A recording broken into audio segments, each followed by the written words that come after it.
Jiang Daoxuan traversed into a fantastical realm, assuming the role of the patriarch of the Jiang clan, endowed with the mightiest family system. His strength was intrinsically linked to the collective power of his clan. The stronger the clan members, the mightier he would become. Furthermore, by investing in his kin, he could trigger a critical return. In Wudong City, at the back mountain of the Jiang family, a strikingly handsome man clad in a blood-stained white robe sat upon a mat, his complexion ashen. Where am I? He gazed at the unfamiliar scenery, engulfed in confusion. Before he could grasp the situation, a torrent of memories surged into his mind. I have actually traversed realms. Jiang Daoxuan rubbed his throbbing head, realizing that in the blink of an eye, he had become the patriarch of the Jiang family, one of the 4 prominent clans in Wudong City. According to his memories, his predecessor had lingered at the pinnacle of the innate realm for a prolonged period. Determined to break through his limits, he had resolutely retreated to the forbidden grounds of the back mountain to enter seclusion. However, on the first day of his retreat, due to tampering with the breakthrough elixir, he failed to transcend, resulting in his untimely demise. Yet, this was not the gravest concern. The most pressing issue was that, as a consequence of his failed breakthrough, he had lost all his cultivation, becoming a mere shell of a man devoid of power. This predicament was rather dire. Jiang Daoxuan's expression turned grave. This realm was a transcendent world where myriad powers converged. It was a paradise for the strong, where the mightiest could move mountains and fill seas, pluck stars, and seize moons, dominating all. Yet, for the weak, it was a hellish existence, where they were akin to mere weeds, easily crushed by the aftershocks of a powerful battle. In such a chaotic world, given his current state of utter vulnerability, his personal safety was far from guaranteed. And this was not even the worst of it. His memories revealed that the other 3 families were already eyeing the Jiang clan with predatory intent. How long had he been in seclusion? What was the current state of the Jiang family? With his brows tightly knitted and concern etched across his features, Jiang Daoxuan was suddenly interrupted by a chilling voice echoing in his mind. Ding! The strongest family system has been activated. Abnormal host state detected. The beginner's package has been automatically unlocked. Congratulations, host. You have received the Chaos Dao I, innate sacred body Dao, and total clan powered. Chaos Dao I, a profound eye born from the primordial chaos, gradually unlocking as the host's strength increases. Currently, the inside eye has been unsealed, allowing the host to perceive the information of beings within 2 major realms of their own. Innate sacred body Dao, an unparalleled physique formed by the fusion of the ancient sacred body and innate Dao. Impervious to all evils, restraining anomalies, possessing an invincible body and near Dao power. Once integrated, the system will reshape this body into the most harmonious innate sacred body Dao physique for the host's soul. Total clan power permanently grants the cumulative power of all clan members. The stronger the clan members, the more potent the total clan power effect. Note, if clan members perish, it will not affect the host's cultivation, and the total clan power coexists perfectly with the host's own cultivation, allowing for continuous advancement. Initially stunned, Jiang Daoxuan's heart swelled with joy. This was truly a situation where the mountains and rivers seemed impassable, yet a glimmer of hope emerged. Without hesitation, he immediately fused with the innate sacred body Dao. In the next moment, a faint golden halo began to radiate from his skin. The formidable near Dao physique resonated with the great Dao. Thousands of Dao rhythms descended from the void, enveloping him, guiding him into a state of comprehension. In the air, the faint sound of Dao resonated, and auspicious signs manifested, as golden lotuses blossomed upon the earth. A torrent of Dao power surged through his body, revitalizing his once withered form with an invigorating vigor. His skin shimmered like divine jade, exuding fragrant wisps akin to celestial herbs that filled the air. After a while, as Jiang Daoxuan slowly opened his eyes, his body brimmed with an overwhelming vitality. He lifted his hand, now as translucent as jade, pure and flawless. Having successfully integrated with the innate sacred body Daote and undergone the transformation of his physical form, his body became increasingly attuned to his soul, achieving a unity of spirit and flesh. Although his appearance remained unchanged, a monumental metamorphosis had occurred within. In a sense, this body wholly belonged to him, akin to a physical traversal rather than a soul transition. However, this was fortuitous, for using another's body would inevitably feel disconcerting. Fortunately, upon completing the reshaping of his body, all such concerns had dissipated. Jiang Daoxuan shook his head, then focused, dispersing the Dao rhythms around him to utilize the total clan power. In an instant, the surrounding spiritual energy erupted violently, surging into his being. A vast torrent of spiritual energy coursed through his limbs and bones, wildly cleansing his entire being. His cultivation soared, until the innate true essence within his dantian began to undergo a transformative change due to the sheer volume. Threads of true essence compressed, evolving into primal energy. With a resounding boom, a substantial amount of primal energy coalesced, instantaneously creating a void within his dantian. Purple chi swirled within the void, nourishing his soul and manifesting his consciousness. Innate realm completed. Purple mansion realm, first level, second level, third level. Jiang Daoxuan suddenly opened his eyes wide, his gaze electrifying and captivating. With a breath, he expelled a stream of turbid air, akin to an arrow, which pierced the ground, leaving a small crater. So this is the essence of the Purple Mansion realm? In his past life, it would have made him akin to a superhero. Jiang Daoxuan reflected, contemplating the realm divisions in this world. Body refinement, blood solidification, bone forging, acquired. Innate, Purple Mansion, Yuan Si, Star Wheel, Moon Wheel, Sun Wheel. Myriad forms, Yuan Spirit, Celestial Being, Saint, Saint King, Great Saint, Quasi-Emperor, and Emperor. Now, having successfully broken through to the Purple Mansion realm, he not only opened the Purple Mansion space for storing external items, but also transformed all his true essence into primal energy. When wielding primal energy, he could achieve the ability to soar through the skies. In the eyes of mortals, such a realm was indistinguishable from that of an earthly immortal. Ding. Host state restored to normal. The investment return feature has been activated. Investment return. By investing in clan members, the host can trigger varying levels of critical returns, thus garnering rewards. Investment levels are classified into black, gray, white, green, blue, purple, gold, red, and rainbow, with higher levels yielding more substantial rewards. Investing in clan members? Jiang Daoxuan was initially taken aback, then a peculiar expression crossed his face. It seems the system intends for him to tread further along the path of benevolence and assistance. However, this notion of nurturing sheep while simultaneously shearing them felt rather agreeable. At that moment, a translucent panel appeared before him. Name, Jiang Daoxuan. Cultivation, Purple Mansion, third level root bone. Immortal talent, original, superior. Comprehension, immortal talent, original, superior. Gift, innate sacred body. Dao family fortune. 444. Detected that the host's family is in crisis. Please resolve it promptly. The family is in crisis?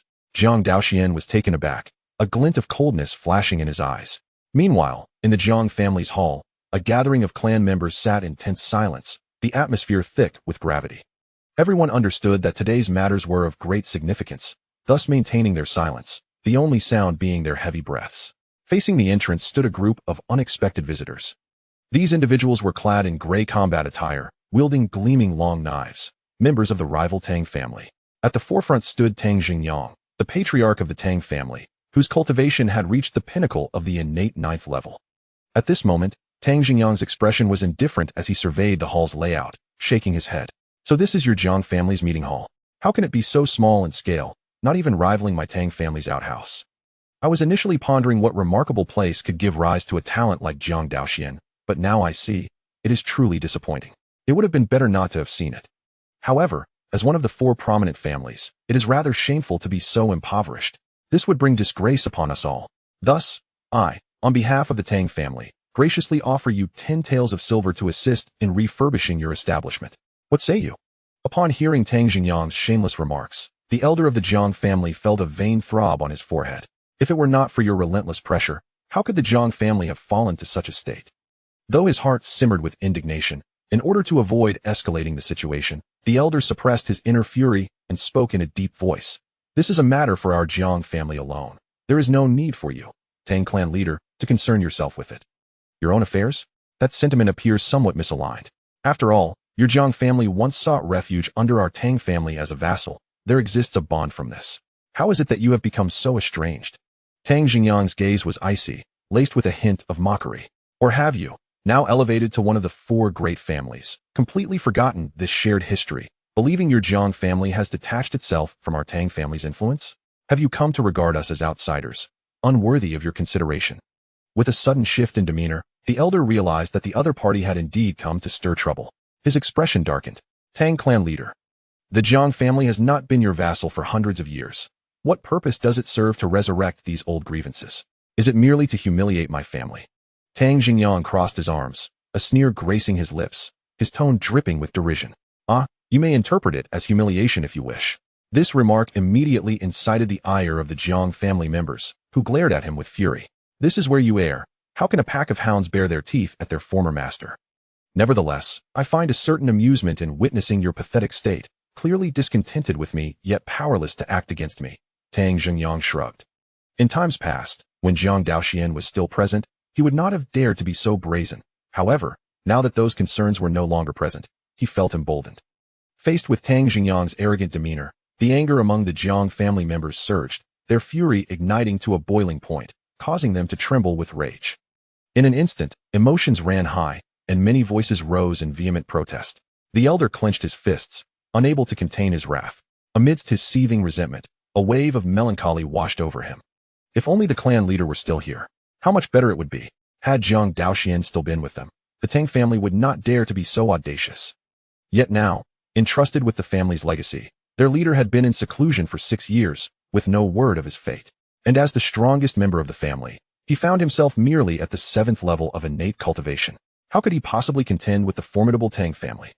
Chapter 2. The Wang brothers' betrayal. At the critical moment, the atmosphere grew increasingly chaotic, resembling a powder keg ready to explode at any moment. For the safety of his clan, the eldest elder suppressed the fury boiling within him and turned to Tang Jingyang.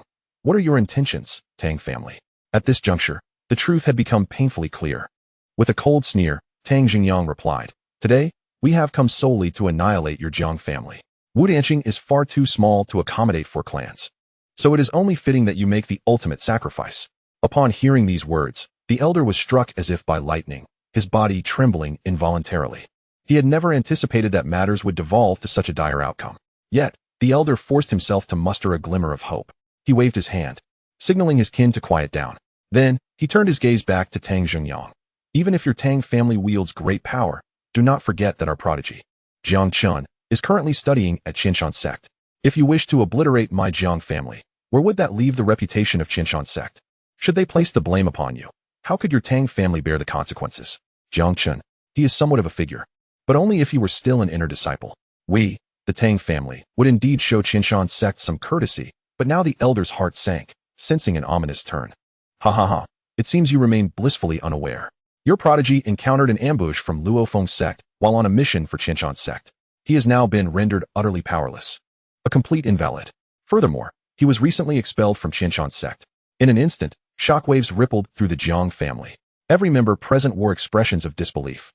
They struggled to comprehend that the once promising young talent, who had the potential to elevate the Jiang family, had fallen like a shooting star, only to vanish in an instant. Not only had his cultivation been entirely destroyed, but he had also been cast out from the sect, losing all protection. At that moment, even the elders of the Jiang family changed countenance, their hearts laden with anxiety. If Jiang Chen had indeed been expelled from Qinshan Sect, who could then safeguard the Jiang family's safety? Against Tang Jingyang alone, they found themselves powerless. Among the crowd, the Wang brothers, who enjoyed the Jiang family's patronage, exchanged glances, their expressions fraught with uncertainty. If the Jiang family could stand against the Tang family, they would naturally lend their efforts in gratitude for past kindness and shared resources.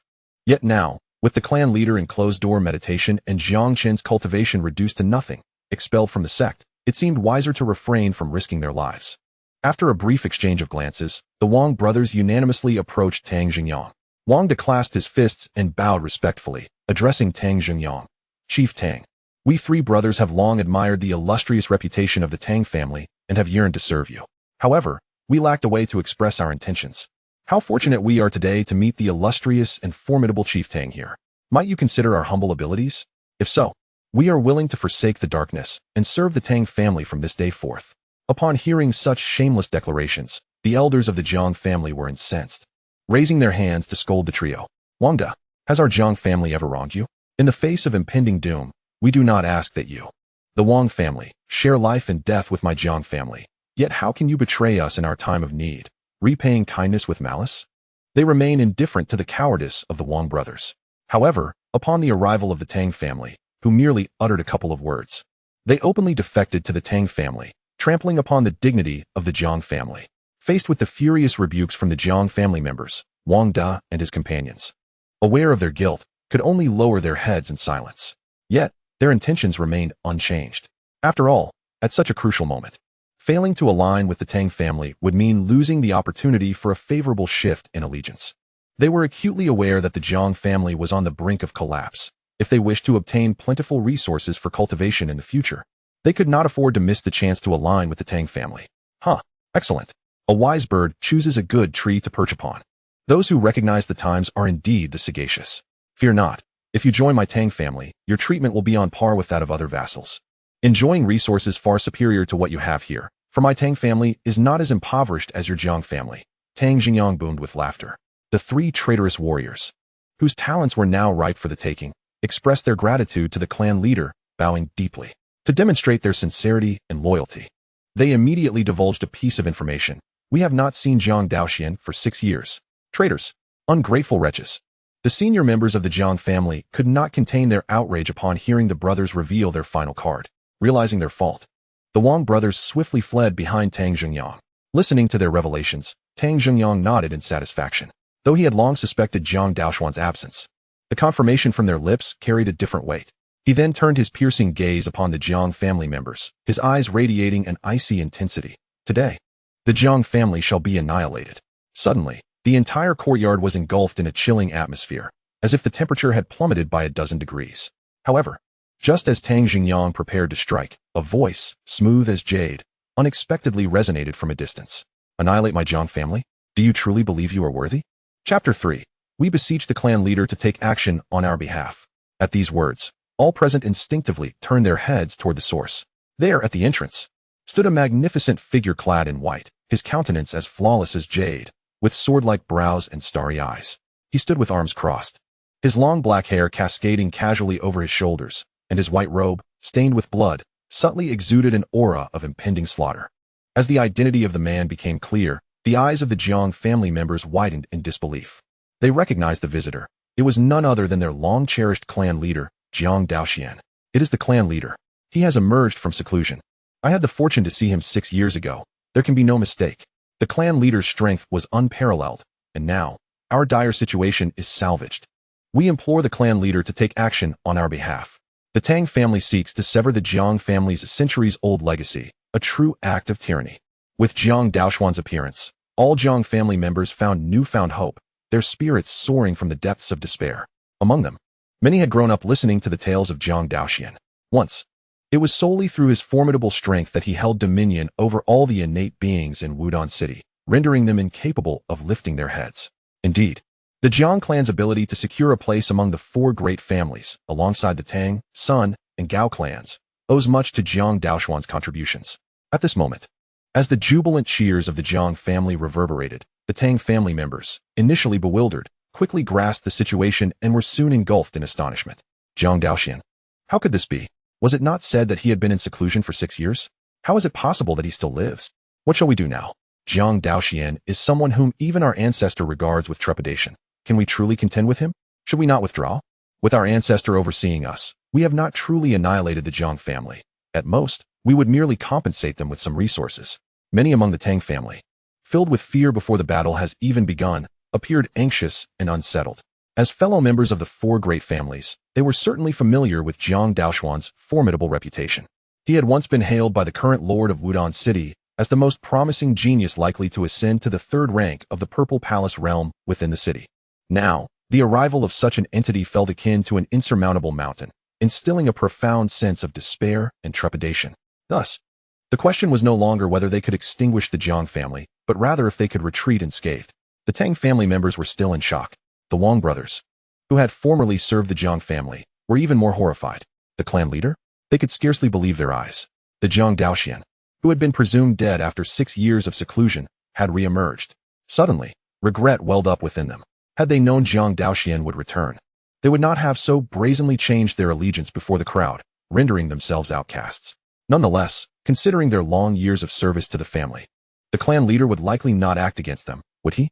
Jiang Daoxuan. Tang Jingyang's eyes widened in disbelief, his expression akin to that of a man who has seen a ghost. He had never anticipated that the voice he had just heard belonged to the long-deceased Jiang Daoxuan. Faced with this formidable figure, even after attaining the pinnacle of the innate realm, he felt a surge of panic. Among the Jiang family, the elder looked towards Jiang Daoxuan. His lips parted slightly. Though his heart brimmed with a multitude of words, he found himself at a loss for where to begin. Everything felt so surreal, prompting an overwhelming fear that this might merely be a figment of his imagination. There is no need for concern. Rest well. From here on, I shall take charge. Jiang Daoxuan gently reassured the elder. As his words fell, like a refreshing breeze, they soothed the hearts of the Jiang family members, easing their burdens and invigorating their spirits. Subsequently, Jiang Daoxuan turned his gaze towards Tang Jingyang. Their eyes met, and the icy glimmer in Jiang Daoxuan's gaze caused Tang Jingyang to shudder. Beads of sweat began to form on his forehead, and he felt his throat dry, instinctively swallowing hard. Under such overwhelming pressure, thoughts of retreat began to take root within him. Jiang clan leader, this is all a misunderstanding. Please allow me to explain. At this point, any plans to annex the Jiang family had long been cast aside. Survival was the foremost concern. Explain? Jiang Daoxuan's expression remained stern. With a mere flick of his hand, a surge of primordial energy erupted forth, piercing through Tang Jingyang's body in a flash, reducing him to a mist of crimson. Blood cascaded like rain, staining the surrounding walls a deep red and forming a pool upon the ground. The scene was utterly horrifying, striking terror into the hearts of all the Tang family members, rendering them pale as death, their souls seemingly fleeing from their bodies. How could their clan leader be so effortlessly slain by Jiang Daoxuan? No one could have anticipated such a conclusion. Even the Jiang family members present were momentarily paralyzed in shock, gazing at Jiang Daoxuan as if he were a monster. It must be noted that Tang Jingyang was a bona fide master at the peak of the innate realm. How could he be dispatched as easily as a chick? Could it be that the clan leader had broken through to the Purple Mansion realm? The mere thought of this possibility sent tremors of excitement coursing through the crowd. Under the adoring gazes of his kin, Jiang Daoxuan maintained a frosty demeanor, nonchalantly retracting his hand. Your demise serves as the finest explanation for this clan leader. As his words fell, the Tang family members trembled internally, falling silent as if frozen, not daring to even breathe. Chapter 4. Those who dare intrude upon the Jiang family shall be left with none. The atmosphere grew palpably oppressive. Jiang Daoxuan's piercing gaze swept across the Tang family, ultimately landing upon the Wang brothers. How long have you three been serving the Jiang family? We have been with the Jiang family for a decade, the Wang brothers replied. Startled, nodding fervently as if they were a rattledrum. They feared that a delayed response might provoke displeasure. 10 years. Has it truly been that long? Jiang Daoxuan mused. Yet, despite such a span of time, even a dog raised during that period would have developed some affection. Yet some individuals are even less than livestock. Would you not agree, esteemed clan leader? At this, the three brothers quaked in fear, lowering their heads, too afraid to meet his gaze.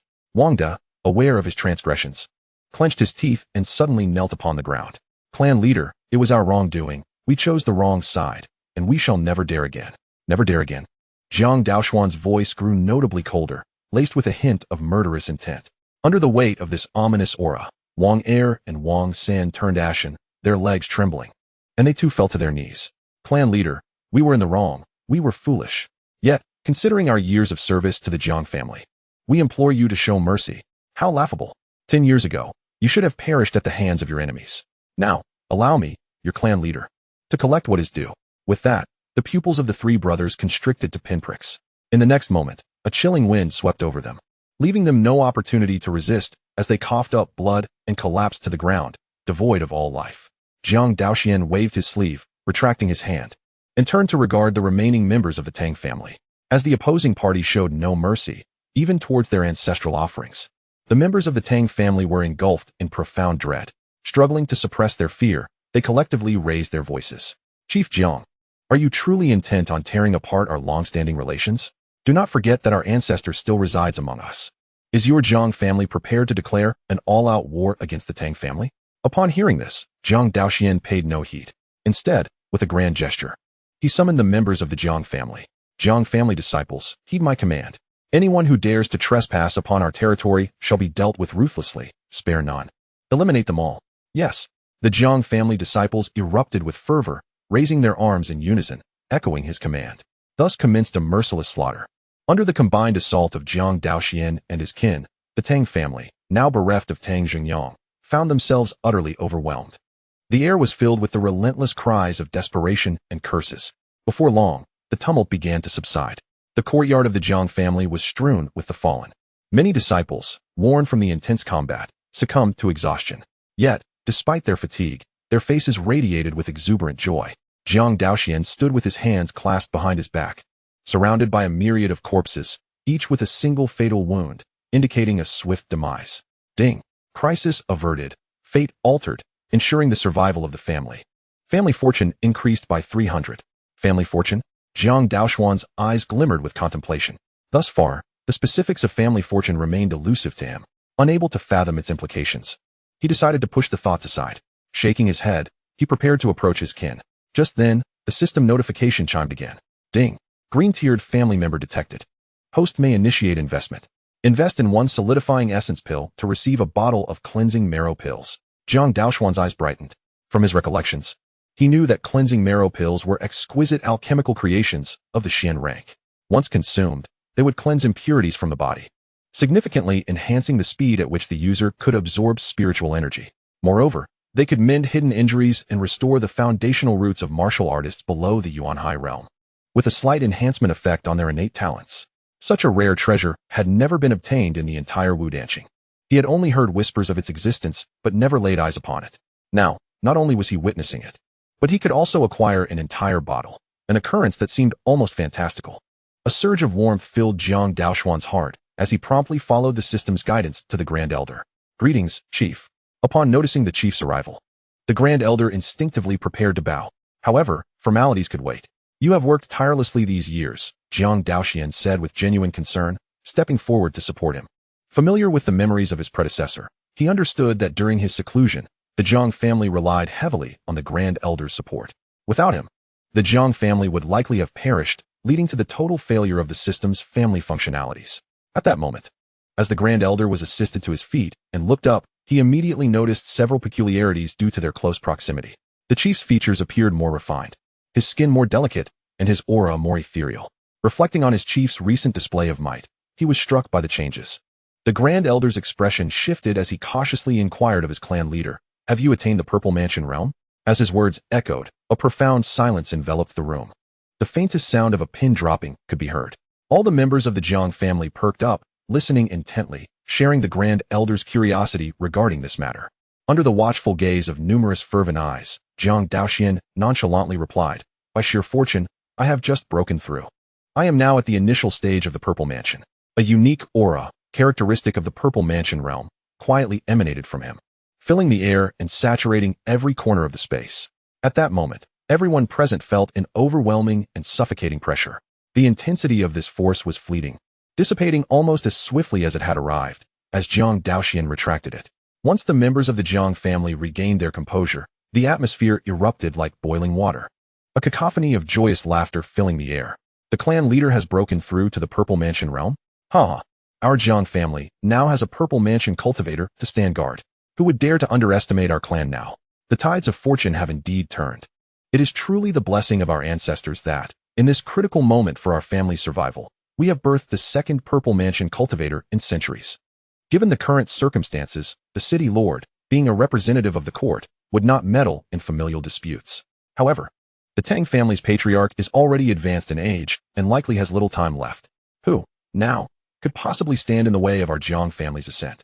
In an instant, the grand courtyard was filled with the jubilant voices of Jiang family members. Their exuberance was not due to a lack of composure. They understood the significance of the Purple Mansion realm. Although the Jiang family has established itself in Wudang City for several centuries, only their ancestors had ever reached such heights. And now, they were fortunate enough to witness the emergence of a second cultivator of this caliber.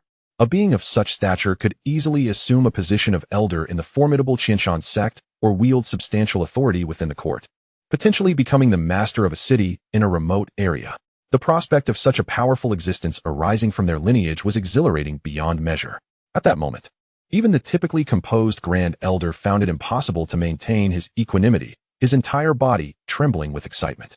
His lips parted slightly as he murmured, "Fortune has indeed arrived. It truly has come." Under the fervent admiration of the crowd, Jiang Daoxuan maintained his usual demeanor, simply producing a dark, black pill from his robe and handing it to the Grand Elder. "The strains of recent years have left your foundation unstable. Take this Guyuan pill and consume it." The Grand Elder's eyes widened in astonishment.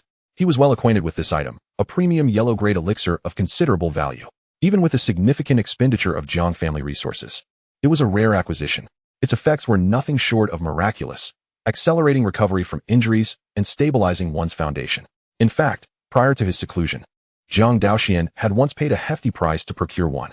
"Thank you for your generous gift, clan leader," the Grand Elder said, overwhelmed with emotion. Trembling, he cautiously accepted the pill, cradling it in his hands. He then swallowed it whole, and soon thereafter, the pallor on his face began to fade at a visibly rapid pace, his complexion quickly regaining a healthy hue.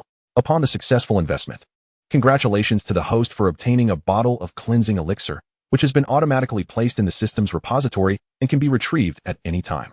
Indeed, quite considerate. Jiang Daoxuan nodded thoughtfully before turning to the Grand Elder, gradually inquiring, "How long has it been since I entered seclusion? What events have transpired during this time?"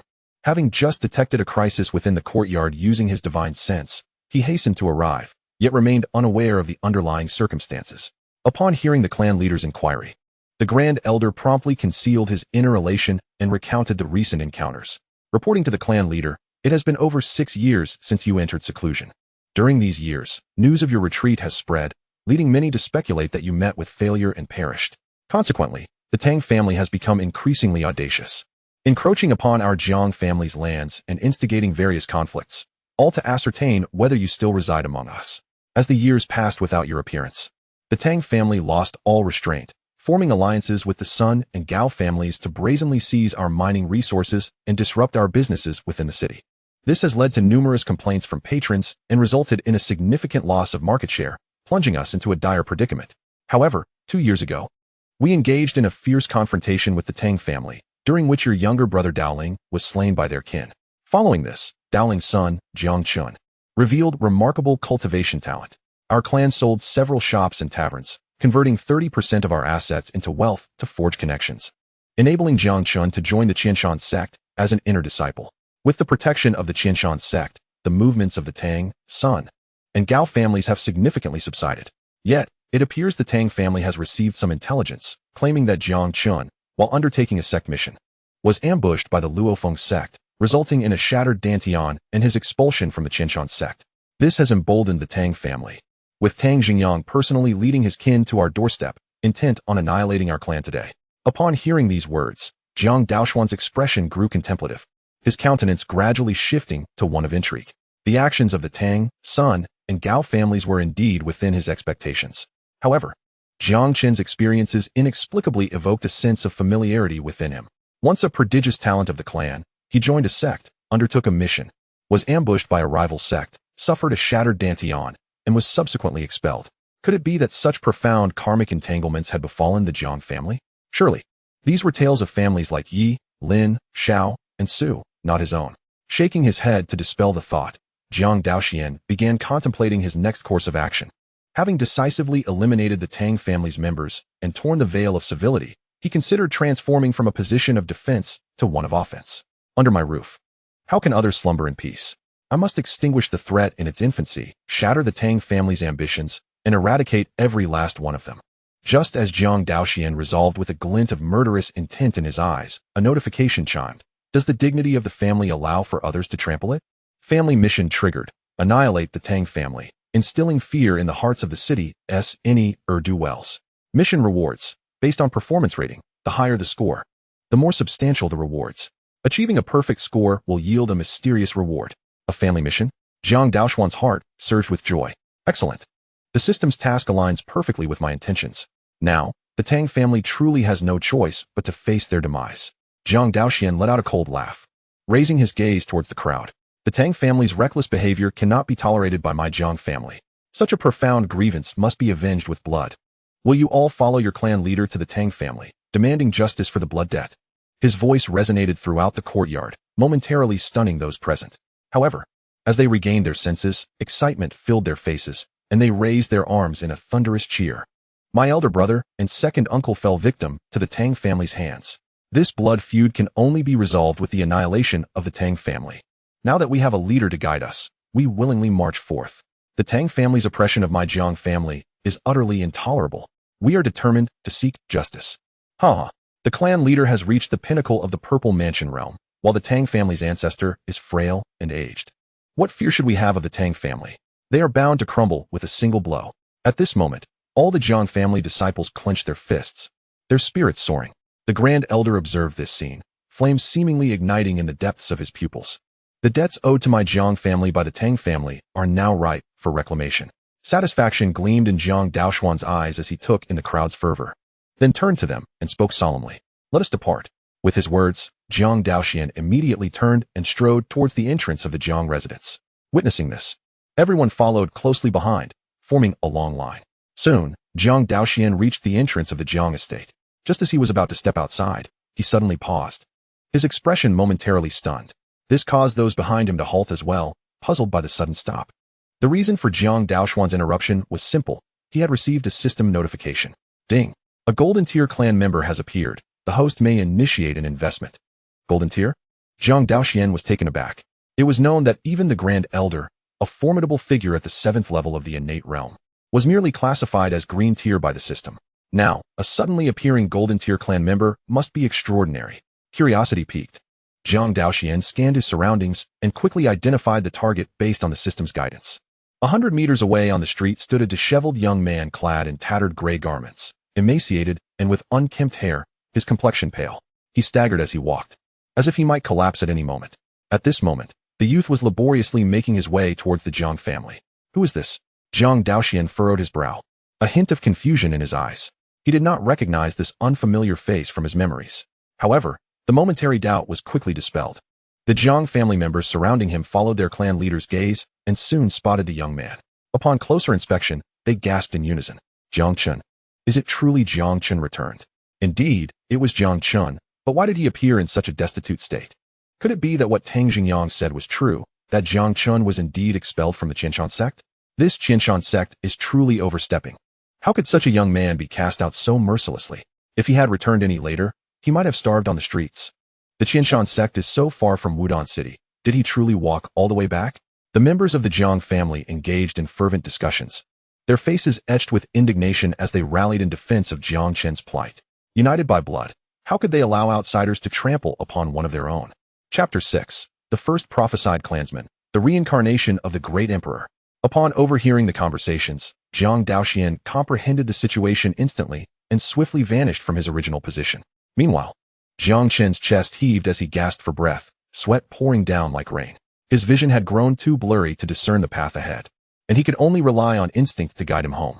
Yet, his body was overwhelmingly fatigued and severely drained. Ultimately, he stumbled, losing his balance and crashing to the ground. Just as the back of his head was about to meet the earth, a refreshing breeze swept over him. Jiang Chen suddenly felt the sensation of falling dissipate as a hand grasped his arm. With great effort, he pried his eyes open. Before him stood a strikingly handsome man clad in pristine white, exuding an otherworldly elegance. Up close, Jiang Chen could clearly discern his features. Gazing at the familiar visage, distant memories were quietly stirred. The clan leader, Jiang Chen's spirit surged, his eyes sparkling anew with disbelief. In his youth, he had been fortunate enough to meet the clan leader a few times alongside his father, and due to the leader's illustrious achievements, he had long regarded him as a personal idol. However, had it not been said that the clan leader had been in seclusion for 6 years, possibly even deceased? How could he suddenly appear here? The overwhelming shock led Jiang Chen to suspect he was hallucinating. Yet, the tangible sensation he felt brought him back to reality. This was indeed the truth. Jiang Daoxuan grasped Jiang Chen's hands, lifting him back to his feet.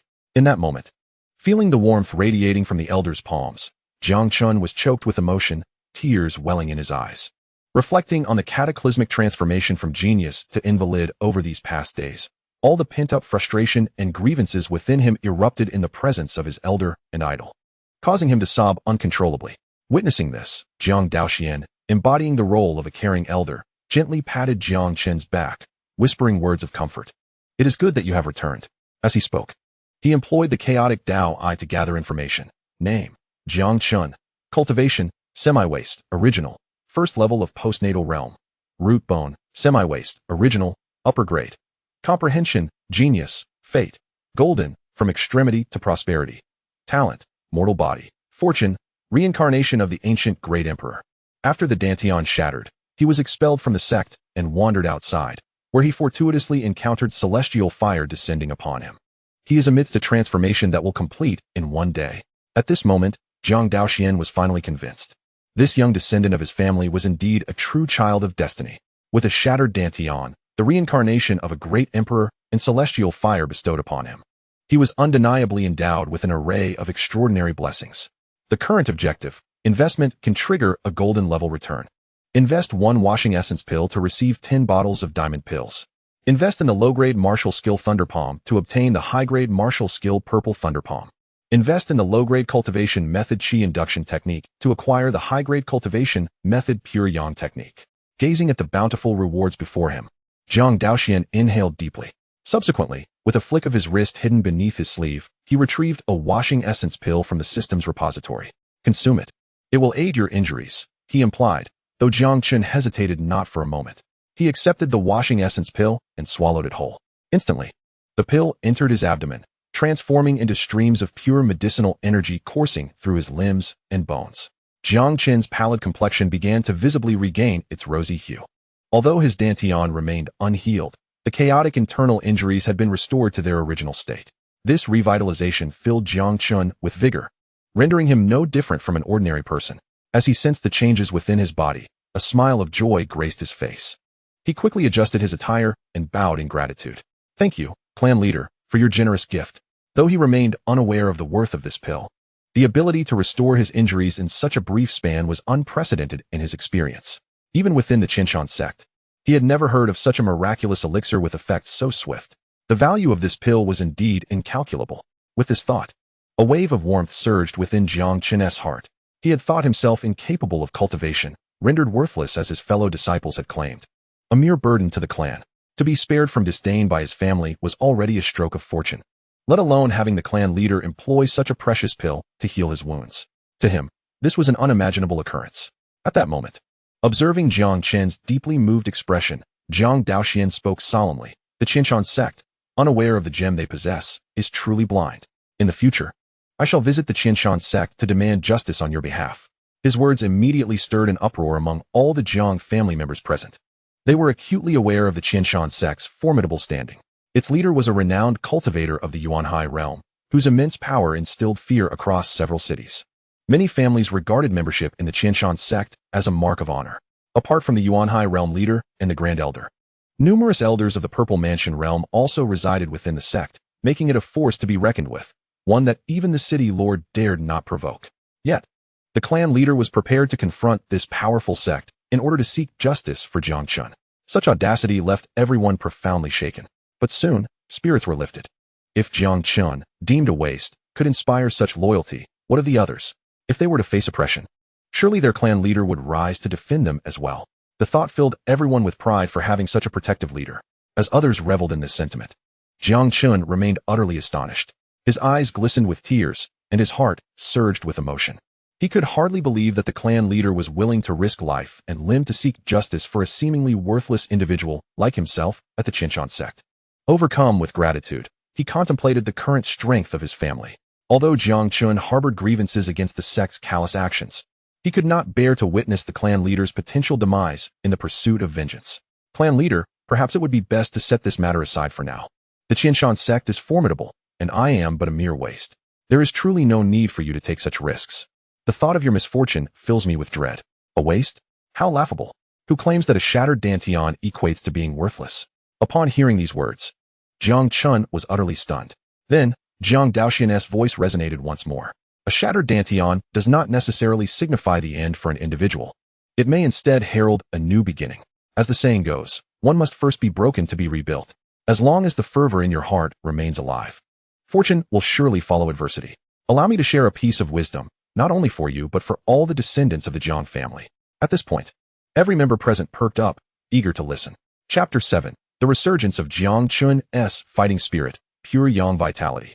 The true adversary that defeats you is not the criticism or ridicule of others, but rather the denial of oneself. Great wisdom does not conform to the crowd, and great kindness does not seek help. What is there to fear in solitude or slander? Can you awaken to this truth? Upon hearing these words, everyone felt a warmth surge within, igniting their passions. Jiang Chen stood there, dazed, repeatedly murmuring to himself, a new beginning, broken yet rebuilt. Fortune follows adversity. What defeats me is my own denial. What is there to fear in solitude or slander? In that moment, the previously dim light in Jiang Chen's eyes began to brighten, akin to a roaring flame igniting. He clenched his fists, his heartbeat growing vigorous and powerful. Indeed, it was merely a shattered dantian. He was not dead. How could he allow himself to succumb to despair? The clan leader was right. He should live true to his heart, without doubt or concern for external opinions, and choose to persist in his authentic self. Clan leader. I understand. Seeing Jiang Chen's spirit rekindled, Jiang Daoxuan displayed a satisfied smile. Truly, he was the destined child. With just a little guidance, enlightenment would come naturally. Ding. Detected that the destined child Jiang Chen has regained his fighting spirit. Family fortune 100. Jiang Daoxuan had not anticipated such a gratifying outcome. With a smile, he produced 2 books from his possession and presented them to Jiang Chen. Take these manuals, the Thunderclap Palm and the Qi Induction Technique, and begin your cultivation. While others may doubt you, seeing only a fallen individual who cannot rise, I believe otherwise. I await the day you, like your father, become a pillar to shield the family from adversity, and certainly not the waste that others claim you to be. Upon hearing this, Jiang Chen's heart ignited once more with fervor. He yearned to commence his training immediately. However, as he processed the names of the 2 techniques, his pupils dilated in disbelief. As a scion of the Jiang family, how could he be unaware of the illustrious Thunderclap Palm and Qi Induction Technique? It was said that these 2 techniques were passed down by the first ancestor of the Jiang family, who had attained the Purple Mansion realm centuries ago. The profound martial arts technique, revered as the clan's sacred method, was traditionally reserved for the family heads and elders. Yet, to find such a precious art laid before him so effortlessly left Jiang Chen utterly astonished. It is worth noting that techniques of the Xian rank are typically accessible only to those of the Purple Mansion realm. Even during his time as an inner disciple at the Qianshan sect, the techniques he encountered were predominantly of the yellow rank. Arts beyond the Xian rank were entirely beyond his reach, reserved solely for exceptionally gifted inner disciples or true inheritors. Contemplating the myriad wonders of the Xian rank technique, Jiang Chen felt a surge of exhilaration within him.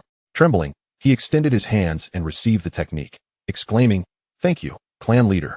I shall strive diligently to meet your expectations." Jiang Daoxuan offered a slight nod of acknowledgement. Notification: investment successful. Congratulations to the host for receiving 10 bottles of Diamond Pills. Diamond Pills, Earth rank top tier elixir. Consuming it can enhance physical strength. Notification: investment successful. Congratulations to the host for acquiring the Earth rank top tier martial art. Purple Thunder Palm. Notification: investment successful. Congratulations to the host for obtaining the Earth rank top tier technique, Pure Yang Technique. As the rewards were credited, Jiang Daoxuan sought to avoid any mishaps that might arise from visiting the Tang family. He promptly retrieved 2 techniques from the system repository and transmitted them into his mind. Within moments, Jiang Daoxuan mastered the perfected form of the Purple Thunder Palm. When unleashed, it could condense a highly penetrating purple lightning in his palm, capable of obliterating even a typical Purple Mansion cultivator upon contact, reducing them to a mere mist of blood. The Pure Yang Technique, on the other hand, transformed his internal energy into a force of utmost yang and rigidity, repelling all malevolent entities and forming pure yang energy. Though his cultivation realm had not yet advanced, the quality of his pure yang energy far surpassed that of ordinary energy by several folds. In combat, should he encounter an adversary of equal standing, a mere strike infused with pure yang energy would suffice to shatter their energy defenses. Feeling the surging power coursing through him, a glimmer of joy sparkled in Jiang Daoxuan's eyes. He could confidently assert that he was now capable of effortlessly overpowering 10 versions of his former self. Gradually regaining his composure, he turned to face the members of the Jiang family at the entrance. Since he had made an exception to impart the clan's sacred technique to Jiang Chen, he resolved to treat all Jiang family members equally, so as not to incite jealousy or unnecessary misunderstandings among others. Jiang Daoxuan declared, after this battle, all descendants of the Jiang family, whether direct or collateral, shall be permitted to cultivate the Thunder Palm and Qi Induction Technique. Having acquired the Purple Thunder Palm and the Pure Yang Technique, he found the initial Xian rank techniques beneath his notice. Upholding the principle of utilizing what is deemed useless, he deemed it fitting to offer them to his kin for cultivation. As for the 2 Earth rank techniques he now possessed, he would not be foolish enough to disclose them widely until his strength reached a certain threshold. After all, Earth rank techniques are coveted by even the esteemed practitioners of the Star Wheel realm. Careless disclosure could attract greed, and given the current state of the Jiang family, they could hardly withstand such turmoil. At that moment, as Jiang Daoxuan's words settled in the air, all the members of the Jiang family raised their voices in unison. Long live the clan leader. Hail to the leader. Initially, Jiang Chen felt a twinge of discomfort upon witnessing Jiang's acquisition of 2 profound-level martial arts techniques. Yet he has since reconciled his feelings. With 2 volumes of profound techniques in hand, what is there to envy? The cacophony of voices gradually filled the air. It was at this moment that Jiang Chen noticed a throng of clan members gathered at the entrance. Puzzled, he turned to Jiang Daoxuan and quietly inquired, "Clan leader, what is this about?" This expedition aims to eradicate the Tang family, Jiang Daoxuan replied nonchalantly, as if discussing an utterly mundane matter. Upon hearing this, Jiang Chen could not maintain his composure. As a member of the Jiang family, he was well aware of the Tang family. Not to mention their ancestor at the Purple Mansion realm, even the four formidable Tangs were not to be underestimated. The eldest, Tang Jingyang, had achieved the pinnacle of the innate realm, while the second brother was at the 6th level of the innate realm. The remaining two brothers were also strong practitioners at the 4th level. Such a formidable lineup hardly seemed one that the Jiang family could contend with. This thought filled Jiang Chen with concern. Just as he was about to voice another question, he suddenly noticed that every clan member's face radiated with unwavering confidence, devoid of any hint of worry. Recognizing this, Jiang Chen quickly realized that the developments were diverging from his initial expectations. At that moment, Jiang Daoxuan's voice rang out. Your current cultivation is insufficient. Accompanying us to the Tang family would be exceedingly perilous. It would be best for you to return for now and await our return. Although Jiang Chen possessed golden fortune, making it highly unlikely for him to perish in such a minor conflict with the Tang family, considering various factors, it was indeed prudent for him to remain at the Jiang family stronghold. Understood. Jiang Chen did not insist on following. Aware of his diminished cultivation, he had become an ordinary person. Should he venture to the Tang family without the ability to contribute, he would only be a liability, potentially distracting his clan from their focus on the threat. This realization, difficult for his once proud self to accept, led him to forego the journey. Chapter 8. The calamity of the Tang family, summoned the ancestor. Subsequently, Jiang Chen passed by Jiang Daoxuan. Upon entering the Jiang residence, as he walked past the crowd, a boy of similar age to Jiang Chen exclaimed excitedly, Jiang Chen, just wait for our return. The clan leader has broken through to the Purple Mansion realm. The Tang family stands no chance. Jiang Chen, who had been focused on moving forward, trembled upon hearing this news. Purple Mansion realm. His lips parted slightly. Disbelief etched across his face. At that moment, he finally comprehended the source of his family's confidence. The aging ancestor of the Tang family could hardly be a match for their clan leader. However, Jiang Chen silently raised his head, watching the retreating figures of his kin. Gritting his teeth, he made a solemn vow within. This would be the first and the last time. In a battle concerning the survival of both families, he found himself unable to participate due to his lost cultivation. The sense of helplessness was unbearable. As a member of the Jiang family, how could he not desire to contribute to their cause? With the figures of his clan gradually fading from view, Jiang Chen took a step forward, continuing deeper into the residence. He could hardly contain his eagerness to cultivate these two esoteric techniques, yearning to embark on a journey in pursuit of his own miracle. Soon after, at the Tang residence, within a pavilion beside the pond, the atmosphere was lively, filled with song and dance. 3 gentlemen indulged in appetizers, occasionally sipping on fine wine, while they reveled in the graceful movements of the dancing maidens and the soothing melodies. The gathering was filled with jovial spirits, leading to light-hearted banter. Ha ha ha, considering the time, my elder brother must have already eradicated the Jiang family, right? They are likely to have met their demise. Have you all devised a plan on how to divide the lands and mineral assets? I have already informed my brother that I only desire the Finalizing Tower. The rest is yours to choose. Second brother, why such impatience? Could it be that the courtesan from Finalizing Tower has truly captivated you? You desire nothing else but this realm of romance, teased Tang Laosi, sipping a warm cup of wine, his spirits high. Tang Lao's face glowed with infatuation as he chuckled softly. You cannot comprehend the sincerity of Yenner towards me. She is unlike any of the women I have encountered before. She is utterly flawless, not coveting my wealth, but wishing for eternal companionship. A life together until our hair turns white. Can those frivolous women be compared to her? Upon hearing this, Tang Lisan and Tang Laosi could not help but shake their heads. A mere courtesan, whose affections could be bought with money, spoke words that only their foolish second brother would believe. Yet, despite their understanding of this truth, they refrained from uttering it, as doing so might disrupt the division of assets. After all, if Tang Lao relinquished his claim to resources, it would only mean a larger share for the two of them. With such thoughts in mind, Tang Lisan and Tang Laosi could not help but chuckle. As the three engaged in merry conversation, they quickly downed 6 cups of wine, just as Tang Lao felt that his cup was too small and he desired more. Raising the wine jar for a hearty gulp, a sudden flurry of hurried footsteps approached. Hearing the sound, Tang Lao furrowed his brow and carelessly discarded the empty wine jar onto the ground. Tang Lisan and Tang Laosi ceased their chatter, turning their attention to the source of the noise. Before their eyes, a family servant clad in gray rushed in, his demeanor frantic. In his haste, he stumbled and fell to the ground. Tang Lao, feeling displeased, scolded, "What a disgraceful display of panic! His voice boomed like thunder, startling the servant. Tang Lisan's gaze shifted thoughtfully. Then he rose and approached the servant. Speak. What has transpired to cause such alarm? The servant finally remembered the urgent matter at hand. It is the Jiang family. Many of them have arrived. They are killing anyone they see and have slain numerous brothers of ours. As these words fell, it was as if a thunderclap had struck, causing the expressions of the three men to darken immediately. Bang! Tang Lao's brows furrowed in fury as he slammed his palm down, instantly shattering the dining table. Impudent. The mere Jiang family dares to run amok in the Tang residence.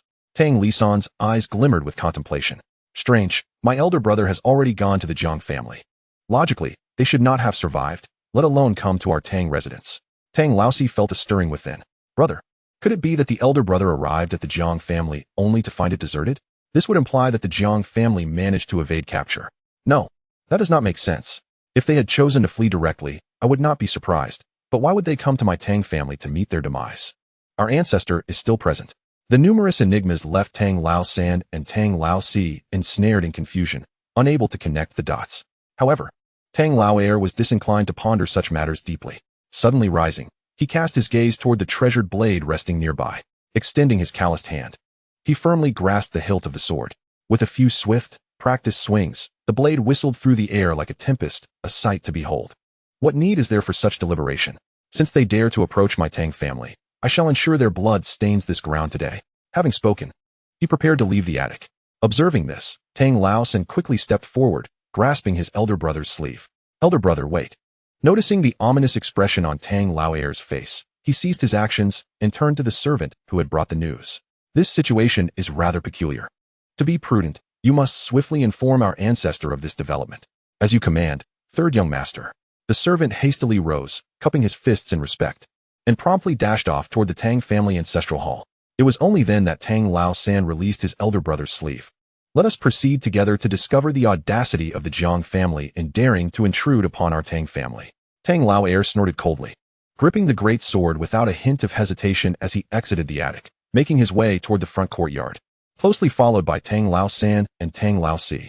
Before long, the trio, nearing the front courtyard, could faintly hear the sounds of battle. Advancing a few more steps, they were met with an overwhelmingly pungent scent of blood. The intensity of the odor darkened their expressions further. How many lives have been lost here? Contemplating this, they hastened their pace, swiftly arriving at the front courtyard.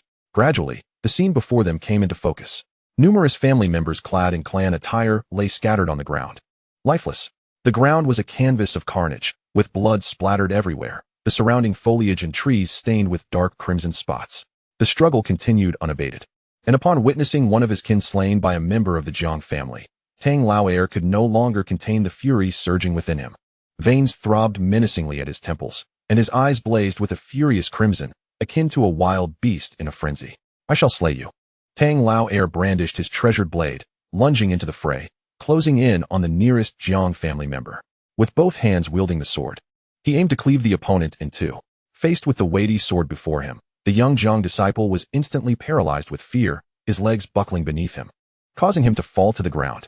Just then, amidst the chaos, Jiang Daoxuan caught sight of this spectacle. His eyes narrowed, and raising his arm, he aimed with precision. Flicking his fingers, a surge of pure yang energy erupted from his fingertips, piercing through Tang Lao's skull in an instant. Immediately, it exploded like a ripe watermelon. Blood sprayed in all directions, and from the gaping wound at his neck, it gushed forth like a fountain. A dull thud echoed in the aftermath. Tang Lao's headless corpse lay rigidly on the ground. Gazing upon this horrifying scene, Tang Laosi was instantly struck with terror, his complexion turning ashen. He could hardly fathom that his elder brother, who had reached the 6th level of the innate realm, was no match for the figure before him. What kind of cultivation did this person possess? Tang Laosan's expression darkened, seemingly dripping with foreboding. As he scrutinized Jiang Daoxuan's face, it became increasingly familiar. Suddenly, a spark of recognition ignited in his mind. Jiang Daoxuan. After many years, he recalled that apparition, akin to a nightmare. As the thought escaped his lips, Tang Laoxi's pupils constricted.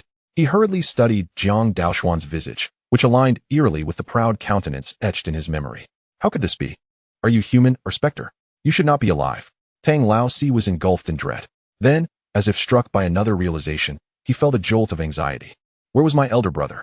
Given that Jiang Daoxuan was alive, the situation for Tang Jingyang could not be optimistic. In response, Jiang Daoxuan merely shook his head, disinclined to engage in further trivialities. He leaped forth, akin to a ferocious tiger pouncing, the winds swirling and the atmosphere shuddering. Faced with such might, Tang Laosi was paralyzed with fear, his heart racing as if it might leap from his chest. Observing this, Tang Laosan fared little better. His instinct was not to push his foolish brother aside, but to retreat hastily, distancing himself. Before long, the stunned Tang Laosi became Jiang Daoxuan's target. With a swift stroke, the icy sharp blade claimed the entirety of the scene. A singular cut severed his throat, blood splattering in all directions. Tang Laosi's eyes widened, his pupils brimming with unyielding defiance, his expression gradually dimming. Soon after, his body collapsed, devoid of life. At that moment, witnessing Jiang Daoxuan slay two individuals with such ease, the Jiang family members were invigorated, their spirits soaring as they fought with renewed vigor. In stark contrast, the Tang family members were left pallid, devoid of fighting spirit. The barely surviving Tang Laosan collapsed to the ground, raising his head in sheer terror as he looked towards Jiang Daoxuan. "You." "Silence," Jiang Daoxuan retorted coldly. Their gazes locked, as Tang Laosan beheld those pitch-black eyes, akin to a bottomless abyss. He felt an overwhelming pressure that threatened to suffocate him. It was as if uttering another word would seal his fate, rendering him a lifeless corpse. Drip, drip, drop. Blood pooled at the tip of the sword, falling like a harbinger of death drawing near. Tang Laosan lowered his head, his expression contorted with rage. He longed to bask in wealth and glory.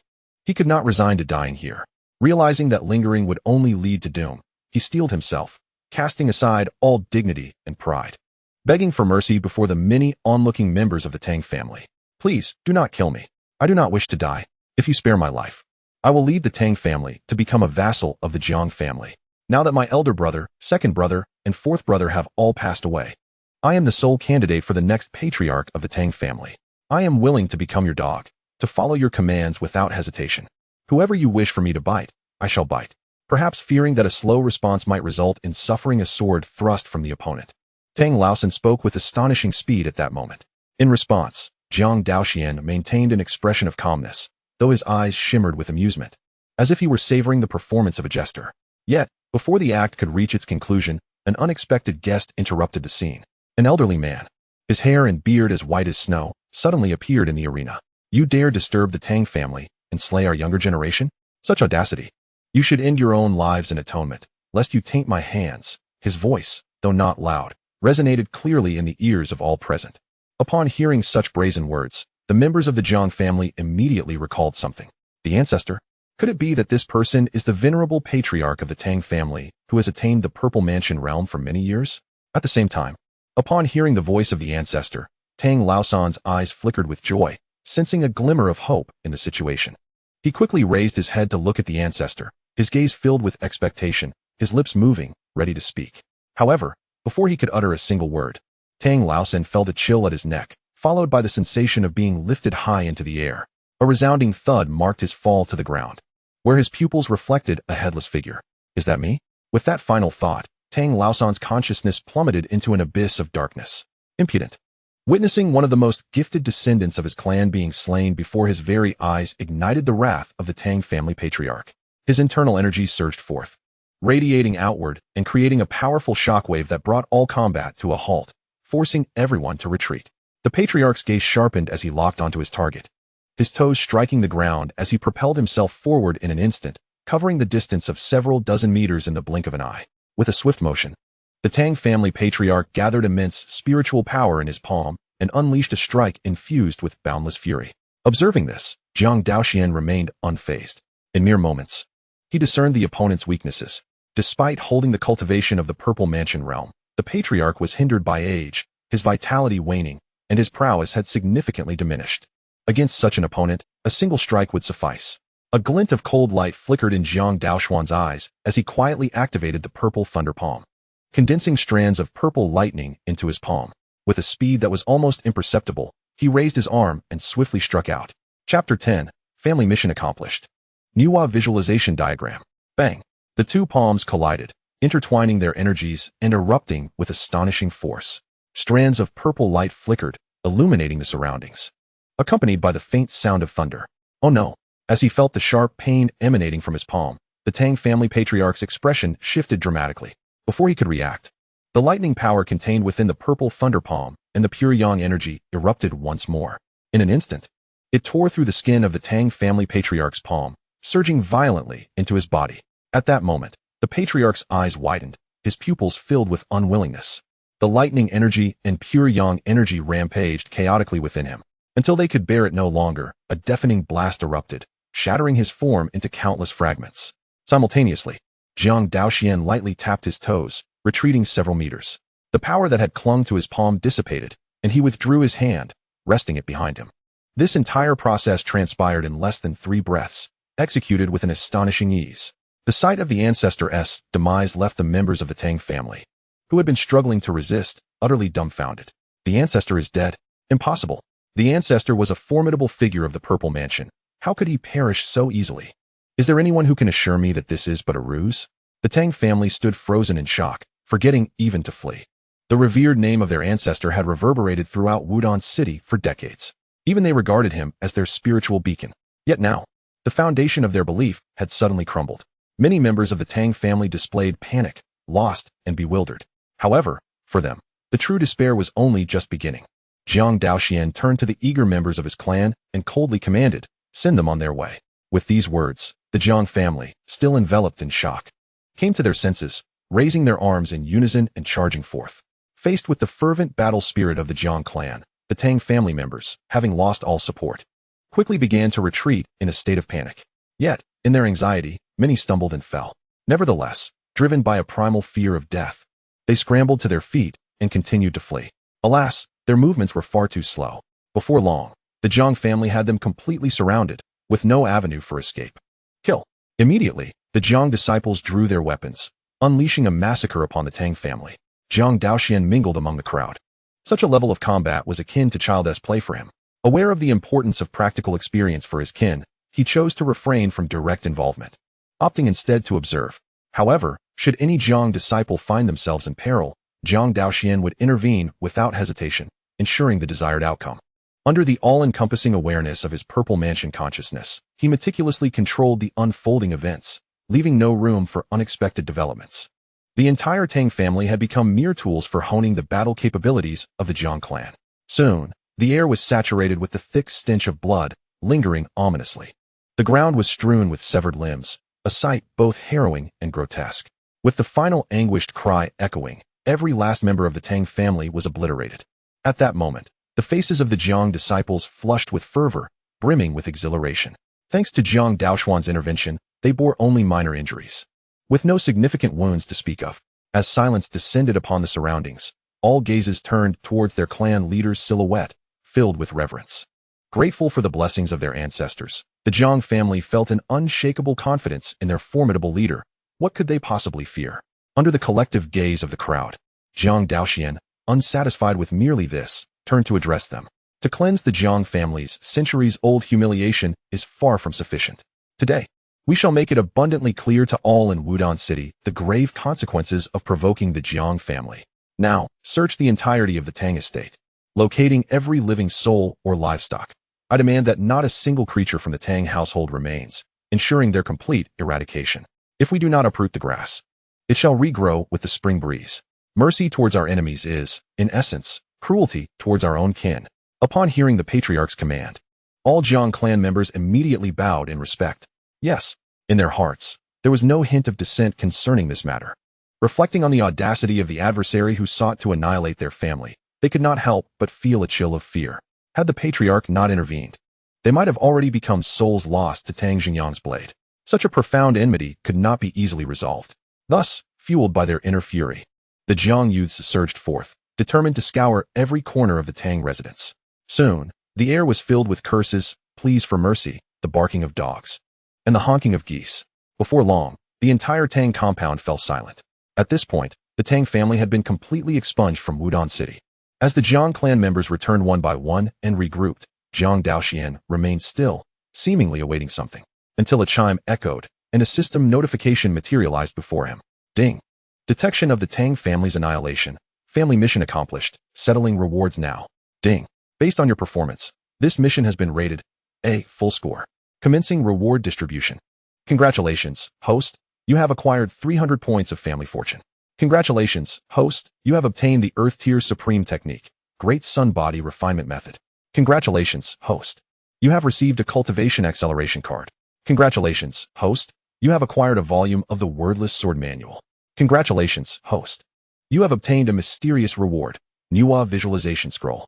Gazing at the bountiful rewards before him, Jiang Daoxuan's eyes sparkled.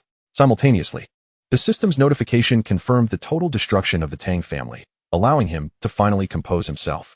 Subsequently, he led his people in looting the Tang estate. Since he aimed to vigorously develop the family, various resources and assets were essential. Before long, numerous Jiang clan members emerged, each carrying wooden chests brimming with gold, silver, jewels, martial arts techniques, and shop deeds. After thoroughly confirming that they had completely emptied the Tang family of all resources, they collaboratively lifted the chests and exited the Tang residence, returning along the same path. Along the way, the commotion stirred by the Jiang clan attracted a considerable gathering of onlookers. What a strong scent of blood. Who are these people? That's Jiang Yongnian and Jiang Yongyu. I recognize them. They belong to the Jiang family. Observing their heavy steps, what could those chests contain? That is not the focus of attention. The real question is, it appears they have just come from the Tang family. The Tang family? Could it be that the two families, the surrounding crowd buzzed with speculation and conjecture? At that moment, one individual noticed the white-clad man leading the procession. Who is this leader of the Jiang family? I have never seen him before. When did such a figure emerge from the Jiang family? A number of relatively young individuals, unfamiliar with the visage of Jiang Daoxuan, found themselves puzzled. However, it was not long before some elderly residents of Wudong City, having lived there for many years, recognized him. Among the crowd, a martial artist donned in sturdy attire suddenly felt a jolt of disbelief, exclaiming, "Is that really Jiang Daoxuan?" The utterance sent ripples through the assembly, igniting a monumental stir. Chapter 11. The shocking news sweeping through Wudong City. Family meeting. What? Is that the Jiang clan leader Daoxuan, who swept through his peers years ago, only to retreat into seclusion and subsequently vanish? Was it not rumored that he had perished? How could he possibly appear here? Wait. They had just emerged from the Tang family. Could it be? The onlookers were taken aback, and soon after, a bold individual ventured into the Tang residence to ascertain the situation. Gazing upon the horrific scene inside the Tang household, a pallor washed over everyone's faces, prompting some to bow their heads and retch. Before long, the news of the annihilation of the Tang family spread like wildfire, sending shockwaves throughout Wudong City. Like a thunderclap resonating across flat ground, the city, which had enjoyed stability for decades, was thrust into upheaval. Upon hearing this news, countless ordinary citizens, martial artists, and scions of noble families wore expressions of disbelief. It must be noted that this was none other than the esteemed Tang family, the foremost among the four great clans. Not only were there many formidable experts within their ranks, but the Tang family's four tigers were also stationed there, each a master of the innate realm. Moreover, the family's elder had reached the fabled Purple Mansion realm years ago. Yet, astonishingly, such a formidable assembly could not withstand the Jiang clan. The chilling realization set in. Within the Tang estate, and among the Jiang clan members in the streets, not a single corpse could be found. This meant that the Jiang family had managed to obliterate the entire Tang clan without sustaining a single casualty. This sensational and terrifying achievement immediately sparked suspicion among many. Could it be that Jiang Daoxuan not only survived, but also successfully ascended to the Purple Mansion realm? At this thought, their hearts trembled. With the elder of the Tang family deceased, if this were true, the title of Wudong City's foremost family would surely shift to the Jiang clan. As the news spread, from 1 to 10 and 10 to 100, it quickly engulfed all of Wudong City. Shortly thereafter, at the city lord's residence, in a separate courtyard, City Lord Ding Xian stood by a pond, casting crumbs of food into the water, attracting a swarm of fish.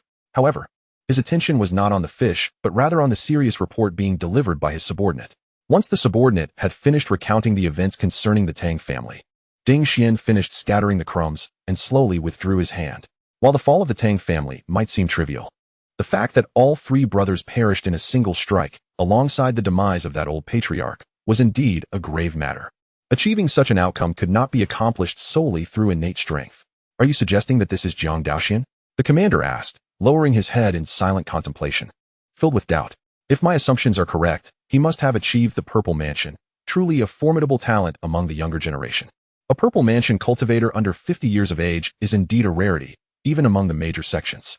It is regrettable, however, that despite possessing such exceptional gifts, he is content to remain the head of a small clan, burdened by trivial matters. Such prodigious talent is being squandered. Were he to forsake his family and align himself with a superior power, he might have reached the pinnacle of the Purple Mansion realm.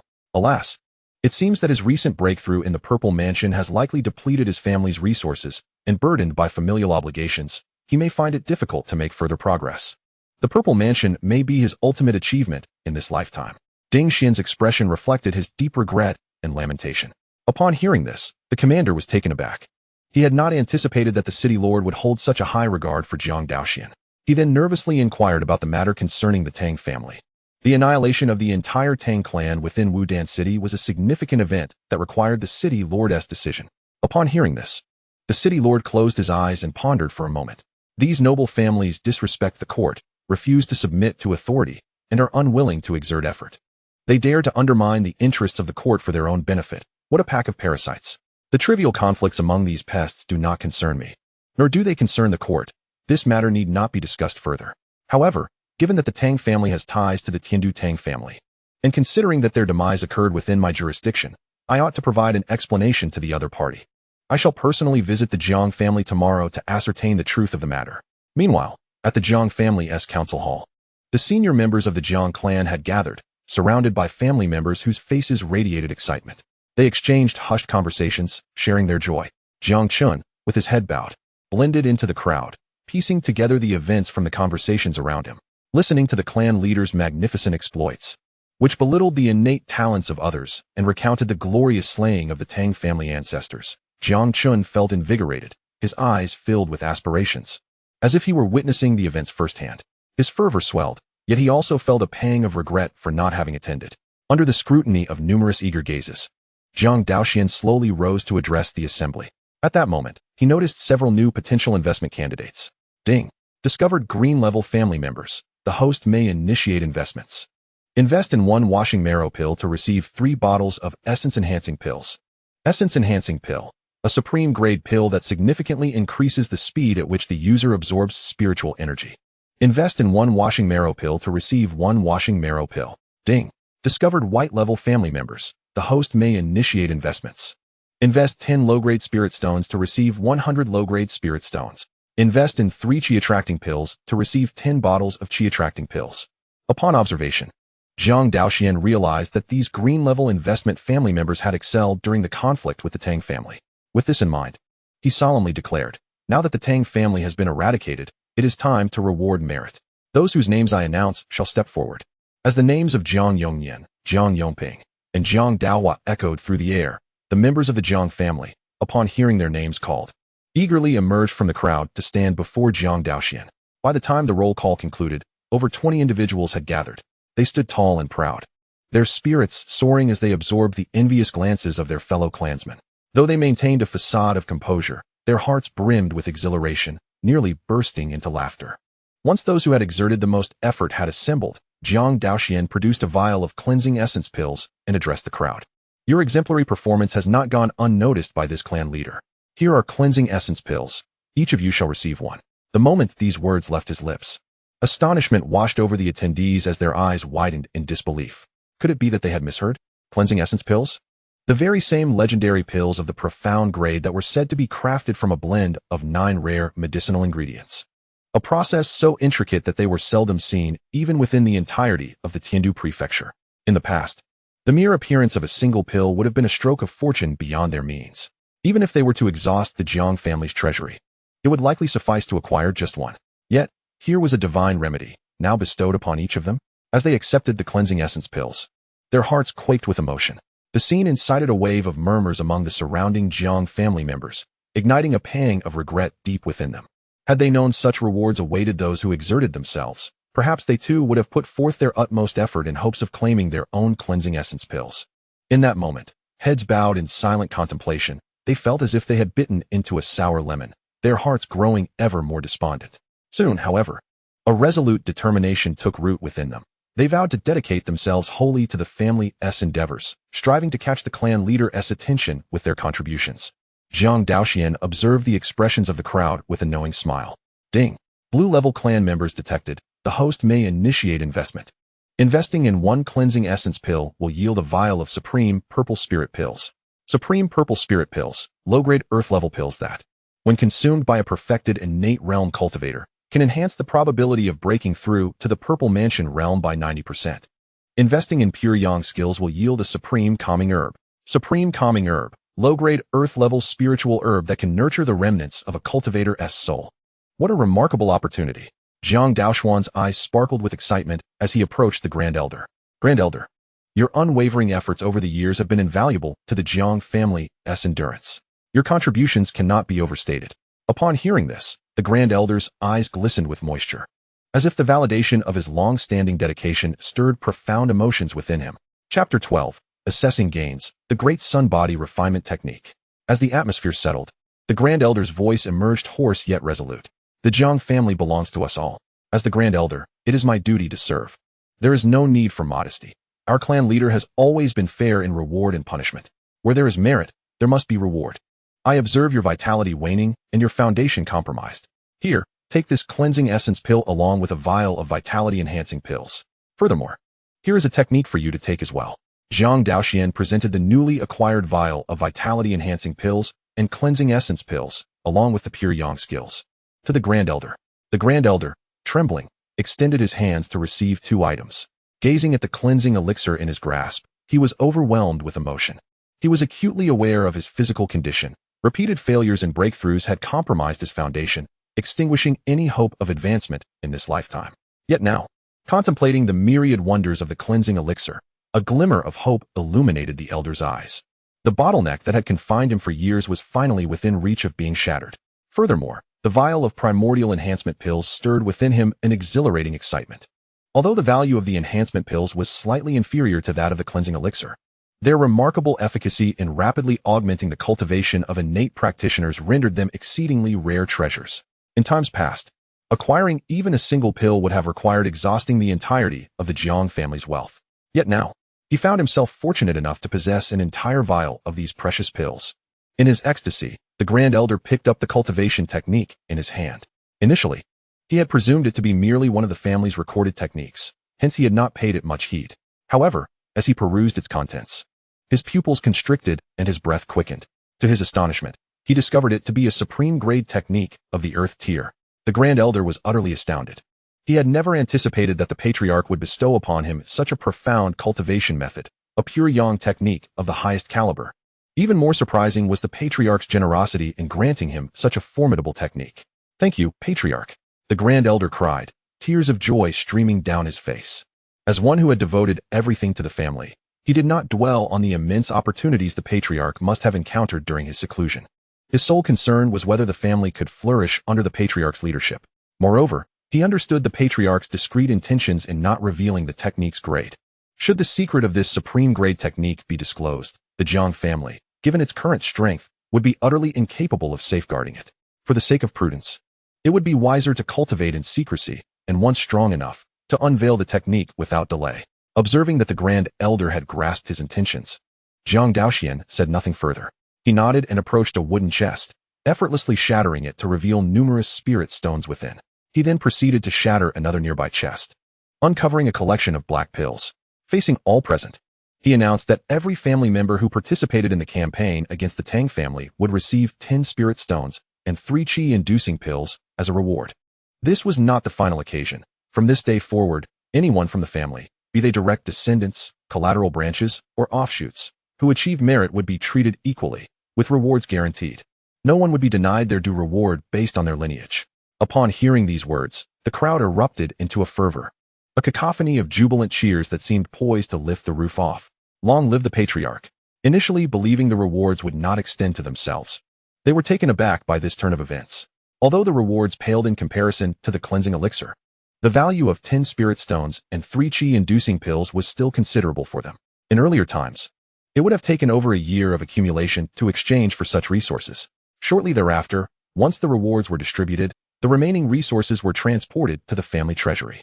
After receiving the rewards bestowed by the system, Jiang Daoxuan issued a command, declaring the conclusion of the assembly. Numerous members of the Jiang clan, content with their gains, gradually departed, returning to their residences. As the crowd dissipated, Jiang Daoxuan did not linger. He retraced his steps along the path of memory back to his chamber. Fortunately, despite his prolonged seclusion, his room remained impeccably clean, having been tidied frequently. Due to the cleansing effect of spiritual energy on his pores, even after years without cleaning, his skin remained delicate and smooth, free from any blemish. While his body was unsoiled, the thought of the bloodstains on his clothing prompted him to change into a fresh, white outfit. Subsequently, he approached his bed and took a seat. Jiang Daoxuan began to review the fruits of his recent endeavors. Firstly, he had acquired the cultivation method of the Great Sun Body refinement technique through the system's importation. This technique harnessed the power of solar starlight to temper the physical body, with vitality surging like an endless ocean. An ordinary individual, upon reaching the pinnacle of this practice, could withstand the might of Earth-grade magical artifacts, becoming a living, breathing magical tool. Should he cultivate to such a level, given the formidable nature of his innate holy body, resisting heavenly-grade artifacts would likely pose little challenge. Following the prescribed steps of cultivation, Jiang Daoxuan endeavored to absorb the first wisp of solar starlight permeating the air. At the moment he activated the Great Sun Body refinement technique, his physical form underwent a profound transformation, resembling a vast whirlpool that voraciously drew in the surrounding solar starlight. This energy merged within him, cleansing his muscles and bones, causing his vitality to surge dramatically. Within mere moments, a faint golden halo enveloped him, making Jiang Daoxuan appear akin to a celestial being descended to the earthly realm. After completing a cycle of the Great Sun Body refinement technique, he paused to sense the changes within his body. Although the time was brief and the effects not yet pronounced, he could already perceive a slight enhancement in his physique. Jiang Daoxuan nodded in satisfaction, acknowledging the undeniable potency of this earth-grade body refinement technique. Having practiced only a single round, he had already experienced such a remarkable increase in strength. If he were to engage in long-term cultivation, the enhancement would surely be substantial. Concurrently, he contemplated the compatibility of the Great Sun Body refinement technique with the pure Yang skill, both embodying the essence of utmost Yang and resilience. Might they complement each other to yield extraordinary results? He was uncertain, given the brevity of his practice, but he anticipated clarity after a night of cultivation. Subsequently, Jiang Daoxuan focused his mind and retrieved his next reward. In an instant, a yellow elixir bottle materialized in his hand. This was the Vajra pill he had obtained following his investment in Jiang Chen. He lifted the bottle and poured a bright orange pill into his palm.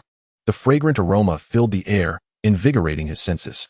Witnessing the extraordinary nature of the Vajra pill heightened Jiang Daoxuan's anticipation. Without hesitation, he raised it to his lips and swallowed it whole. The pill dissolved instantly, transforming into pure medicinal essence that coursed through his limbs and bones, igniting a fervent warmth throughout his body. Sensing an anomaly within his body, Jiang Daoxuan's gaze flickered, and he instinctively began to activate the Great Sun refining body technique. Waves of solar starlight surged into him, swiftly merging with the potency of the diamond pill. After completing 9 cycles of the Great Sun refining body technique, the essence of the diamond pill was entirely refined. With a deep exhale, Jiang Daoxuan released a cloud of turbid air. He then slowly opened his eyes, which gleamed with newfound brilliance. Truly, the efficacy of a top-tier earth-grade elixir is remarkably potent, he mused inwardly. Under the rapid refinement of the Great Sun technique, the power of the diamond pill not only remained undiminished, but was utilized to its fullest extent, seamlessly absorbed by him. In such a brief moment, he felt his physical prowess enhanced by more than 20%. Although the effects would wane over time, the current surge exceeded Jiang Daoxuan's expectations. He could not help but wonder if consuming the entirety of the diamond pill would elevate his physical strength to what extraordinary heights. It is worth noting that he possessed a full 10 vials of the diamond pill. Chapter 13.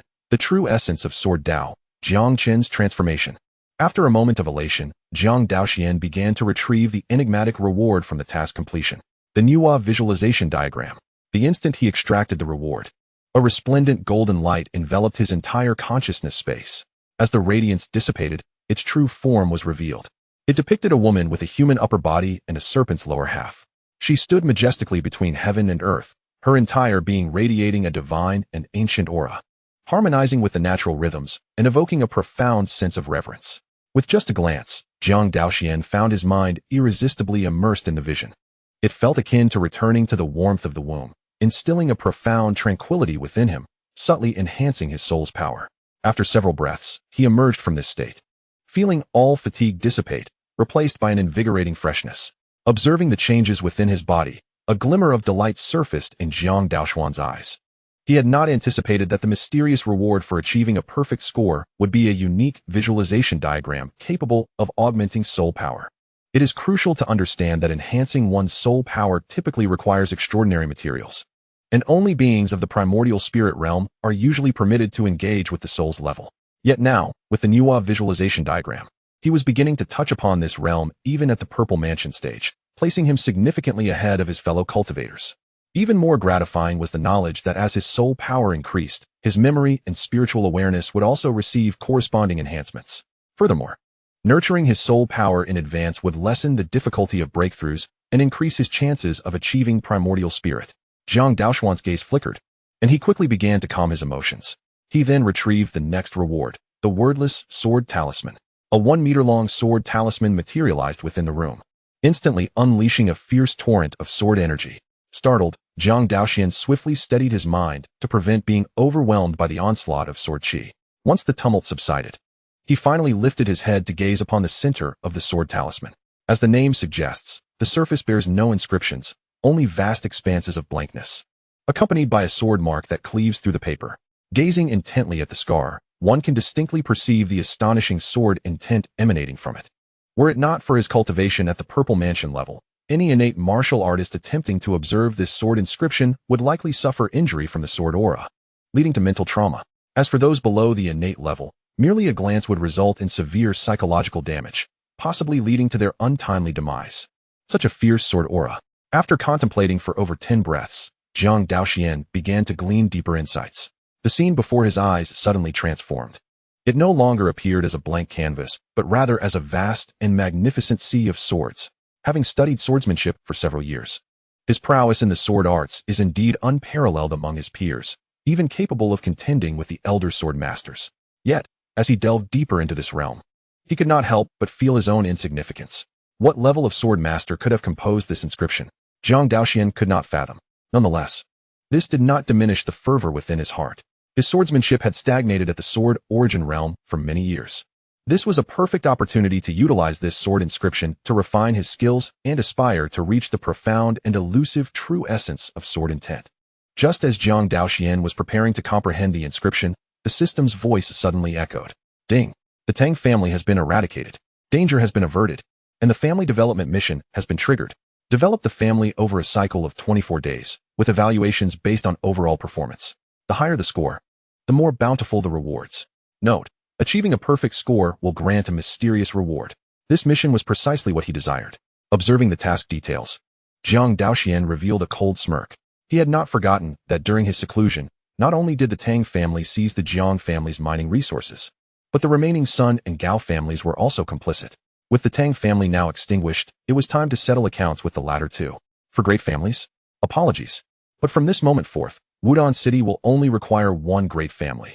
Just as Jiang Daoxuan began to solidify his resolve, that night would prove to be extraordinary for many in Wudong City. Upon learning of the Tang family's downfall, the remaining two families were gripped by fear, dreading retaliation from the Jiang family and reluctant to part with their wealth. Simultaneously, the two families were busy preparing to offer apologies, frightened and sleepless throughout the night. As the night deepened and tranquility enveloped the surroundings, Jiang Chen, having concluded his training for the day, returned to bed, weary from exhaustion. His spirit was fatigued, and soon he felt a wave of profound drowsiness. His eyelids grew heavy, slowly closing as he drifted into slumber. Not long after, an unexpected phenomenon occurred. A tangerine-hued glow quietly emerged from Jiang Chen's chest, shimmering brilliantly in the night. Shortly thereafter, tendrils of flame began to emanate from his pores, forming small vortices that voraciously absorbed the surrounding spiritual energy. An immense influx of spiritual energy surged into his body, coursing through his limbs and bones, commencing the self-repair of all his injuries. After a night had passed, Jiang Chen's eyelashes fluttered, and he slowly opened his eyes. The lingering drowsiness dissipated entirely upon realizing the astonishing transformation within his body. What is this? Jiang Chen opened his eyes wide, engulfed in profound astonishment. He hastily stumbled out of bed, rising to his feet to sense the extraordinary changes within him. The fatal flaw that had rendered him incapable of absorbing spiritual energy due to a shattered dantian had completely vanished. Am I truly able to absorb spiritual energy now? Jiang Chen lowered his gaze to his trembling hands, disbelief etched across his face. He had never anticipated that such a transformation would occur merely from awakening from slumber. The joy was so sudden that it even led him to question whether he was still trapped in a dream. It was only when he extended his hand and pinched his face with force that he realized, with a sharp sting, that this was indeed reality. Feeling the fiery pain on his cheek, Jiang Chen firmly established that this was not a dream. he could finally embark on the path of cultivation once more. After a moment of exhilaration, he began to meticulously investigate the circumstances surrounding this miraculous change. Before long, he encountered an anomaly. His dantian not only returned to its original state, but had inexplicably expanded several-fold. In a corner of the dantian, he spotted a flickering flame. Why has this peculiar entity suddenly manifested within me? Moreover, this flame seemed oddly familiar. Gazing at the strange fire, Jiang Chen's eyes glimmered with contemplation. He furrowed his brow, striving to recall the source of this familiarity. Suddenly, a flash of insight illuminated his mind. Could it be from that day? Jiang Chen reminisced about his recent experiences. After being expelled from the Qianshan sect, he had witnessed a flame descending from the heavens upon him during a night on his journey home. At that time, he was filled with confusion but had not observed any physical anomalies. So, you have been following me since then? Jiang Chen murmured. At this juncture, he comprehended that the restoration of his dantian was likely linked to this mysterious flame. Chapter 14, A New Investment, the Shadow Sword, and the Myriad Swords Converging. As Jiang Chen stared at the flame for several breaths, an unusual sensation blossomed within him. I seem to be able to control it. With this thought, Jiang Chen began to experiment.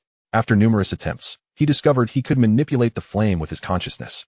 Opening his palm, a small flicker of fire erupted from his hand, but it extinguished almost instantly. Watching this wondrous sight, Jiang Chen's interest surged, prompting him to explore various applications of the flame. Through his experimentation, he uncovered numerous functions of the fire. Once spiritual energy was absorbed and refined by the flame, it became even purer. Furthermore, the flame could be used to expand meridians, refine bones, and much more, showcasing its vast potential. After continuously absorbing the refined spiritual energy produced by the flame, a sudden clear sound resonated from within him. To his astonishment, Jiang Chen realized he had achieved a breakthrough. He was now at the second level of postnatal cultivation. When did breaking through become so effortless? Jiang Chen wore an expression of disbelief, quickly followed by elation. At this moment, the words of his clan leader echoed in his mind. Rebuild after destruction. Indeed, the clan leader was right. As long as one perseveres and does not yield, miracles will eventually manifest. Jiang Chen clenched his fists, his heart surging with emotion. At this moment, he found himself harboring a deeper admiration for his clan leader, which transcended mere respect for strength. It was the reverence for a guiding light on the path of life, a beacon in times of confusion. Presently, his single thought was not to rush into training, but rather to share the joyous news with the clan leader. The leader has treated me with such kindness. I must be the first to convey this good tidings to him. From now on, I shall no longer be a mere spectator. I too shall partake in the endeavor to fortify our clan. Suppressing the elation within, Jiang Chen's gaze drifted to the distant horizon, murmuring softly, Qianshan Sect, Luofeng Sect.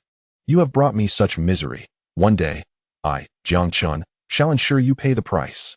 Reflecting upon the bitter tribulations he had endured, nearly losing his life, a surge of anger welled within him. Yet, he recognized that with his current strength, he could not possibly contend with these two formidable entities.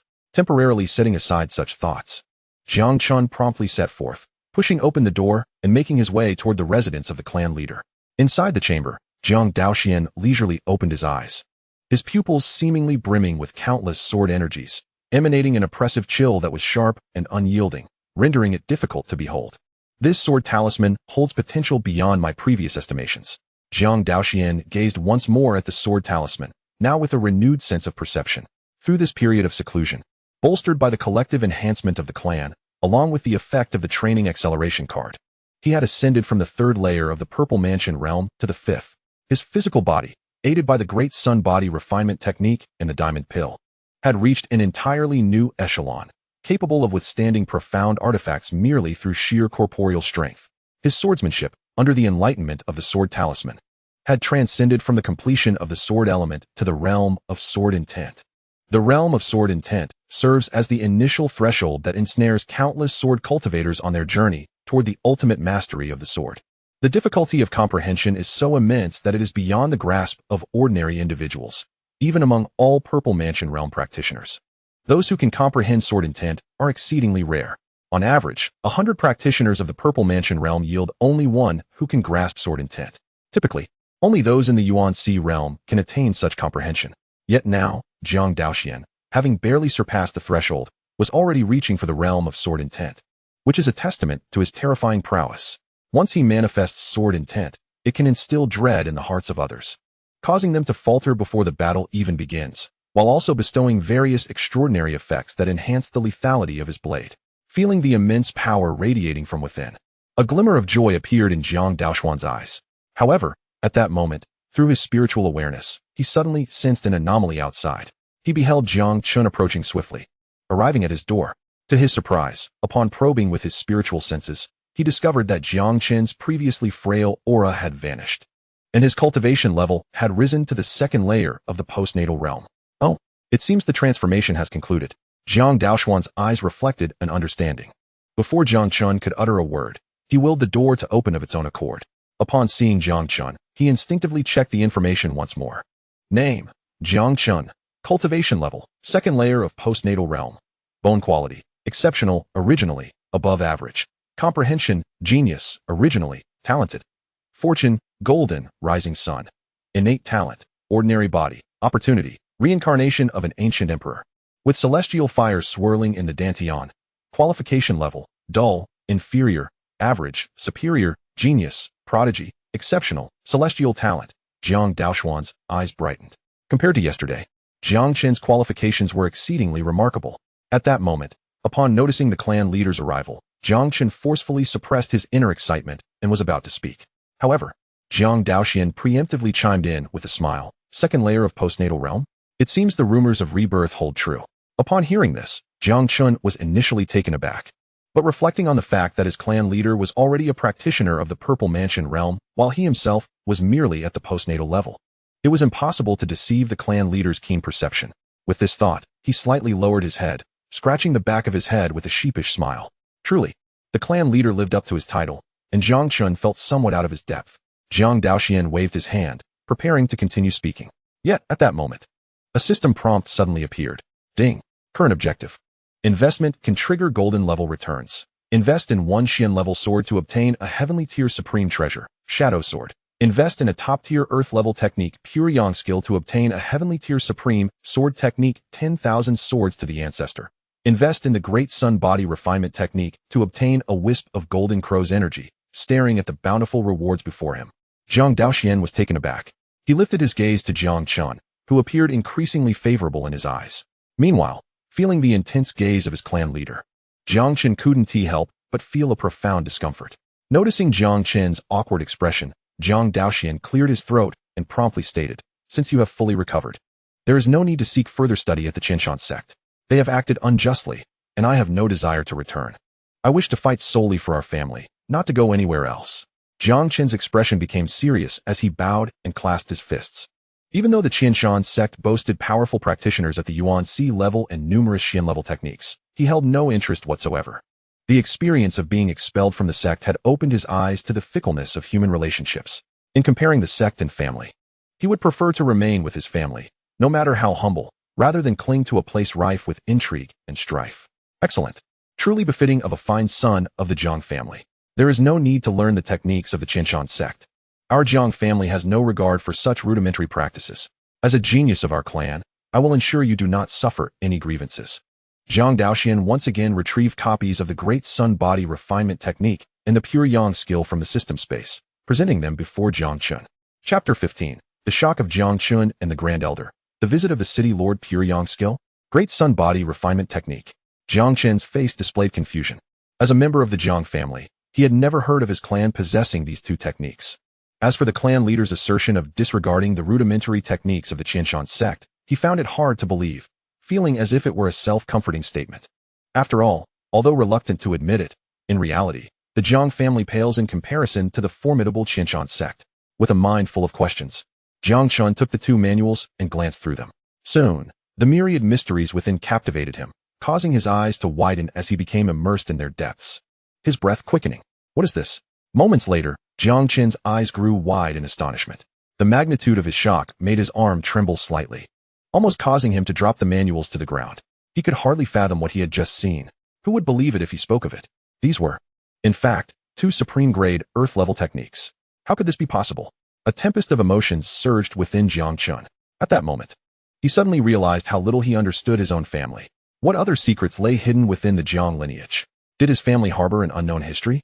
After the initial shock, Jiang Chen grasped the source of his clan leader's confidence. It was no wonder he looked down upon the techniques of the Qinshan sect. To say nothing of the fact that a single Earth-level technique could easily surpass all the techniques of the Chen sect, let alone two. Calming his racing heart, Jiang Chen turned to Jiang Daoxuan, swallowing hard with anxiety. Clan leader, are you truly giving me these? Although he held the two manuals in his hands, he still found it hard to believe, overwhelmed by astonishment. As a former disciple of the Chen sect, his perspective was naturally elevated. He was acutely aware of what supreme-grade Earth-level techniques represented. Should such techniques be revealed, not only the Chen sect, but even those formidable sects far beyond it would swarm like sharks sensing blood, ultimately tearing the Jiang family apart. Reflecting on this, an overwhelming emotion washed over him. As a cultivator of the Purple Mansion, the clan leader undoubtedly understood the risks involved better than he did. Yet even so, he had resolutely chosen to bestow such unparalleled techniques upon him. This trust ignited a fervor within Jiang Chen, filling him with excitement. Why should a descendant of the Jiang family have to practice the rudimentary techniques of the Chen sect? That would be a disgrace to his lineage. You may keep these two techniques. The clan leader has no habit of reclaiming gifts. In that moment, Jiang Chen finally comprehended the gravity of the situation. His clan leader had truly conferred these two techniques upon him. An immense joy enveloped his spirit, compelling him to kneel on the ground. The clan leader's profound favor. I, Jiang Chen, shall forever cherish in my heart. I vow not to disappoint your expectations in the future. Jiang Daoxuan nodded, then produced his own sword, presenting it before Jiang Chen. As a prodigy of the Jiang family, how can you be without a worthy weapon? This sword is a gift to you, aiding you in your path of cultivation, helping you to forge ahead through challenges. And may you always remember that the family and I will forever be your most steadfast support. Upon hearing this, Jiang Chen instinctively raised his head. Gazing at the silver-white longsword before him, he could not help but shudder. As a descendant of the Jiang family, how could he not recognize the origin of this sword? It was the personal sword crafted by the clan leader at great expense and effort. Its rank was even a low-grade Xin-level weapon. It was the only Xin-level weapon besides the ancestral sword of the Jiang family. Yet, such a precious treasure was unexpectedly bestowed upon him by the clan leader. The overwhelming shock made Jiang Chen question whether he was ensnared in a dream. Though his heart brimmed with joy, he refrained from immediately accepting the sword, instead casting a glance at Jiang Daoxuan. And what about you? If I were to take this sword, what would become of the clan leader? Although the clan leader had already broken through to the Purple Mansion realm, losing this profound weapon would undoubtedly have a significant impact on his combat prowess, making him more susceptible to danger. Jiang Daoxuan stood with his hands clasped behind his back. If I have instructed you to take it, then do so without hesitation. Why are you hesitating as if you are not a member of the Jiang family? Rest assured, now that I have achieved the Purple Mansion realm, do you think I would lack for such a weapon? Feeling somewhat awkward, Jiang Chen scratched his head and hurriedly embraced the sword, sheathed, with both hands against his chest. Reluctant to let go, with his head bowed, he glanced at his clan leader from the corner of his eye and grinned. Thank you for your generous gift. Esteemed clan leader. He could hardly believe that not only had his cultivation unexpectedly restored, but he had also received a succession of opportunities from the clan leader. Ding. Investment successful. Congratulations to the host for acquiring the celestial grade supreme treasure, the Shadow Sword. Ding. Investment successful. Congratulations to the host for obtaining the celestial grade supreme sword technique. Myriad swords converging at the capital. Ding. Investment successful. Congratulations to the host for receiving a wisp of Golden Crow Chi. Golden Crow Chi, once used, it can project a youthful phantom of a golden crow comparable to the Sun Wheel Realm cultivator to fend off enemies, vanishing after 10 breaths. Gazing at these three rewards, Jiang Daoxuan felt a surge of joy once more. However, considering Jiang Chen was still before him, he decided against revealing the Shadow Sword for the moment to avoid complications. Collecting his thoughts, Jiang Daoxuan turned his attention back to the elated Jiang Chen, his lips poised to speak. Just then, a sudden sound of footsteps echoed. Upon turning, Jiang Daoxuan saw the Grand Elder approaching. A brief examination revealed that the Grand Elder's aura had greatly strengthened, indicating he had successfully broken through to the pinnacle of the innate ninth layer. At this moment, the Grand Elder looked at Jiang Daoxuan with immense excitement. After consuming the cleansing marrow pill, the damage to his foundation caused by multiple failed breakthroughs had been completely restored. With the powerful efficacy of the Yuan-enhancing pill, he had, in just one night, achieved the long-coveted realm. Despite having much to express, the Grand Elder suppressed his elation. Acknowledging the pressing matters at hand, and respectfully stated to Jiang Daoxuan, Clan leader, Lord Ding has arrived, and is currently arranged in the conference hall. Jiang Daoxuan remained composed. It was anticipated that the Lord would visit the Jiang family today, given the significant events he had orchestrated in the city. After all, as the city lord, It would be strange if there were no response from him. More importantly, facilitating the Grand Elder's breakthrough to the Purple Mansion realm took precedence. With that thought in mind, Jiang Daoxuan promptly produced a supreme purple spirit pill and handed it to the Grand Elder. Since you have achieved the innate perfection, hasten your breakthrough to the Purple Mansion. The Grand Elder instinctively froze at the thought of being urged to break through to the Purple Mansion so soon after achieving his own breakthrough, his realm still unsteady. However, upon receiving the purple spirit pill and lowering his head to gaze upon it, he was filled with anticipation. Gazing at the familiar appearance of the elixir in his hand, the Grand Elder was momentarily taken aback. Could this be the purple spirit pill? However, his surprise quickly morphed into a frown as he sensed something amiss. The most common low-grade purple spirit pill bore only a single medicinal pattern, while even the finest variant possessed no more than 3. Yet, astonishingly, this particular pill displayed a remarkable 4 patterns. Could it be the legendary supreme purple spirit pill? The Grand Elder's pupils constricted. The appearance of the pill conjured memories of a rare treasure said to exist solely in tales. It was rumored that consuming this pill would elevate the probability of breaking through to the Purple Mansion realm by a staggering 90%. In other words, should he truly ingest it, the gates of the Purple Mansion realm would swing open to him, regardless of his current stability.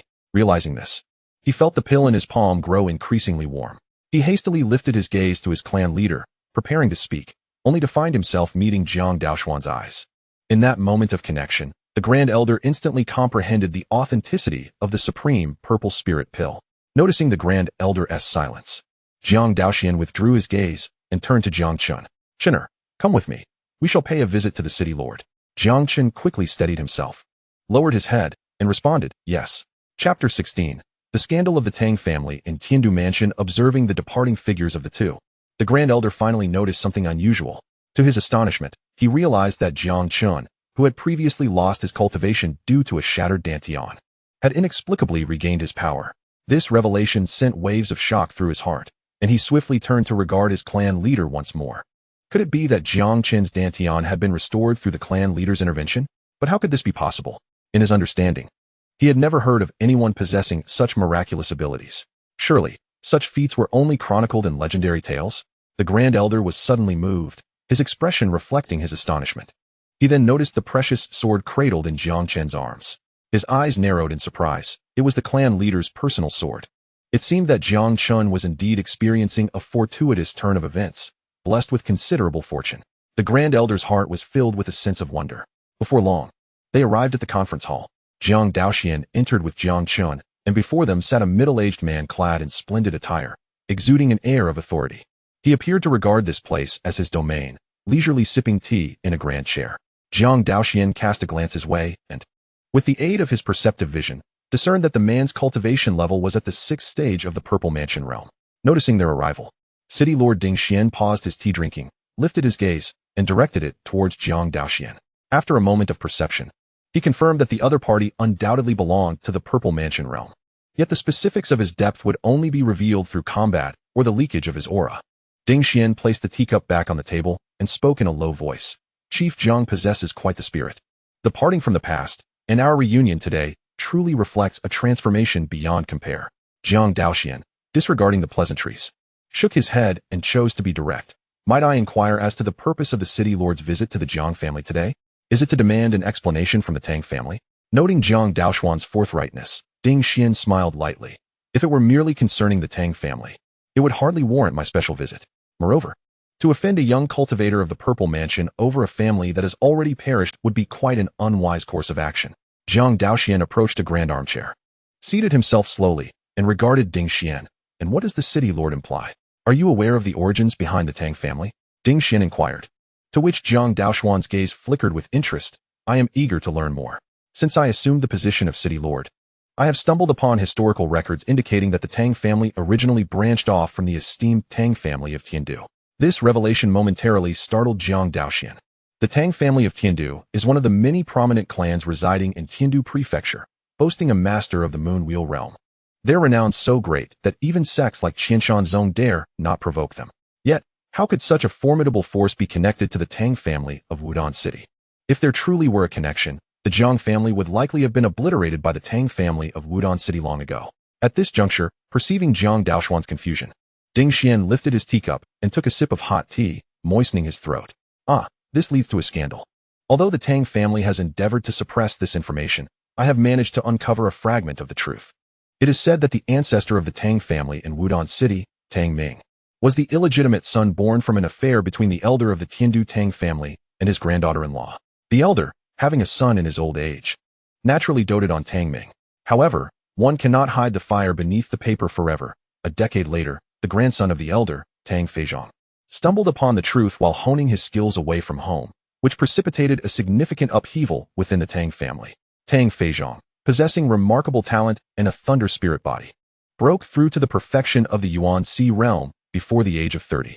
Upon discovering the affair between his wife and the elder, he swiftly advanced to the Star Wheel realm and, utilizing his formidable strength, slew the elder of the Tang family, thus becoming the strongest within the clan.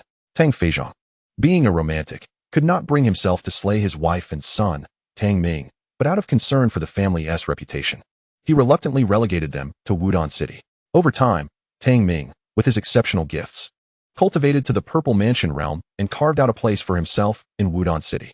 However, due to the historical disgrace of the family, Tang Ming was disinclined to act under the banner of the Tang family of Tiandu.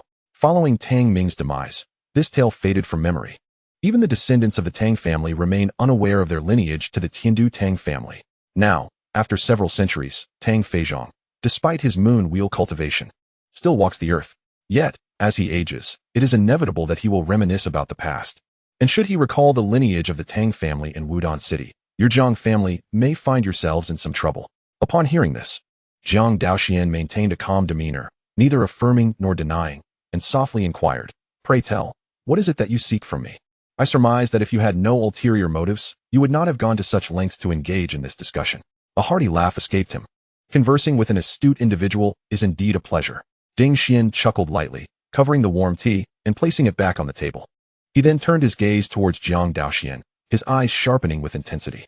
The Tang family of Tiandu had long been known for their domineering ways, garnering considerable dissatisfaction. Should you choose to ally with us, there are those who will shield you from their retribution. The moment these words were uttered, Jiang Daoxuan's interest was piqued. Us. It appears the power behind this city lord is quite formidable. The confidence to potentially shield himself from the Tang family's accountability suggests a connection to their scandals, likely tied to this underlying force. Jiang Daoxuan pondered for a moment. Observing this, Ding Xian was about to speak again when he suddenly sensed something. He shook his head. It seems this is not the opportune moment for conversation. Someone approaches. No sooner had he spoken than footsteps echoed in the hall. Jiang Daoxuan turned to see a young member of the Jiang family hurriedly enter, halting before him. "Greetings, esteemed patriarch. The clan leaders of the Sun and Gao families have arrived, wishing to meet with you." Jiang Daoxuan's gaze flickered. He had not anticipated their arrival, yet it suited him perfectly. With this thought in mind, he gently instructed, "Let them enter." Upon hearing the patriarch's command, the young Jiang family member nodded and swiftly departed. Shortly thereafter, clan leader Sun and clan leader Gao, accompanied by a dozen individuals, entered the conference hall. Upon entering, their eyes fell upon Jiang Daoxuan seated at the head of the table. The assembly promptly lowered their heads, anxiety palpable as they clasped their hands in salute. "We pay our respects to clan leader Jiang." After this, they discreetly surveyed their surroundings, suddenly noticing Ding Xian seated beside Jiang Daoxuan. A wave of shock coursed through them. They had not anticipated the city lord's presence here. To avoid any faux pas, they hurriedly added, "We also pay our respects to the city lord." Chapter 17. Apologies from the two great families. In response to the crowd's reverent greetings, Ding Xian showed no interest, not even lifting his head, casually remarking, "You may proceed with your matters. I require no attention." Clan leaders Sun and Gao felt a tightening in their expressions. Though they spoke thus, they dared not disregard the esteemed figure before them. At that moment, a twinge of regret washed over them. Had they known the city lord would be present, they would have delayed their visit to the Jiang family, thus avoiding this rather awkward encounter. Tension began to envelop the atmosphere as Jiang Daoxuan regarded the two clan leaders with a teasing tone. "Pray tell, what brings you both together in seeking my counsel?" Clan leader Gao and clan leader Sun swallowed nervously, hastily replying, "Esteemed clan leader, during your absence over the years, we have no desire to encroach upon the mining territories of the Jiang family. It is merely a matter of necessity." Indeed, at that time, the Tang family had continuously threatened us, demanding that we take action against your Jiang family.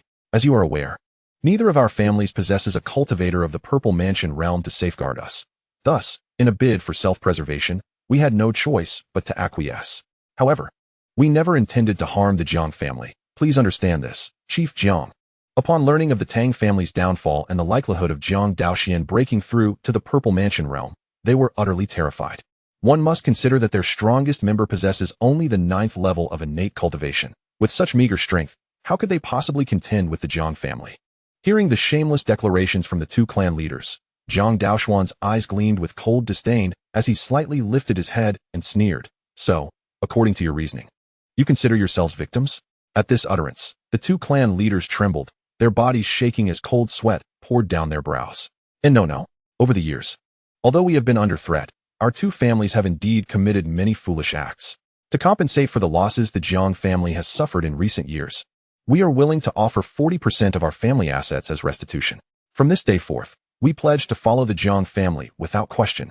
Yes, Jiang Daoxuan, displaying evident impatience, waved his hand to silence them. Once the room fell silent again, he coldly proclaimed, "My Jiang family has endured countless hardships. Had I not emerged from seclusion, I fear the Jiang family would have already been driven to extinction by you. What? Now you feel fear?" With these words, the atmosphere in the assembly hall became remarkably oppressive, and all members of the Gao and Sun families were rendered mute with fear. Only the Gao clan leader, mustering his courage, prepared to speak, but was interrupted by Jiang Daoxuan. "We shall discuss those matters later. For now, I am quite curious about something." Might the Gao clan leader deign to provide an answer? Seeing his name directly mentioned, the Gao clan leader's lips twitched as he stammered, "Please, go ahead. Before my seclusion, I expended significant resources to purchase a purple spirit pill from the treasure pavilion established by your Gao family. However, upon consuming it, I discovered that it had been tampered with, harboring a hidden toxicity that nearly caused me to fail in my cultivation." Gao clan leader.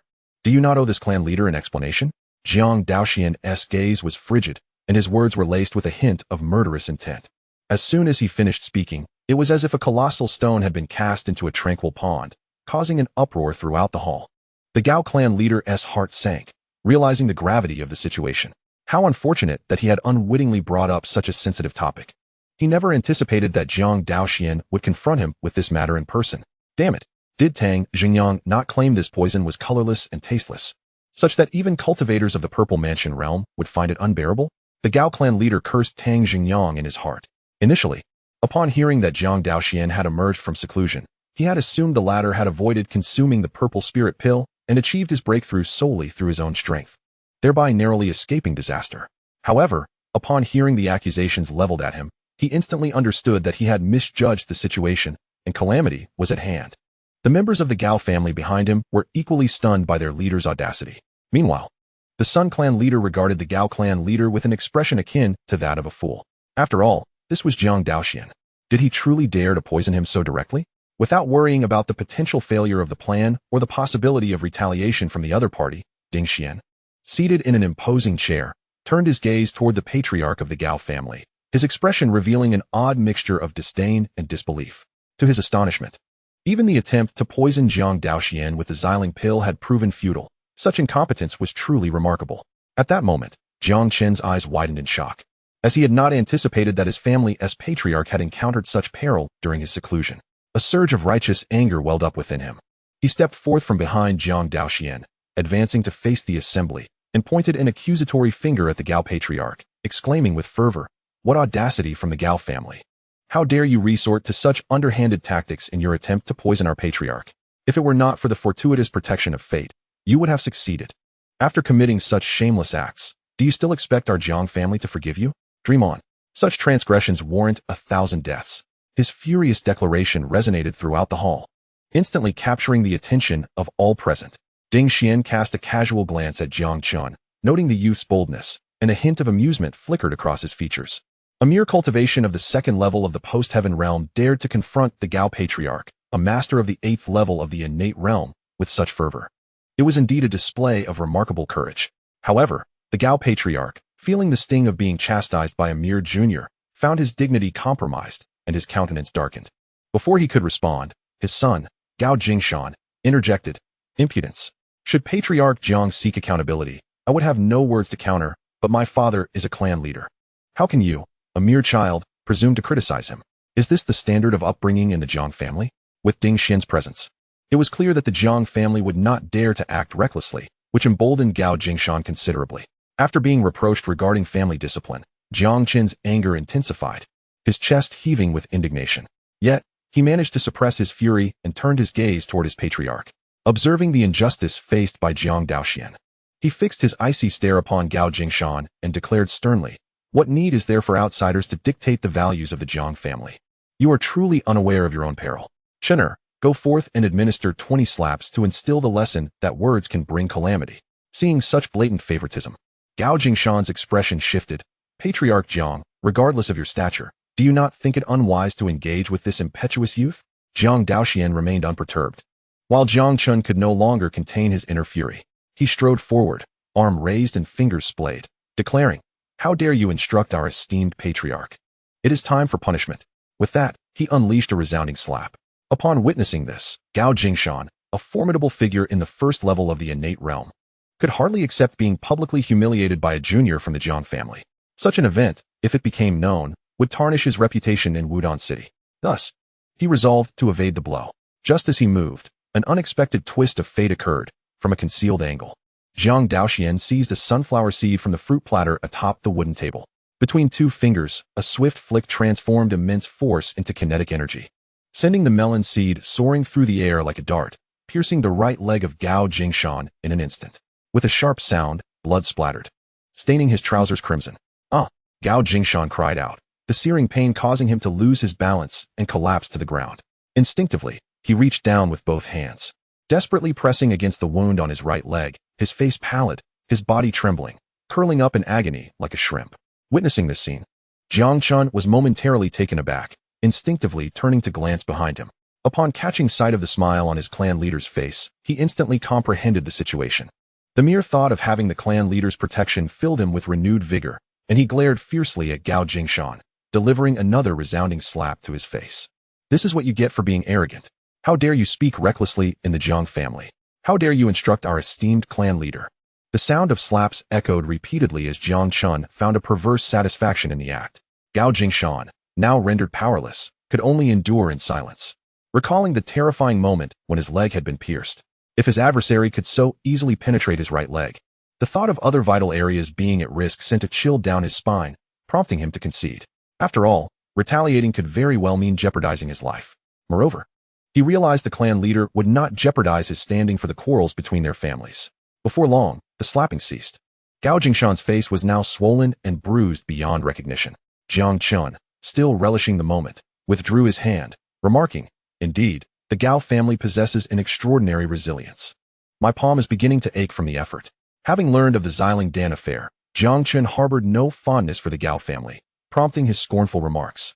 In response, Gao Jingshan's inner fury intensified, yet feeling the burning pain on his face, he could only bow his head in silence, choosing to submit. Seeing his son in such a dismal state, the Gao clan leader was struck with fear, casting a furtive glance at Jiang Daoxuan from the corner of his eye. However, that very gaze collided with a pair of icy, indifferent eyes. Under the weight of their mutual stare, the Gao clan leader felt an icy chill envelop him, his heart seemingly halting for a moment, engulfed by a profound terror. Fearing for his life, he hastily began to explain, "It was the Tang family. They instigated us. We had no choice. They threatened us." Before he could finish, he was abruptly interrupted by Jiang Daoxuan. "You cannot place the blame on the dead while exonerating yourself so easily. I have no interest in your excuses." The Gao clan leader, panic-stricken, prepared to speak again. Yet this time, a crimson light surged towards him with blinding speed, leaving no room for evasion. His eyes widened in defiance, filled with unwillingness. But he could only submit to the pure yang energy that pierced through his forehead. Bang! A resounding explosion echoed through the hall, blood splattering across the space as the patriarch's head burst apart like a ripe watermelon.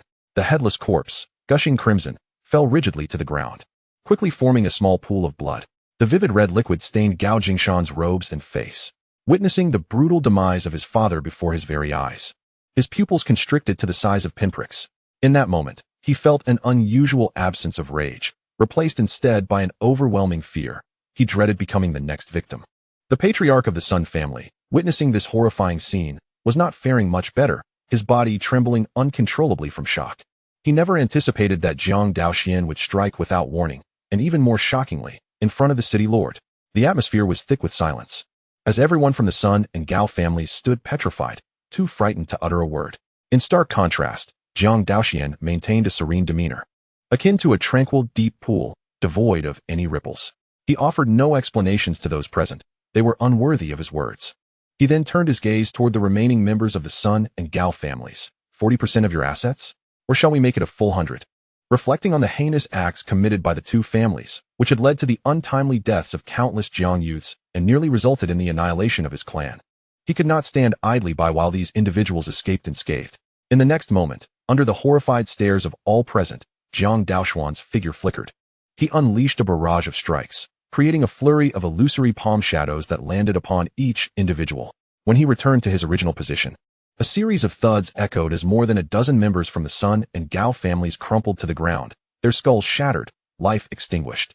Observing this scene, Jiang Chen and the multitude of Jiang family youths gathered at the entrance cast fervent glances at their patriarch. The ease with which the leaders of the two families were dispatched felt akin to crushing a swarm of ants. Was this truly the power possessed by their esteemed patriarch? It was astonishingly formidable. Amidst the admiration of the onlookers, Jiang Daoxuan remained unfazed, standing with his hands clasped behind his back, exuding an air of mastery. Just then, Ding Xian's voice cut through the tension. "Heh, Patriarch Jiang, your skills are indeed impressive." In response, Jiang Daoxuan, after dispersing the surrounding clansmen, leisurely turned his attention to Ding Xian. "I merely eliminated some inconsequential individuals. What was it the city lord mentioned earlier?" Ding Xian's expression shifted to one of seriousness as he rose from his armchair. "The cultivation technique employed by Patriarch Jiang must be of considerable rank, I presume?" Jiang Daoxuan shook his head and casually replied, "It is merely the Xian-level technique left by my ancestors." Ding Xian, far from surprised, revealed a look of confirmation. As the city lord of Wudong, he was well aware of the Jiang family's historical development. Thus, even though he recognized the sophistication of Jiang Daoxuan's methods and the remarkable level of his cultivation, he would not leap to the conclusion that it was an earth-level technique. He continued, "For Patriarch Jiang to have cultivated to such a level using a technique of this grade, it speaks volumes of your innate talent. However, should you wish to advance further, it appears you may find your efforts somewhat lacking." "Oh, what do you mean by that?" Jiang Daoxuan's gaze deepened further. Chapter 19. A lack of interest in being subservient, however. Ding Xian remained blissfully unaware of this sentiment and continued to elaborate. "At this moment, an opportunity that could alter your destiny lies before you. By joining us, not only will you receive protection from the Tang family of Tiandu, but you may also have the chance to acquire precious techniques of the Xian rank. Furthermore, should you manage to satisfy that esteemed individual, the powerful techniques of the Earth rank may also become within your grasp. At that point, ascending to the Star Wheel realm would no longer be a mere fantasy." Upon hearing this, Jiang Daoxuan felt a distinct lack of enthusiasm. Had his former self encountered such an opportunity, he might have yielded in pursuit of more profound techniques. Yet now, he possessed mastery over 3 Earth-rank supreme techniques, and even held a Heaven-rank supreme sword technique. The situation resembled a beggar painting extravagant dreams for a millionaire, suggesting that with effort, one could earn a few hundred coins through begging, utterly laughable. Simultaneously, upon hearing the lord of the city's promises, Jiang Chen, who stood behind Jiang Daoxuan, began to exhibit a peculiar expression. Were it not for his strong self-control, he might have been unable to suppress a laugh. The clan leader had already imparted 2 Earth-rank supreme techniques to him. How could he ever covet the Xian-rank supreme techniques that others regarded as treasures? In light of such a comparison, even the Earth-rank inferior techniques appeared as mere trinkets. Initially, he had anticipated that the forces seeking to recruit the clan leader would be formidable. Yet this revelation diminished that expectation considerably. As both remained composed, Ding Xian gradually sensed something amiss. It was not just Jiang Daoxuan who remained unmoved by the allure of the Earth-rank inferior techniques. Even the younger member of the Jiang family displayed an unusual calmness. Ding Xian found this perplexing, recalling how he had been so excited upon first hearing these terms that he had struggled to sleep for 3 consecutive nights. Noticing Ding Xian's confusion, Jiang Daoxuan recognized his own excessive calmness and promptly shifted the topic. "So, what is the force backing you?" Upon hearing this inquiry, Ding Xian cast aside his doubts and proudly declared, "This is hardly a grand secret. My loyalty lies with none other than the lord of our Tiandu prefecture. He is a consummate master at the Moon Wheel realm, poised to ascend to the Sun Wheel realm, a powerful figure bestowed with noble titles by the imperial court. By aligning yourself with him, you shall gain access to unimaginable resources. Of course, you need only to pledge a modicum of loyalty, beginning with relinquishing the position of clan leader, allowing the lord to appoint someone to oversee your Jiang family. Thereafter, you will no longer be encumbered by mundane matters, enabling you to focus solely on your cultivation. You will proceed to the Tiandu prefecture, heed the lord's arrangements, and serve him directly. As Ding Xian elaborated, Jiang Daoxuan gradually comprehended the essence of this force. Apart from the absence of a written contract binding him as a servant, the various inequitable agreements effectively treated these cultivators of the purple rank as mere subordinates, resembling a form of servitude akin to that of death warriors. Should one break through to the Yuan Hai or Star Wheel realms, these contracts would be upgraded, garnering greater attention from the Lord of Tiandu Prefecture and yielding more cultivation resources. Even those who excel may find themselves utilized by the Lord of Tiandu, appointed to prestigious positions across the various cities within the realm of Tiandu. For instance, Ding Xian was thus made the Lord of Wudong City. However, what might be perceived as a considerable honor by an ordinary individual was, for Jiang Daoxuan, akin to a mere trifle. Before Ding Xian could articulate his proposition fully, Jiang Daoxuan interjected, "I harbor no interest. There is no need to pursue this matter further." Instantly, Ding Xian's countenance froze in disbelief. He questioned whether his ears had deceived him. He then gazed at Jiang Daoxuan, inquiring, "Are you jesting with the lord of this city?" It was inconceivable to him that the patriarch of a minor family could resist such temptation. Jiang Daoxuan, unfazed, reclined back into his armchair, and under Ding Xian's scrutiny, leisurely lifted his teacup, taking a sip as he softly remarked, "The tea has grown somewhat cold, and I perceive the hour is late. The city lord is undoubtedly busy with affairs. It would be prudent to return early." Witnessing Jiang Daoxuan's unceremonious dismissal, Ding Xian's expression darkened ominously. He had initially anticipated that the other party might join their ranks, which was why he had patiently expounded upon the advantages. Instead, he was met with a dismissive refusal, lacking any sense of intrigue. With this thought, Ding Xian's face clouded with anger, and he could not restrain himself from exclaiming, "Presumptuous! Jiang Daoxuan, I had thought you to be a man of wisdom, yet you have made such a foolish decision. Do you comprehend the calamity your actions may bring upon your Jiang family?" His voice, laden with fury, resonated like thunder throughout the hall, reverberating with a deafening intensity. Feeling the formidable aura emanating from the city lord, Jiang Chen could not help but feel his expression tighten. The overwhelming pressure stemming from the disparity in their realms rendered him pale, struggling to breathe. Yet, at that moment, a familiar, searing presence enveloped him, akin to a blazing sun dispelling all shadows and nullifying the oppressive influence exerted by Ding Xian. It was the patriarch.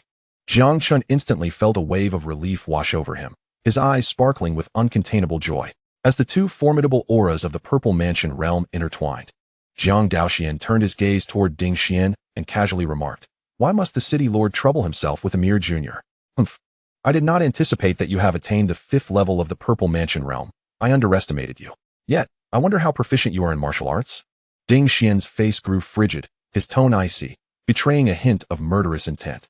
The humiliation he had suffered today would compel Jiang Daoxuan to pay a corresponding price for his arrogance.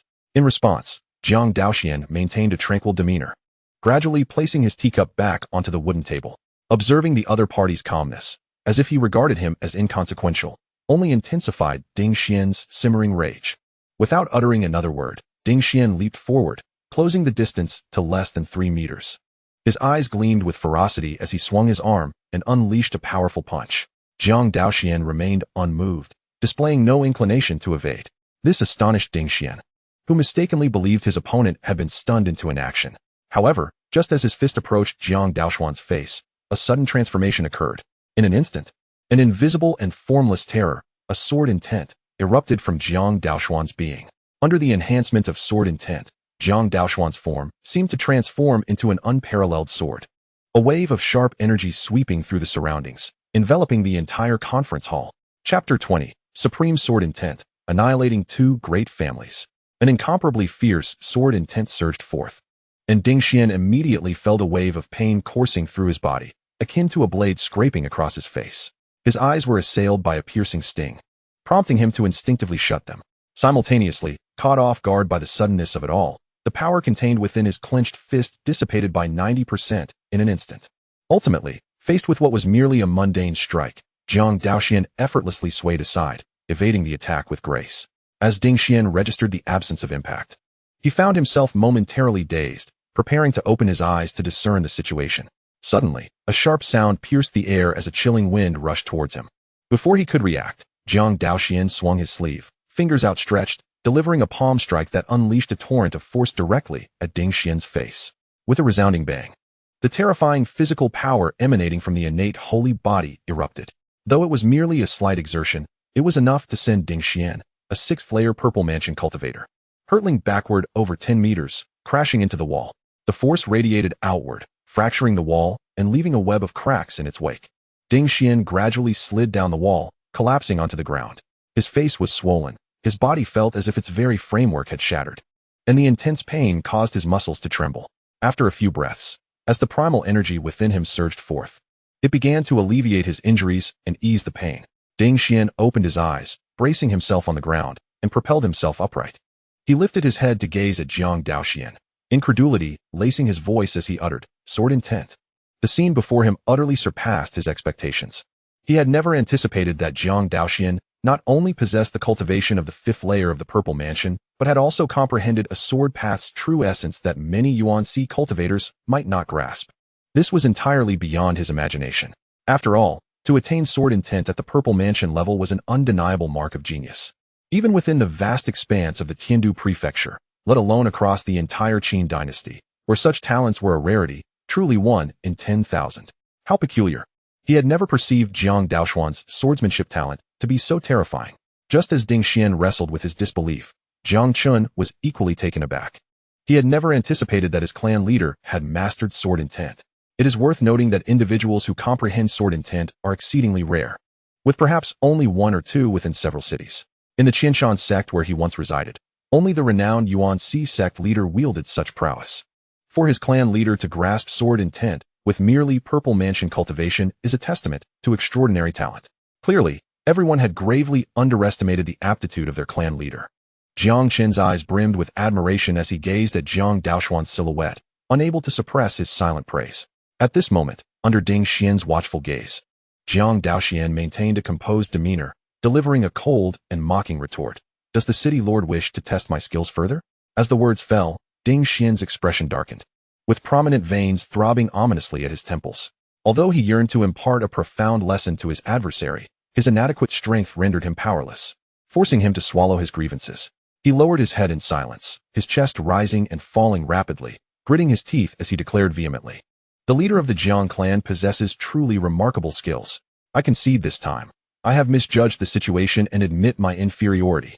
A true man knows when to bend and when to stand firm. He would not recklessly jeopardize his life for mere pride."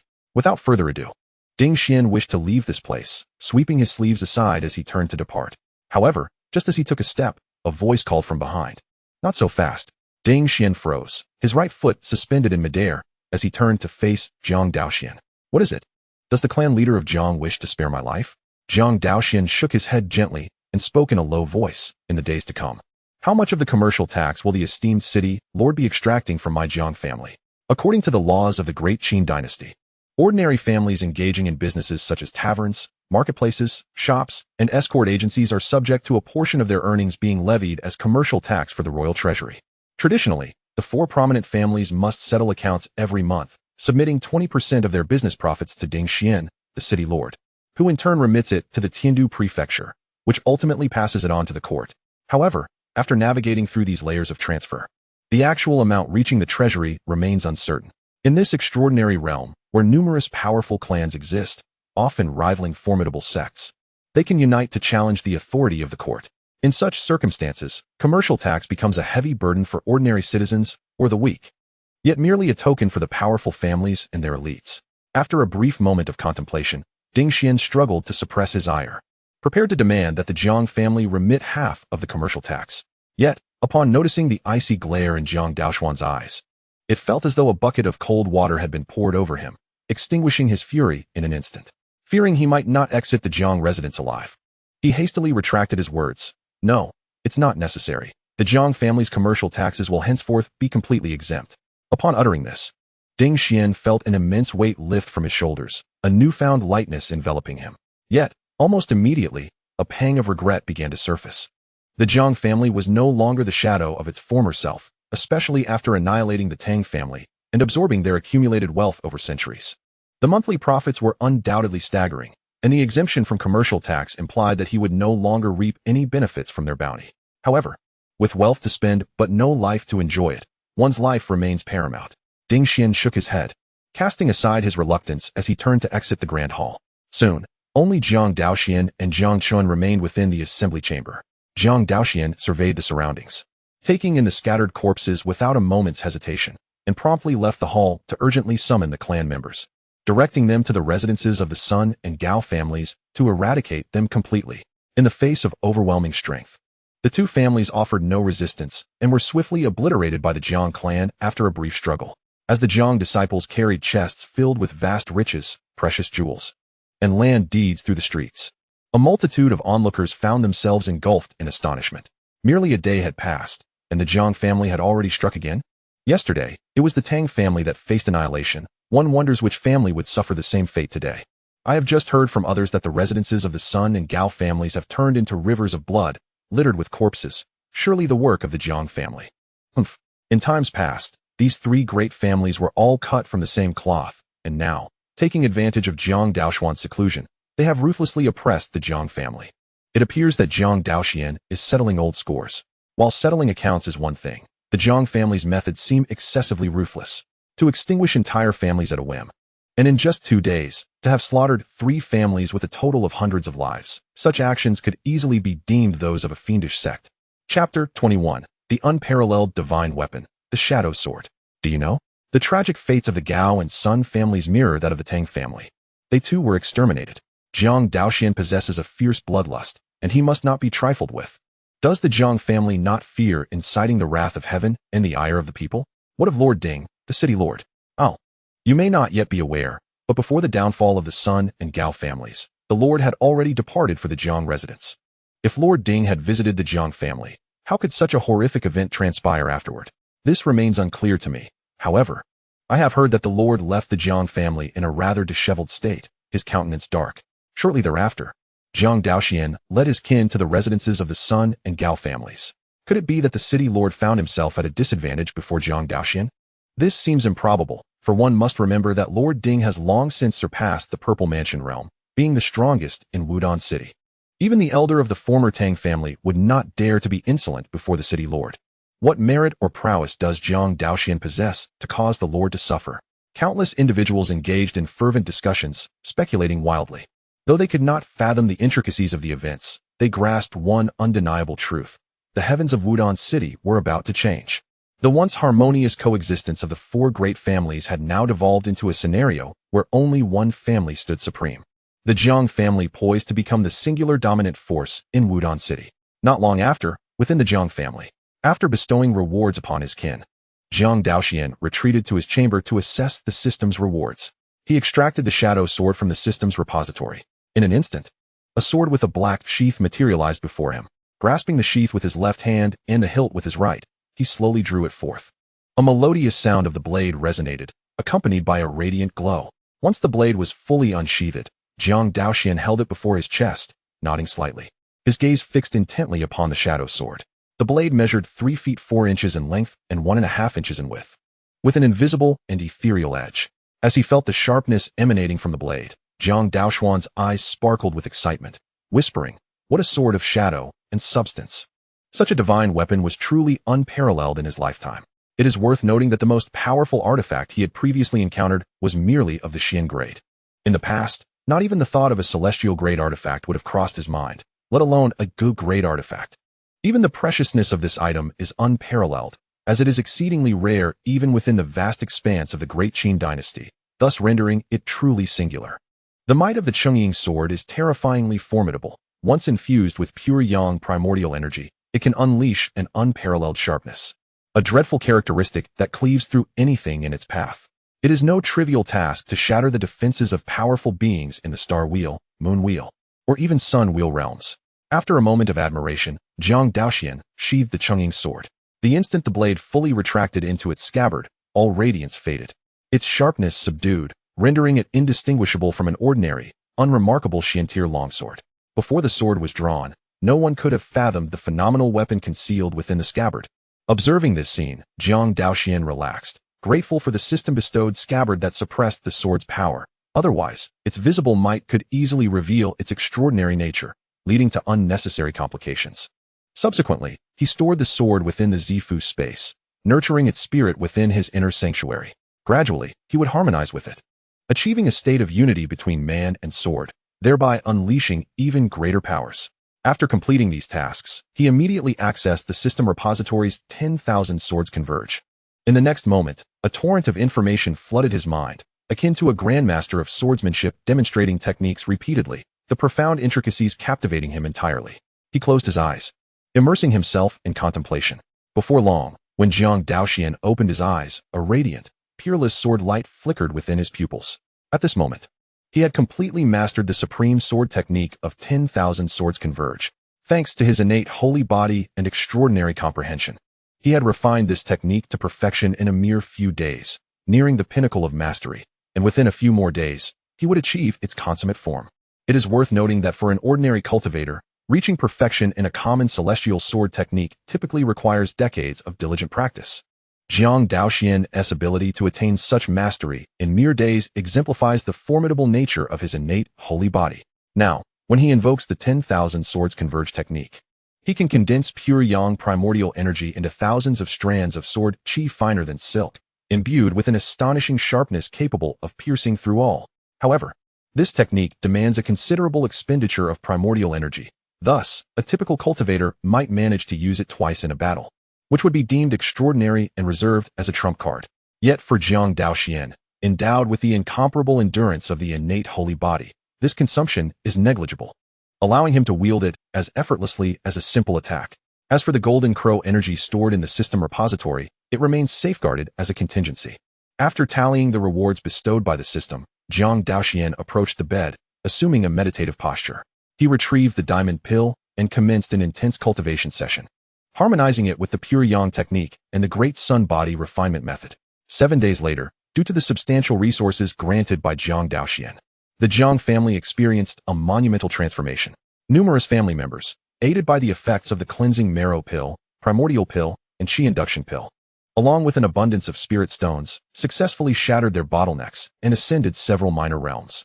Over 20 talented kin even cultivated their internal energy, reaching the post-heaven realm. Such martial artists could already be considered third-rate in the bustling city of Wudong. As for Jiang Chen, his progress was astonishing, his cultivation speed reaching a staggering level. Particularly noteworthy was his unintentional discovery that during the practice of the great sun body refinement method, the celestial fire within him provided an amplifying effect, significantly shortening his training duration and accelerating his advancement. Coupled with the assistance of the pure yang technique and medicinal resources, his cultivation pace was nothing short of meteoric. In just 7 days, his realm surged from the 2nd to the 9th level of the post-heaven realm. Chapter 22. A Dual Purple Mansion, Visitors from the Branch Family. By virtue of the celestial fire's transformation of his physical body, combined with 2 outstanding earth-grade techniques and a mysterious grade sword, his peak combat prowess could even rival that of a 3rd-level expert in the innate realm. Thus, when Jiang Chen triumphed over an elder of the 1st level of the innate realm, the entire Jiang family was thrown into a state of exhilaration. Family members rejoiced, understanding that their prodigy had not been crushed by the trials of reality. He had risen once again. This time, he had undergone a profound metamorphosis, his innate talent surpassing all previous levels, rendering him even more formidable. Such remarkable achievements eclipsed even those of Jiang Daoxuan himself. Instantaneously, Jiang Chen became an idol among the younger generation of the Jiang family, hailed by the elders as a potential successor to surpass their illustrious ancestor. A true seed of the Purple Mansion, beyond these youthful clan members. For elders who had been stuck at the peak of the post-heaven realm for years successfully advanced to the innate realm, thanks to the cleansing marrow pill that repaired their foundations. Alongside the 3 existing innate elders, the Jiang family now boasted a remarkable total of 7 experts in the innate realm. Notably, the Grand Elder, utilizing the effects of the supreme purple spirit pill, broke through the barrier between the innate and the Purple Mansion, successfully opening his Purple Mansion space and attaining the status of a Purple Mansion cultivator. To this day, the Jiang family not only obliterated the 3 great families, but also welcomed the emergence of a 2nd Purple Mansion cultivator. This exhilarating news sent waves of jubilation through the ranks of Jiang family descendants. Plans for a grand banquet were underway, but the Grand Elder declined. However, upon learning of the news, Jiang Daoxuan decisively intervened, taking it upon himself to announce a feast in honor of the Grand Elder. Faced with the Patriarch's command, the Grand Elder could no longer refuse and reluctantly nodded in agreement. Yet, contrary to the initial intention of inviting only family members to the banquet, Jiang Daoxuan ordered the clan to issue invitations to all the heads of the minor families within Wudong City. In light of the Jiang family's current dominance and the caution inspired by the fates of the three great families, no leader of a minor family dared to disregard the Jiang family's prestige.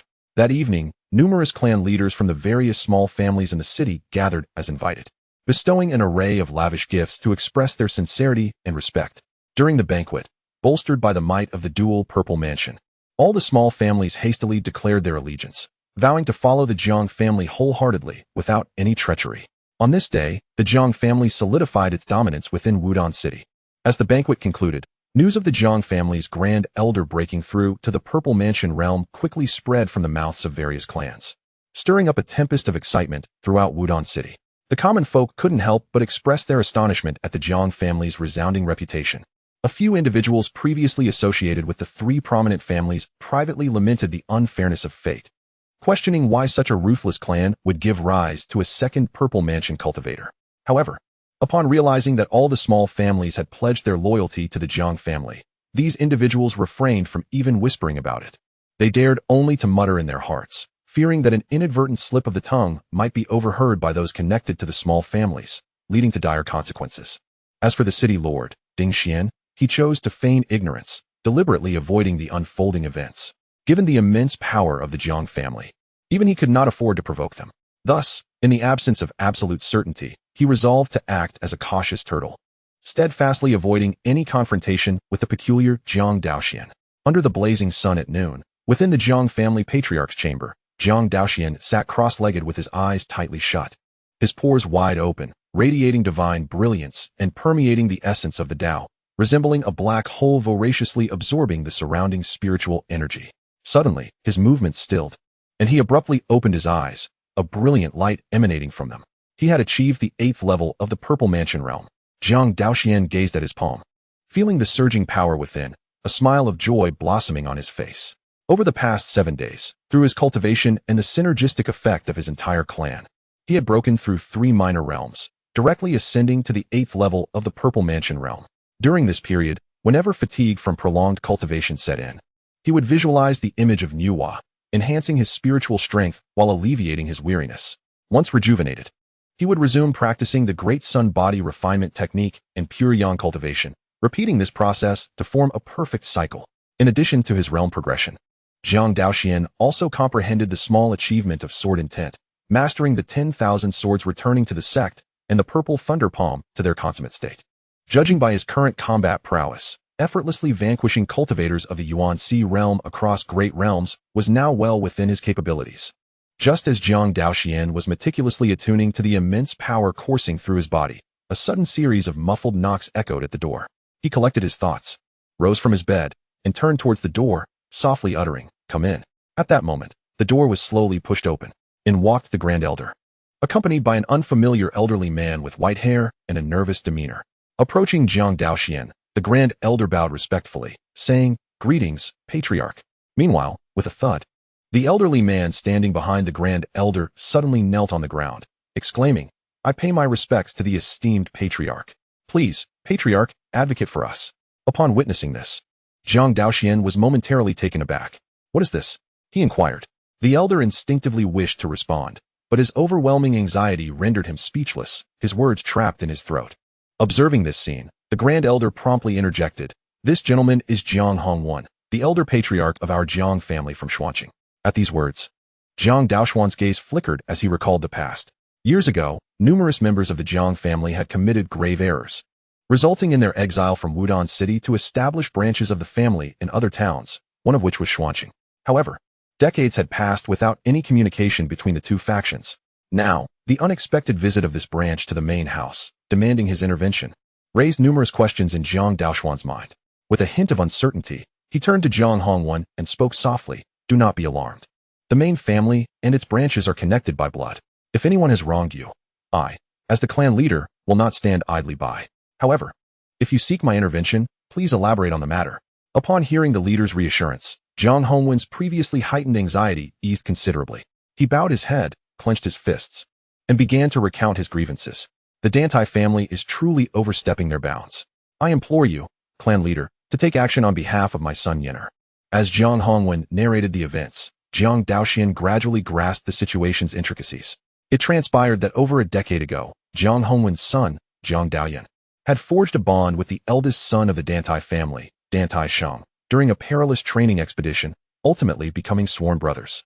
Later, both Jiang Daoxuan and Dantai Shang ascended to the roles of family heads, and to strengthen their family's ties, they arranged a marriage between Jiang Daoxuan's son, Jiang Yan, and Dantai Shang's daughter, Dantai Yuer. In the years that followed, Jiang Yan exhibited remarkable talent, achieving the pinnacle of the bone-refining realm before even reaching the age of 10, with the innate realm within his grasp. Pleased with Jiang Yan's extraordinary abilities, the Dantai family expressed satisfaction with the impending union. Yet, 3 years ago, an unforeseen calamity struck. For reasons unknown, no matter how diligently Jiang Yan absorbed spiritual energy, it inexplicably vanished upon entering his body. The lack of spiritual nourishment led to a decline in his vitality, and his previously attained cultivation began to deteriorate. Despite the Jiang family's exhaustive search for remedies, all efforts proved futile. As Jiang Yan's condition worsened, Jiang Daoxuan, the sole innate cultivator of the family, resolutely relinquished his position as patriarch and ventured to the royal capital alone in search of a solution, leaving without any word for 3 long years. To this day, the Jiang family has received no news of Jiang Daoxuan, and Jiang Yan's cultivation has plummeted to that of an ordinary person, rendering him devoid of all abilities. In stark contrast to Jiang Yan's plight, Dantai Yuer, possessing exceptional talent, ascended to the 5th layer of the acquired realm and became an inner disciple of the Qinshan sect, even establishing a connection with the sect leader's son, Ko Qing. This development led Dantai Shang to harbor reservations about marrying his daughter to the now impaired Jiang Yan, compounded by Dantai Yuer's previous public disdain for him. In recent days, Dantai Shang, honoring the long-standing friendship between the two families, had graciously informed the Jiang family of his daughter's intention to withdraw from her engagement, allowing Jiang Hongwen to prepare in advance and avoid any embarrassment between the two households. However, this alone did not compel Jiang Hongwen to seek assistance from the main family. Unbeknownst to him, it had come to light that Ko Qing would accompany Dantai Yuer on her visit to the Jiang family.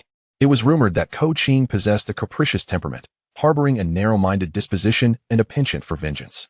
If any disturbances were to arise, it could spell disaster for the Jiang family of Xuanqing. Jiang Hongwen lamented with great concern. Were it not for dire necessity, he would not have approached the main family. Yet the lurking dangers threatened to obliterate the Jiang lineage, a risk he could not afford to take. Only the main family held the potential to defuse this crisis. However, the formidable Qinshan sect, despite the main family's possession of 2 purple-clad cultivators, might not be inclined to offend the powerful sect over a mere branch family. Just as Jiang Hongwen lowered his head, consumed by anxiety, Jiang Daoxuan's expression grew increasingly peculiar. This sense of déjà vu seemed eerily familiar. Had he not heard of a genius suddenly rendered unable to cultivate, descending into the status of a family disgrace, only to be cast aside? Could it be that Jiang Yan harbored an elderly ringmaster? Jiang Daoxuan raised his eyebrows, suddenly intrigued, and turned to Jiang Hongwen. Rest assured, regardless of branch or main lineage, all are of the Jiang bloodline. As the clan leader, how could I stand idly by as you face such peril? Moreover, what is Qinshan sect to us? If they wish to extinguish the Jiang bloodline, they lack the qualifications to do so. At these words, Jiang Hongwen abruptly lifted his head. Disbelief etched across his face as he gazed at Jiang Daoxuan. He had never anticipated that even after detailing the risks, the clan leader would hesitate not a moment before granting his approval. It is worth noting that he had contemplated numerous strategies to solicit the clan leader's intervention throughout his journey. Yet, before he could even employ these strategies, the clan leader had readily acquiesced. The entire process unfolded so smoothly that he found himself questioning whether he was caught in a surreal dream. After a brief moment, Jiang Hongwen steadied his emotions, looking towards Jiang Daoxuan with a quivering voice. Clan leader, you truly mean it? Despite having received a clear affirmation, he instinctively struggled to believe it. Jiang Daoxuan's gaze flickered as he looked towards the door, peering into the distance as if envisioning the Qinshan sect. You may rest easy. I shall personally intervene in this matter. Thank you, esteemed clan leader, for your assistance. Jiang Hongwen felt a profound sense of relief wash over him, his face betraying a radiant joy. His experiences on the journey to Wudong City had illuminated the immense strength of this clan leader. With such a formidable presence at the helm, surely Ko Qing would temper his demeanor, would he not?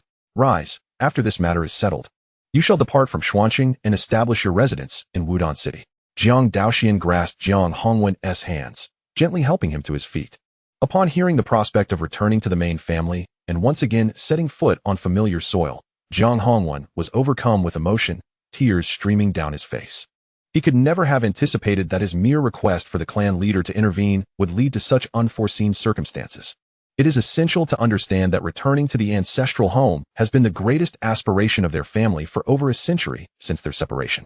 Many of the elder generation, even on their deathbeds, expressed a reluctance to be buried in Xuanqing, harboring a deep-seated desire to return to their roots. The sins committed by their ancestors had condemned them to bear the burden for generations. After all these years, the transgressions of their forebears have long been absolved. There is no need to pay for their foolishness any longer. From this moment forth, our two families shall stand united, sharing both triumphs and tribulations. Jiang Daoxuan fixed his determined gaze upon the exuberant Jiang Hongwan and declared resolutely. He did not forget that the collective strength of the clan encompasses all members of the Jiang family, which means that, apart from the main branch, the other branches are included as well. Therefore, for the sake of maximizing benefits, it is only natural to develop all branches, ensuring that everyone reaps the rewards. With this thought, Jiang Daoxuan silently resolved to summon all the scattered branches back once these trivial matters concluded. Once gathered together, they could be woven into a single strong cord, and with the accumulation of resources, his own growth would accelerate exponentially. Meanwhile, standing nearby, the Grand Elder was astonished as he listened to the conversation between Jiang Daoxuan and Jiang Hongwan. It is worth noting that previously, the clan leader had always looked down upon these branches, believing that wrongdoers deserved their fate, and showed no sympathy whatsoever. What could have prompted such a profound transformation upon his return from seclusion? The Grand Elder could not fathom the reasons behind this change. Yet he was genuinely pleased with the clan leader's newfound perspective.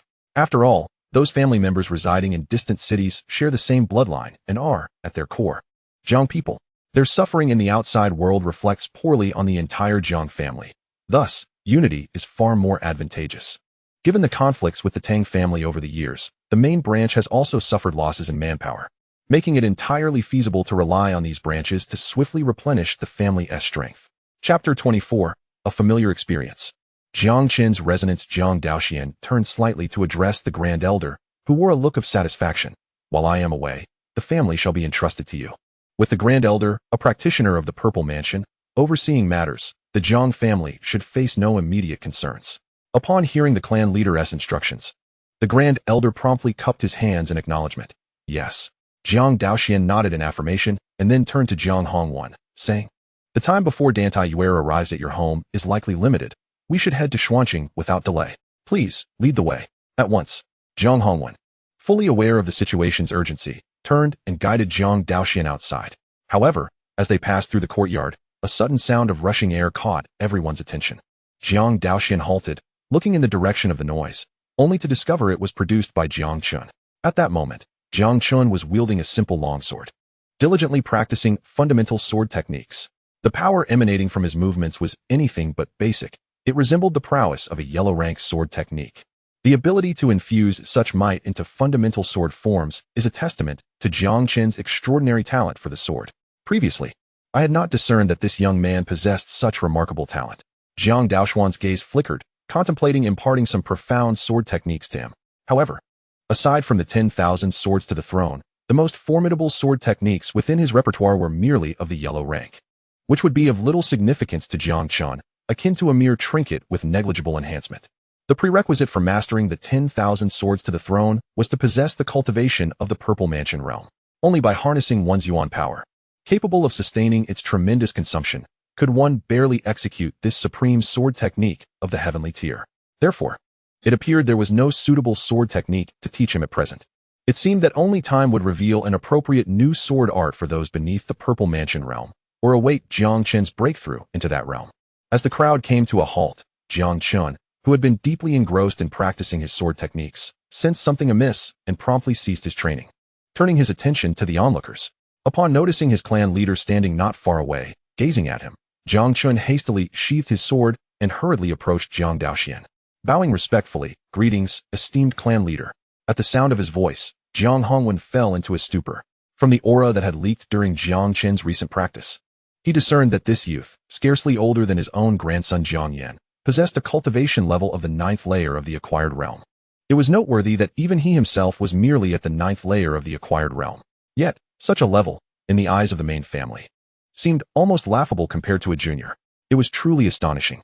The main family, as expected, was incomparable to the branch families in remote areas like theirs. While Jiang Hongwen marveled, he was reminded of the promise made by the clan leader, and his heart swelled with warmth. After this matter, he and the others would be able to join such a powerful main family, reaping various resources. An auspicious future awaited them. Jiang Daoxuan scrutinized Jiang Chen and suddenly raised an eyebrow. Why are you not using the sword I bestowed upon you? Instead, you wield an ordinary longsword? Upon hearing his clan leader's inquiry, Jiang Chen's face turned slightly awkward, and he sheepishly scratched his head. Well, esteemed clan leader, your treasured sword is far too precious. I'm concerned that using it regularly might lead to wear and tear. Moreover, it holds special significance for me since it was once wielded by you. So I prefer to practice with this ordinary longsword. Jiang Daoxuan, exasperated, flicked Jiang Chen's forehead lightly with his finger. Do you truly believe that a mystical tier weapon is as susceptible to damage as a common one? Let me tell you, even if you are flawed, the weapon itself may remain unscathed. Furthermore, the weapon I gave you is meant for use, not for mere collection. Do you understand? Understood, Jiang Chen replied, rubbing his slightly aching forehead, feeling helpless. Seeing this, Jiang Daoxuan shook his head. Return and take up the weapon. Accompany us for a trip. Since this venture involves a connection with the Qinshan sect, it would be beneficial for Jiang Chen to join us. The scene at that time should be quite remarkable. Jiang Chen did not inquire further and promptly turned to dash back to his room, retrieving the mystical tier sword and securing it to his back. Having completed all preparations, he promptly returned to his original position, standing before Jiang Daoxuan, and inquired with a tone of perplexity, "Esteemed patriarch, where are we headed next?" Jiang Daoxuan smiled gently. A junior from the Jiang clan has originally been betrothed to the eldest daughter of the Dantai family in the same city. However, it appears that she intends to withdraw from the engagement with your cousin. This matter concerns the dignity of our Jiang family, hence I am preparing to pay a visit. Furthermore, your cousin may pique your interest in the future should Jiang Yan prove to be yet another fated child. The encounter between two such fated individuals would undoubtedly be fascinating. Upon hearing the patriarch's words, Jiang Chen's interest was instantly piqued. Cousin? He is of a similar age to you, both being prodigies of the clan, yet fate has dealt both of you a heavy blow. While you have suffered the loss of your cultivation due to the destruction of your dantian, he is unable to cultivate, having suddenly lost his abilities. Surely, the two of you will have much to discuss. Oh, Jiang Chen's curiosity intensified at this revelation. Was there truly someone within the clan who shared a nearly identical tragic fate? In that moment, a strong sense of intrigue towards this yet unseen cousin surged within him. Meanwhile, Jiang Hongwen was taken aback, his eyes widening in disbelief as he scrutinized Jiang Chen. He had never imagined that this promising youth, possessing a cultivation of the 9th level of the acquired realm, had previously endured such calamities. Yet, if he had now achieved the 9th level of the acquired realm, did that imply that the issue with his dantian had been resolved? Such a notion left Jiang Hongwen astounded. In his understanding, no one had ever been able to reclaim their path of cultivation after the shattering of their dantian. Without exception, they became irreparably broken, merely surviving the remainder of their lives. Even more troubling was whether this miracle was in any way linked to the patriarch. If so, might it also suggest a solution to his grandson Jiang Yan's inability to cultivate? This thought stirred a greater excitement within Jiang Hongwen. At that moment, Jiang Daoxuan, oblivious to Jiang Hongwen's unusual reaction, turned his gaze back to Jiang Chen and continued. Moreover, your cousin's fiancé is Dantai Yuer, an inner disciple of the Qinshan sect, who is accompanied by Ko Qing, the son of the sect's master. Upon hearing this, Jiang Chen raised his eyebrows, a glint of cold light flickering in his eyes. Qinshan sect? I must pay them a visit. As a former inner disciple, he was naturally acquainted with Dantai Yuer and Ko Qing, having frequently witnessed their affectionate exchanges within the sect. Chapter 25. Encountering the withdrawal of engagement. Jiang family of Xian City, while matters of love were typically of little concern to him, the fact that Dantai Yuer had secretly been engaged to a branch family member while shamelessly courting another man was intolerable. Engaging in such disgraceful behavior and yet feeling unsatisfied, she must be confronted to annul the engagement. Such a woman filled Jiang Chen with revulsion, and he could not help but feel a deeper sympathy for his cousin's plight. Recalling his own experience of having his dantian destroyed due to the Qinshan sect, only to be humiliated and ultimately expelled from the sect, both old grievances and new animosities surged within him. The Qinshan sect has humiliated my Jiang family to an intolerable extent. As Jiang Chen eagerly anticipates his journey to the Jiang family in Xian City, Jiang Daoxuan turns to his companion, Jiang Hongwen, and says, "Let us proceed."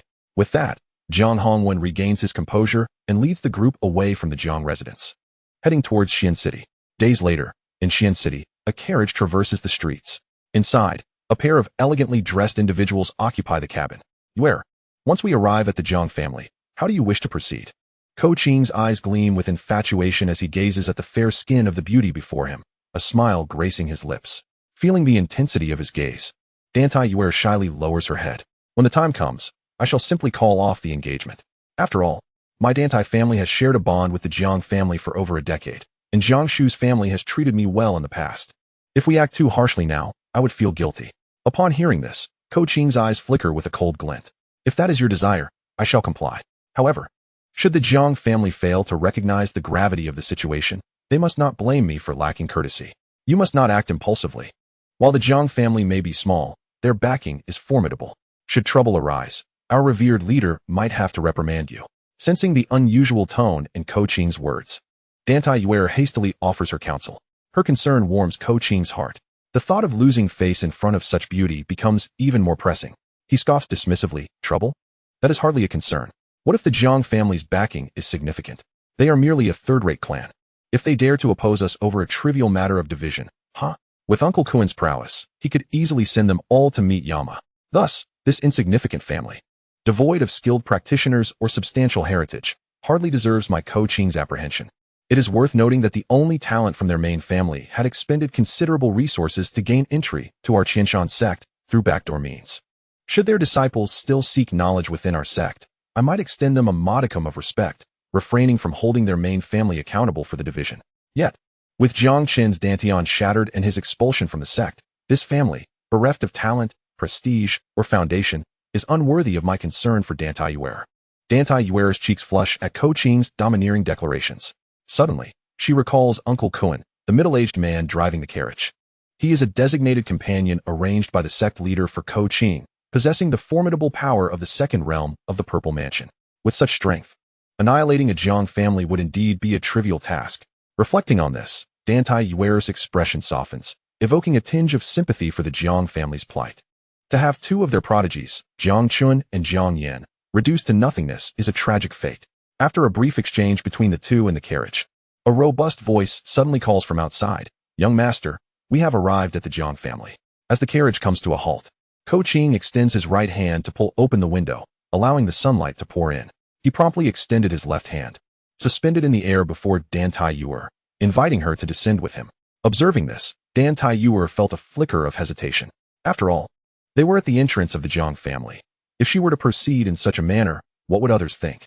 However, given Ko Qing's esteemed status, he could easily disregard such concerns. Contemplating this, she suddenly felt her heart race, a thrill coursing through her.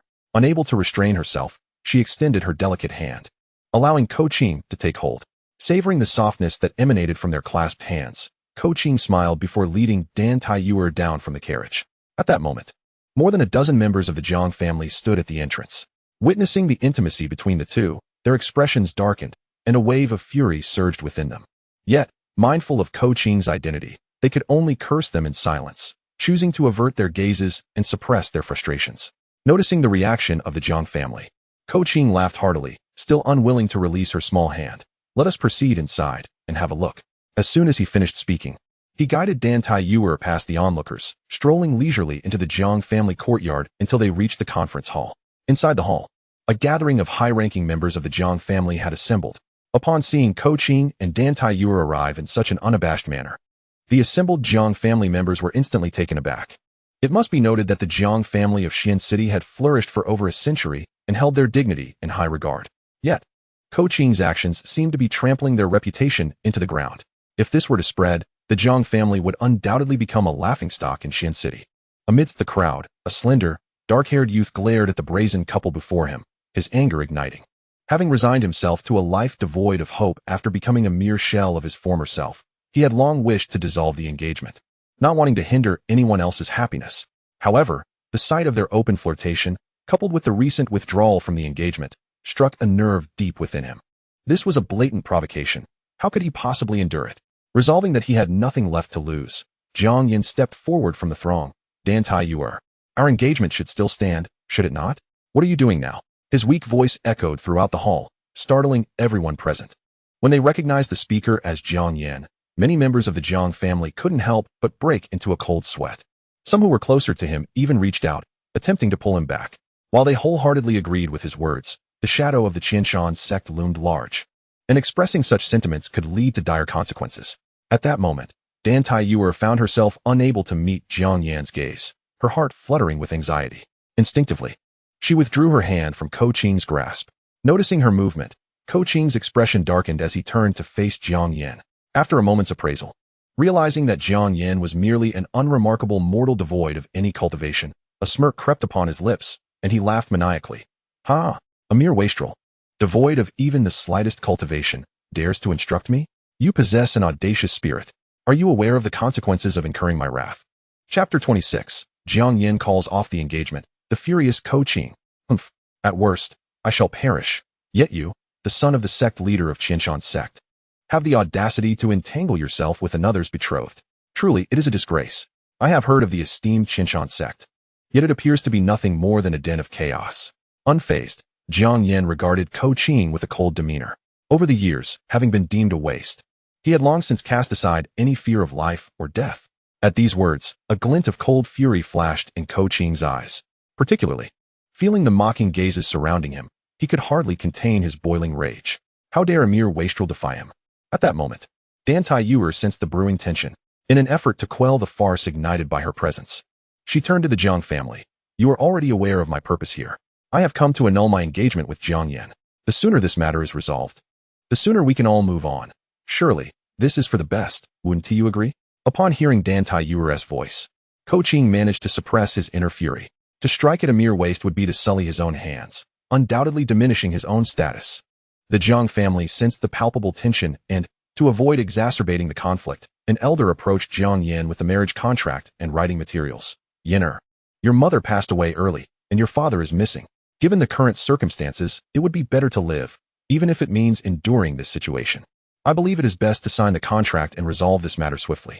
Gazing upon the once promising talent of the family now reduced to this state, the elder felt a pang of sorrow. Jiang Yan reached out to take the marriage contract, and as he stared at the black ink upon the white paper, his heart surged with indignation. Since time immemorial, has there ever been a case where a woman came to annul an engagement? How could he allow the Jiang family to endure such humiliation? Thus, under the watchful eyes of the assembly, Jiang Yan's expression hardened, and he tore the contract to shreds. He then turned to the astonished Dan Taiyuer. Today, the engagement is nullified, but remember this time, it is not you who is annulling the engagement, but I, Jiang Yan, who relinquishes you. This declaration sent shockwaves through the crowd. Dan Taiyuer's countenance darkened. Should she have annulled the engagement, she could have preserved some dignity. Being cast aside in such a manner was a tremendous affront.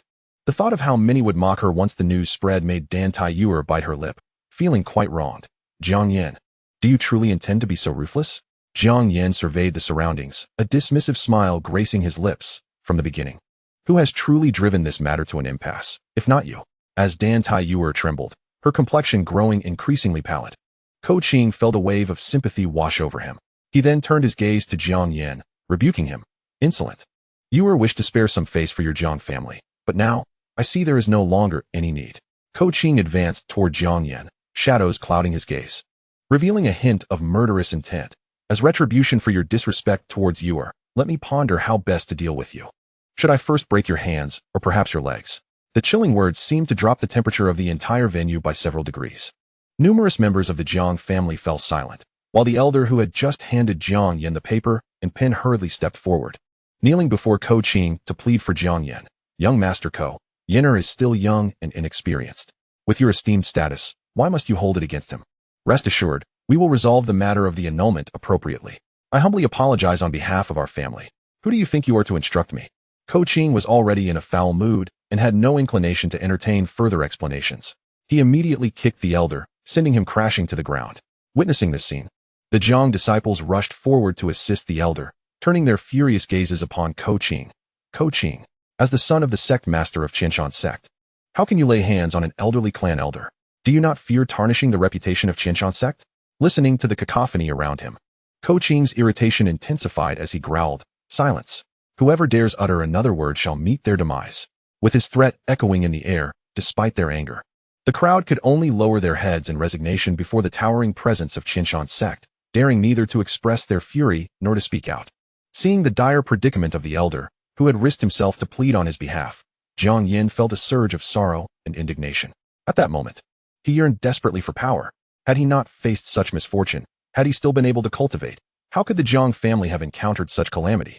An array of memories flooded his mind, deepening his sense of resentment. Yet, just as Ko-Ching raised his arm, preparing to strike, a voice of derision suddenly rang out, reverberating throughout the hall. Indeed, a dog cannot change its nature. Your Qinshan sect still embodies this repugnant disposition. The audacity of someone openly mocking Qinshan sect astonished the Jiang family members, halting Ko-Ching's movements as a dark cloud settled upon his face. Jiang Yin was taken aback, his eyes widening as he turned towards the source of the voice. There, at the entrance of the hall, stood a strikingly handsome young stranger. Behind him was a man clad in elegant white, exuding an extraordinary aura, accompanied by an elderly figure with silvery hair. Is that my grandfather? Jiang Yan's heart jolted. He never expected his grandfather, Jiang Hongwan, to return at such a critical moment. Simultaneously, more and more Jiang family members recognized the identity of the elder. It is the former clan head. The clan head has returned. Who were the two individuals accompanying the former clan head? They appeared strikingly unfamiliar, and he had never seen them before. He had heard that the former clan head had sought help from the main family just days prior. Could they be members of the main family? Surely. Only those who accompanied the former clan head would be so. As the murmurs of the crowd swelled, Uncle Kuan, standing behind Ko-Ching, cast a cold glance at Jiang Daoxuan and the others. Utilizing his formidable Zifu divine sense, he quickly assessed their cultivation levels, 2 at the 9th level of the acquired realm, and 1 seemingly at the Zifu level. Sensing that his divine sense had been blocked, Uncle Kuan furrowed his brow. He had not heard of any Zifu cultivators stationed at the Jiang family's main house. Could it be that they were reinforcements invited by the Jiang family? Upon contemplating this, in order to avert any unforeseen incidents, he turned to Jiang Daoxuan, slightly cupping his hands in greeting, and introduced himself. I am Kai Kuan, an elder of the Qinshan sect. May I inquire about your esteemed identity? Should the other party possess a profound background, he could not allow Ko-Ching to behave recklessly and unwittingly attract formidable enemies to their sect. However, if there were no significant backing, the circumstances would be entirely different. In response, Jiang Dao remained composed and casually remarked, Jiang family, Jiang Daoxuan. The moment his words echoed, before Kai Kuan could ascertain which Jiang family it was, a young disciple of the Jiang family exclaimed, Jiang Daoxuan? He is the clan leader. Chapter 27. 2 consecutive slaps to the face. Jiang Daoxuan takes action. How could this be? The clan leader himself has come to our Jiang family. It was rumored that the clan leader had been in seclusion for several years, and many believed he had encountered misfortune. Little did they expect he had emerged. Prior to his retreat, the clan leader was already a consummate master of the innate realm. Now, upon his return, could he have possibly broken through to the Purple Mansion? After centuries, has our Jiang family birthed a new Purple Mansion cultivator? The disciples of the Jiang family widened their eyes, gazing at Jiang Daoxuan with immense admiration. Their hearts surged with excitement, causing their bodies to tremble involuntarily. As members of the branch family who longed to return to the main household, they had certainly heard of the illustrious names of every clan leader. Thus, upon hearing Jiang Daoxuan's name, they immediately recognized his identity. As the murmurs of the crowd reached Kai Kuan's ears, he could not help but relax, a peculiar expression crossing his face. After all that, he had assumed the other party held some significant status, only to find out he was merely the clan leader of the Jiang family. From what he gathered, the man had been in seclusion for years and had likely just achieved a breakthrough. Although he was unaware of what fortuitous circumstances had befallen Jiang Daoxuan, the man was still merely at the first level of the Purple Mansion realm, far from being a match for him. With this thought in mind, he immediately exchanged a knowing glance with his young master. Following a brief exchange of looks, Ko-Ching felt reassured. If Uncle Kuan could handle it, then there was nothing to fear. Without any reservations, Ko-Ching turned his gaze to Jiang Chen, scrutinizing him for a moment before suddenly sneering. Was it you who spoke earlier? Jiang Chen, I remember you. How is it that after being expelled from the sect, you come crying back to your family like a defeated dog? In the face of Ko-Ching's derision, Jiang Chen did not rush to respond, but instead turned to silently regard Jiang Daoxuan behind him. Receiving a nod of approval from the clan leader, he promptly stepped forward to confront Ko-Ching. If I am a defeated dog, then what are you? Detecting the contempt in Jiang Chen's words, veins bulged on Ko-Ching's forehead, and a glimmer of murderous intent ignited in his eyes. You have barely begun to speak, and yet, just then, with a swift motion, a fist came hurtling towards him. Ko-Ching's pupils contracted. He had never anticipated that this former waste would launch an attack against him. Caught entirely off guard, he could not even evade the blow, and could only brace himself to take the punch directly to his face. A dull thud resonated as Ko-Ching was immediately sent reeling, his face bruised and battered, stumbling back before losing his footing and crashing to the ground. Feeling the searing pain on his face, Qing gritted his teeth, overwhelmed by an unprecedented sense of humiliation. What made it even more unbearable was that this detestable Jiang Chen had dared to embarrass him in front of so many people, including the esteemed Dan Tai-Yuer. With this thought, he momentarily disregarded his pain, rising swiftly to fix Jiang Chen with a gaze filled with venomous resentment. I never expected you to possess such fortuitous luck to restore your cultivation. I admit that I underestimated you earlier, but I assure you, that will not happen again. As his words fell, a fierce expression crossed Qing's face as he unleashed a low-grade profound stage martial arts technique, launching a powerful punch aimed directly at Jiang Chen. This strike was destined to reclaim all the dignity he had lost. Observing this, Jiang Chen remained calm, even neglecting to draw the sword cradled in his arms. With a mere feint, he evaded Qing's fist effortlessly.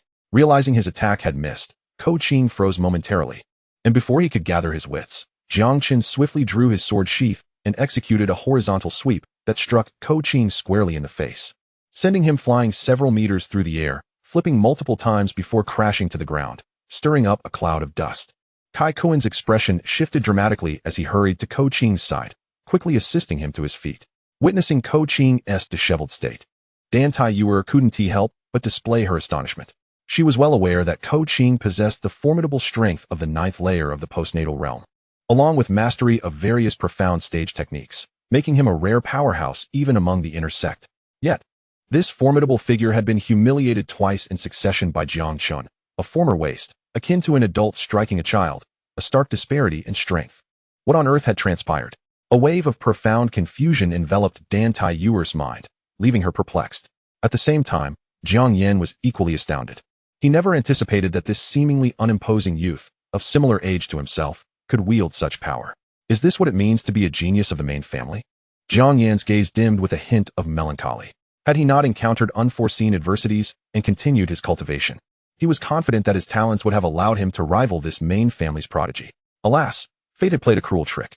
With Qing's assistance, Qing regained his footing, though the pain coursing through his body felt as though it were falling apart. The resentment in his eyes had intensified to an almost palpable degree.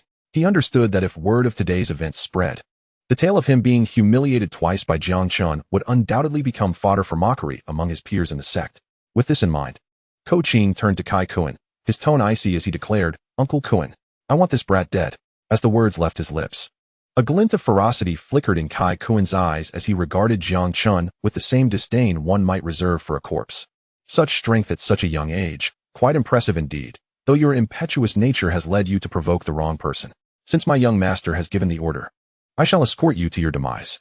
However, to ensure you do not journey alone to the underworld, I shall also send everyone here along shortly to reunite with you. As Qing spoke, he advanced towards Jiang Chen. The members of the Jiang family were left in shock, their expressions shifting dramatically. How could they not grasp the grave implications behind his words? Was he not preparing to annihilate their entire clan? As Qing approached, Jiang Chen's expression remained utterly unchanged. For behind him stood the clan leader, his greatest pillar of support. With the clan leader present, what could he possibly fear? Observing Jiang Chen's calm demeanor, Qing couldn't help but exclaim, "At this juncture, to maintain such composure in the face of danger is truly commendable. However, this only solidifies my resolve to eliminate you." With that, he prepared to strike.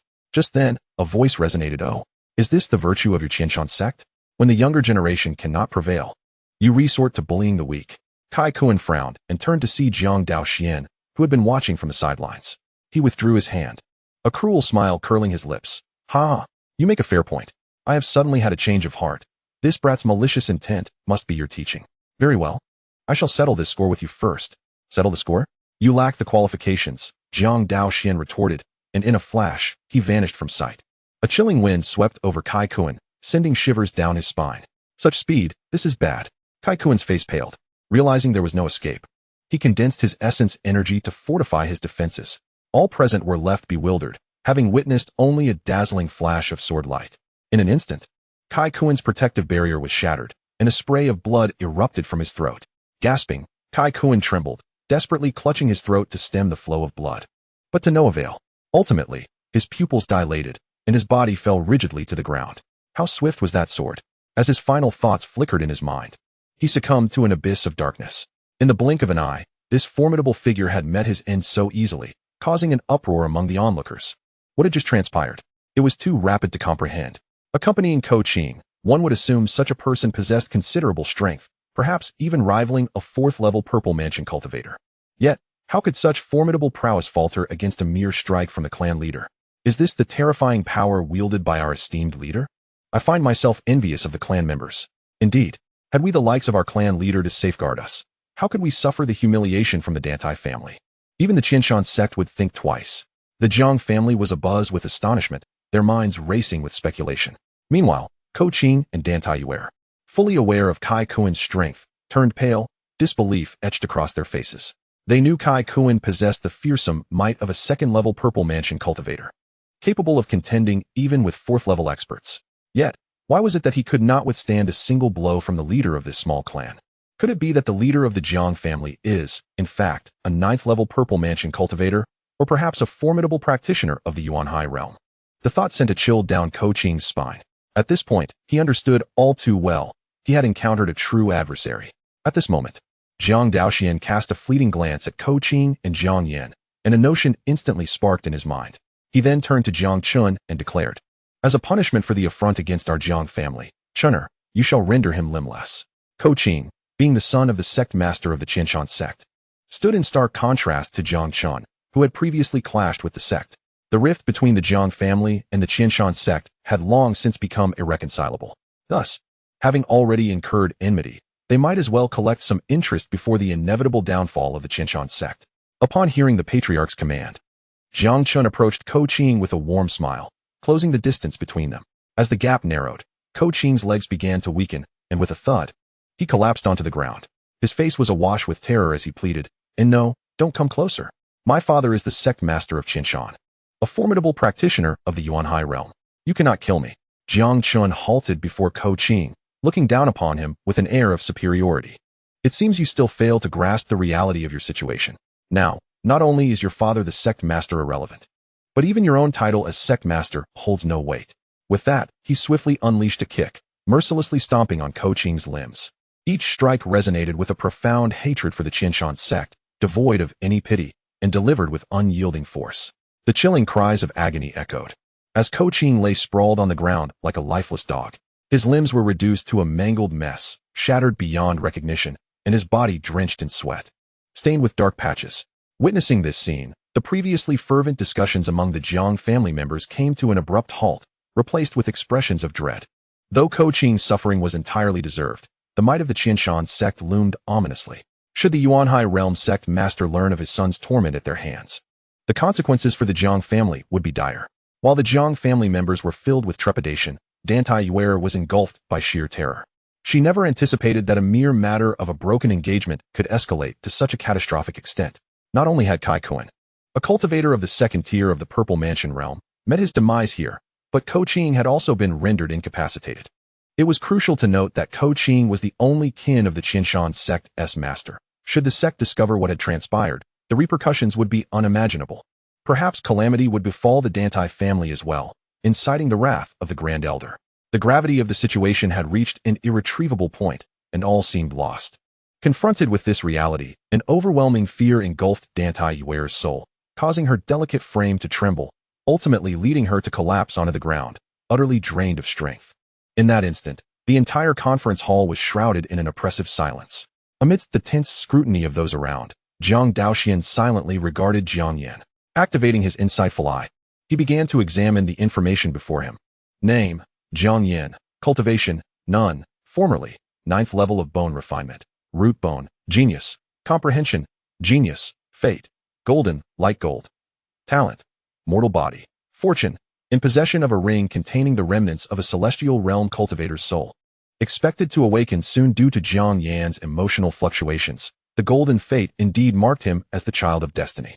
Jiang Daoxuan instinctively glanced at the ancient black ring adorning Jiang Yan's finger. A notification rang out, declaring, current objective. Investment can trigger golden level returns. Investing 1 cleansing elixir will yield 10 pounds of divine liquid.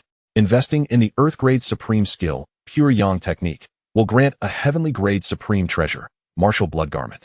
Investing in the Earth Grade Supreme Skill, Great Sun Body Refining Art, will yield a Heavenly Grade Exotic Fire, Songyin Spiritual Flame.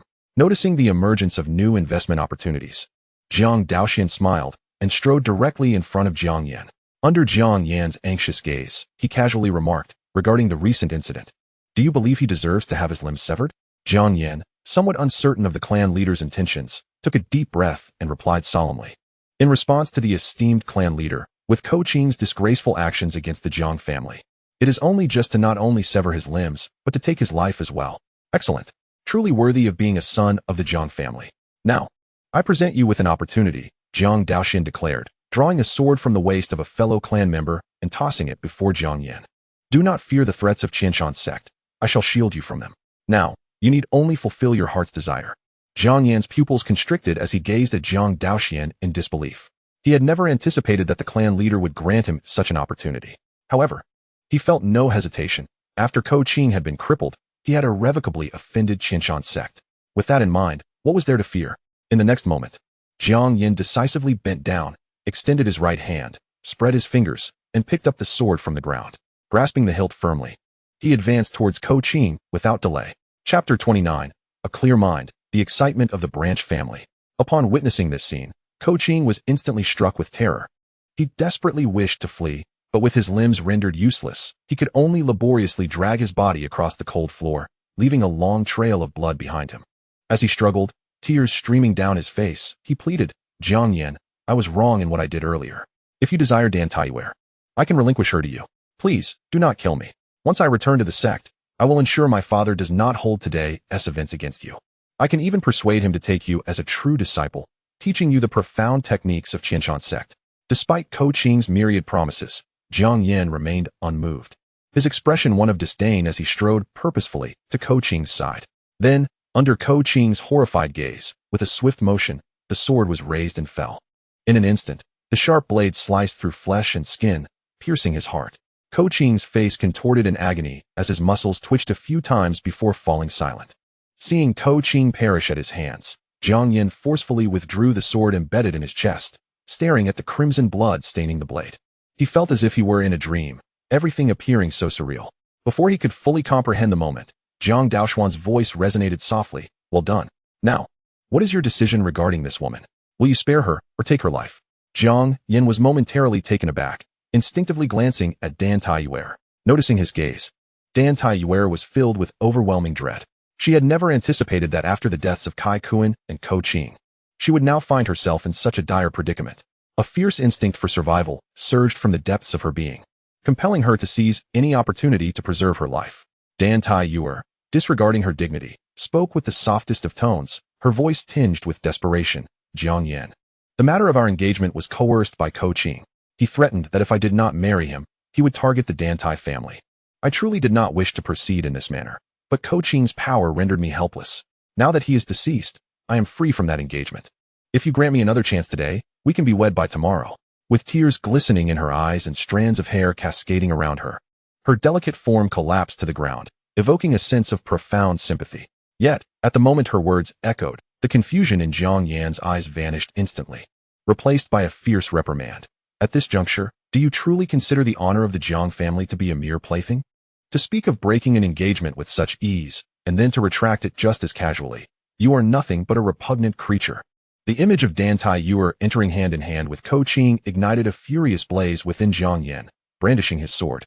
He lunged forward in a fit of rage. Realizing her pleas were futile, Dan Taiyuer quickly shed her facade of fragility, revealing a countenance of sheer malice.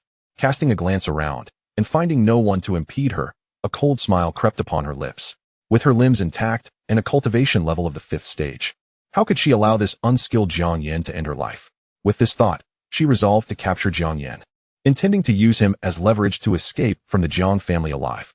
As they closed the distance between them, Dan Taiyuer stealthily concealed her right palm behind her back, secretly channeling her inner strength, hoping to seize Jiang Yan before anyone could react. However, this subtle movement was laid bare under the scrutiny of Jiang Daoxuan's spiritual awareness. Upon noticing this, he immediately concentrated pure yang energy at his fingertips and flicked them, unleashing a swift attack of energy. Just as they were within a meter of each other, Dan Taiyuer's expression hardened, her eyes gleaming with triumph as she raised her hand to strike Jiang Yan, just as her palm drew perilously close to him.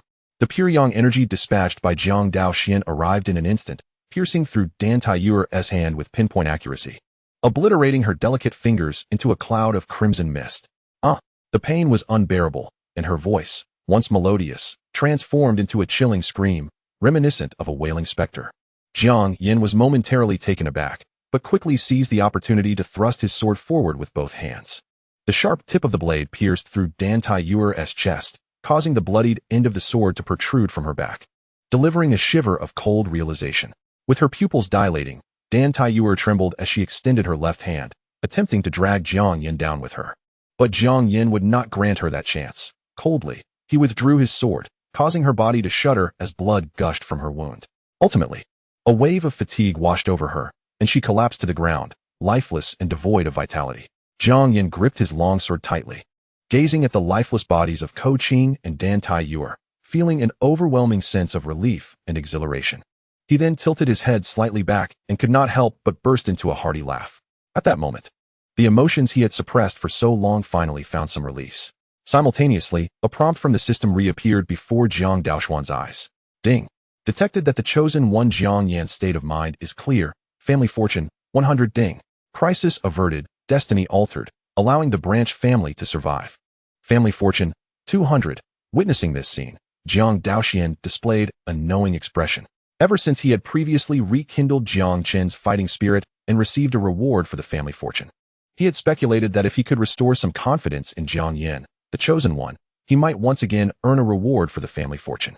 The appearance of the system prompt undoubtedly validated his conjecture. At this moment, having calmed his emotions, Jiang Yin approached Jiang Daoxuan and knelt before him with a thud, exclaiming, "Thank you, clan leader, for rescuing us." Jiang Daoxuan nodded. "Rise. The main family and the branch family are one entity. There is no need for excessive gratitude." After saying this, he turned to survey the crowd, taking in the fear and unease etched on the faces of those present.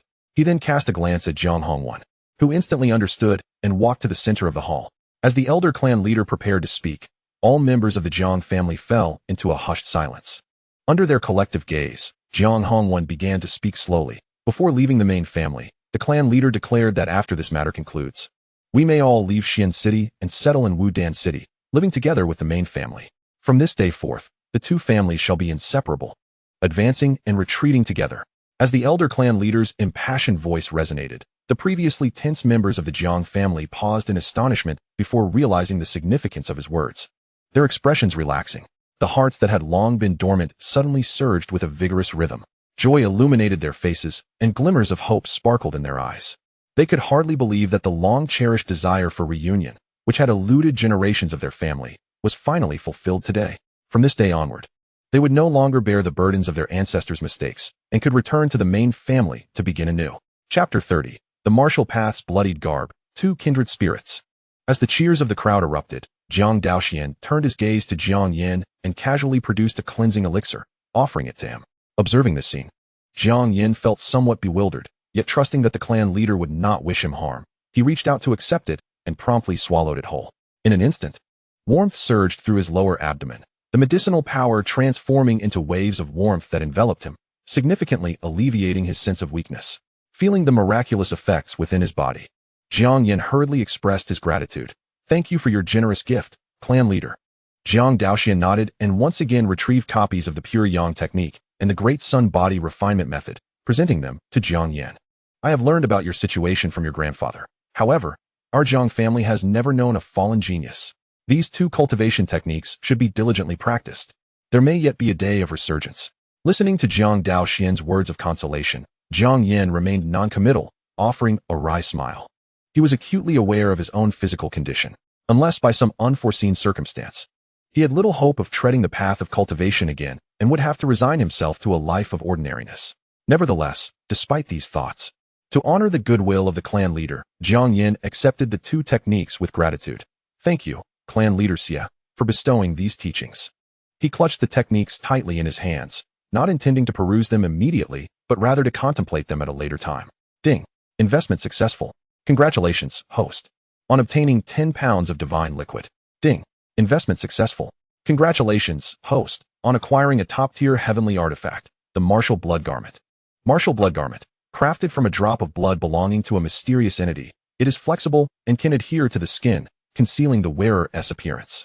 It enhances physical strength and possesses the ability to automatically heal injuries, capable of offsetting some damage from attacks by cultivators of the celestial realm and below, and can withstand a full-force strike from a Saint Realm cultivator.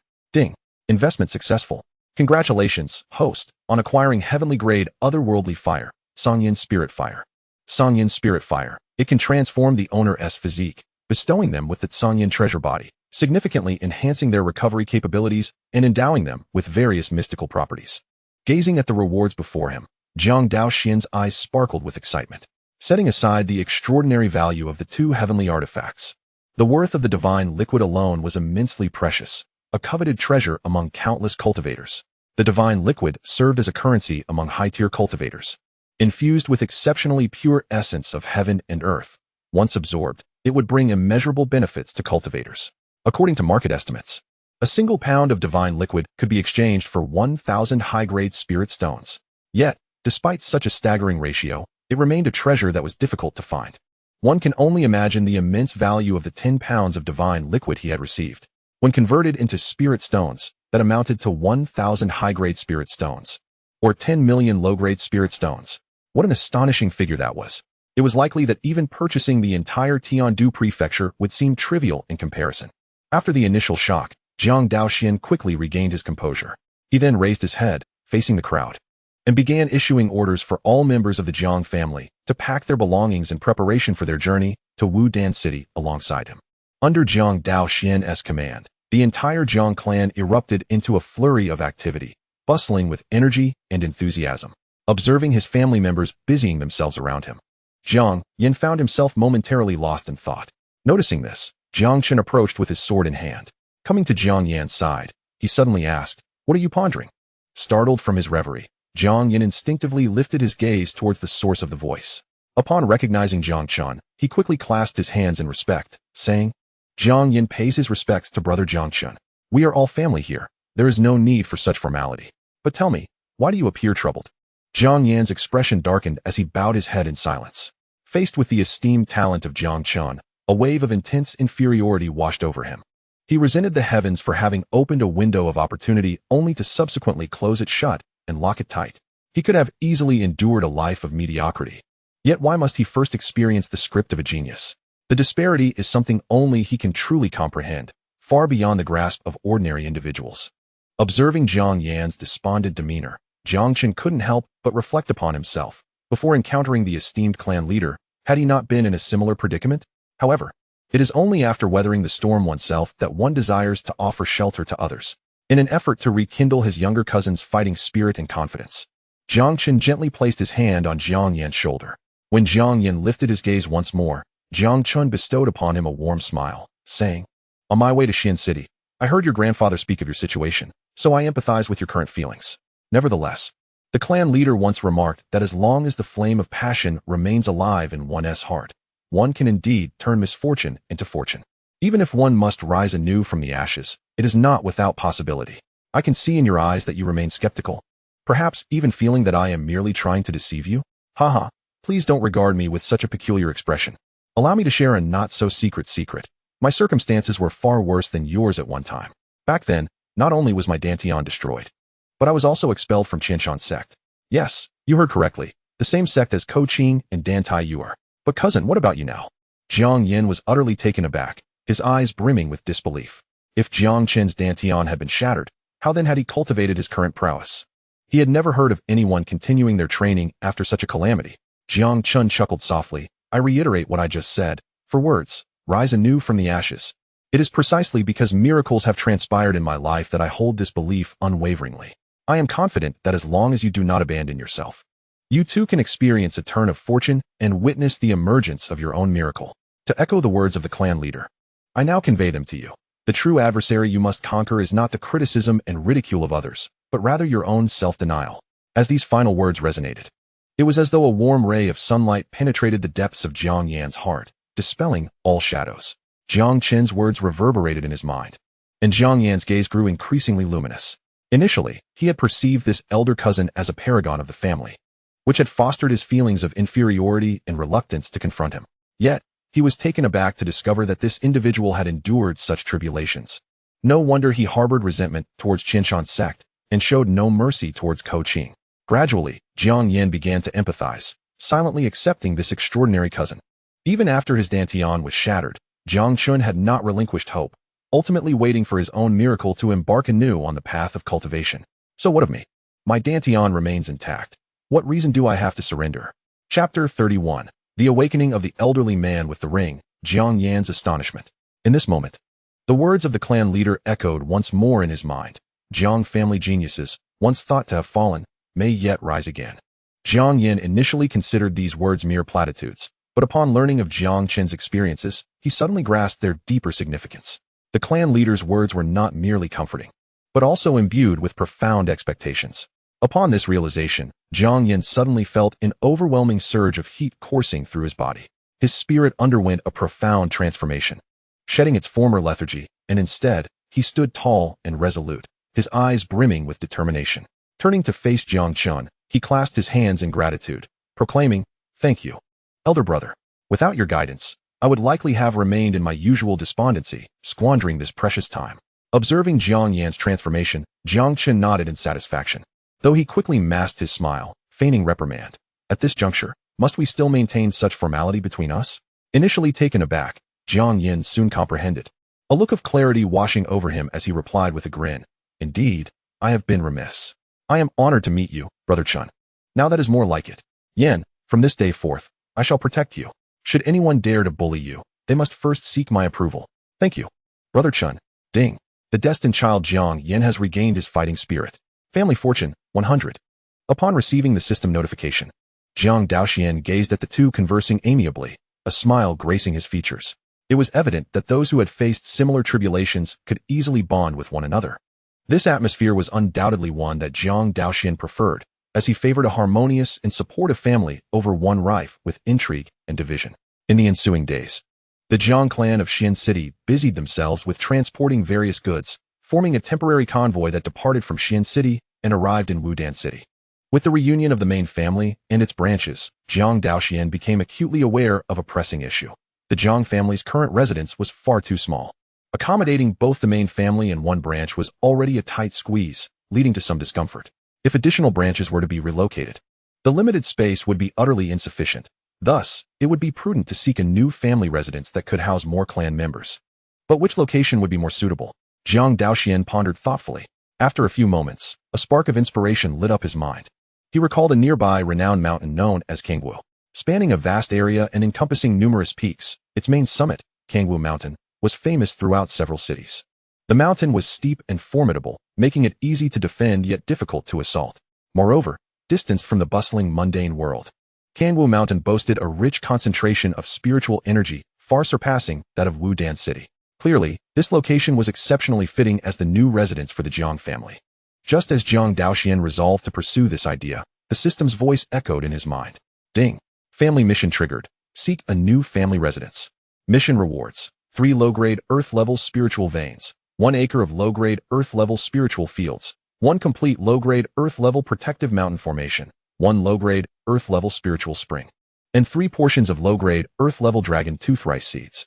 Mission deadline: within 100 million years. With yet another family mission at hand, Jiang Daoxuan's expression brightened, marveling at how fortuitous it was, as if a pillow had arrived just as he began to feel sleepy. The system truly was exceedingly considerate. Furthermore, the rewards offered were particularly enticing. Any single reward would be enough to incite a frenzy among countless powerful individuals and factions in the outside world. The significance of these treasures to the development of a powerful faction is indeed monumental. Once a new family residence is established and fortified by these artifacts, the concentration of spiritual energy at the new dwelling may very well rival that of the foremost sects within the dynasty. It is worth noting that those elite sects are guarded by formidable cultivators at the Sunwheel realm. While the Jiang family does not possess even a single practitioner at the Yuan-Si realm, highlighting the disparity, Jiang Daoxuan felt a growing fervor within. The vicinity of Kangwu Mountain is teeming with ferocious beasts, including those at the Yuan-Si realm, which has deterred nearly all sects from claiming it as their base. However, for him, these challenges were insignificant. With this thought, Jiang Daoxuan swiftly set forth, soaring through the skies towards Kangwu Mountain. Before long, he arrived at the main peak of Kangwu Mountain. Ding. It has been detected that this location can serve as the new family residence. Would you like to select Kangwu Mountain for binding? Upon hearing the system's prompt, Jiang Daoxuan hesitated not for a moment and promptly clicked confirm. In the next instant, the system's voice resonated again. Ding. Binding successful. The task of locating the new family residence has been completed. Congratulations, host. You have acquired 3 low-grade, Earth-level spiritual veins. 1 acre of low-grade, Earth-level spiritual field. 1 set of low-grade, Earth-level mountain protecting formation. 1 low-grade, Earth-level spiritual spring, and a construction gift package. Jiang Daoxuan nodded in satisfaction. Due to his extensive study of ancient texts, he was not unfamiliar with these items. The spiritual veins, embedded deep within the earth, release spiritual energy, transforming the environment and enhancing the concentration of spiritual energy in the air. The spiritual fields, characterized by their fertile soil, harbor pure spiritual energy, which can be harnessed for cultivating medicinal plants. Depending on the quality of the spiritual field, various grades of spiritual herbs can be stably cultivated, significantly shortening their maturation time. As for the spiritual spring, it is water that has undergone extensive transformation through spiritual energy. It not only irrigates the spiritual fields, accelerating the growth of medicinal herbs and enhancing their yield and quality, but when consumed, it purges impurities from the body, opens meridians, and strengthens one's physique. Even when incorporated into food, it can elevate the flavor and imbue it with traits of spiritual cuisine, offering numerous benefits. Moreover, for ordinary mortals, the water from the spiritual spring is akin to a fountain of life. Should one fall gravely ill, a mere sip of spiritual spring water can restore their health, eradicating all hidden ailments. Thus, the potential for profit from the spiritual spring alone is immense, underscoring its extraordinary significance. As for the randomly awarded low-grade, Earth-level mountain protecting formation, it is known as the Binding Spirit Formation. Without the authorization of the Formation Master, any cultivator below the Star Wheel realm entering the formation will experience a suppression of their realm by a full tier. However, since this formation requires spiritual veins as its energy source, it cannot be deployed until the veins are embedded. At this juncture, Jiang Daoxuan's thoughts shifted. Suddenly, a 3-dimensional model, about the size of a palm, appeared before him. This was the model of Kangwu Mountain. According to the system's instructions, he could resize it at will.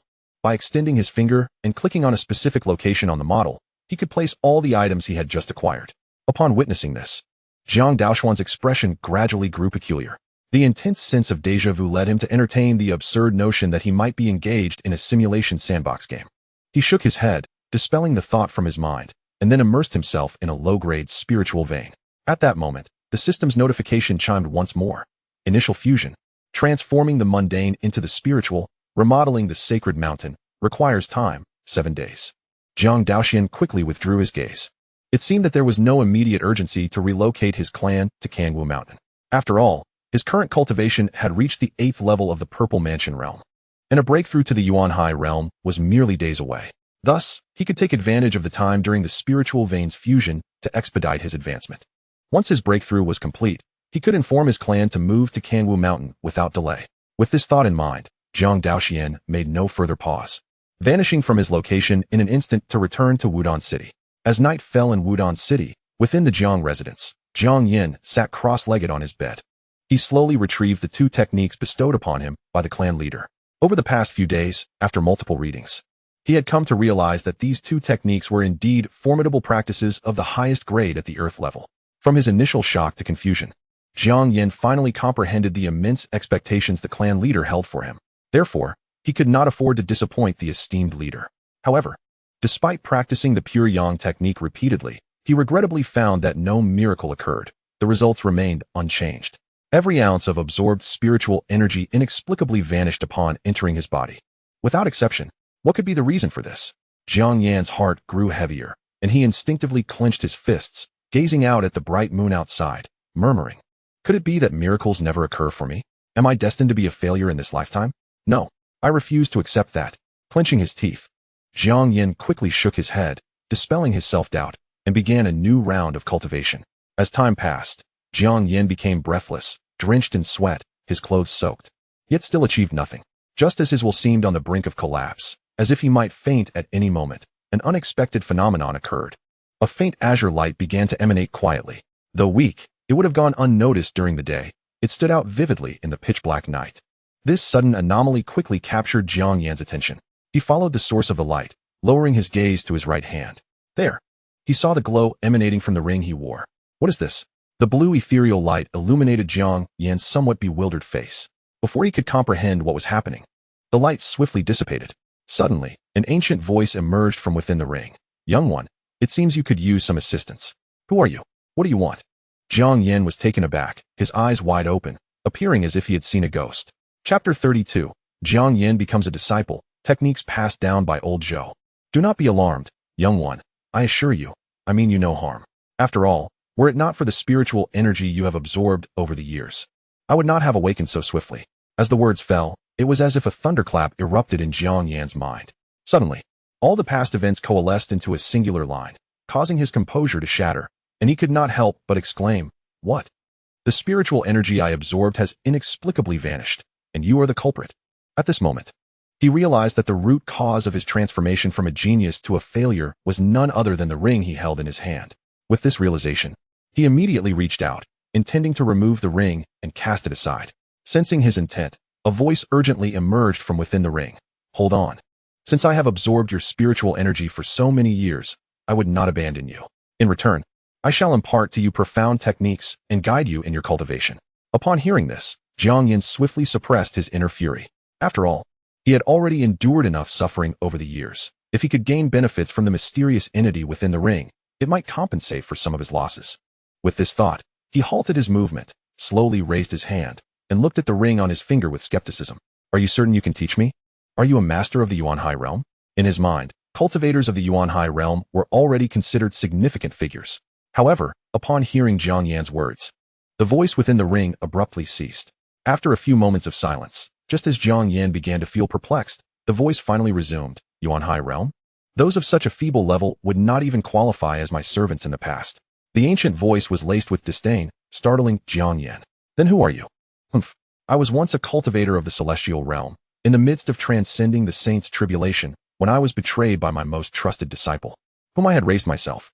This betrayal led to my failure in transcending, resulting in the loss of my physical form. Now, I am but a remnant soul, residing within this ring of yours. Upon hearing this account, Jiang Yan's pupils constricted, disbelief etched on his face. The being before him had once been a formidable presence of the celestial realm. Such a terrifying and supreme entity was something he had only heard of in legendary tales.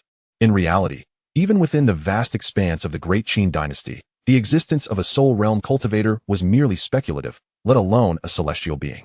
Moreover, this entity had undergone the saint's tribulation, implying that at its peak, it was an unparalleled powerhouse of the celestial realm. Yet, the fact that such a powerful presence now resided within his ring was utterly astonishing. Just as Jiang Yin was reeling from the shock, the voice within the ring spoke once more. Now, I am willing to impart to you several profound techniques as a form of repayment for these years. Of course, if you agree to one condition, I shall take you as my disciple and pass on all that I have learned. How do you wish to proceed? Upon hearing of such an opportunity, Jiang Yan's eyes flickered with interest, and he promptly inquired, "Pray tell, what is this condition? In the future, should you attain great mastery, you must cleanse my sect of traitors and eradicate those who oppose me." "Very well, I shall pay my respects to my master."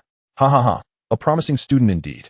Accompanied by a joyous sound emanating from within the ring, Jiang Yin once again inquired, "May I ask, esteemed master, what is your name?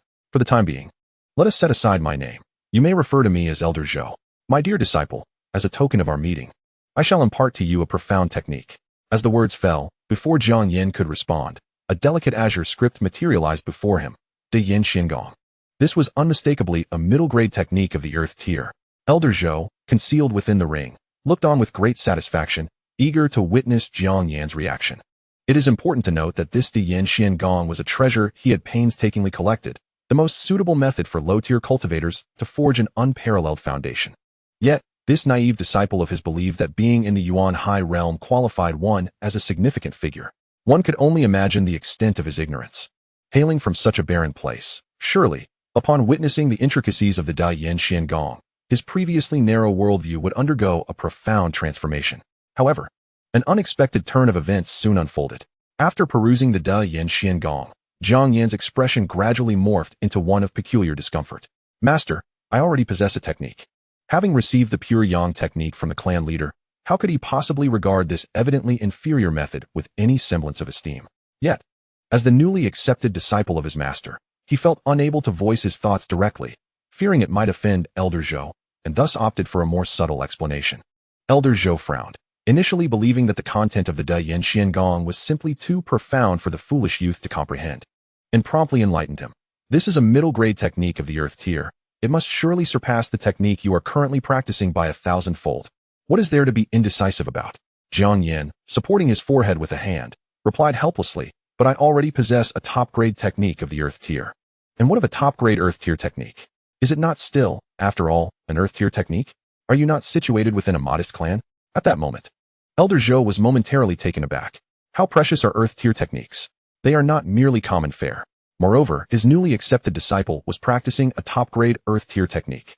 It could not simply be a minor clan.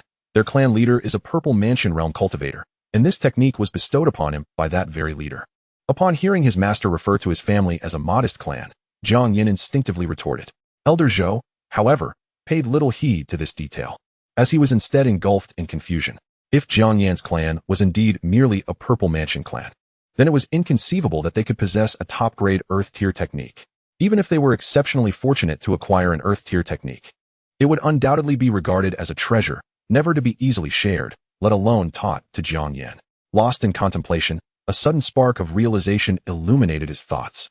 Could it be that the Purple Mansion clan leader, in an effort to gain favor among his kin, chose to exaggerate and mislead them into believing it was an Earth tier technique?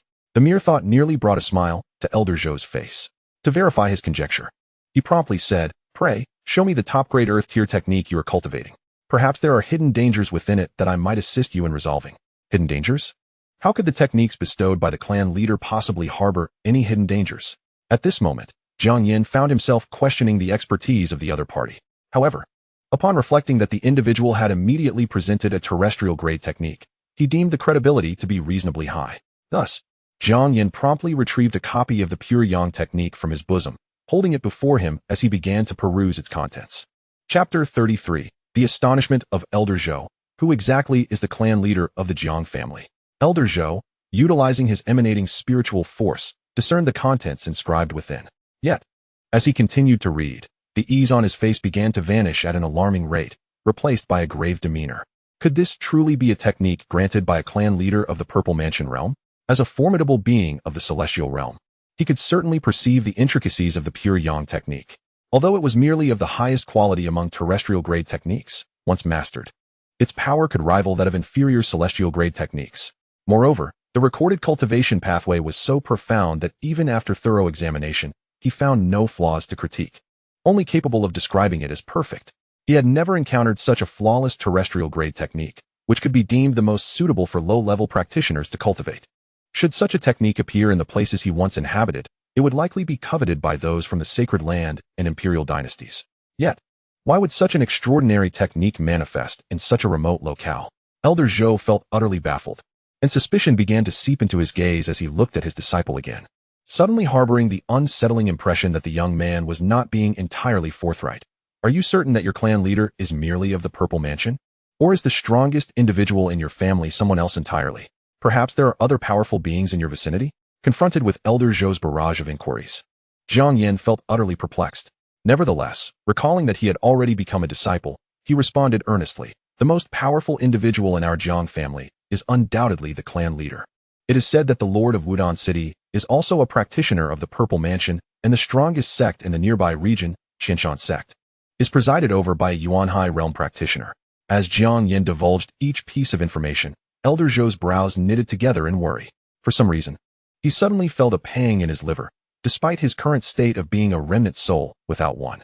At this juncture, he was astonished to discover that, as a celestial realm powerhouse, he was somewhat unable to fathom the enigmatic nature of this Purple Mansion family.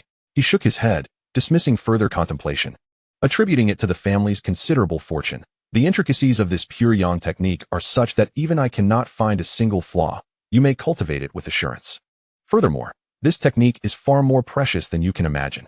The fact that your clan leader has chosen to impart such a technique to you indicates great expectations. Henceforth, you must cherish it deeply.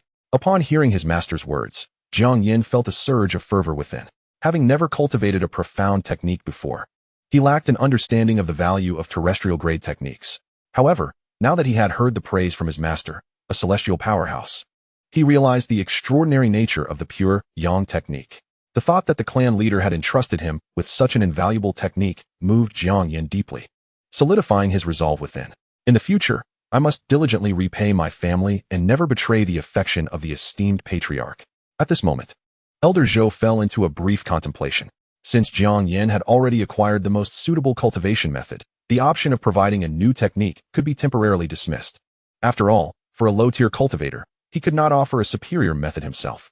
However, as Jiang Yin was his newly accepted disciple, it seemed rather inappropriate to present him without any introductory gift. After pondering for a few moments, Elder Zhou finally presented the painstakingly collected technique before Jiang Yin. The Primordial Fire Body Refinement Technique is a mid-grade Earth-level method for body cultivation. If cultivated to perfection, it is capable of bestowing combat prowess that far surpasses others of the same rank, making it entirely feasible to withstand even top-tier profound treasures with mere physical strength. After glancing at it a few times, Jiang Yin's face revealed disappointment. This time, he spoke plainly and directly. Master, the body refinement technique has already been bestowed upon me by the patriarch. Upon hearing this, it was as though a bolt of lightning had struck, leaving Elder Zhou utterly astounded.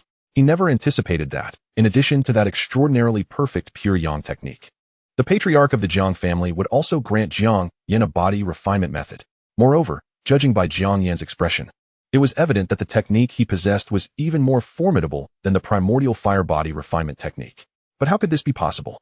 It is well known that body refinement techniques are far rarer than cultivation methods, and even he, at the pinnacle of the celestial realm, had only acquired his technique through fortuitous circumstances. Yet now, this devilish patriarch of the Jiang family was being more generous than himself. Who truly is the expert of the celestial realm here? Elder Zhou's demeanor began to crack under the weight of disbelief. Especially as he noticed his disciple's admiration gradually morphing into skepticism, he found it increasingly difficult to accept. Nonetheless, a glimmer of hope remained within him. The patriarch of the Jiang family possessing an earth-level body refinement technique already seemed like an immense stroke of fortune. It could not possibly surpass the primordial fire technique he had provided. With this thought, Elder Zhou suppressed his discomfort and said, "My dear disciple, please allow me to review that body refinement technique." Jiang Yin, without hesitation, produced a copy of the Great Sun Body Refinement Method from his robe, holding it before him and beginning to flip through its pages. However, having learned from the previous lesson, Elder Zhou's expression did not reveal any ease from the outset. Instead, he focused intently, daring not to let his guard down, meticulously analyzing every flaw and merit within. But as Jiang Yin finished perusing the Great Sun Body Refinement Method, Elder Zhou found himself overwhelmingly disheartened, as he could not identify a single flaw. Much like the pure yang technique, this was yet another flawless cultivation method. However, what shocked Elder Zhou even more was the realization that, as a cultivator of the celestial realm, his keen perception revealed a certain shared characteristic between the Great Sun Body Refinement Method and the pure yang technique. If cultivated concurrently, they could yield terrifyingly efficient results. How could it be that such a remarkable pairing of two perfect earth-level techniques, capable of generating synergistic effects, could be found in the possession of a mere patriarch of the Jiang family? What manner of terrifying figure is the patriarch of the Jiang family? At that moment, Elder Zhou felt a creeping dread. From this instant forth, he dared not underestimate the small family to which his disciple belonged. The depths of the Jiang family were far greater than he had ever imagined. After stabilizing his mind, Elder Zhou turned to his disciple. This technique is equally flawless, perhaps even more valuable than the pure yang skill. Should it be leaked, not only would those at the Yuanshan realm be tempted, but even those at the celestial realm would be compelled to act. Your patriarch truly possesses remarkable audacity. Elder Zhou found himself at a loss for words. That this patriarch would bestow upon Jiang Yin such precious and formidable techniques was indeed astonishing. After all, if his disciple were to inadvertently reveal this information, the entire Jiang family might be torn apart by countless avaricious powerhouses. Chapter 34. Jiang Chen's Contemplation, the Enigmatic Jiang Family. Hearing his master's astonishment, Jiang Yin smiled and replied, "In recent years, aside from my grandfather, the patriarch has been the most benevolent to me." Elder Zhou nodded, noncommittally. He was not concerned about the potential consequences of leaking the techniques, having chosen to share them openly, and even two at once. If Jiang Yin were not the biological son of the Jiang patriarch, such boldness would indeed be hard to fathom. Suddenly, a peculiar expression crossed Elder Zhou's face. "You cannot possibly be the patriarch's illegitimate child, can you?" Jiang Yin was momentarily taken aback, then retorted, "How could that be? The patriarch has never even visited our branch family, much less married, as he has devoted himself entirely to our family's rise." Elder Zhou's gaze flickered. If that were the case, the Jiang Patriarch's manner of conduct would indeed be rather inscrutable. With a sigh, Elder Zhou remarked, "Since you have already acquired the pure Yang skill and the great Sun body refinement technique, I shall refrain from further embarrassing myself, lest I bring shame upon my own reputation. However, I do possess a unique technique that I can impart to you." As he spoke, a flurry of ethereal characters appeared before Jiang Yan's eyes. "The flame technique," he announced, "is a skill I obtained from an ancient relic, and its name is Flame Technique.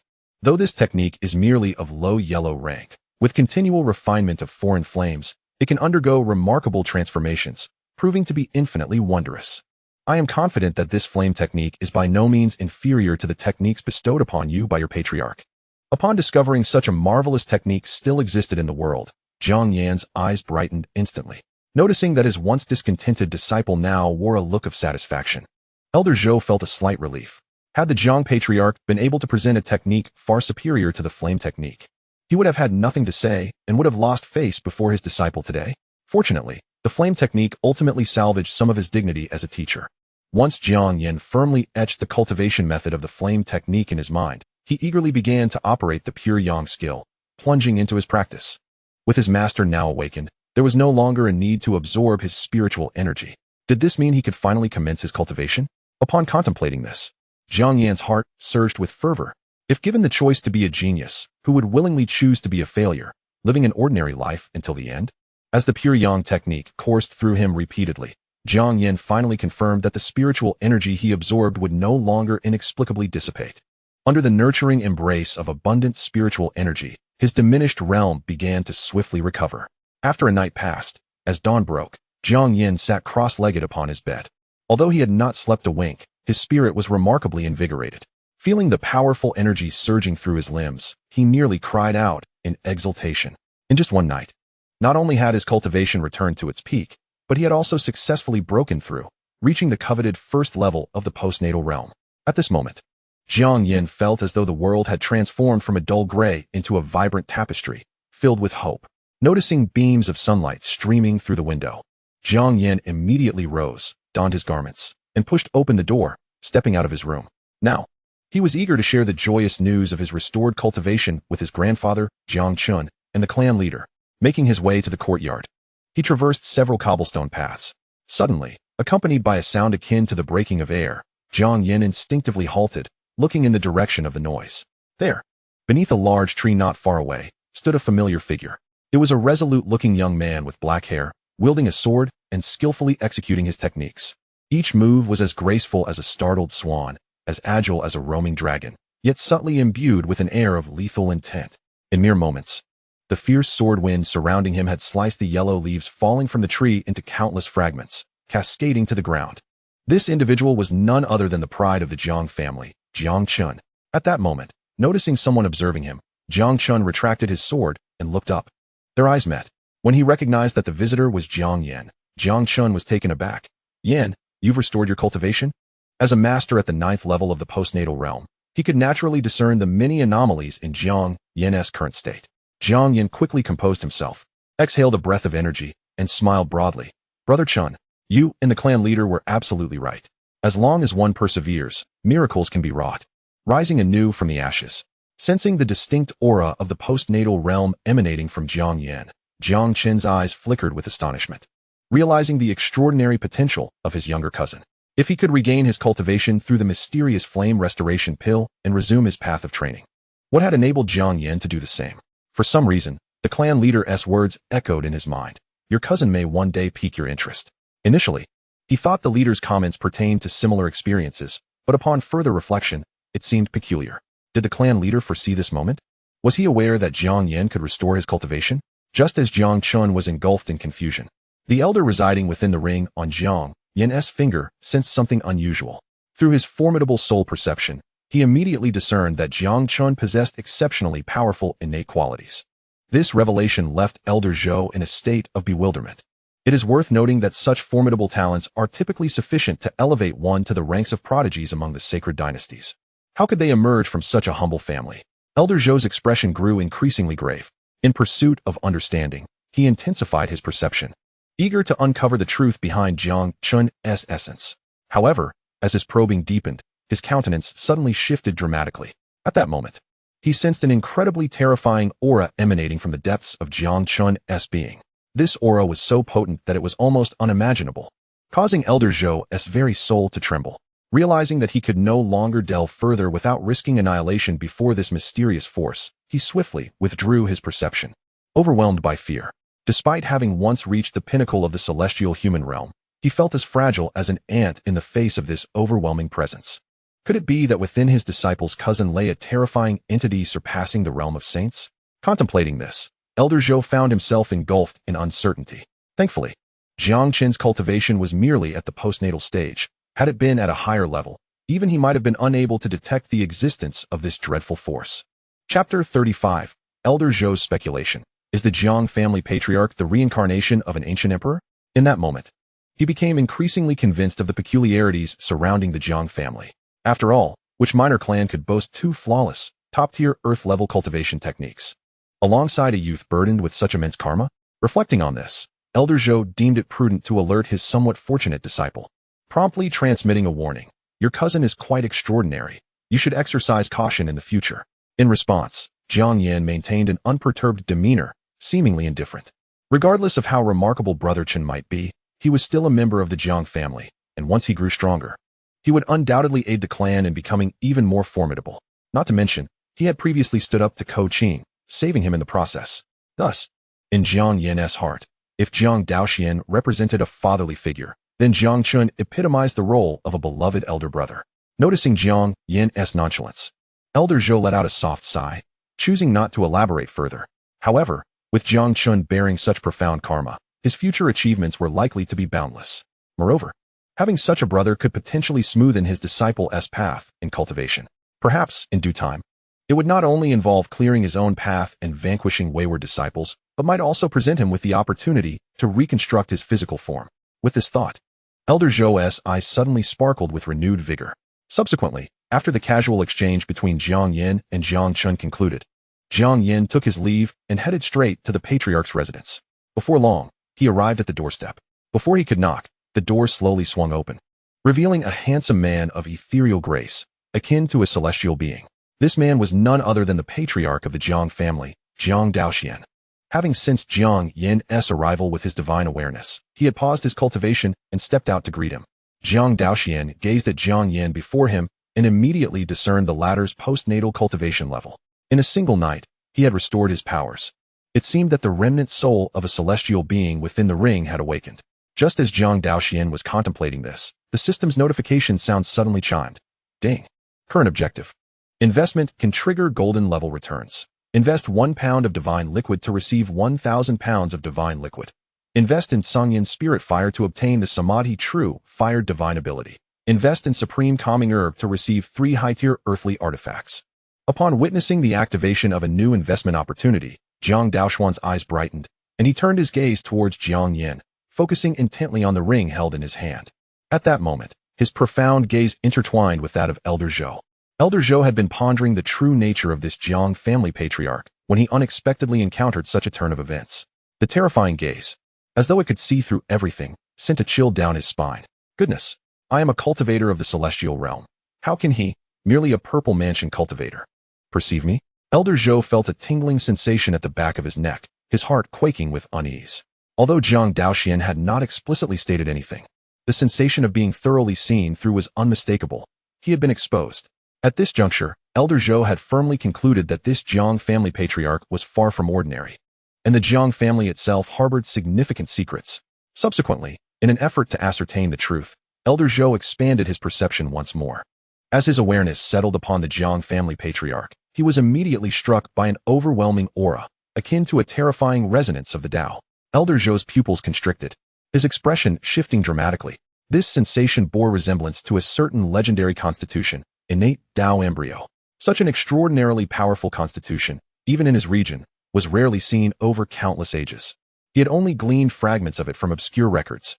Of course, he had yet to perceive the characteristics of the ancient sacred body, let alone connect it to the innate sacred body Tao embryo. Thus, upon noticing the pronounced fluctuations of Tao aura emanating from Jiang Daoxuan, he swiftly realized that this Jiang family patriarch was most likely a peerless prodigy endowed with the innate Tao embryo constitution. Should this revelation circulate, It would undoubtedly attract the covetous attention of innumerable formidable powers, propelling him to the status of a revered figure akin to a holy son. Individuals blessed with such formidable constitutions, provided they do not meet an untimely demise, are destined to attain quasi-emperor status in the future, with the potential to achieve true emperorhood and contest with numerous prodigies on the path to supremacy. What manner of family is this Jiang clan? Even the ancient aristocratic families cannot possibly possess such terrifying lineage, can they? Reflecting on his experiences thus far, Elder Zhou felt a tremor coursing through his entire being. Particularly, recalling Jiang Yan's assertion that they were merely a small family, he could not suppress the twitching of his lips. What kind of small family could give rise to a terrifying youth with karmic ties surpassing that of the sage realm? As well as this patriarch endowed with the innate Tao embryo constitution? To label such a family as merely a small one, with their strongest combatant at the Purple Mansion level, was utterly unfathomable. As Elder Zhou remained ensnared in a state of astonishment, an unexpected occurrence transpired once more. With an increasing depth of perception, a dazzling golden light suddenly radiated forth. A blurry figure, resembling a human head atop a serpent's body, abruptly materialized before Elder Zhou. An imposing aura emanated, suffused with immense power, evoking an involuntary sense of reverence. In that fleeting moment of contact with this aura, Elder Zhou was nearly overwhelmed with terror, causing his awareness to dissipate as he curled up in a corner of the ring's space, trembling. Who could this patriarch of the Jiang family possibly be? Fear and unease marred Elder Zhou's countenance. He had never before encountered such a formidable presence.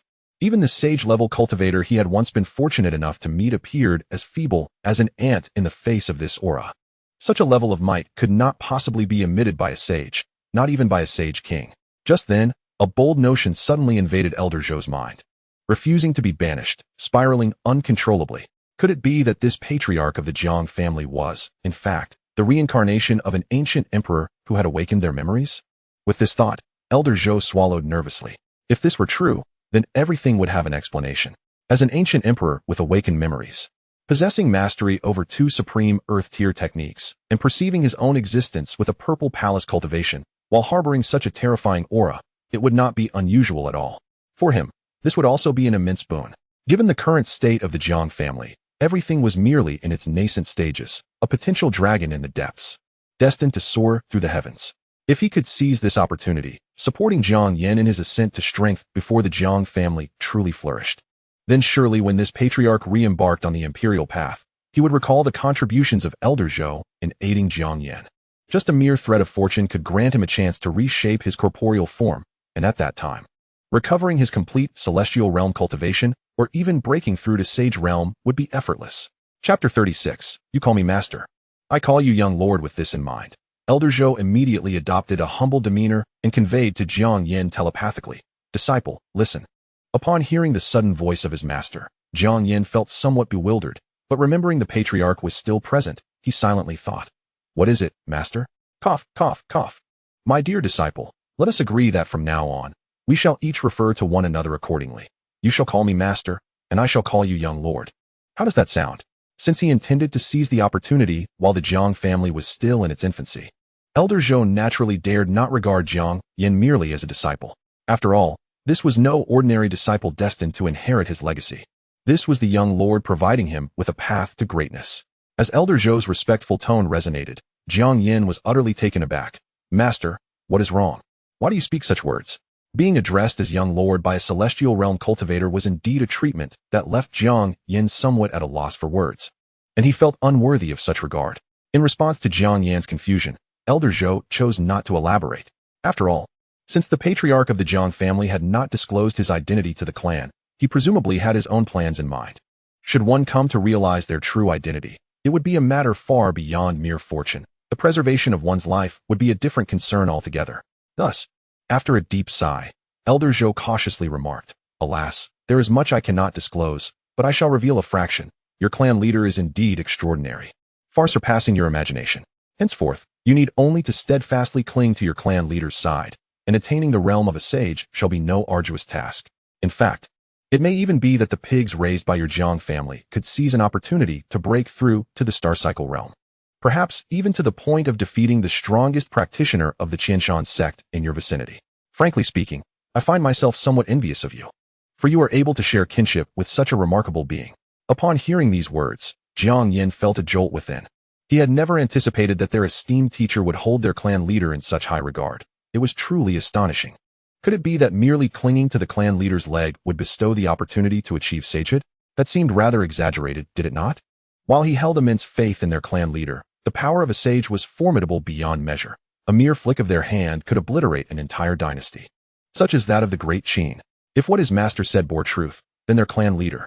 Jiang Yan's gaze flickered with intensity, his heart ablaze with admiration for the clan leader. Observing the myriad expressions on Jiang Yan's face, Jiang Daoxuan found it amusing. He realized that the celestial practitioner within the ring might have shared some insights with Jiang Yin, yet he paid little heed to such matters. Subsequently, he stored a pound of divine liquid, Sanyin's spiritual fire, and exquisite calming herbs into a spatial ring. He then retrieved the ring, cradled it in his palm, and presented it to Jiang Yin. Now that you have regained your cultivation, it seems you have endured much. As the leader of our clan, I cannot be without my gestures. Consider this a gift to congratulate you on your rebirth. You must strive diligently in your cultivation, for the rise of our family depends on your efforts. Upon hearing these words, Jiang Yin was abruptly pulled from his reverie. He turned towards the source of the voice, staring in awe at the spatial ring in Jiang Daoxuan's hand. He had not even shared his good news yet, and had already received a gift from the clan leader. Seeing Jiang Yin in a daze, Jiang Daoxuan chuckled. Why are you still in a stupor? Jiang Yin quickly regained his composure, reached out to accept the spatial ring, and then knelt respectfully, proclaiming, Thank you, esteemed clan leader. I shall not disappoint your expectations, and will take it upon myself to revive our family. Jiang Daoxuan nodded approvingly. Very well. I look forward to the day you can shield our clan from adversity. You may take your leave now. The pursuit of cultivation is of utmost importance and must not be neglected. Yes, Jiang Yin responded, bowing once more before rising to depart. Only after his figure vanished from Jiang Daoxuan's sight did he gradually retract his gaze and return to his chamber. At that moment, the system notification sound connected. Congratulations, host, on successfully investing and obtaining 1,000 pounds of divine liquid. Congratulations, host, on successfully investing and acquiring 3 exceptional artifacts of the Earth rank. Congratulations, host, on successfully investing and gaining the divine ability of True Fire of Samadhi.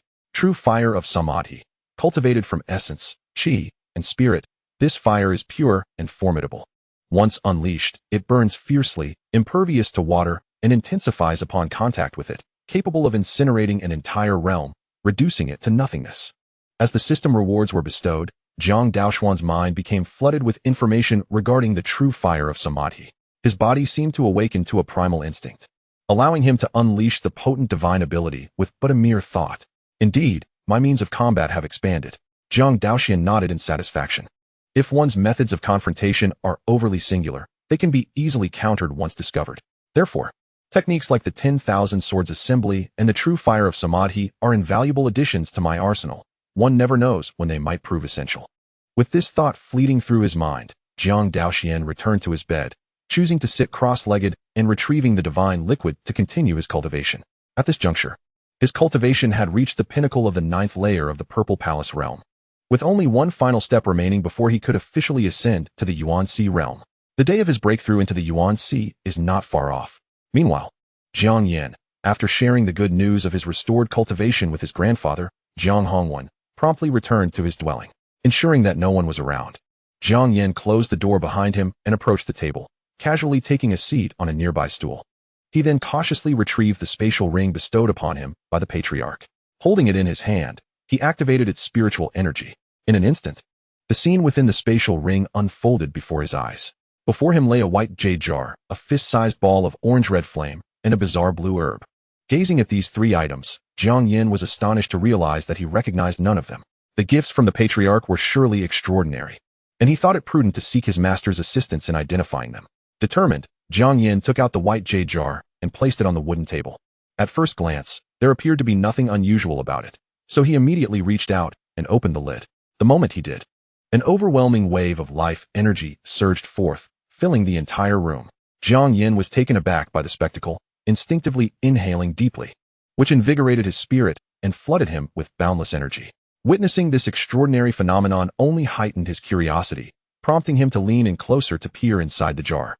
What met his eyes was a shimmering pool of pale green liquid. What is this? Limited by his knowledge, Jiang Yin could not discern the origins of this substance and could only call for old Zhou. Master, please help me examine this item.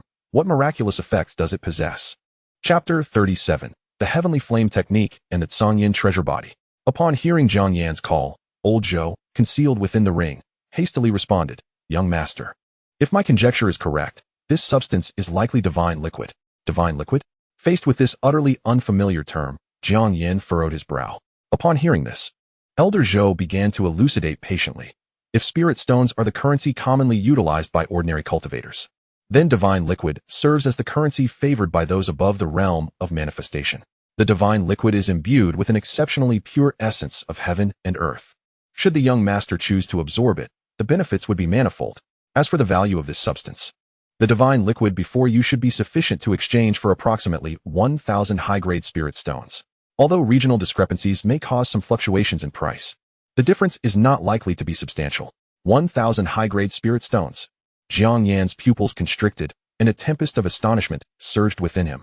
He never anticipated that the first gift bestowed upon him by his clan leader would possess such astounding worth. To comprehend the magnitude of 1,000 high-grade spirit stones, acquiring 100 cities of Wudong would hardly pose a challenge. The clan leader's generosity is indeed lavish. Has he not considered whether my heart can withstand such a revelation? Jiang Yan swallowed nervously, taking a moment to steady his emotions, and found himself brimming with anticipation for the remaining 2 items. If this first gift is so remarkable, the other 2 must surely be of equal caliber, he mused. With that thought, Jiang Yan promptly retrieved the blue peculiar herb from his spatial ring. "Master, could you take a look at this item and discern its origins?" Elder Zhou scrutinized it for a moment, and his expression instantly grew complex. "Indeed, your clan leader is quite thoughtful."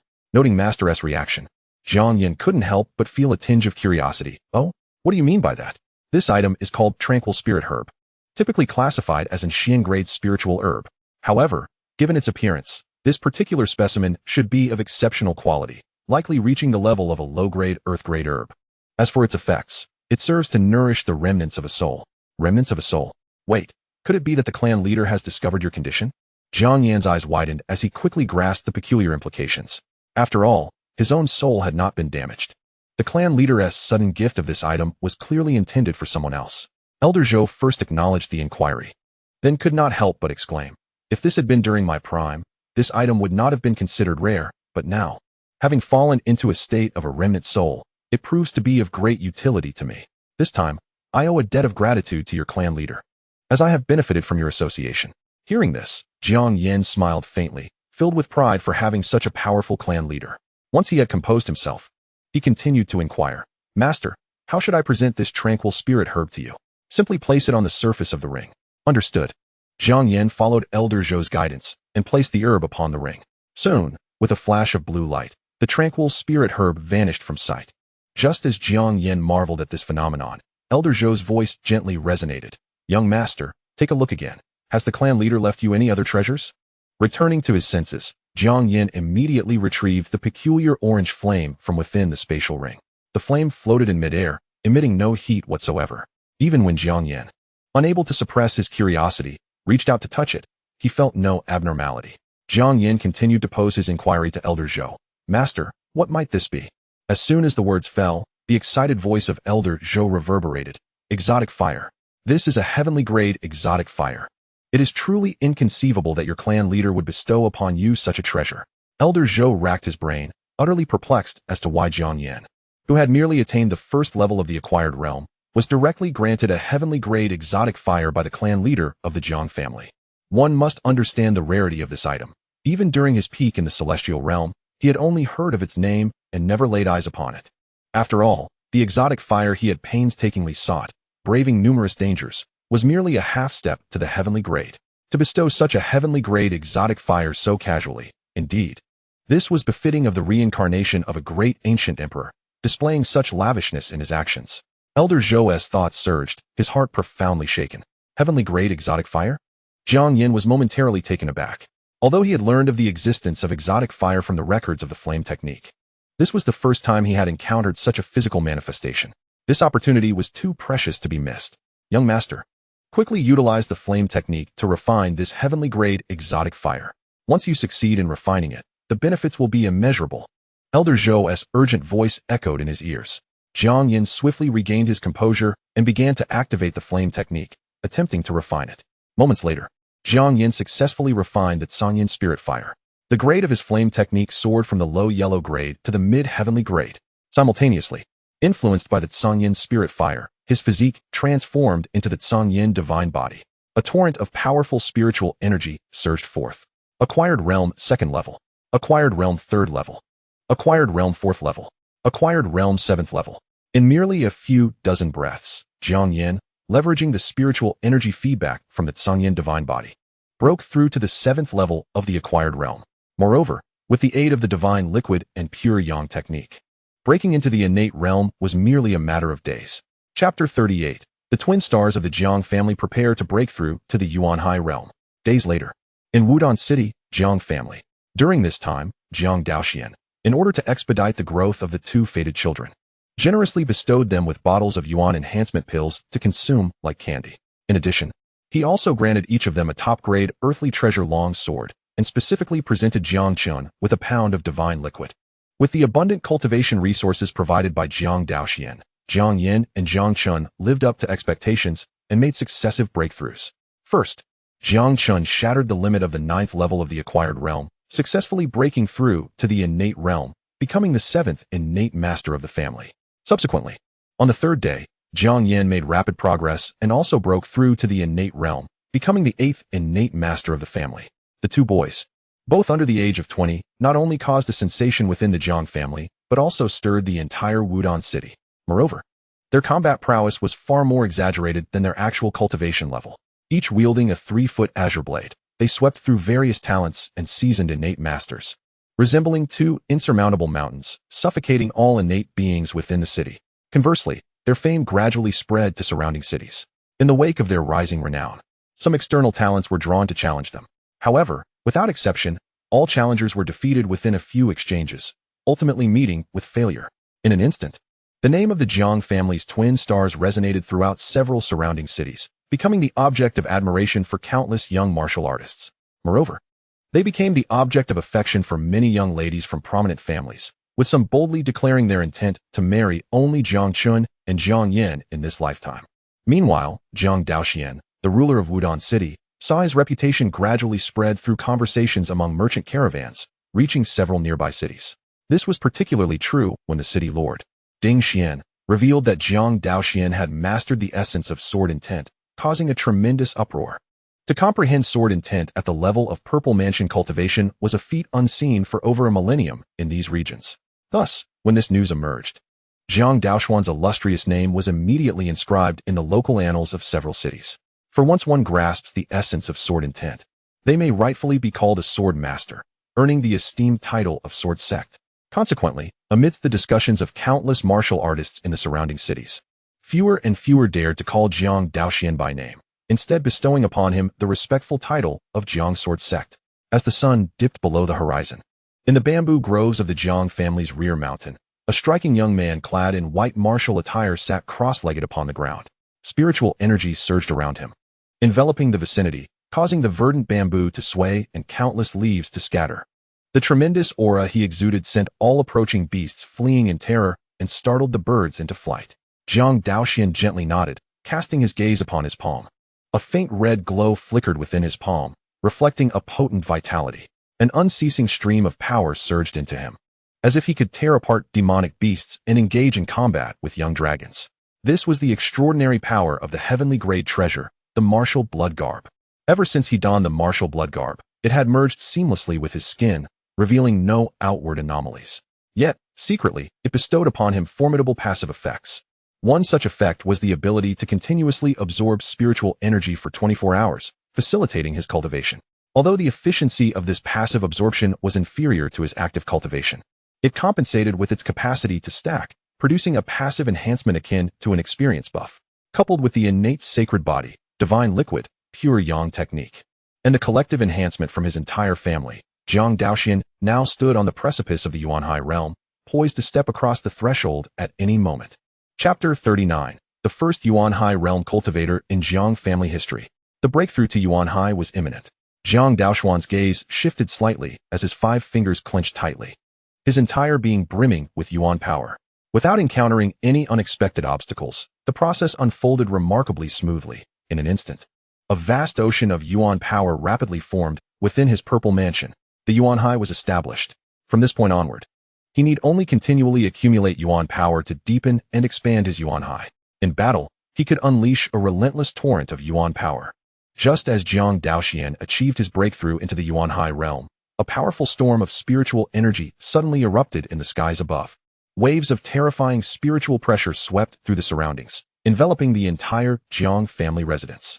At this moment, the elder of the family, now possessing the second level of Purple Mansion cultivation, was the first to sense the commotion. He abruptly lifted his head, gazing towards the rear mountain. Astonishment evident in his eyes. Such formidable spiritual pressure far exceeds that of the Purple Mansion realm, seemingly emanating from the direction of the back mountain. Could it be that our esteemed clan leader has transcended to the Yuan High realm? The elder recalled that the clan leader had recently retreated to the back mountain to prepare for a breakthrough into the Yuan High realm. Thus, connecting this extraordinary phenomenon from the back mountain to the clan leader, he immediately realized that perhaps their leader had indeed achieved this remarkable advancement. In a mere span of 10 days since the last emergence, the clan leader had made another breakthrough, reaching the Yuan High realm. Such terrifying talent is truly unprecedented. However, this is fortuitous. After having severely offended the Qinshan sect, the successful breakthrough of our clan leader, combined with his sword intent, may allow us to negotiate with them. The thought that from this day forth, the Jiang family would officially possess a Yuan High realm cultivator to safeguard them, brought a sense of relief to the elder, his brows unfurling in comfort. Soon, the immense commotion caused by Jiang Daoxuan's breakthrough attracted the attention of several innate realm elders. What a powerful aura! Could this emanate from a Yuan High realm cultivator? Yuan High realm? Could it be that the Qinshan sect has sent someone to seek retribution? No, I just sensed it carefully. This aura appears to be coming from the back mountain. Are you referring to the clan leader? If my instincts are correct, the clan leader has indeed reached the Yuan High realm.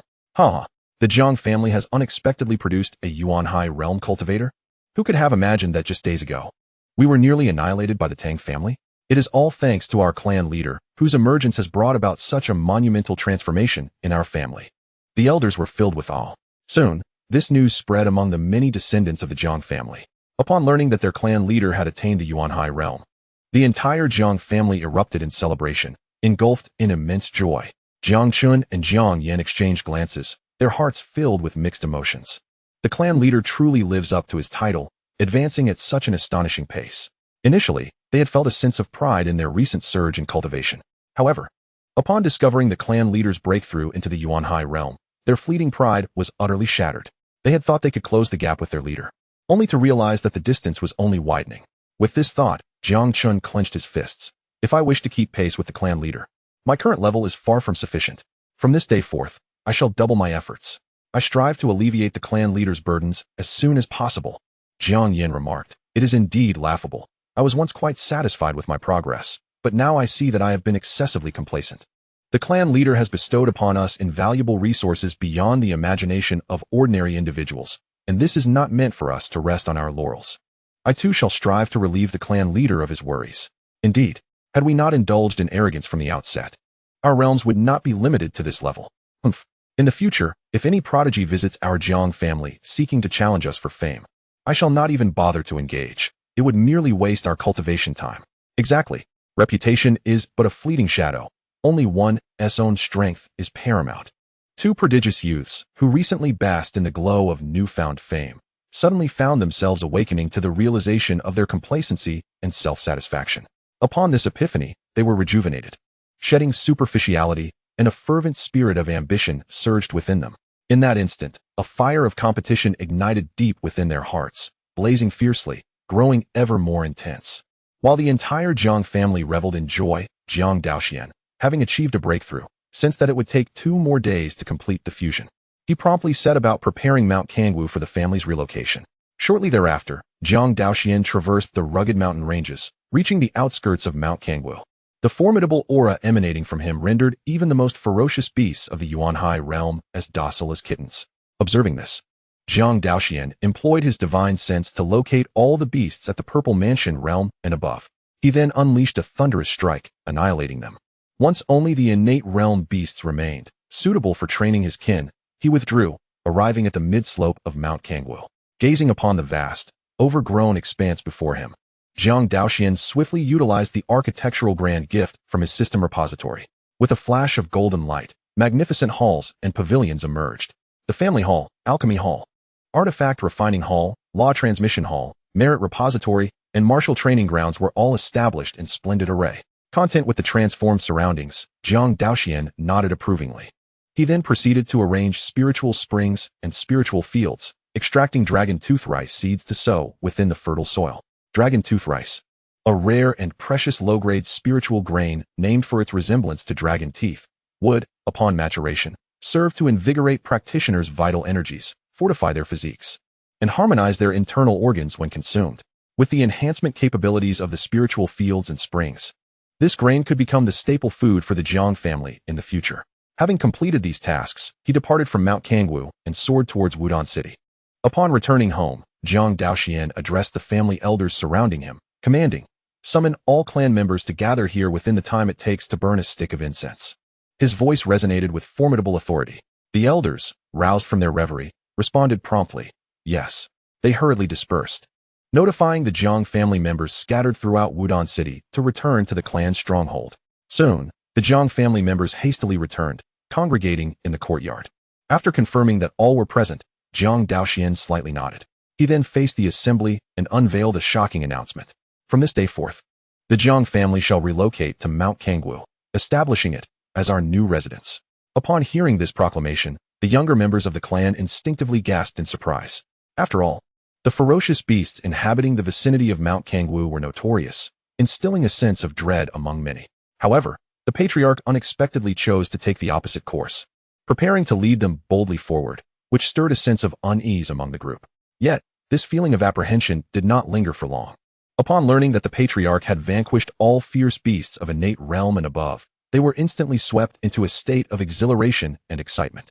It is worth noting that with the peril posed by these beasts eliminated, Kangwu Mountain stood as a true majestic peak, its density of spiritual energy far surpassing that of Wudong City. In fact, there was no basis for comparison between the two. Thus, the mere thought of settling on Kangwu Mountain in the future sent tremors of excitement coursing through their bodies, leaving them to question whether they had truly awakened from a beautiful dream. However, unlike the youthful clan members, the elderly, who had resided in Wudong City for decades, were reluctant to part with their homeland. Sensing their hesitation, Jiang Daoxuan did not press them further. He promptly issued an order to allow the elders who were unwilling to leave to remain in the ancestral home of the Jiang family, providing them with some possessions to meet their basic needs. He assured them that should they encounter any difficulties in the future, they could send someone to Kangwu Mountain for assistance. Having made these arrangements, Jiang Daoxuan immediately instructed the rest to pack their belongings and set forth toward Kangwu Mountain in an impressive procession. As members of the Jiang family appeared in droves on the streets of Wudong City, their grand display quickly drew the attention of countless citizens. The news spread rapidly, from one person to 10, and then to 100, soon reaching the Lord's residence. Upon learning that Jiang Daoxuan intended to lead his clan away from Wudong City to relocate to Kangwu Mountain, Ding Xian felt a surge of joy. Let the Jiang family depart. It would be best if they never returned. The very existence of such a dominant family within his jurisdiction had long plagued Ding Xian, often stealing his sleep and haunting his dreams with nightmares related to the Jiang family. But now, with their departure from Wudong City, everything finally seemed to come to an end. He could already envision a bright new life beckoning him. Chapter 40. To stay or to leave. It is their own decision not long after. As the sun dipped toward the horizon, the evening sky was painted with hues of red. Taking advantage of the twilight, the Jiang family members successfully arrived at Kangwu Mountain. Gazing upon the cluster of palaces before them, astonishment washed over everyone. Was it not said that Kangwu Mountain was perpetually surrounded by fierce beasts, devoid of any human habitation? Yet, what could explain the presence of these palatial structures? Who could have constructed such edifices? Sensing the group's confusion, Jiang Daoxuan offered no explanation, but instead commanded the elders to gather all clan members together. After sharing some arrangements regarding their new residence, he solemnly declared, "From this day forth, Kangwu Mountain shall be the new stronghold of the Jiang family. If you find yourselves traveling afar, you may refer to yourselves as the Jiang family of Kangwu." At his words, a tremor of realization swept through all, and they immediately bowed in deference, responding in unison, "We obey the command." Observing their reaction, Jiang Daoxuan nodded in satisfaction. He then waved his hand to conclude the family meeting, instructing everyone to return and rest. The following day, in Wudong City, a middle-aged man clad in blue suddenly visited the Lord's manor. Ding Xian, who had been leisurely enjoying tea and admiring the fish in the courtyard, was momentarily taken aback upon recognizing the visitor. Su Xiong? He realized that the person before him was his old acquaintance, Su Gu. However, after Su successfully entered the Qingshan sect, which was overseen by a venerable elder of the Moonwheel realm, their correspondence had dwindled significantly over the years. To his surprise, Su had come in person after all this time. Ding Xiong, it has been a long while. I trust you have been well. Su Gu said with a slight bow and a smile as he regarded his old friend. Ding Xian quickly rose from his wooden chair. Su Xiong, what brings you here so unexpectedly? You should have informed me in advance so that I could prepare a welcoming banquet for you. Since you have made the effort to visit my Wudan city, allow me to extend my hospitality. Tonight, we shall indulge in a few drinks until we are inebriated. Su Gu shook his head. It is indeed my fault for not notifying you beforehand. In times past, I would have surely relished the opportunity to share a drink with you. But I must beg your pardon as I am currently burdened with sect matters and cannot partake in such festivities. Oh, may I inquire about the nature of these matters? Ding Xian immediately grasped that his old friend was here for a serious purpose and promptly adopted a more solemn demeanor. Su Gu pondered for a moment before responding. Surely, you are aware of the 100 Sects competition taking place 3 months hence? Ding Xian's eyes flickered with recognition. Indeed, I am well aware. The 100 Sects competition is a grand contest overseen by the Lord of Tiandu, held across the entire realm of Tiandu. Each sect is required to send forth young disciples, no older than 20 years, to compete. Those who secure a position in the top 10 will earn the right to further their studies at the Tiandu Academy, thus benefiting their sects by gaining access to greater resources within Tiandu. Achieving a place in the top 3 is even more remarkable, granting them the opportunity to journey to the capital of Daqin and study at the prestigious Heibai Academy, where they may receive guidance from cultivators of the Star Wheel, Moon Wheel, or even the Sun Wheel realms. Upon hearing Ding Xian's response, Su Gu continued, since you are already aware of this matter's significance, I shall speak plainly. My sect has dispatched me to recruit promising talents for the 100 Sects competition. After searching fruitlessly for several days, I stumbled upon the renowned reputation of the Jiang family's twin stars in other cities. Upon further inquiry, I discovered that the Jiang family resides in a city under your jurisdiction, which is why I have come here. I kindly request your assistance in introducing me to them. Ding Xian was momentarily stunned, his expression growing increasingly peculiar. He had not anticipated that his old friend had come for the infamous Jiang family. Noticing Ding Xian's sudden silence, Su Gu furrowed his brow and pressed on. Ding Xiong, we have shared many years of camaraderie. If you can indeed facilitate this introduction, I, Su Gu, would owe you a favor. Should those twin stars from the Jiang family achieve a top 10 finish in the 100 Sects competition, my sect may recognize your contributions and bestow upon you a significant opportunity. At these words, Ding Xian felt a flicker of temptation. It was well known that the Qingshan sect was a formidable force, anchored by cultivators of the Moon Wheel realm. If one could truly seize an opportunity from another, it would indeed be a remarkable stroke of fortune. Contemplating this, he promptly chose to selectively forget the unpleasant encounter at the Jiang residence. Yet, recalling the haughty demeanor of Jiang Daoxuan, Ding Xian felt compelled to caution. I could certainly make an introduction, but be advised that the head of the Jiang family possesses a rather domineering and proud character, making him a person not to be trifled with. Exercise caution when you visit. Su Gu's eyes flickered with interest. The head of the Jiang family? Is he not the renowned Jiang Jinzong? I have heard much about him of late. What do you surmise of his strength? The mere thought of the opponent mastering sword intent with a purple mansion physique left him somewhat in awe. Such a person, even within the expansive Qingshan sect, would rank among the true disciples. Upon hearing Su Gu's inquiry, Ding Xian recalled his own humiliating encounter with Jiang Daoxuan. To avoid losing face before his old friend, he refrained from elaborating and instead spoke cryptically, uttering the phrase, profound and unfathomable. Su Gu, somewhat taken aback, waved his hand dismissively, replying, no matter. My purpose in visiting is to secure a promising future for the Jiang family's disciples, not to create difficulties for them. What is there to fear? Surely he would not resort to violence over a mere disagreement? Moreover, while he may have grasped sword intent, his time in achieving the Purple Mansion realm is still short. And before me, such strength is far from sufficient. His confident words resonated with a formidable aura.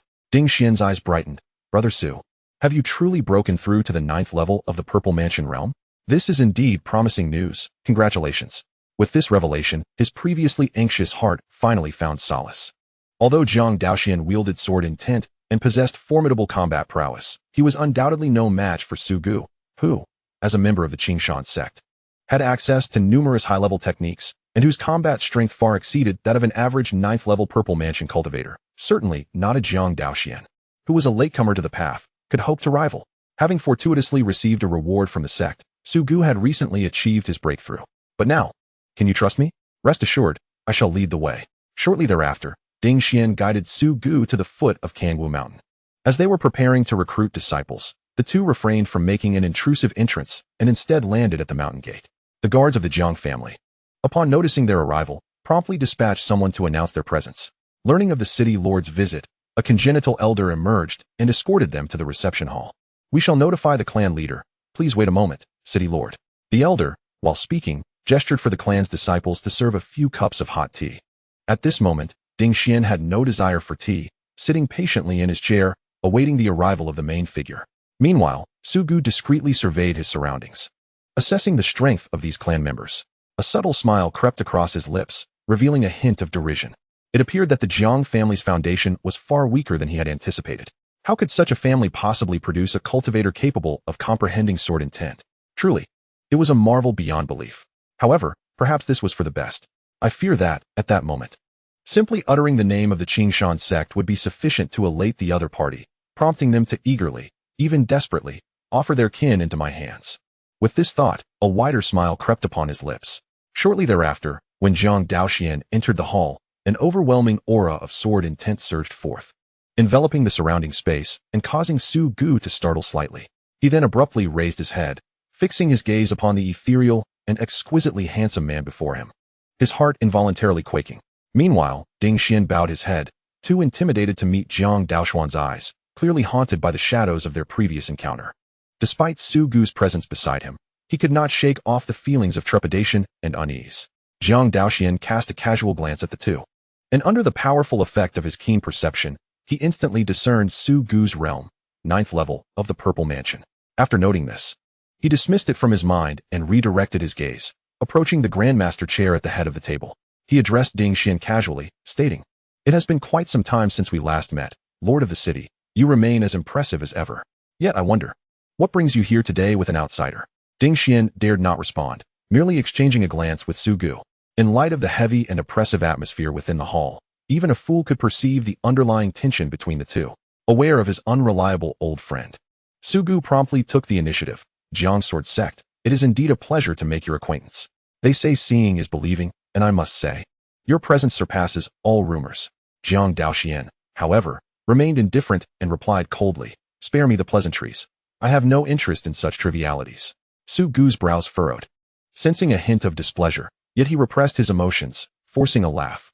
"Ah, Jiang Sword Sect, you speak so candidly. I shall not indulge in lengthy discourse. I am Su Gu, an elder of the Qingshan sect. I have heard of the remarkable talents of the Jiang family's twin prodigies, and thus, I am keen to recruit them into our sect. Might you be amenable to this?" He continued, "If you agree, it would be prudent to have Jiang Yin and Jiang Chen present, so I may assess their innate potential firsthand. Should they pass the evaluation, which I believe will affirm the veracity of the rumors, I cannot promise much, but the prospects of both ascending to true discipleship within our sect are considerable. Once they achieve such heights, your Jiang family could very well ascend from this remote locale to a far broader world, replete with opportunities for growth. As for you, Jiang Sword Sect, perhaps it would present an opportunity for a significant breakthrough as well. What say you to such a mutually beneficial proposition?" Su Gu's gaze remained fixed on Jiang Daoxuan as he spoke, keenly observing his reactions. Under Su Gu's scrutiny, Jiang Daoxuan maintained an air of indifference, lifting a cup of hot tea from the table to take a gentle sip. With a light chuckle, he remarked, "I have no interest in the Qingshan sect. Each individual must forge their own path. I will not impede my kin's future. Should my Jiang family members wish to seek their fortunes elsewhere, the decision to stay or leave rests solely with them." Chapter 41. Could this be a spiritual entity? Su Gu's astonishment. As soon as he finished speaking, Jiang Daoxuan beckoned to the clansmen around him to summon Jiang Yin and Jiang Chen. Observing this scene, Su Gu felt an immediate sense of relief wash over him. If this member of the Jiang Sword Sect were to disagree, the situation could become somewhat troublesome. However, if it merely involved persuading two young lads, that was certainly a task well within his grasp. Before long, Jiang Chen and Jiang Yin arrived together, entering the conference hall. Sensing the commotion, Su Gu slowly lifted his head and gazed ahead. His eyes fell upon Jiang Chen and Jiang Yin, and he extended his Purple Mansion consciousness to probe further. Upon perceiving Jiang Chen's remarkably refined constitution, transformed by marrow-cleansing pills and celestial flames, Su Gu's eyes brightened with delight. He had never anticipated encountering such a significant surprise within this humble Jiang family. The young man's talents were far beyond the simple rumors he had heard. This formidable physique surpassed all the true disciples within the sect. Such a prodigious talent must not slip through his fingers. He had to be brought into the sect. Su Gu's eyes gleamed even more brightly, his gaze toward Jiang Chen akin to that of a connoisseur admiring a rare treasure. However, his joy did not cease there. When his purple mansion consciousness settled upon Jiang Yan, Su Gu's pupils constricted, and he was instantly filled with astonishment. This unique aura, could this young man truly be a spiritual body? As an elder of the Qingshan sect, he had certainly heard of the various miraculous attributes associated with spiritual bodies. The young man's demeanor was undeniably consistent with the information he had gathered. Ha ha ha. Today is indeed a fortuitous day for me. I have the chance to meet a youth endowed with a spiritual body. Su Gu trembled with excitement, reflecting on how fortunate he was to visit the Jiang family. It is well known that those possessing a spiritual body not only cultivate at a pace greatly exceeding that of ordinary individuals, but also find it significantly easier to break through barriers. Typically, with systematic cultivation, advancing to the Star Wheel realm is not a daunting task, with a bit of effort. Even the Moon Wheel realm is within reach. Thus, once a spiritual body emerges, it will undoubtedly be sought after by all major sects. Consequently, Su Gu felt even more exhilarated, unable to suppress his fantasies of recruiting the young man into the sect and reaping the rewards. At that moment, sensing Su Gu's fervent gaze, Jiang Yan and Jiang Chen instinctively recoiled, feeling a chill run down their spines. They had already learned from their clansmen about this person's background and intentions, yet they were puzzled as to why he was regarding them with such an unusual stare. Jiang Yan silently lowered his head, inwardly whispering, "Master, what do you think of this person?"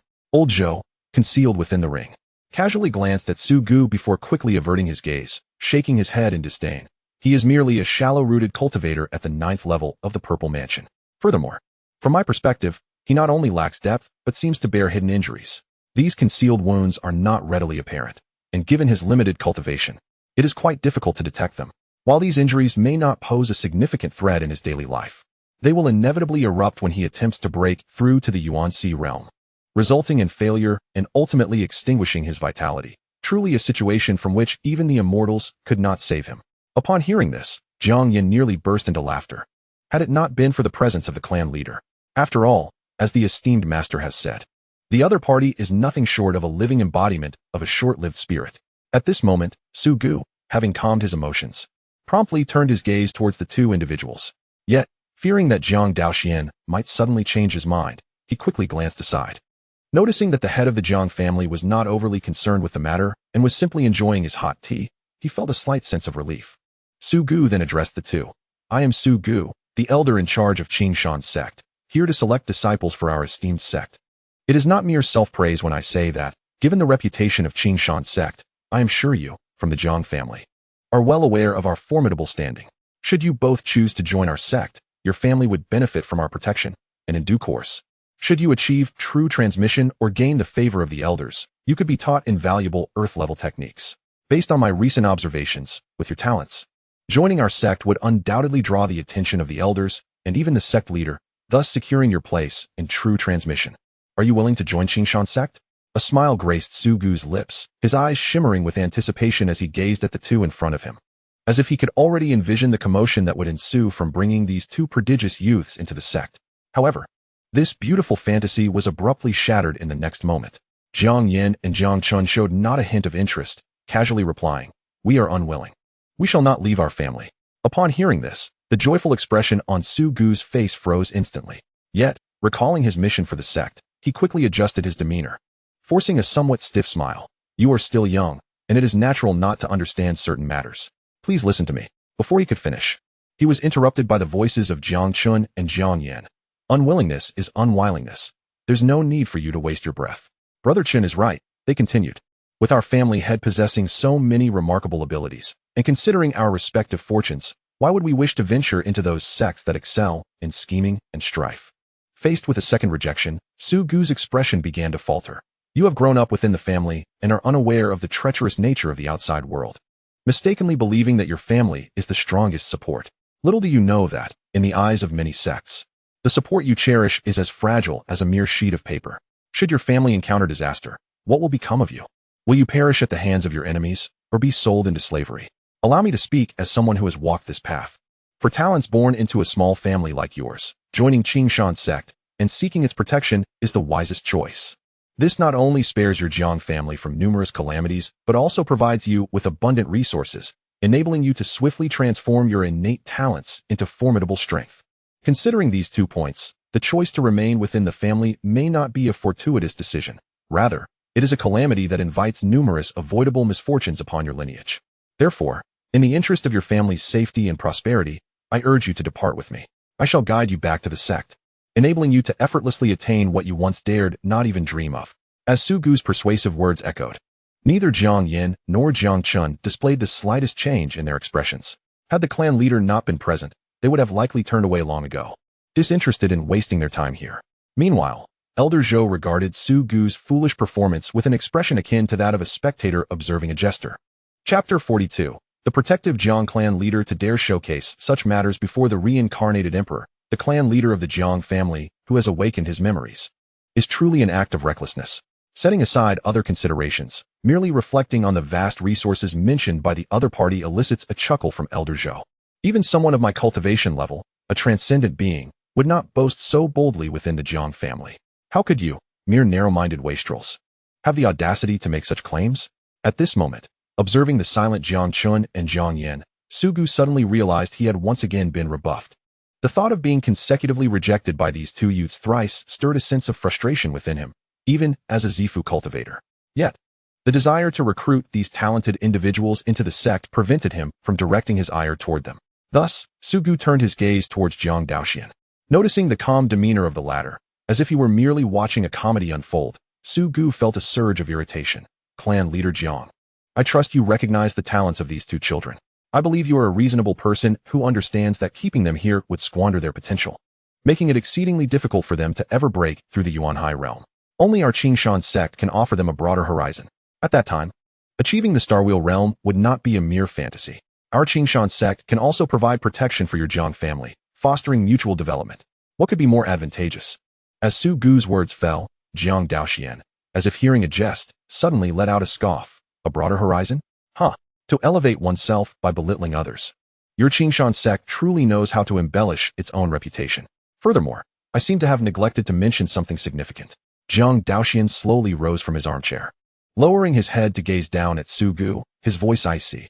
I have stated that I will not obstruct the future of my clan members. Whether they stay or leave is entirely their decision. Therefore, if Yenner and Chun'er wish to join the Qingshan sect, I shall not object and will respect their choice. However, since they have unequivocally declined, as long as I am present, no one shall force them to alter their decision. Upon the conclusion of his words, the hall was filled with astonishment. Jiang Yin and Jiang Chen abruptly lifted their heads, gazing at the imposing figure of Jiang Daoxuan, their eyes shimmering with admiration. Feeling an even greater sense of stature, they were aware of the formidable reputation of the Qingshan sect, which was governed by cultivators of the Moonwheel realm. Yet, even in the face of such power, the clan leader boldly expressed these potentially offensive words on their behalf. At this moment, they felt an overwhelming sense of pride in being part of the Jiang family and having such a protective patriarch. In stark contrast to their emotions were Su Gu and Ding Xian. Ding Xian could hardly fathom the audacity of Jiang Daoxuan, who dared to offend the Qingshan sect for the sake of two ungrateful clan members. Nevertheless, he thought, let me see how you intend to resolve this situation. The memory of the humiliation he had suffered at the Jiang family lingered in his mind, and his gaze gradually turned filled with resentment as he prepared to relish the unfolding drama. Seeing Jiang Daoxuan's blatant disregard, Su Gu's expression darkened significantly. It appeared he had underestimated the head of this minor clan. Since you are so resolute in your refusal and wish to hinder the potential of your clan's talents without offering them a promising path, then to prevent the pearl from gathering dust, I shall take both of these disciples today, whether you agree or not. Jiang Daoxuan scoffed. Is it the practice of the Qingshan sect to resort to outright theft when denied? I would say it is more akin to banditry. Impudent. Faced with such mockery of his sect, Su Gu's brows furrowed in anger. He swiftly extended his right hand and drew his long sword from his waist. Chapter 43. Unable to steady his sword, how dare you seek my guidance? They say your swordsmanship is exceptional, Jiang Daoxuan. Today, I shall seek your counsel and discern whether you, the one who has mastered sword intent with a purple mansion body and become a sword master, truly live up to the rumors. As soon as he finished speaking, Su Gu thrust his sword forward with a single hand, aiming for Jiang Daoxuan's arm. In his pursuit to recruit the talented Jiang Chen and Jiang Yan into his sect, he suppressed his inner fury, deliberately avoiding a lethal strike. In response, Jiang Daoxuan did not even attempt to evade. With a mere thought, he unleashed an almost perfected sword intent. Boom! A terrifying aura enveloped Su Gu, causing his movements to falter, his mind to cloud, and a flurry of dazzling sword shadows to dance before his eyes. Then, like a flash of lightning, Jiang Daoxuan struck with an open palm directly against Su Gu's sword-wielding hand. Crack! The sharp sound echoed throughout the assembly hall, and Su Gu winced in pain, unable to suppress a cry of anguish. Simultaneously, his right hand lost all strength, fingers loosening and sending the sword flying several meters away, impaling itself into the wall. Jiang Daoxuan, with an air of calmness, withdrew his hand slowly and placed it behind his back. You cannot even steady your own weapon, yet you dare seek my guidance? The disdain in his tone rendered Su Gu's complexion a tumult of colors, filled with rage, yet rendered speechless. In that moment, he comprehended that Jiang Daoxuan's strength was far beyond the mere simplicity suggested by hearsay. Had that previous strike landed elsewhere, say, upon his throat, he might have very well met his demise in an instant. Reflecting on the encounter, Su Gu could not help but shudder, drenched in cold sweat. Who exactly is this head of the Jiang family, to possess such formidable power? To defeat me in a single move without the need for weapons is not something a Purple Mansion realm cultivator could achieve. Could it be that he is a cultivator of the Yuanhai realm? Upon reflection, Su Gu suddenly perceived that the Jiang family, which he had initially thought he could easily handle, had transformed into a perilous den of dragons and tigers, leaving him utterly uncomfortable and yearning to flee. Simultaneously, Ding Xian, seated on a wooden chair, gazed at the unfolding scene with a frozen expression, his entire being rendered rigid. He could hardly fathom that Su Gu, whom he held in high regard, could not withstand even a single move from Jiang Daoxuan. Such a dismal performance was inconceivable for a master of the 9th level of the Purple Mansion like Su Gu. Wait, both he and Su Gu were vanquished by a single strike. Could it be that Jiang Daoxuan was concealing his true prowess?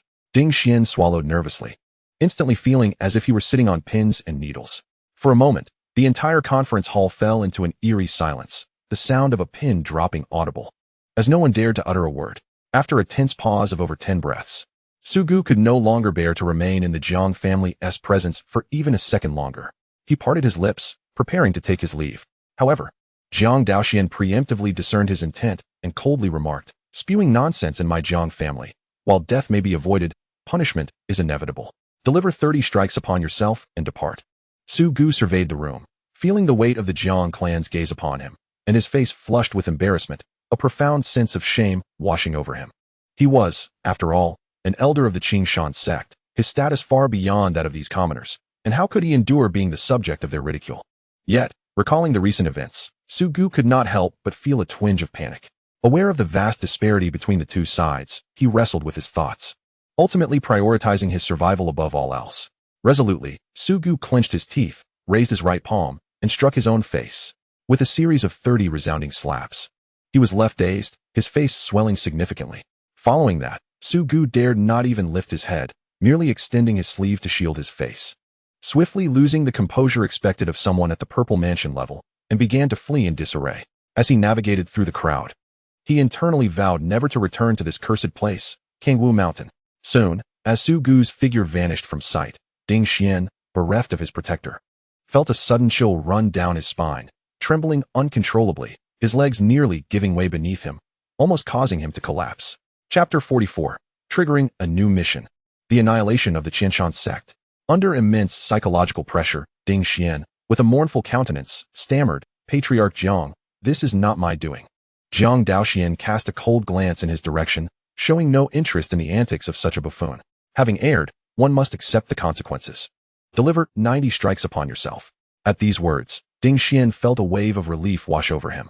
With Su Gu's example preceding him, he dared not refuse or haggle for his life, and without hesitation, he raised his palm and struck his own face. Fearing Jiang Daoxuan's dissatisfaction, he wielded his strength with each slap.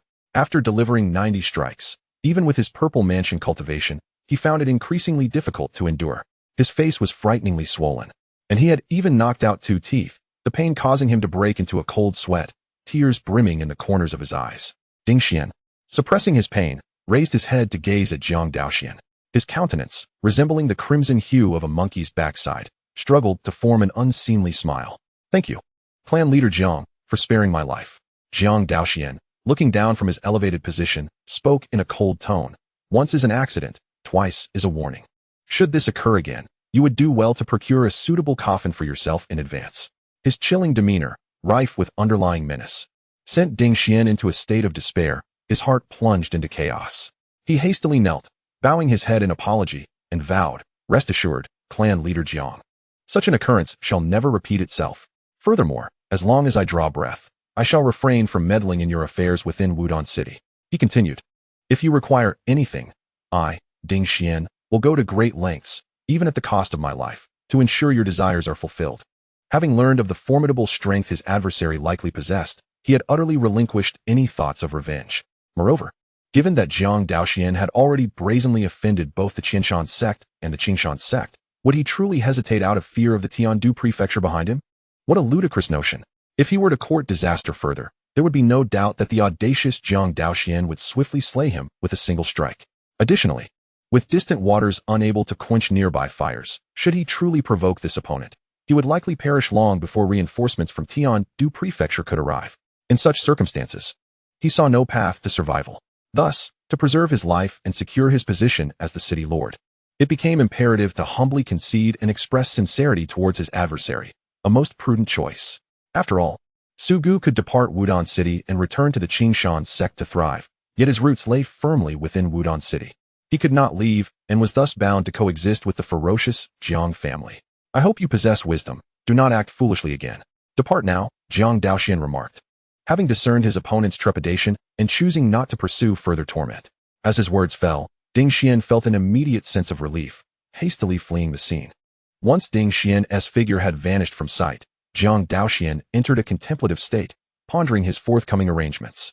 With the Yuanhai having been established, and recalling the humiliation Jiang Chen endured at the hands of the Qianshan Sect, alongside the murder of Ko Qing by Jiang Yan, it was indeed time to settle both new and old scores between the Jiang family and the Qianshan Sect. With this thought, a surge of murderous intent welled up in Jiang Daoxuan's eyes. Just then, the system's prompt resonated at an opportune moment. Ding. Family mission triggered. Annihilate the Qianshan Sect. Mission rewards: 3 flying spirit beasts of the Purple Mansion realm, Sword Dao crystals, 200 top-grade mystical treasures, 10 top-grade earthly techniques, and 1 top-grade heavenly technique. Ding. Family mission triggered. Lead 2 destined sons in practical combat training.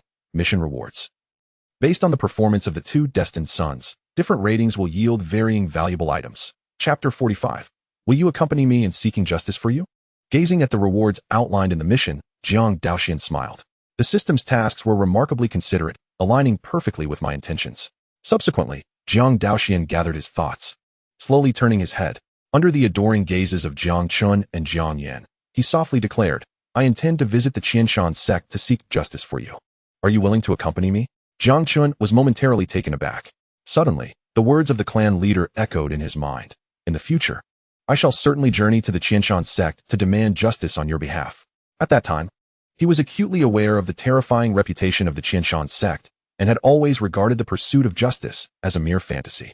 Throughout this period, even as the clan leader exhibited various extraordinary abilities, he believed it was a task that would require an extensive duration to accomplish. Yet now, what had seemed impossible to achieve in such a brief span was set to be realized today. A profound sense of shock and elation surged within Jiang Chen. He felt a lightness enveloping him, and facing Jiang Daoxuan, he clasped his hands in gratitude, exclaiming, "Thank you, clan leader. I have long anticipated this matter, and, of course, I am willing to accompany you." He was no longer the same person who had been disgracefully cast out of the sect due to his ruined Dantian. He had transformed into a figure of innate prowess, having vanquished numerous elders of the previous generation, earning a reputation across several cities. Hailed as the prodigious twin star of the Jiang family. Observing this, Jiang Yan's face displayed envy, and he felt a stirring within. Just as he prepared to voice his desire to join the clan leader, Jiang Daoxuan turned and casually remarked, "Since you have attained innate mastery, you may accompany us." Upon hearing this, Jiang Yan's eyes lit up, and he instantly swallowed back the words he had nearly uttered, then smiled, saying, "Thank you, clan leader. I am eager to witness the caliber of those who once humiliated Brother Chen. Let us see how many of my strikes they can endure." Jiang Daoxuan nodded with satisfaction, then raised his head to gaze toward the direction of the Qianshan Sect, his eyes deepening with a glint of murderous intent. The Qianshan Sect? From this day forth, Its existence shall no longer be warranted. Several hours later, at the gates of the Qianshan sect, a group of young disciples stood guard, preventing any unauthorized individuals from entering. At that moment, they engaged in animated conversation, as the tediousness of their task had rendered idle chatter and gossip some of their few remaining interests. Just as their discussion grew lively, one disciple, as if struck by a revelation, gasped and exclaimed, "Look, someone is approaching." Upon hearing this, the others ceased their chatter and immediately glanced downward. On the stone steps, 3 figures suddenly appeared. As they drew closer and their features became discernible, it was revealed that they were a dashing young man clad in white, accompanied by 2 young men in blue garments. In an instant, someone in the crowd recognized Jiang Chen, exclaiming, "Is that Jiang Chen? Not long ago, I witnessed him being expelled from the sect, and I heard the sect had issued a decree forbidding him from ever stepping foot within its bounds again. But now, why has he returned?" Laughter erupted. Could it be that this waste is unable to survive outside and wishes to return for the protection of our sect? I still remember his pitiful state back then, resembling an abandoned stray dog. Yet now, he appears rather respectable, almost like a proper human being, to the point where I nearly failed to recognize him. The crowd chuckled as they commented on Jiang Chen, their faces devoid of any trace of tension. Most of them had witnessed Jiang Chen's departure just a few days prior. Chapter 46. The Humiliation of the Past and Jiang Chen's Resoluteness. Amidst various scathing taunts, some even kicked him down the mountain gate, sending him tumbling down the steps of the Qingshan. Seeing Jiang Chen leave in such a wretched state, they initially thought they would never encounter him again in this lifetime. Yet, reality often proves to be unexpectedly surprising, bringing them face to face once more in such a short time. At this moment, Jiang Chen raised his head, gazing at the ugly faces above him, and an intense fury surged within him, especially as memories of past humiliations flooded his mind. His inner rage reached its zenith. Jiang Daoxuan, keenly aware of Jiang Chen's emotional shift, fixed him with a cold gaze and softly spoke, "In addition to seeking justice for you, I am here to obliterate the Qianshan sect. Thus, for every humiliation they inflicted upon you, you shall repay them tenfold. Do you understand?" Upon hearing these words, warmth spread through Jiang Chen's heart, and his anger diminished significantly. He nodded in response, understood. He then turned his gaze back to the disciples of the Qianshan sect at the mountain gate, a glimmer of murderous intent igniting in his eyes. "Repay them tenfold? That suits me perfectly." The distance between the two parties continued to close, soon less than 5 meters apart. "Jiang Chen, how audacious you are. You dare return now, disregarding the sect's prohibitions? Ha ha ha. Could it be that your worthless family has abandoned you, prompting you to crawl back to the sect? Considering you were once a disciple, we shall spare you for now, but you should return on your own. If you insist on ascending the mountain, do not blame us for being merciless. At that time, it won't just be your dantian that is destroyed. Beware of losing limbs." Ha ha. The disciples guarding the mountain gate were merely at the bone refinement stage, incapable of discerning Jiang Chen's true cultivation level. They mocked him, oblivious to the peril they were inviting upon themselves. Seeing their repugnant demeanor, Jiang Chen let out a cold laugh, choosing not to engage further. Instead, he drew the exquisite earth-tier sword bestowed upon him by the clan leader. As Jiang Chen brandished his sword, the laughter of the crowd grew louder, entirely unaware of the gravity of the situation. "Am I mistaken? He dares to draw his sword against us? Ha ha ha. Has he forgotten that his dantian has been destroyed, that he is now a mere waste? It seems he has lost his sanity, daring to strike at me. What a self-inflicted humiliation. It appears it's time for him to grasp the reality of his situation. Allow me to demonstrate. Ha ha. Watch as I send him tumbling once more." A brazen, diminutive youth stepped forward from the crowd, approaching Jiang Chen with a casual demeanor, preparing to kick him and relish in his humiliation. However, just as he moved, Jiang Chen, wielding his sword with the swiftness of the wind, struck out, severing the youth's right leg. In an instant, the sharp blade cleaved through the entire leg, leaving it in 2 pieces, exposing the stark white bone, blood gushing forth. The diminutive youth lost his balance and fell to the ground, landing in a most undignified manner. He lowered his head, widening his eyes as he gazed at his right leg. Disbelief etched across his face until the searing pain struck. "My leg, oh no." The diminutive young man grimaced in agony, his features contorted, veins bulging on his forehead as he tightly clutched the gaping wound of his shattered limb, emitting chilling wails of despair. Witnessing this, the other disciples of the Qianshan sect reacted instantaneously, their expressions mirroring that of someone who had encountered a ghost. What on earth was happening with this boy? No one could fathom how a seemingly crippled individual, one whose dantian had been rendered useless, could unleash such a swift and thunderous strike. Yet, at that moment, Jiang Chen remained unfazed by the young man's cries. Gripping the hilt of his sword, he mercilessly swung it in the face of the opponent's terror, With a swift and decisive stroke, the head was severed, the body collapsing lifelessly to the ground. Jiang Chen's countenance was impassive. He did not cast even a glance at the fallen corpse beneath him. Since the esteemed clan leader had decreed the annihilation of the Qinshan sect today, those who had provoked him were to be extinguished without hesitation. As the diminutive youth fell victim to the blade of this once downtrodden individual, the remaining disciples of the Qinshan sect were gripped by terror, their bodies trembling as the gravity of the situation dawned upon them. In a flurry, they drew various weapons, raising them defensively in a desperate bid for safety. Chapter 47. The Assault on the Qinshan Sect, The Wrath of Ko Tongguan. Jiang Chen, we are fellow disciples. Spare us. One cried out. In response, Jiang Chen offered a cold smile. What? Now you remember our bond as comrades? As for sparing you, who among you ever showed me mercy? Recalling the days when he had been stripped of his cultivation and cast out from the sect, enduring scorn upon his return to the mountain gate, and nearly losing his life after being kicked down dozens of steps, a surge of rage coursed through him. These individuals deserve death.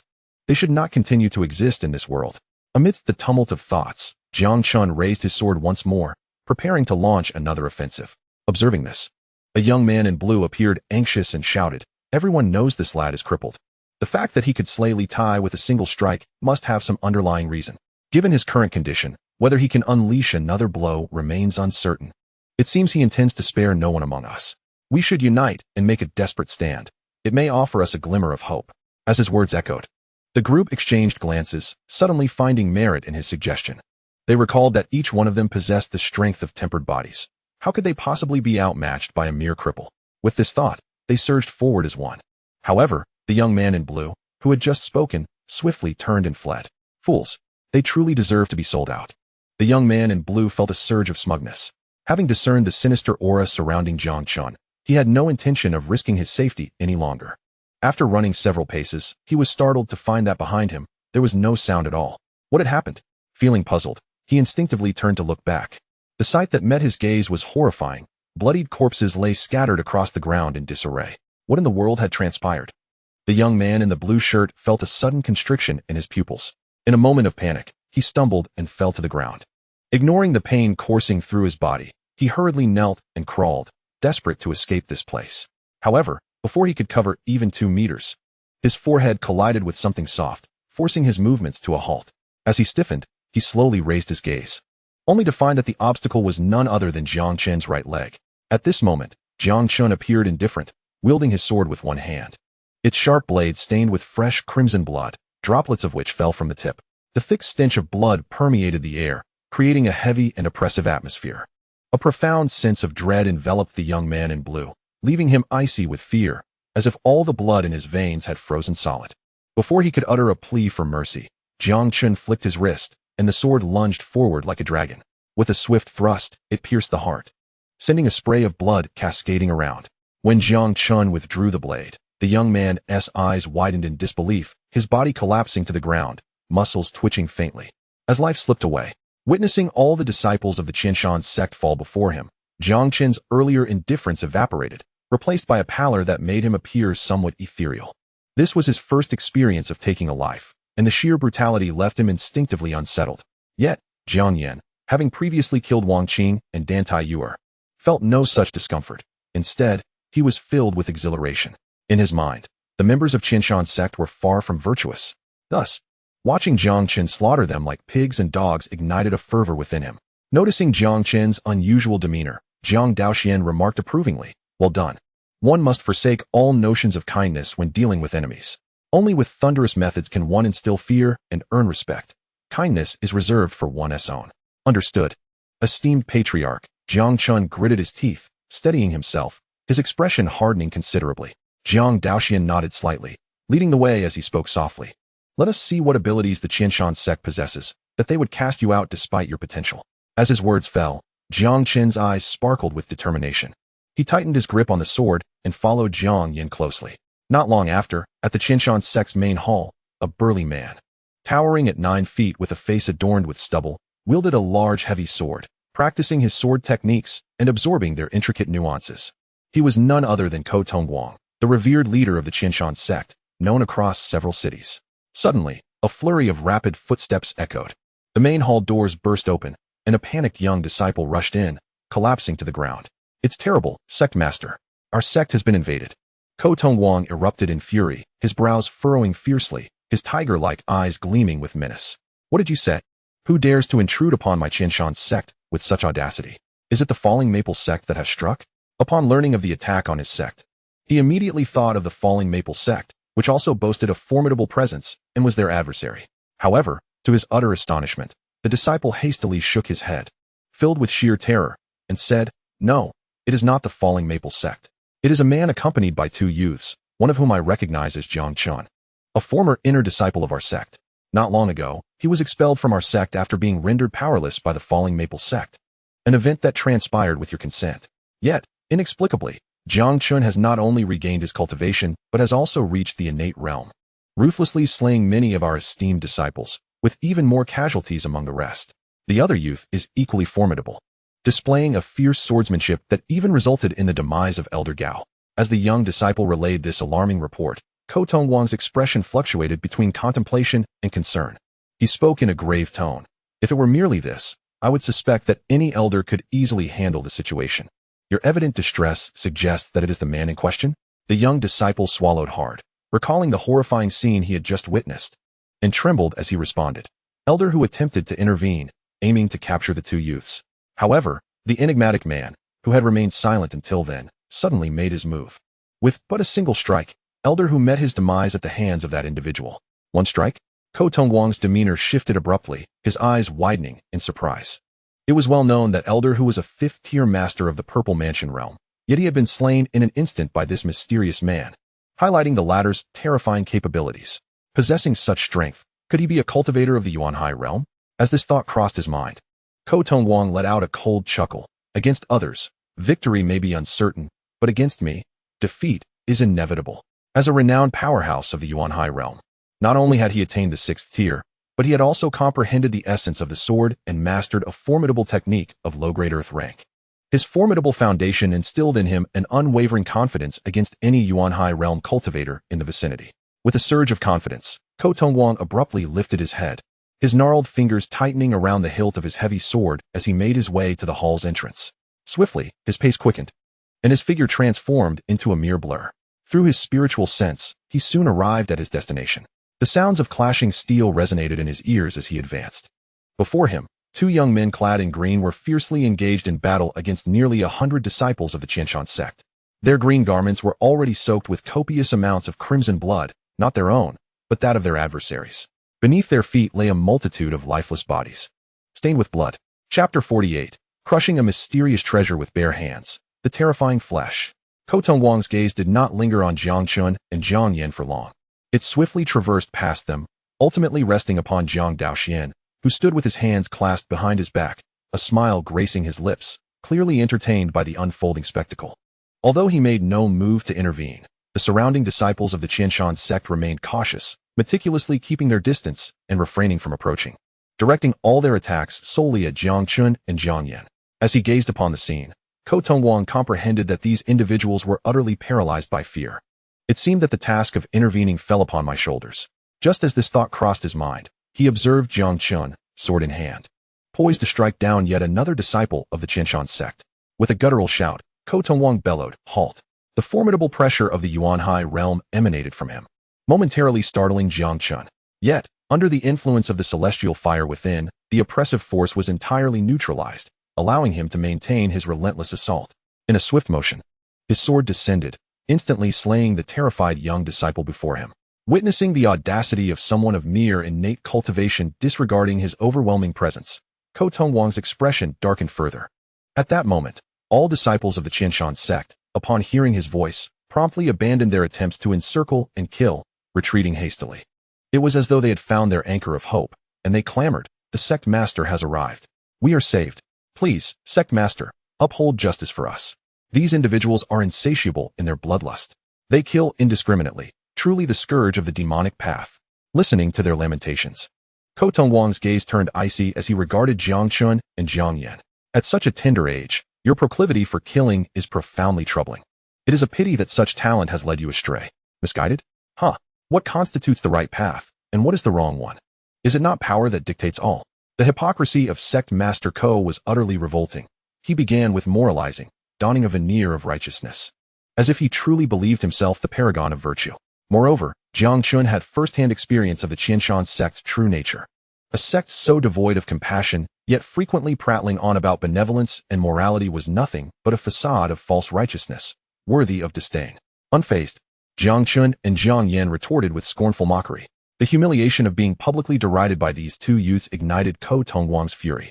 Just as he prepared to make his move, several elders of the Qianshan sect received the news and hurried to the scene. An irascible elder of the 9th tier of the Purple Mansion realm, witnessing his favored disciple slain by Jiang Chen, erupted with rage. To act so recklessly within my Qianshan sect, truly audacious. His voice, laden with fury, resonated throughout the vicinity. Without a hint of restraint, this elder sprang forth, propelled by his determination to obliterate this insolent youth. The overwhelming aura, coupled with a terrifying intent to kill, caused Jiang Chen's pupils to contract, as he felt the chilling proximity of death for the first time. The speed of the elder's strike was astonishing, far surpassing the reaction time of any innate realm warrior. However, there was another whose speed eclipsed even that. Just as the sword tip approached within mere inches of Jiang Chen's forehead, a white figure suddenly appeared before him. Under the scrutiny of numerous gazes, Jiang Daoxuan remained composed, nonchalantly extending his right palm. What was his intention? A swell of profound curiosity gripped the hearts of all present. Yet, Jiang Daoxuan soon resolved their doubts through his actions. He extended his palm directly towards the sword's tip, as if intending to meet the razor-sharp icy blade with his bare hand. Was he out of his mind? The crowd was struck with astonishment, all of them awed by Jiang Daoxuan's audacity. How dare he attempt to withstand the strike of a 9th-level expert from the Purple Mansion realm with nothing but his mortal flesh? Such an outrageous act was beyond even what their own sect leader would dare to attempt. Who did he think he was? However, in the next moment, a crisp clang resonated through the air, leaving everyone in a state of disbelief. Before their incredulous eyes, Jiang Daoxuan not only caught the sword's tip with his palm, but his hand remained unscathed, not a drop of blood spilled. How could this be possible? The crowd erupted in astonishment, unable to trust their own eyes. Some even questioning their sanity.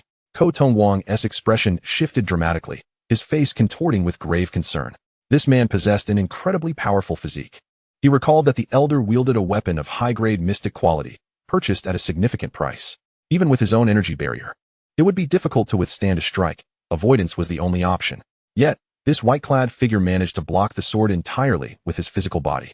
A feat that was simply unfathomable. Could he possibly possess that legendary powerful spiritual body? This seemed to be the only explanation for the astonishing scene before him. As this realization dawned upon him, a deep-seated wariness surged within Ko Tongguang. Just as the crowd was enveloped in shock, the Purple Mansion elder, the focal point of this event, was rendered nearly paralyzed with fear, his entire being trembling, even struggling to steady his sword. He was acutely aware of the blade's sharpness. The very weapon that had secured his position within the Qianshan sect, ranking among the top 5 in strength. Yet now, the treasured sword he held in such high regard could not even breach the defense of this young man. At that moment, despite his reluctance to admit it, he felt his composure slipping away. Observing the elder's stunned expression, Jiang Daoxuan cast him a cold glance. With the enhancements of the innate holy body, the great sun body refining technique, and the martial blood garb, his physical strength had reached an astonishing level. Withstanding a mystic-grade treasure was merely a basic maneuver for him. Subsequently, Jiang Daoxuan shook his head, his 5 slender, pale fingers tightened firmly around the sword's tip. With a sudden surge of strength, a cracking sound echoed as the sword's surface fractured, intricate spiderweb-like fissures spreading across it. Then, Jiang Daoxuan channeled his energy, gathering it in his palm. And with a swift flick of his wrist, he unleashed a powerful shockwave. A resounding boom erupted. Under the astonished gaze of the Purple Mansion elder, the high-grade mystic sword shattered instantaneously into countless fragments, scattering across the ground. Before the elder could recover from his shock, Jiang Daoxuan followed through with a punch, striking his chest and sending him flying several dozen meters. He only came to a halt after crashing into a stone wall, leaving a significant dent in its surface. Chapter 49. The terrifying onslaught of 10,000 swords. A single strike slays 6 mighty warriors. Dust erupted, and rubble lay scattered. The elder of the Purple Mansion was buried beneath the debris, having endured a punch from Jiang Daoxuan and experienced a violent impact. He was left in a state of disfigurement, flesh torn and bloodied. Covered in a thick layer of dust, his body lay motionless, seemingly devoid of life. With just one punch, a powerful warrior of the 9th level of the Purple Mansion realm met his demise at Jiang Daoxuan's hands. Under the horrified gazes of the crowd, Jiang slowly retracted his right fist, waved his sleeve, turned to face the assembly and softly remarked, "Is that all you have? How disappointing. My time is precious. You might as well all come at me together." As his words resonated, a strong sense of contempt jolted the onlookers from their shock, igniting their fury. Especially the sect leader of Qianshan, Wang, who was particularly incensed. Though his opponent possessed formidable physical strength, he was confident that his exquisite heavy sword, a treasure of the profound tier, could easily tear through the opponent's defenses. Moreover, with the enhancement of sword intent, he could unleash powers far beyond the ordinary. With this thought in mind, Wang felt reassured and called to his companions. "This individual is somewhat sinister. A slight misstep could lead to the annihilation of our sect. For safety's sake, let us strike together and eradicate this fiend." Upon hearing their leader's command, the remaining 5 elders of the Purple Mansion realm promptly drew their weapons, aiming them at Jiang Daoxuan. In the next moment, "Kill!" Wang shouted furiously, taking a rapid step forward, swinging his heavy sword as he charged towards Jiang Daoxuan. The others followed suit. As the sect leader and 5 elders joined forces, the surrounding disciples of Qianshan held their breath, their eyes wide open, eager to catch every detail. Jiang Chen and Jiang Yan were no exception. They anxiously observed their family patriarch, speculating on how he would counter this encirclement. Under the scrutiny of countless eyes, Jiang Daoxuan remained calm and composed, standing with his hands behind his back, showing no intention of drawing his sword. Seeing this scene, Wang gripped his heavy sword tightly, his anger reaching a boiling point. To face our united assault and still dare to behave so arrogantly is truly a grave underestimation of us. Fueled by rage, the group accelerated their movements, intent on making him pay for his arrogance. The distance between the two sides continued to close, soon shrinking to less than 3 meters. Yet, at this moment, Jiang Daoxuan still did not draw his sword. He had no interest in methodically eliminating these minions one by one. Instead, he chose to unleash a grand move. 10,000 swords converging. In an instant, the pinnacle sword technique of the heavenly tier was activated. An incredibly terrifying power erupted. A vast amount of pure yang essence drew forth from the ocean of his yuan, merging with the formidable sword intent, forming uniquely shaped pure yang sword qi. Strands of pure yang sword qi coalesced around Jiang Daoxuan, each resembling a precious sword, slender as silk, imbued with unparalleled sharpness, capable of piercing through all. In the blink of an eye, thousands of strands of pure yang sword qi manifested from thin air. They circled around Jiang Daoxuan, as if transformed into soldiers, guarding their sovereign. At this moment, under the fearful gaze of Wang and the others, Jiang Daoxuan raised his right hand, aligning his index and middle fingers to form a sword-like gesture, aiming it towards the 6 individuals ahead. He made a gentle slicing motion. Whoosh! The dazzling pure yang sword energy surged skyward, imbued with an inexorable intent to kill, manifesting a formidable force that struck with unyielding ferocity. Each strand of the pure yang sword energy transformed into a luminous blade, piercing the very core of the heart, radiating brilliance. Faced with such overwhelming might, the cultivators of the Purple Mansion were utterly defenseless. In a chorus of heart-wrenching howls filled with despair, their elemental barriers crumbled before the pure yang sword energy. As fragile as mere parchment, and within the blink of an eye, they were riddled with wounds, blood spilling profusely, their lives extinguished. Beside them, Wang fared no better. Under the perfected technique of myriad swords converging, Jiang Daoxuan's strike was akin to using a cannon to swat a mosquito, an overwhelming disparity that instantaneously crushed him. Before he could withstand even a single encounter, Wang was left in a ghastly state. His pride in his cultivation at the 6th level of the elemental sea proved utterly futile in this moment. Even the sword intent he had mastered felt like a solitary boat cast adrift in the vast ocean, swiftly overturned and consumed by the raging waves, devoid of any power to resist. After 3 breaths, the pure yang sword energy that had saturated the air dissipated entirely. On the ground lay 6 corpses, their flesh mangled, devoid of any semblance of unblemished skin. Jiang Daoxuan, with a calm demeanor and steady heart, withdrew his gaze. What for others would require immense consumption and be reserved as a last resort, the myriad swords converging was evidently not so for him.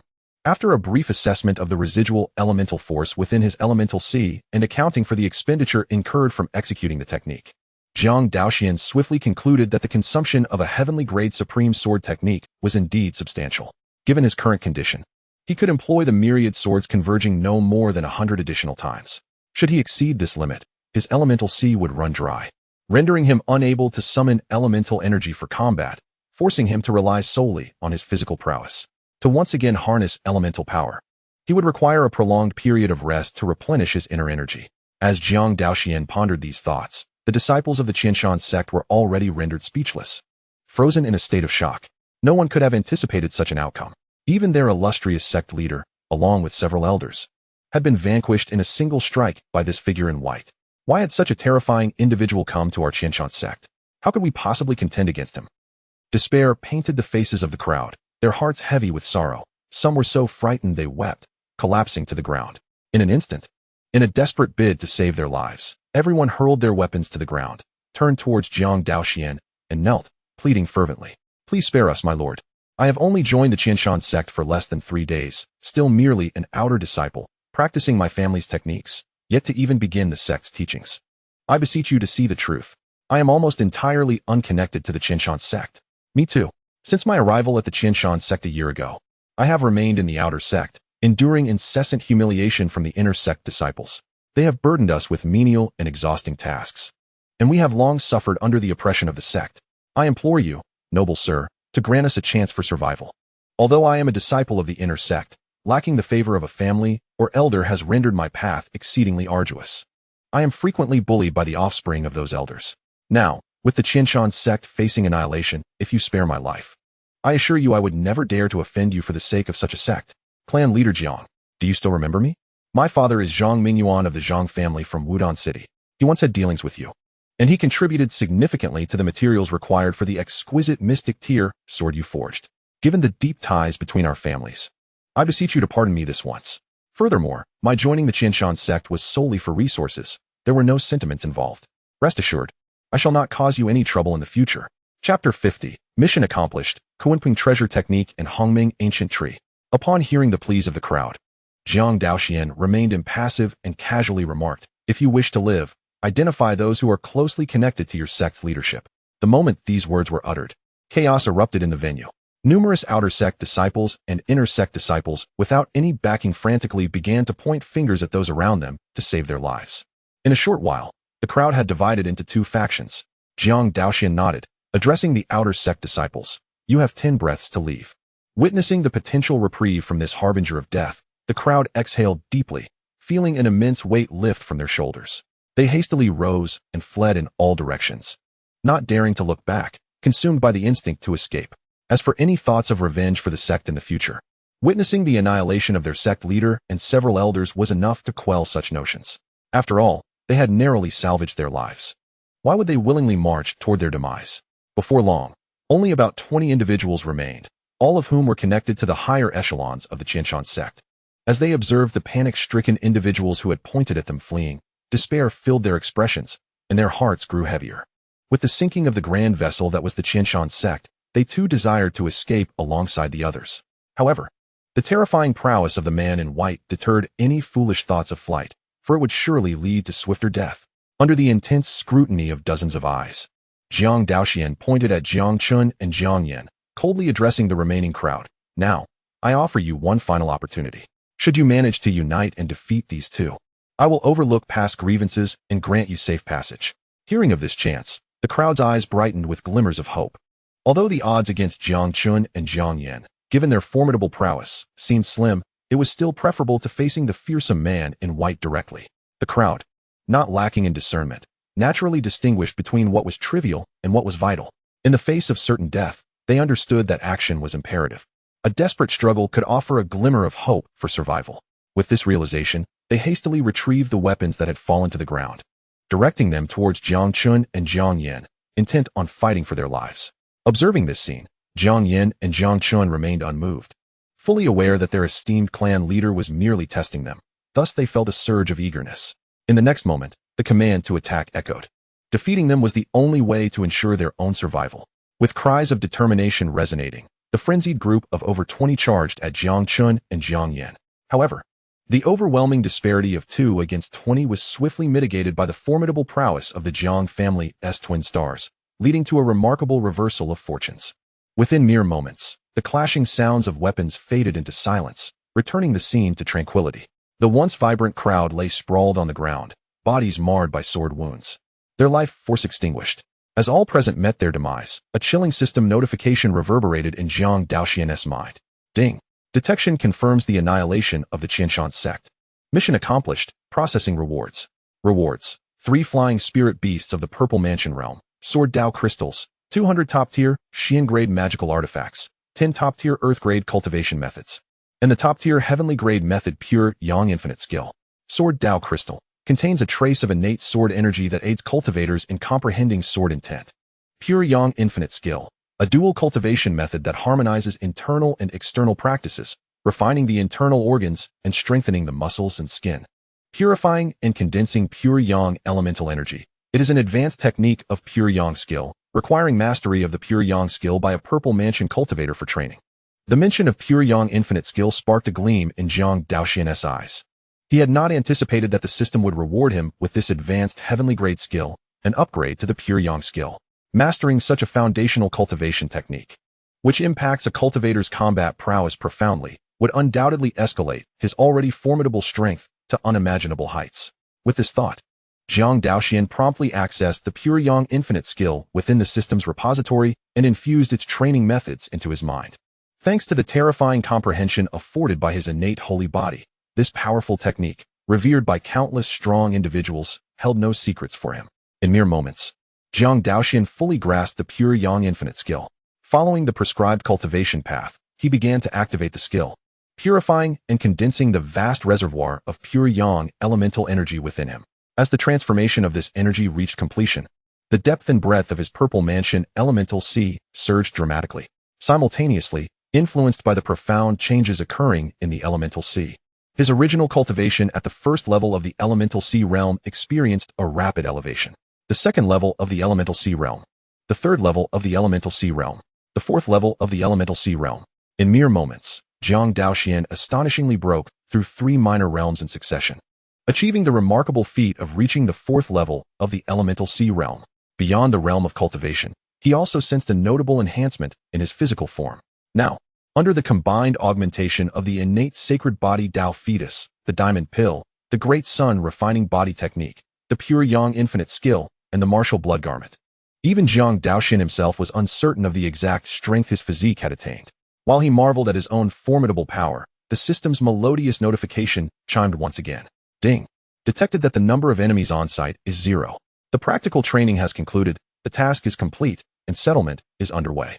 Ding. Based on the performance of the 2 fated sons, the task rating is A. Full score. Rewards are now being distributed. Acquired 500 points of family fortune for the host. Congratulations to the host for obtaining a special reward, Kunpeng Treasure Technique. Kunpeng Treasure Technique, renowned for its speed, once mastered, it allows the practitioner to grasp the subtleties of the evolution of yin and yang. When executed, it can enable the practitioner to transcend the limits of speed. Congratulations to the host for acquiring a special reward, Level 1 Hongming Ancient Tree. Level 1 Hongming Ancient Tree, an ancient divine tree born from the primordial chaos. It embodies myriad transformations and harbors endless mysteries. Can be planted at any location within the family's residence. Once planted, the Hongming Ancient Tree can conceal itself within the realms of reality and illusion, isolating its existence and aura, rendering it undetectable by all living beings. It can be nourished by the family's fortune, continuously upgrading itself. The higher the level of the Hongming Ancient Tree, the more potent the enhancement it provides. Effect unlocked. Level 1 Awakening. It can awaken the spiritual essence of all family members within the residence, subtly enhancing their comprehension. Chapter 51. The 3-headed flying mount of the Purple Mansion realm returns to Kangwu Mountain. Gazing at the rewards before him, Jiang Daoxuan was momentarily taken aback. He had not anticipated that the rewards for completing the second family task would be so bountiful. However, being someone who had experienced the grandeur of the world, he quickly regained his composure and steadied his emotions, then turned his attention to the Kunpeng Treasure Technique. Despite his astonishing strength, he lacked a means of escape. This Kunpeng Treasure Technique was precisely what he needed to address his current predicament and rectify his shortcomings. Retrieving the Kunpeng Treasure Technique stored in the system's repository. A torrent of cultivation methods regarding the technique flooded his mind, allowing Jiang Daoxuan to instantly grasp this formidable treasure art that transcended the celestial tier. After experiencing the wondrous aspects of the Kunpeng Treasure Technique, Jiang Daoxuan then focused on the other precious reward, the Hongming Ancient Tree. For him, who possessed the strength of the entire clan, the significance of the Hongming Ancient Tree was immense. With the awakening effect, As long as he could enhance the comprehension of all the Jiang clan members, they would find it easier to transcend their realms, thereby providing feedback that would amplify his own strength. Although at present, the awakening effect could only slightly enhance the comprehension of the clan members and would not yield substantial improvements for those of average understanding. For those who were merely a few points shy of the threshold, such an enhancement could be remarkably evident. It could enable them to take that crucial step, crossing the threshold and achieving breakthroughs. And this was merely the effect of the level 1 Hongming ancient tree. As long as the family's fortune is amassed, leading to the continuous enhancement of the Hongming tree, the future benefits it brings may reach an unimaginable magnitude. At that time, it would not be out of the question for every member of the Jiang family to be regarded as a paragon of excellence in the eyes of others. Subsequently, Jiang Daoxuan extended his spiritual awareness, enveloping the residents of the Qianshan sect. After plundering the spatial rings of the Qianshan sect members, as well as the resources from the sect's treasury, he did not linger and promptly prepared to return to Kangwu Mountain. With this thought, he retrieved the 3 flying spirit beasts of the Purple Mansion realm that he had just acquired from the system's repository. Unlike other items, these living beings could be summoned in various manners. One way was to have them appear out of thin air, while another was to manifest them nearby and let them come to him. Given that Jiang Chen and Jiang Yin were standing right before him, he opted for the latter approach to enhance the plausibility of the situation. At the moment of summoning, nothing unusual occurred.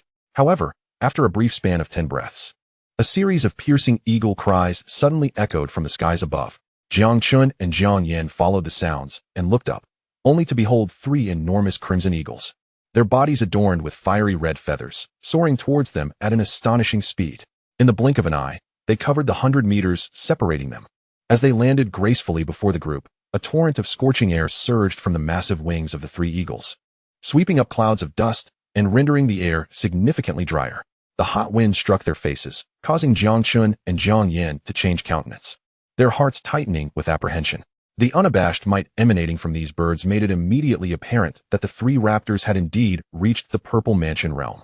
Upon realizing this, their eyes widened in disbelief, questioning whether their perceptions had faltered. What a jest! Raptors of the Purple Mansion realm, stronger than themselves? In all their past experiences, they had never even encountered raptors of the innate realm, let alone those of the Purple Mansion realm. Such formidable beings were ones they had only glimpsed in tales and legends. Yet now, these creatures not only stood before them, but there were 3 of them, leaving them utterly astounded. Before Jiang Chen and Jiang Yin could regain their composure, the next scene unfolded, rendering them speechless and frozen in astonishment. The 3 imposing Purple Mansion eagles, which had instilled such a strong sense of pressure, now behaved like obedient pet dogs before their patriarch, lowering their heads and lining up to allow him to stroke the feathers atop their heads. So, these magnificent creatures were the pets of their patriarch? At this juncture, even in their bewilderment, the 2 swiftly grasped this possibility. Jiang Daoxuan glanced at his 2 destined heirs, offering a calm smile, and then communicated a command to 2 of the Crimson Eagles. Upon receiving the order, the 2 Purple Mansion Eagles let out a soft chirp, changed direction, and approached Jiang Chen and Jiang Yin, bowing their heads in submission. Was this a gesture inviting them to mount? Confused yet instinctively, they cast a glance at their patriarch, who merely nodded in affirmation. Upon witnessing this scene, their hearts were somewhat eased. Soon after, curiosity dawned upon them as they tentatively stepped forward, gingerly placing their right foot onto the back of the eagle. Fortunately, the 3 Crimson Eagles were significantly larger than an adult man, capable of accommodating 5 individuals comfortably. Thus, when Jiang Chen and Jiang Yin each found their place atop the eagle's back, they realized that the space around them was not confined. On the contrary, it appeared remarkably expansive. Feeling the softness beneath their feet, their previous apprehensions dissipated almost instantly, granting them a sense of reassurance. Seeing the 2 seated, Jiang Daoxuan then ascended onto the back of the Crimson Eagle before him and settled in leisurely. "Let us depart," he commanded with a wave of his hand. The 3 Crimson Eagles raised their heads in unison, letting out a resounding cry, and with a powerful flap of their wings, they ascended swiftly into the air, carrying the trio towards Wudong City. They soared swiftly through the sea of clouds, their terrifying speed causing the scenery around them to shift rapidly. Before long, the 3 eagles had traversed the Kangwu Mountains and hovered above the Jiang family's residence. Under Jiang Daoxuan's absolute command, the eagles came to an immediate halt and began to dive downwards. As the 3 colossal, formidable Purple Realm beasts landed in the family square, all nearby members of the Jiang clan were startled, their hearts racing in fear. After all, to them, the sight of such a terrifying giant eagle was enough to convince them that it could surely devour a person. Chapter 52. The amazement of the Jiang clan. The family migration. Just as the crowd was enveloped in astonishment, a familiar figure descended from the back of the eagle. The clan leader? Is it truly the clan leader returned? They exclaimed. These three spirit beasts are the mounts of the clan leader? Ha ha ha, truly befitting of the clan leader. The aura emanating from these giant eagles was overwhelmingly powerful. Indeed, it felt comparable to that of the Grand Elder. If what you say is true, then these three spirit beasts must undoubtedly be from the Purple Realm. It is incredible that the clan leader has managed to subjugate three such formidable beasts. It was said that the clan leader had gone to Qinshan's sect. How has he returned so swiftly, and with such fierce companions? The members of the Jiang clan buzzed with excitement, all marveling at the spectacle before them. Shortly thereafter, under their watchful gaze, two more figures descended from the Crimson Eagles. Many were taken aback at the sight of the crimson bloodstains on Jiang Chen and Jiang Yan's robes, feeling a surge of concern. A portion of the onlookers, however, suddenly had a realization, their eyes lighting up with excitement as they exclaimed, Brother Chen, Brother Yan, those bloodstains. Have you just returned from a battle at Qinshan sect? This statement immediately stirred a commotion among the crowd. Countless gazes fixated upon Jiang Chen and Jiang Yan. They promptly fell silent, holding their breath in anticipation of the duo's response. Jiang Chen, however, did not disappoint them. He nodded and smiled, saying, the leader of the Qinshan sect, along with numerous elders, has perished at the hands of our esteemed patriarch. Some disciples were slain by us, while others, who had little connection to the Qinshan sect, were sent back to their homes. Now, the Qinshan sect is no more. Upon hearing Jiang Chen's words, all members of the Jiang family present displayed expressions of joy, succumbing to a fervent celebration. The innate elders who had rushed to hear this news were equally taken aback, their eyes filled with indescribable excitement. It is essential to recognize that the Qinshan sect was renowned far and wide, having instilled fear in the surrounding regions for hundreds of years.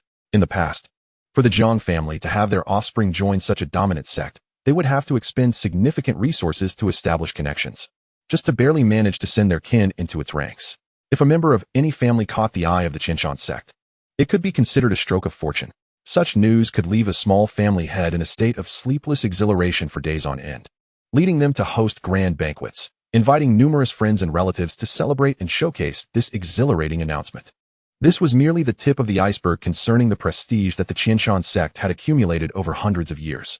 Even aside from discussing this prestige, the name of sect leader Ko Tongguang alone could instill dread across several cities, compelling countless small families to send their members to seek connections and protection. Yet, how could such a formidable sect simply vanish? The crowd felt an increasing sense of reverence as they quietly gazed at Jiang Daoxuan's towering silhouette, filled with immense admiration. Observing the surrounding family members shaken by this news, Jiang Yan unveiled more sensational details. You cannot fathom the extent of our patriarch's might while he was in the Qinshan sect. Even the leader of the Qinshan sect could not withstand a single strike from him. Under Jiang Yan's vivid portrayal, the audience felt as if they were witnessing the events firsthand. When they heard that the patriarch had not even drawn his sword, but had unleashed a move that could shake the heavens and weep for the spirits, instantly vanquishing the leader of the Qinshan sect along with numerous elders, the entire assembly erupted in fervor. It is said that those elders of the Qinshan sect were all cultivators of the Purple Mansion realm. What does the Purple Mansion realm even signify? That sect leader Ko had ascended to the Primordial Sea realm over a decade ago, possessing such formidable strength that it is rare to find a rival in our vicinity. Yet, this towering figure was felled by a single strike from our patriarch. Frankly, I feel as though I am dreaming. When did our patriarch's strength become so terrifying? Not even the Qinshan sect could harm him in the slightest. It is utterly incomprehensible. Do you all wonder what realm our patriarch is currently in? The crowd was shaken, engaging in fervent discussions.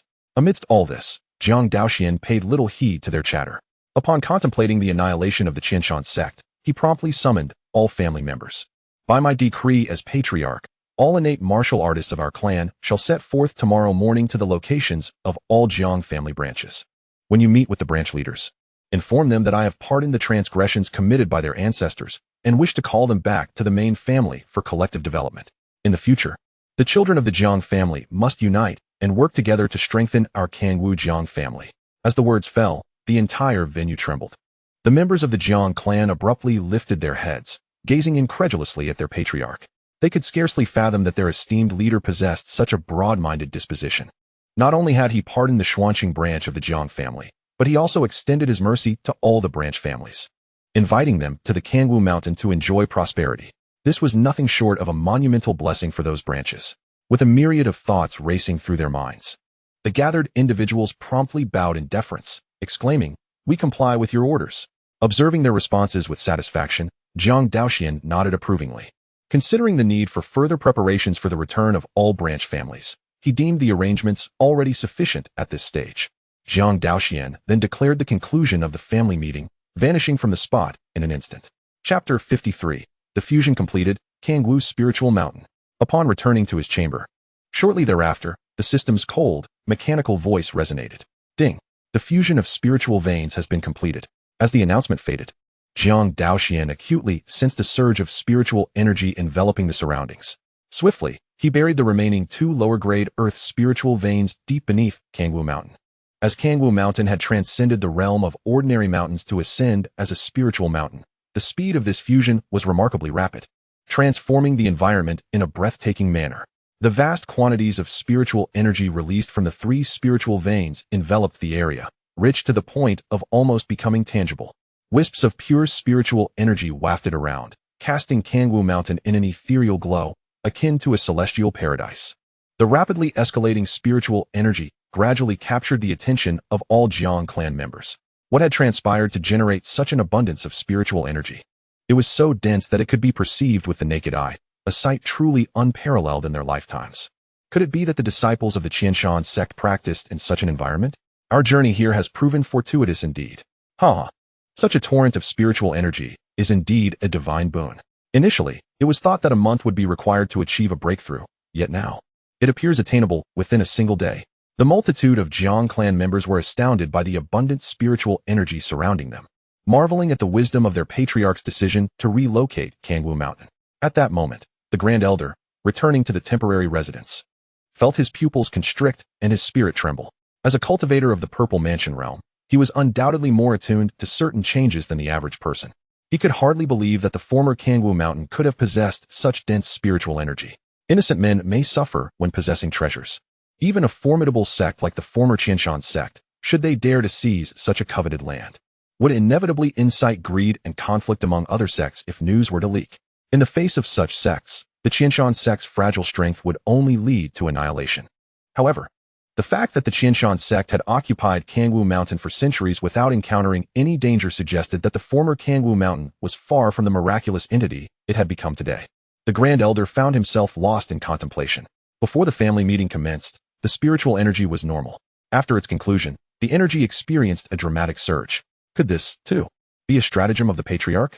Contemplating this possibility, the Grand Elder was left in awe, increasingly bewildered by the depth of his clan leader's capabilities. In ordinary times, the ability to summon various treasures would be remarkable enough, but now, the ability to directly alter the spiritual environment of Mount Kangwu is truly astonishing. Such celestial prowess is indeed hard to fathom. However, despite his profound bewilderment, he felt no inclination to investigate further, for he understood that the Patriarch's actions were solely for the advancement of the clan. To this day, the Elder had grown increasingly eager for the Jiang family, under the Patriarch's guidance, to gradually rise and eventually ascend to the ranks of the foremost clans within the great Qin dynasty. Meanwhile, seated upon his bed, Jiang Yin also sensed the extraordinary changes surrounding him. Just as he furrowed his brow in confusion, old Zhou suddenly exclaimed, "Young master, your patriarch possesses truly remarkable abilities. From my perspective, this transformation must be a consequence of the influence of the spiritual veins.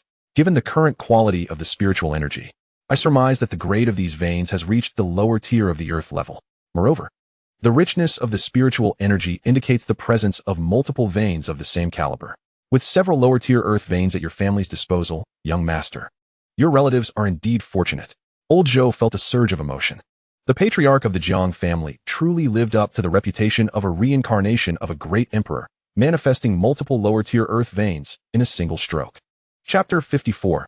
Activating the Binding Spirit Formation, Planting the Great Mongolian Tree. One must understand how precious spiritual veins are.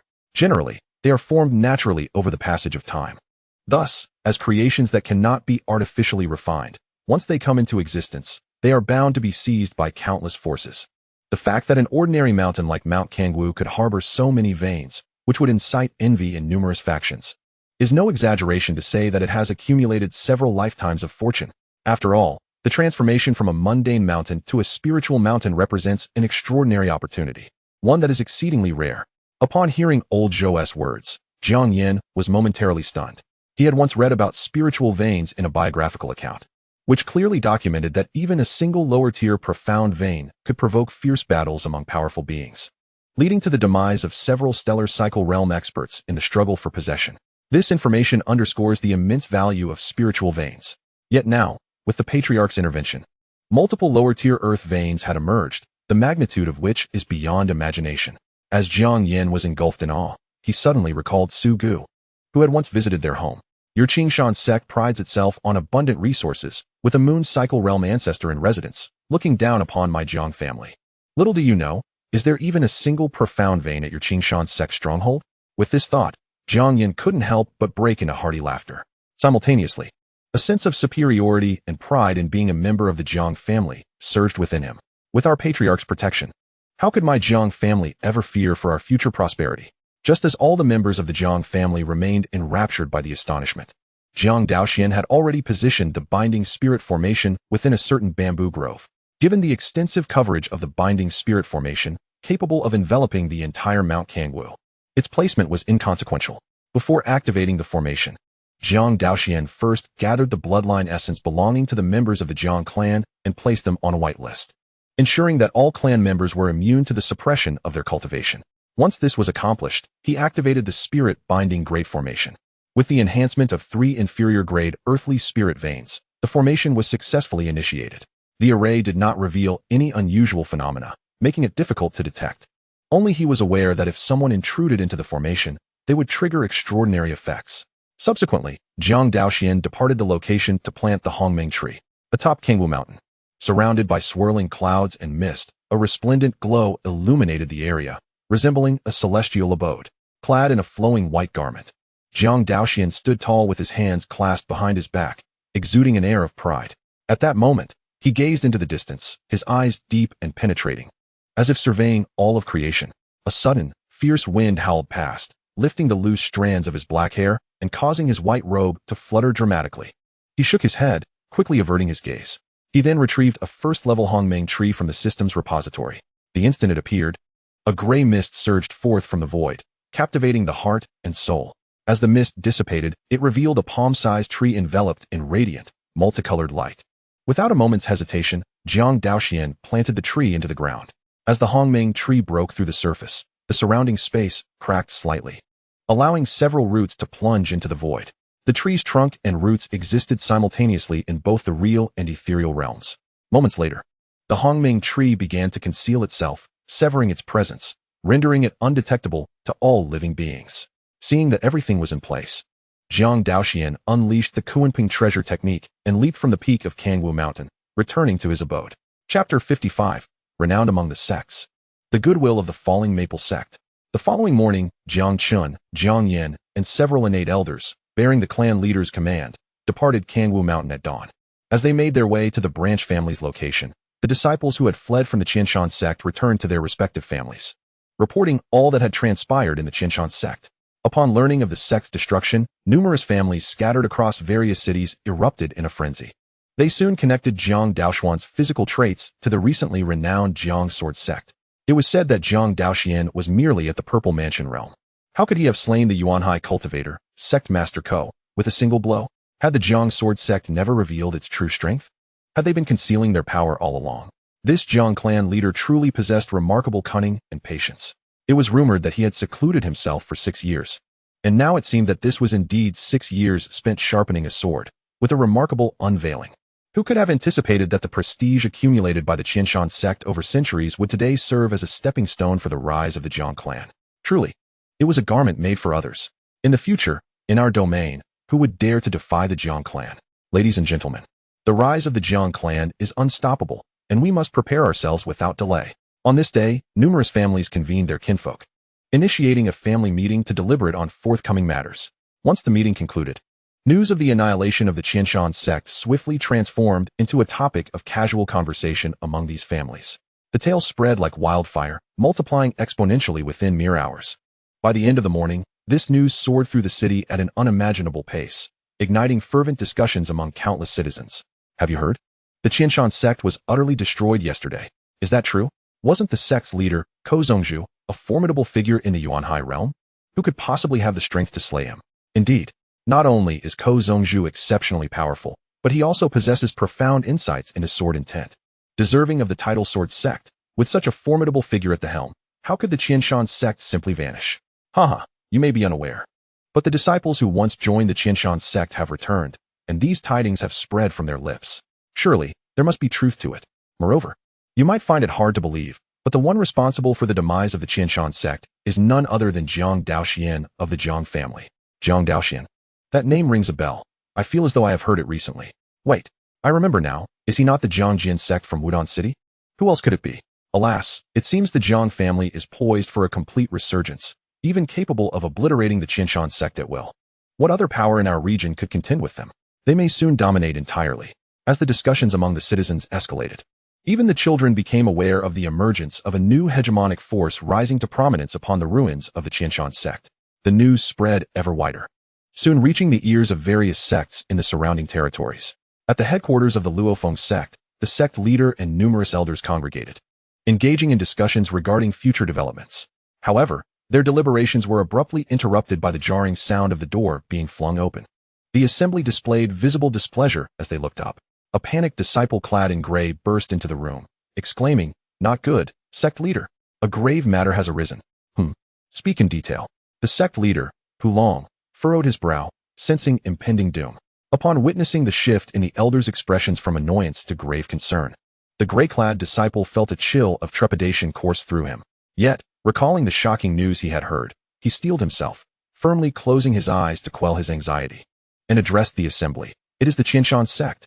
I just heard from others that the Qianshan sect suffered calamity yesterday and is now completely obliterated." The moment those words escaped his lips, it was as though a thunderclap had reverberated within the hearts of the crowd. The Qianshan sect has been destroyed?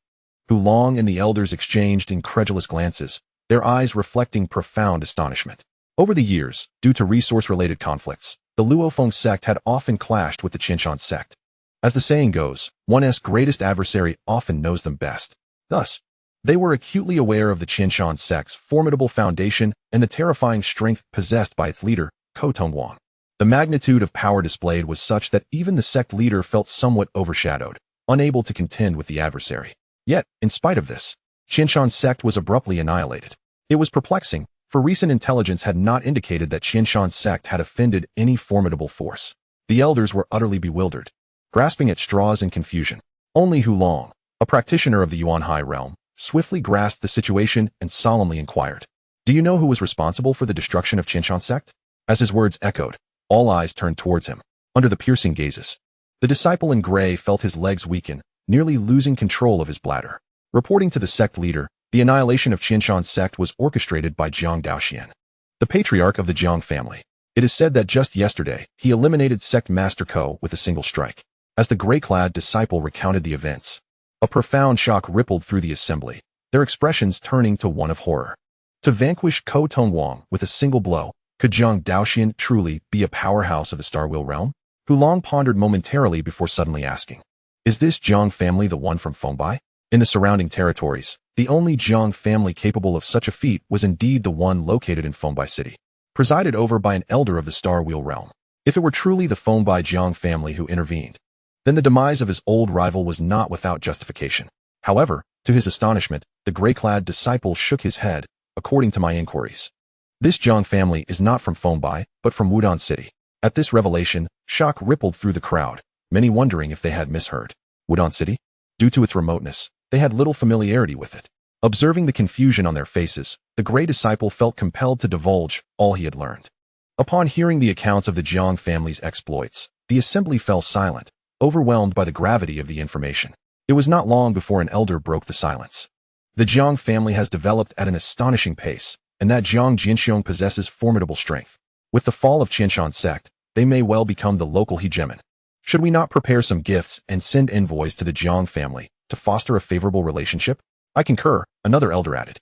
"Qianshan sect, once arrogant under Ko Tongwang's might, has now met its end, which is indeed gratifying. We harbor no enmity with the Jiang family and could attempt to cultivate an alliance." Jiang Daoxuan, as the head of his clan, surely understands that having one more friend is preferable to having another foe. Thus, he would likely not refuse our overtures of goodwill. As discussions ensued, Hu Long felt a stirring of interest. After all, should Jiang Daoxuan, suspected to be a powerhouse of the Star Wheel realm, turn his attention towards their falling Maple Sect, they might find themselves in dire straits, potentially following in Qinshan Sect's unfortunate footsteps. Therefore, to mitigate risks and establish a rapport in advance was undoubtedly the wisest course of action. Resolving his thoughts, Hu Long no longer hesitated and addressed the assembly. In that case, let us hasten to prepare the gifts. I shall personally visit Kangwu Mountain to pay my respects to Jiang Jinxiang. The elders bowed in unison, yes. They were well aware of the significance of discernment in such matters. The Jiang family wields immense power, and considering the meager resources of the falling Maple Sect, it is simply not feasible to offend them. It would be more prudent to set aside pride and establish amicable relations in advance. Chapter 56. The renowned Gu Xingjian. A challenge awaits. Days later, at the foot of Kangwu Mountain, a throng of people gathered, their voices a cacophony of excitement and anticipation. They hailed from various sects and families, all converging to pay their respects to the Jiang family of Kangwu. Following the demise of the Qinshan sect, the Jiang family, under the leadership of Jiang Daoxuan, had ascended to supremacy in the region, replacing the fallen sect as the new dominant force. In their pursuit of stability and development, it was both prudent and customary for the nearby sects and families to visit Kangwu Mountain. However, due to Jiang Daoxuan's edict of seclusion, none were permitted even entry to the mountain gates, let alone an audience with him. As time passed, more and more factions lingered at the foot of the mountain, gradually losing their urgency to depart. They began to congregate, engaging in conversation and forging friendships. Observing this scene, nearby merchants recognized a lucrative opportunity and established temporary stalls, selling a variety of refreshments. Consequently, the base of Kangwu Mountain transformed into a bustling marketplace. On this particular day, at noon, a seemingly unremarkable man clad in black, yet with strikingly intense eyes, stepped onto this land. He stood 8 feet tall, with a robust physique, yet his right sleeve hung empty, as if he had lost an arm. His remaining left hand firmly grasped the dark hilt of a sword at his waist as he strode forward. As this man traversed the marketplace, a subtle yet sharp sensation coursed through the crowd, akin to the prick of silver needles against their skin. The onlookers, all prominent figures from various sects and families, recognized the significance of the moment with a mix of astonishment and trepidation. Could this be the essence of sword intent? A bearer of sword intent could not possibly be an ordinary individual. Who is he? Clad in black, wielding a dark sword, missing his right arm, and yet grasping the sword with his left hand while embodying sword intent. Could he be Gu Xingjian? What? It is indeed him. The name of the Jiang family has reached the ears of the Gu Sword Sect so swiftly. The Gu Sword Sect, passionate about swordsmanship, would naturally be intrigued by the emergence of a master such as the Jiang Sword Sect in our region. According to the past exploits of the Gu Sword Sect, it seems he has come here to duel. Reflecting on your words, I recall that each time a new sword master appears, the Gu Sword Sect seeks them out for a friendly contest. It is said that years ago, the leader of the Qinshan sect met a disastrous defeat at his hands. Rumor has it that the Gu Sword Sect, devoid of affiliation, has cultivated its prowess solely through a fragmented sword manual. I wonder who will emerge victorious in this encounter, the illustrious Gu Sword Sect or the suddenly ascendant Jiang Sword Sect. As the crowd buzzed with speculation, anticipation rippled through them, eagerly awaiting the outcome. Under the watchful gaze of countless eyes, Gu Xingjian traversed the marketplace and halted before the stone steps leading up to Kangwu Mountain. He slightly raised his head, gazing at the steps shrouded in mist, their summit appearing both elusive and ethereal. A flicker of brilliance sparkled in his eyes as he murmured, "Jiang Daoxuan, I hope you shall not disappoint me." Over the years, he had wielded his azure blade, traversing the surrounding realms and vanquishing numerous formidable sword practitioners. In terms of his own realm, he had never tasted defeat. Thus, upon learning of a formidable opponent emerging from Kangwu Mountain, he could hardly contain the exhilaration swelling within him and hastened to arrive overnight. Yet he pondered, how much of your prowess exceeds the rumors? Contemplating the various tales surrounding his adversary, a remarkable glint emerged from the depths of Gu Xingjian's pupils. In his youth, he had once crossed blades with the powerful Ko Tong Wang, who had grasped the essence of sword intent. However, the latter's understanding was feeble, and within mere exchanges, Gu Xingjian had triumphed over him. Yet this Jiang Jinzong had managed to dispatch Ko Tong Wang with a single strike, indicating the formidable strength of his cultivation. Still, he wondered how much of the rumors might be exaggerated. After all, he had encountered too many charlatans in recent years. As his thoughts swirled, Gu Xingjian shook his head, dispelling his hesitation, and promptly stepped forward, treading upon the azure stone stairs. With his formidable cultivation, he swiftly ascended to the summit. Originally stationed at the mountain gate, Three young disciples of the Jiang family were engaged in casual conversation when they heard the commotion and instinctively turned to look. They beheld a figure exuding a terrifying aura, a man in black who seemed to repel any approach. Instinctively, they recoiled in surprise, yet recollecting their family head's formidable reputation, they quickly regained their composure. The foremost disciple steadied himself and spoke in a grave tone. By the order of our clan head, the Jiang family shall not entertain any visitors during this period. We kindly request you to take your leave. Gu Xingjian raised an eyebrow and replied nonchalantly, You, young man, do not seem overly submissive or arrogant, displaying considerable courage. However, I have not come to cultivate a friendship with your Jiang family. My sole purpose here is to engage in a duel with your clan head. At this declaration, the disciples were momentarily taken aback. It was well known that many had sought to ascend the mountain with gifts, hoping to forge connections. Yet none had approached with the intent of challenging their clan's elder to a duel. May I inquire your name, esteemed sir? Asked the foremost disciple, curiosity igniting in his gaze. Since the visitor was evidently aware of their clan head's exploits yet still dared to propose a duel, it suggested he possessed considerable confidence, likely being a powerful practitioner of the Yuanhai realm. Gu Xingjian's demeanor remained frigid as he uttered simply, Gu Xingjian. As this name fell upon their ears, the three exchanged incredulous glances. Gu Xingjian, was this not the legendary figure known as the Gu Jinzong? His unrestrained wanderings through the world had birthed numerous tales, which storytellers had woven into legends, widely disseminated. Thus, they were acutely aware of the significance of this name. Realizing the gravity of the situation and the necessity for utmost diligence, the foremost disciple of the Jiang family immediately clasped his hands and said, Since it is the esteemed Gu Jinzong before us, please allow me a moment to report to our clan head. Kindly wait here.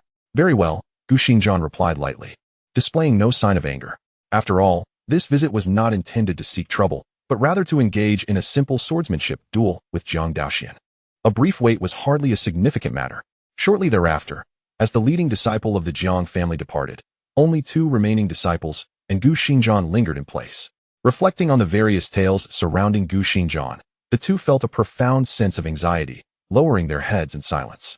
They refrained from uttering a word, wary of uttering something that might offend him. In this tense atmosphere, the air grew thick with unease. Gu Xingjian, however, remained unfazed, calmly closing his eyes in anticipation of the forthcoming duel. Chapter 57. Breaking through to the fifth level of the Yuanhai realm, mastering the perfection of sword intent. Meanwhile, within the grand hall of the Jiang family, an astonishing sword intent permeated the spacious chamber. Jiang Daoxuan sat cross-legged on a cushion, his eyes tightly shut. His pores opened wide, continuously absorbing the surrounding spiritual energy and refining it. After days of cultivation and the cumulative effect of the entire clan's efforts, he had once again broken through, successfully reaching the fifth level of the Yuanhai realm. Moreover, his progress in the realm of swordsmanship was even more remarkable. Through his insights from the Nameless Sword Manual, his understanding of the sword path advanced at an astonishing rate, achieving rapid progress. In just a few days, he had refined his previously small success in sword intent to great success, even attaining a perfected level. Now, he was only one step away from condensing the sword heart, poised to ascend among the ranks of sword lords. Such advancement in swordsmanship was truly terrifying. Just the perfected sword intent alone was enough to ensnare numerous stellar cycle realm sword cultivators, rendering them immobile. As for the realm of the sword heart, it was typically within the grasp of moon cycle or even sun cycle realm sword cultivators, highlighting the difficulty of comprehension. At that moment, after Jiang Daoxuan once again circulated his pure yang wuzhigong around his dantian, a sudden sound of footsteps echoed from outside the hall. Sensing this with his keen senses, Jiang Daoxuan halted his cultivation and dissipated the surrounding sword intent, slowly turning to gaze at the entrance. He saw a young disciple of the Jiang family enter and bow respectfully, saying, reporting to the esteemed patriarch, Gu Xingjian of the Gu Sword Sect has arrived at the mountain gate, wishing to duel with you. What are your thoughts? A duel? Jiang Daoxuan's eyes flickered with interest, and he felt a surge of excitement within. He had not anticipated that his reputation would spread so swiftly. Now, even the renowned Gu Sword Sect was eager to visit Kangwu Mountain, seeking to test their skills against him. Hearing of this person's exceptional swordsmanship, and with his own perfected sword intent, he deemed this individual a worthy opponent for honing his skills. Gradually rising from the cushion, Jiang Daoxuan had already made up his mind to meet this challenger. Yet, before he could take more than a few steps, a sudden system notification resonated in his mind. A notification has triggered a limited-time family task, sword duel. With the host's influence steadily expanding, a talented sword cultivator has been successfully drawn in. Two distinct reward options have been activated. 1. Defeating the opponent grants a basic treasure blind box. 2. Killing and subduing the opponent rewards 2 basic treasure blind boxes. Task duration, 1 hour. Upon noticing the unexpected rewards, Jiang Daoxuan could not help but chuckle softly. It was as if just as he sought to doze off, a pillow was presented to him. How considerate the system was. Subsequently, glancing at the time limit displayed for the task, Jiang Daoxuan lost interest in leisurely strolling over. Embracing the notion of swift resolution, he hastily exited the family hall and promptly employed the Kunping treasure technique, dramatically enhancing his speed and soaring down the mountain. Before long, at the entrance of the Jiang family's mountain gate, Gu Xingzhan, who had been meditating with closed eyes, suddenly sensed something amiss and abruptly opened his eyes to gaze ahead. There, not far off, stood a handsome young man clad in white, observing him with keen interest. Such remarkable speed, with such cultivation within the Kangwu Mountains. And dressed in white, this must be Jiang Daoxuan. Gu Xingzhan's eyes sparkled with intrigue, his interest piqued. Although he had been meditating, his spiritual sense enveloped the surroundings, keeping watch over all movements. This was a habit he had cultivated from years of solitary travel, a precaution that inadvertently allowed him to capture the terrifying speed of his approaching opponent. At that moment, sensing the unusual activity around them, the 2 Jiang family disciples stationed at the mountain gate instinctively lifted their heads to look at Gu Xingzhan, following the direction of his gaze. They turned slowly and soon spotted Jiang Daoxuan. It was the clan leader. The esteemed clan leader had personally come. We pay our respects to the clan leader. The 2 promptly performed a bow. Jiang Daoxuan's expression remained calm. After nodding in acknowledgement, he immediately stepped forward to stand before Gu Xingzhan. His insight I activated silently, allowing him to instantly grasp the opponent's cultivation level, 9th layer of the Yuanhai realm, merely a step away from the Star Wheel realm. With such strength, it was no wonder Gu Xingzhan had earned a formidable reputation. At this moment, Gu Xingzhan remained unaware that in just a fleeting glance, Jiang Daoxuan had seen through him completely. He tightened his grip on the hilt of his sword with his left hand, his battle intent surging, and sword intent emanating from his entire being. Faced with such a formidable adversary, he found it increasingly difficult to restrain himself, yearning to draw his sword without delay. At this stirring, the 2 Jiang family disciples nearby were instantly startled, retreating to clear the area for the 2 combatants. Gu Xingzhan and Jiang Daoxuan exchanged a glance, neither uttering a word, yet a silent understanding passed between them. As a gentle breeze swept through, Gu Xingzhan lightly tapped his toes and swiftly departed from his position, drawing his long sword from his waist and aiming a thrust directly at Jiang Daoxuan's chest. His swordsmanship was not a mere amalgamation of various styles, but rather a result of his own relentless practice through countless battles. There was no flamboyant flourish to attract attention, only speed, precision, and ferocity. This was the sword of death. With a swift motion, the sword unleashed a formidable force, seemingly capable of piercing through all existence, charging forward with an unstoppable momentum. What an exquisite technique, Jiang Daoxuan mused silently. Merely this pinnacle strike was sufficient to claim Ko Tongwang's life in an instant. However, fate had placed him in the path of Jiang Daoxuan. Without drawing the Qingying sword, Jiang Daoxuan refrained, for should he unleash it, the might of this heavenly-grade weapon would effortlessly sever the opponent's blade. That, however, was not his intention. Thus, when Gu Xingzhan advanced with his sword held in his left hand, closing the distance to within mere inches, Jiang Daoxuan suddenly sprang into action. His speed had escalated to unimaginable heights, his figure flickering as he evaded the thrust with a mere afterimage. Such a devilish velocity. Gu Xingzhan's pupils constricted as he witnessed his attack miss its mark. This speed surpassed all he had encountered among the Yuanhai realm practitioners. And even the Star Wheel realm cultivator he had once seen might not possess such terrifying swiftness. Despite his astonishment, he quickly suppressed it, refocusing on the battle. With a flick of his wrist, he transformed his thrust into a slash, directing it towards Jiang Daoxuan. This time, Jiang Daoxuan made no attempt to evade. In the blink of an eye, he picked up a twig from the ground, enveloping it in pure yang energy to augment its resilience. Just as Gu Xingzhan's strike descended, Jiang Daoxuan brandished the twig upward, deftly avoiding the razor-sharp edge and delivering a powerful blow to the sword's body. A resounding boom echoed throughout the arena, reverberating like a thunderclap. Gu Xingzhan's expression shifted dramatically, feeling as if his treasured sword had been struck by a colossal boulder, trembling uncontrollably. What astonishing strength Jiang Daoxuan possessed. Chapter 58. I shall deliver but one stroke. Do observe closely as Gu Xingzhan gasped in astonishment. Jiang Daoxuan flicked his wrist, sending the twig, now imbued with pure yang energy, sweeping forth at high speed. A chill wind brushed past, akin to a steel blade grazing the skin. Alarmed, Gu Xingjian felt an impending crisis, hastily stabilizing his quaking sword and positioning it defensively before him to ward off the sweeping attack. A dull thud resounded. At the moment of impact between the sword and the twig, an overwhelming force erupted with ferocity. In a single encounter, Gu Xingjian was sent flying. Both man and sword propelled several dozen meters away. He only came to a halt when his back collided with a towering boulder, which fractured violently, resembling a porcelain vase shattering with a web of cracks. Coughing, Gu Xingjian's complexion paled as he steadied himself, the sword embedded in the ground. Even with his 9th-tier Yuanhai cultivation, facing Jiang Daoxuan's terrifying power proved exceedingly arduous, rendering him nearly defenseless. A single strike had caused turmoil within him. What would happen if more were to follow? At this juncture, he harbored no doubts. Even if his opponent wielded no weapon, merely the use of his fists would suffice to end his life. Upon contemplating this, an overwhelming sense of frustration welled up within him. He then cast a cold glance at Jiang Daoxuan and declared, "Jiang Sword Sect. Outside, people extol your mastery of swordsmanship, yet upon this encounter, I find nothing but brute force, devoid of any exquisite technique. Do you regard Gu Xingjian as beneath you? Do you feel that engaging with me does not warrant the use of your sword skills? I came here with the intention of a duel to hone our skills. Yet, Jiang Daoxuan has not drawn his sword even once, let alone displayed any sword techniques. Not only that, but he even resorted to wielding a mere branch as his sword, relying solely on his innate strength to overpower me with an absurd force. This dismal experience stands in stark contrast to the purpose of my visit, rendering me a mere victim of unilateral domination." Witnessing Gu Xingjian's increasingly somber demeanor, Jiang Daoxuan shook his head and casually remarked, "I shall unleash but a single strike. Do pay attention." To date, aside from the myriad swords converging upon the sect, he had also mastered 4 exceptional sword techniques of the earth tier.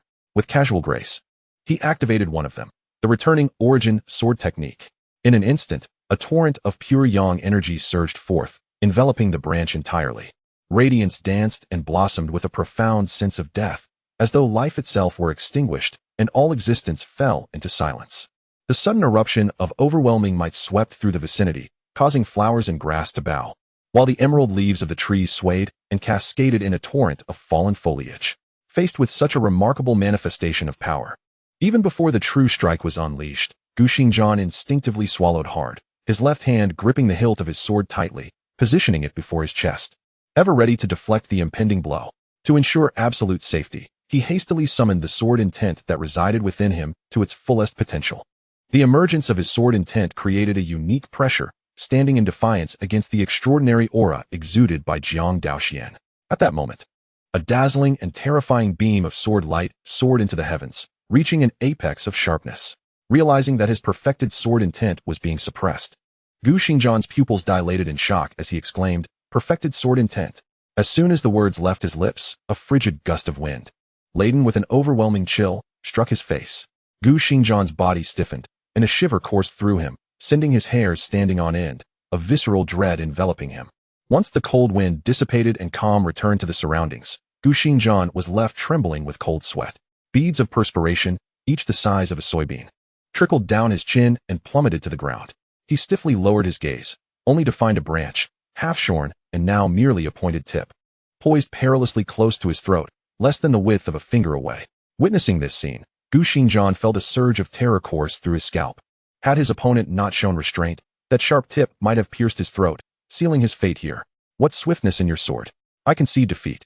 Seeing that he could not withstand even a single strike from his opponent, Gu Xingjian hung his head in despair. The moment those words escaped his lips, the 2 Jiang family disciples observing from a distance stood in stunned silence. To them, the events had transpired with astonishing rapidity, the outcome decided in mere breaths. The result of the duel far exceeded their expectations, as they had anticipated a contest of equal footing. Unbeknownst to many, the renowned Gu Jin sect had just witnessed its esteemed leader defeated without a semblance of resistance, culminating in a disheartening loss. What level of prowess does the clan leader possess? Under the admiring gazes of the onlookers, Jiang Daoxuan turned to face Gu Xingjian, a playful smile gracing his lips. "What do you think of my sword strike? I have traversed countless cities and dueled numerous swordsmen, yet the finesse of your technique surpasses them all. It is a sight I have never encountered before. Such a formidable killing move is rare even among the great powers that boast Moon-Wheel Realm masters. Furthermore, you have comprehended the profound sword intent at the Yuanhai realm, an achievement that is truly astonishing." I had initially thought the tales of your prowess were exaggerated. Yet it seems they have woefully underestimated your strength. Gu Xingjian shook his head. Accepting defeat graciously, he acknowledged his shortcomings. Seeing this, Jiang Daoxuan nodded slightly and casually inquired, "Would you care to learn?"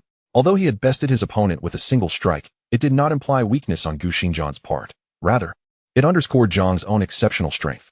After all, a swordsman at the 9th level of the Yuanhai realm, who has mastered the great accomplishment of sword intent, possesses combat capabilities that could threaten even those of the Star Wheel realm. Considering the current meager resources of the Jiang family, Jiang Daoxuan felt compelled to extend an invitation. As his words settled, Gu Xingjian stood momentarily stunned, incredulous as he asked, "Are you saying that I can learn this technique?" Recalling the terrifying might of that previous strike, he realized it was undoubtedly a signature move of Jiang Daoxuan. Yet, to think that this Jiang sword sect master would resolve to impart such a technique after only a brief encounter was simply surreal. In that moment, Gu Xingjian felt a twinge of embarrassment. Upon visiting Kangwu Mountain, he had sought to challenge Jiang Daoxuan to a duel, only to be defeated. And instead of being met with hostility, he was offered a tremendous opportunity. Such magnanimity left him feeling humbled. At that juncture, with the bait firmly set, Jiang Daoxuan casually tossed aside the branch he had been holding, clasped his hands behind his back, and smiled. "If you are willing to become a vassal of the Jiang family, I would gladly teach you this sword technique. What do you say?" Upon hearing the conditions, Gu Xingjian's expression shifted to one of inner turmoil. While the proposal was enticing, he had grown accustomed to a solitary existence. Joining a faction would inevitably bring about certain inconveniences. Most importantly, the notion of being beholden to another was profoundly uncomfortable. With this in mind, Gu Xingjian clenched his jaw and lifted his gaze to Jiang Daoxuan, preparing to decline. However, before he could voice his refusal, Jiang Daoxuan perceptively interrupted. "Should you choose to become a vassal of the Jiang family, your commitment would only require 3 years at Kangwu Mountain. After that period, you are free to decide your own path. Moreover, it has come to my attention that you possess a fragmentary sword technique. Upon observing your swordplay, I perceive an abundance of explosive power, yet a notable lack of sustained energy. This, I suspect, is a consequence of the aforementioned incomplete sword technique, which has hindered your progress on the path of swordsmanship.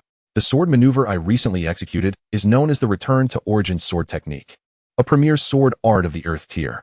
Once you master this technique, it will undoubtedly compensate for your deficiencies and elevate you to greater heights." At these words, Gu Xingjian's eyes widened in astonishment. Though he was aware of the strength of his opponent's swordplay, he did not anticipate that such a technique could reach the pinnacle of the Earth tier. It is worth noting that the incomplete sword technique he had the fortune to grasp was, in its entirety, merely of the inferior Earth tier. Yet, this Jiang Jinzong had presented him with such an astonishing surprise, which he found hard to believe. In that moment, Gu Xingjian did not suspect Jiang Daoxuan of deception. After all, the latter had effortlessly defeated him with a single strike, eliminating any need for trickery. As Gu Xingjian reflected on the conditions laid out by Jiang, his heart began to race uncontrollably. He acknowledged a flicker of desire within himself. After all, merely joining the Jiang family for 3 years would grant him freedom and the opportunity to acquire the Return to Origin sword technique. Such an opportunity is rare indeed. Given his knowledge, a sword technique of superior Earth tier is scarce even throughout the entirety of Tiandu Prefecture, let alone in this region. It truly is a case of missing out on an invaluable opportunity. After weighing the pros and cons, Gu Xingjian's gaze shifted subtly, and he resolved within himself. Slowly, he raised his head, his sharp eyes locking onto Jiang Daoxuan's, and for the first time, lowered his proud demeanor, solemnly declaring, "Gu Xingjian pays his respects to the clan leader." Jiang Daoxuan smiled gently, retrieving a copy of the Return to Origin sword technique from the system repository and handing it to Gu Xingjian. "Trust is given to those who are trustworthy. Since you have joined the Jiang family, let us dispense with any further formalities. Take this technique and cultivate it." Gu Xingjian was taken aback. He had anticipated that obtaining the Return to Origin sword technique would require a period of evaluation or some preliminary tasks. But he did not expect to receive it so effortlessly. In response to Jiang Daoxuan's trust, he felt a warmth in his heart. Extending his left hand to accept the precious tome and solemnly stating, "Thank you, clan leader," Jiang Daoxuan nodded. After discreetly recording Gu Xingjian's aura into the whitelist of the Binding Spirit Array, he stepped forward and said, "Follow me up the mountain." Upon hearing this, Gu Xingjian promptly sheathed his sword and followed suit. As they crossed the mountain gate, they gradually approached the Jiang family stronghold. As they delved deeper, the surroundings were enveloped in an ethereal mist infused with an exceptionally rich spiritual energy, which invigorated Gu Xingjian and caused his pores to open. The spiritual energy here seems to be extraordinarily abundant, perhaps even excessively so, perceiving everything around him. Even the seasoned traveler Gu Xingjian found it impossible to maintain his composure at that moment, suddenly moved and displaying a look of astonishment. The density of spiritual energy here far surpassed that of powerful sects guarded by Moon Wheel Realm cultivators. Gu Xingjian's heart trembled, and he silently gazed at Jiang Daoxuan's figure, feeling an aura of profound mystery emanating from him. Simultaneously, a multitude of thoughts surged within his mind. Within the Kangwu Mountain, having a sword master like Jiang Daoxuan, who had fully comprehended the essence of sword intent, meant that one could frequently engage in swordplay and refine their techniques.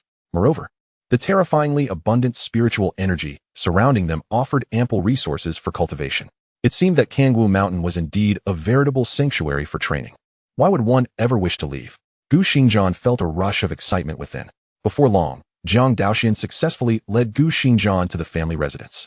He then faced a multitude of clan members and announced, "From this day forth, Gu Xingjian shall become the new family patron after the Wang brothers." Upon hearing this, the crowd erupted in astonishment. Gu Xingjian? Is he the very same Gu Xingjian we know? Of course. Who else could don black garb, wield a black sword, and fight left-handed, having lost his right hand? Furthermore, to be favored by the clan leader surely indicates extraordinary prowess, as only the most remarkable individuals could capture his attention. I can hardly believe it.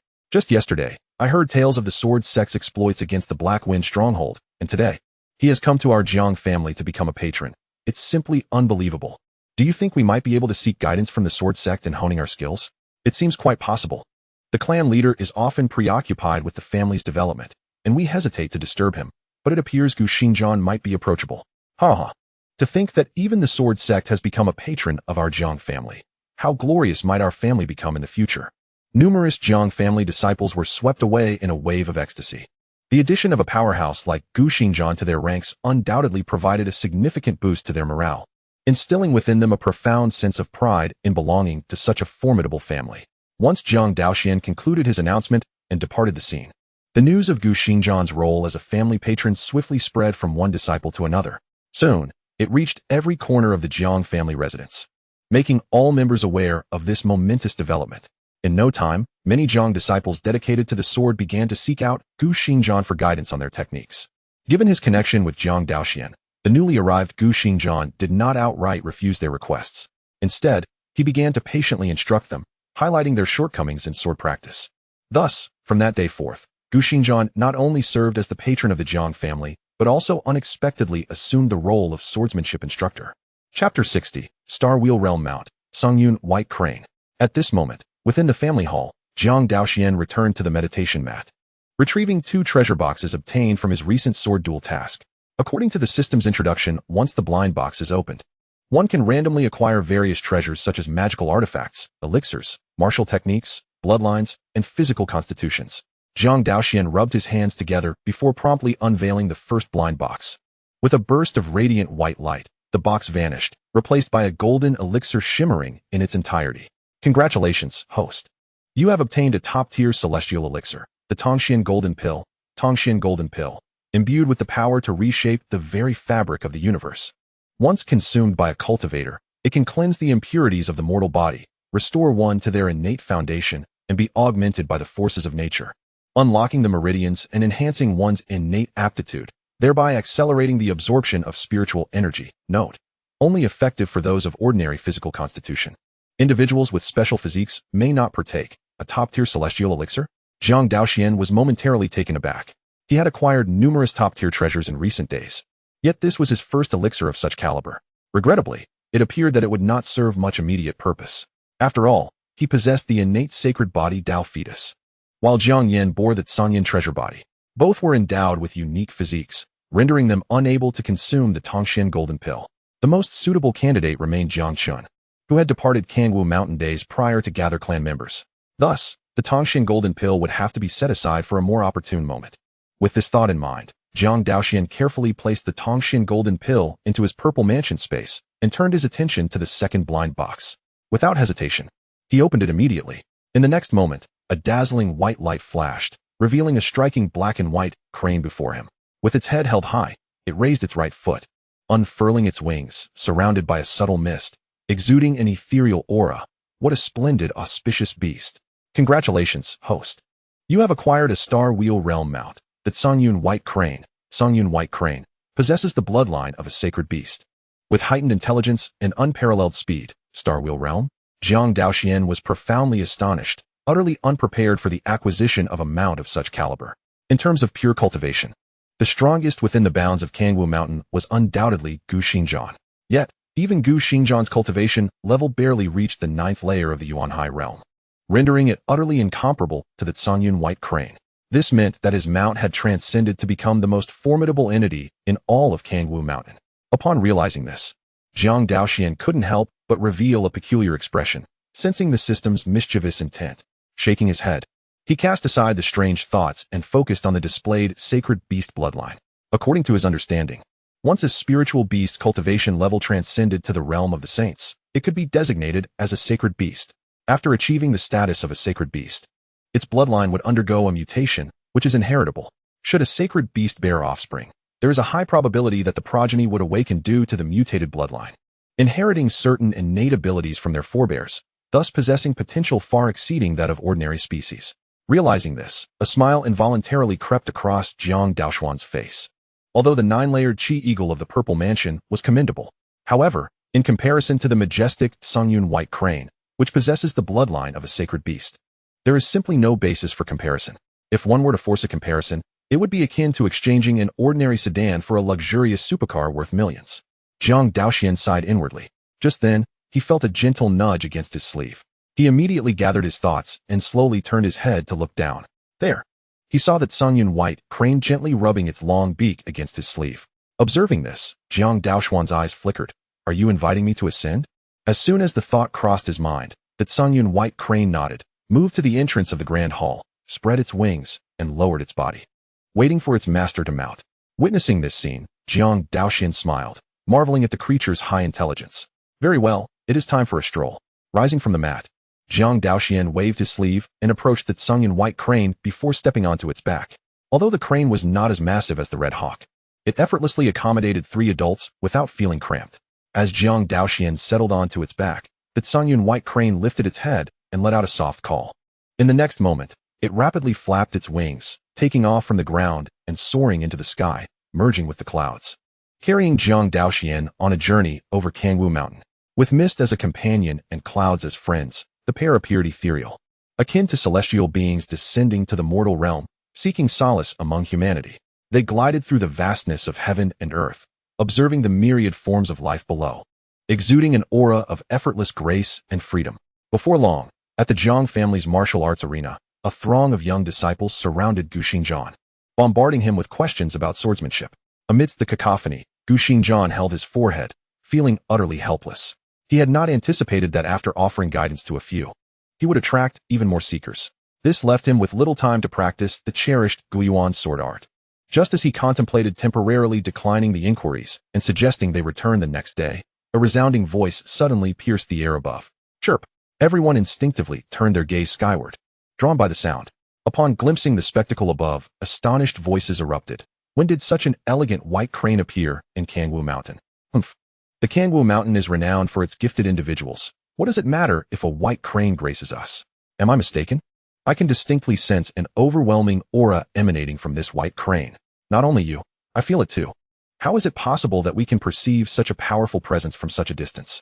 What realm does this white crane belong to? The crowd momentarily forgot their inquiries about sword techniques, engrossed in discussions about the crane above, punctuated by gasps of awe. At that moment, Gu Xingjian gazed at the white crane and was suddenly moved, exclaiming involuntarily, Star Wheel Realm? Though the distance was great, he had not sensed the creature's exact level of mastery. However, the presence of this formidable figure, a 9th-level expert of the ethereal realm, undoubtedly emanated an aura of oppression akin to that of a Star Wheel Realm being. Realizing this, Gu Xingjian was filled with perplexity. Creatures of such lofty realms, like the spirit crane, typically reside within their clans, seldom straying from their kin to wander alone. Even if one were to venture out independently, upon being discovered, it would likely incite the insatiable desire of even those powerful practitioners of the Moon Wheel and Sun Wheel realms to seize it, intent on taming it as a steed. How could it then appear so suddenly within the Kangwu Mountains? Chapter 61. The Crisis of the Jiang Family Branch. Just as Gu Xingjian was steeped in bewilderment, a familiar figure suddenly caught his eye atop the back of the white crane. It was a man, elegantly seated in a flowing white robe, exuding an otherworldly charm as if a celestial being had descended. The clan leader? Gu Xingjian's pupils constricted, lips parting slightly in disbelief. He could hardly fathom that he would behold Jiang Daoxuan upon the back of this Star Wheel Realm spirit beast. Amidst his astonishment, an unsettling hypothesis surged within him. Could it be that this spirit beast served as the clan leader's mount? At this thought, Gu Xingjian's heart quivered. Not only did the clan leader possess a profound mastery of the sword intent, capable of effortlessly defeating him with a mere flick of the wrist, but he also commanded a spirit beast of the Star Wheel Realm as his steed. The enigma surrounding the Jiang family leader was profoundly intricate, rendering him utterly inscrutable. Gu Xingjian sighed inwardly, swiftly calming his emotions. For one who had become a vassal of the Jiang family, their growing strength undoubtedly heralded greater rewards for him. Perhaps by diligently serving the Jiang family, he might uncover a sliver of opportunity. In due time, the breakthrough to perfect sword intent might not be an unattainable dream. Even the rumored and elusive Sword Heart realm could be within his grasp, as long as he could ascend to the Sword Heart realm and join the ranks of the Sword Lords. Achieving renown throughout the entire Tiandu prefecture would merely be a matter of time. At the foot of the Kangwu Mountains, as the sun dipped below the horizon, golden rays bathed the earth. In the marketplace, numerous clans and sects had gathered, whispering among themselves, occasionally glancing towards the stone steps leading to the Jiang family gate. They awaited the outcome of the duel between the two great sword sects, anticipating Gu Xingjian's descent. Yet, after several hours, there was still no sign of his return. A sense of profound confusion enveloped them. What could have transpired atop the mountain? Curiosity ran rampant among all present. Given the passage of time, it seemed improbable that the duel could persist for so long, regardless of the prowess exhibited by both parties. What unforeseen events might have unfolded on the Kangwu Mountains? Speculation danced in their minds, yet no conclusion could be reached. The prolonged wait had left them parched and restless. Finally, a burly man, unable to endure the suspense any longer, mustered his courage and stepped forth from the crowd. Under the watchful gaze of all, he ascended the stone steps, determined to uncover the truth. Before long, he began his descent from the mountain. The crowd within the marketplace swiftly converged, surrounding the figure with eager inquiries. What news? Has anything been revealed? Indeed, who triumphed, the Jiang Sword Sect or the Gu Sword Sect? The duel has persisted for so long without resolution, igniting our curiosity. In response to the anxious questioning from the assembly, the robust man recalled the information he had recently acquired and spoke in a grave tone. I have just learned from the Jiang family members stationed at the mountain gate that the Gu Sword Sect was defeated by the Jiang Sword Sect with a single strike just a few hours ago. Shortly after ascending the mountain, his words resonated like thunder, stirring a tempest of astonishment within the hearts of the onlookers. It is crucial to note that this defeat was at the hands of Gu Xingjian, a renowned swordsman who had carved out an illustrious reputation with his left-handed sword. Despite being a formidable sword cultivator with over a decade of fame and countless admirers, he could not withstand the current might of Jiang Daoxuan, falling without even managing to parry a single blow. Such a stark disparity in outcome was indeed unfathomable. As expressions of shock spread across the faces of the crowd, a voice laced with skepticism suddenly broke the silence. If the Gu Sword Sect has already succumbed to the Jiang Sword Sect, why have they not descended from the mountain? This remark abruptly snapped the crowd back to attention, prompting a flurry of responses.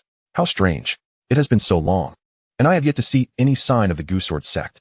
Could it be that the Jiang Sword Sect has resorted to lethal measures, eliminating the Gu Sword Sect entirely? This was not an impossible scenario. After all, it was rumored that the Jiang Sword Sect had a fierce penchant for bloodshed, having previously annihilated an entire rival family in Wudong City, leaving no survivors. Even the livestock had not been spared, and ant nests were scalded, resulting in the severing of all earthworms. As the conversation spiraled into increasingly outlandish speculations, the robust man chose to clarify. The reason the Gu Sword Sect has not descended is quite straightforward. They have accepted the Jiang Sword Sect's invitation and agreed to join the Jiang family as a vassal. With the conclusion of his statement, the once vibrant atmosphere turned eerily quiet. In that moment, the revelation left everyone momentarily stunned, their minds grappling with the enormity of the news.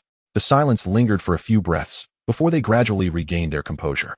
Soon after, the crowd erupted into a fervent discussion, punctuated by exclamations of astonishment. What? The Gu Sword Sect has joined the Jiang family? Setting aside the Gu Sword Sect's prowess, given their reclusive nature, how could they possibly align themselves with the Jiang family? Indeed, this development was perplexing.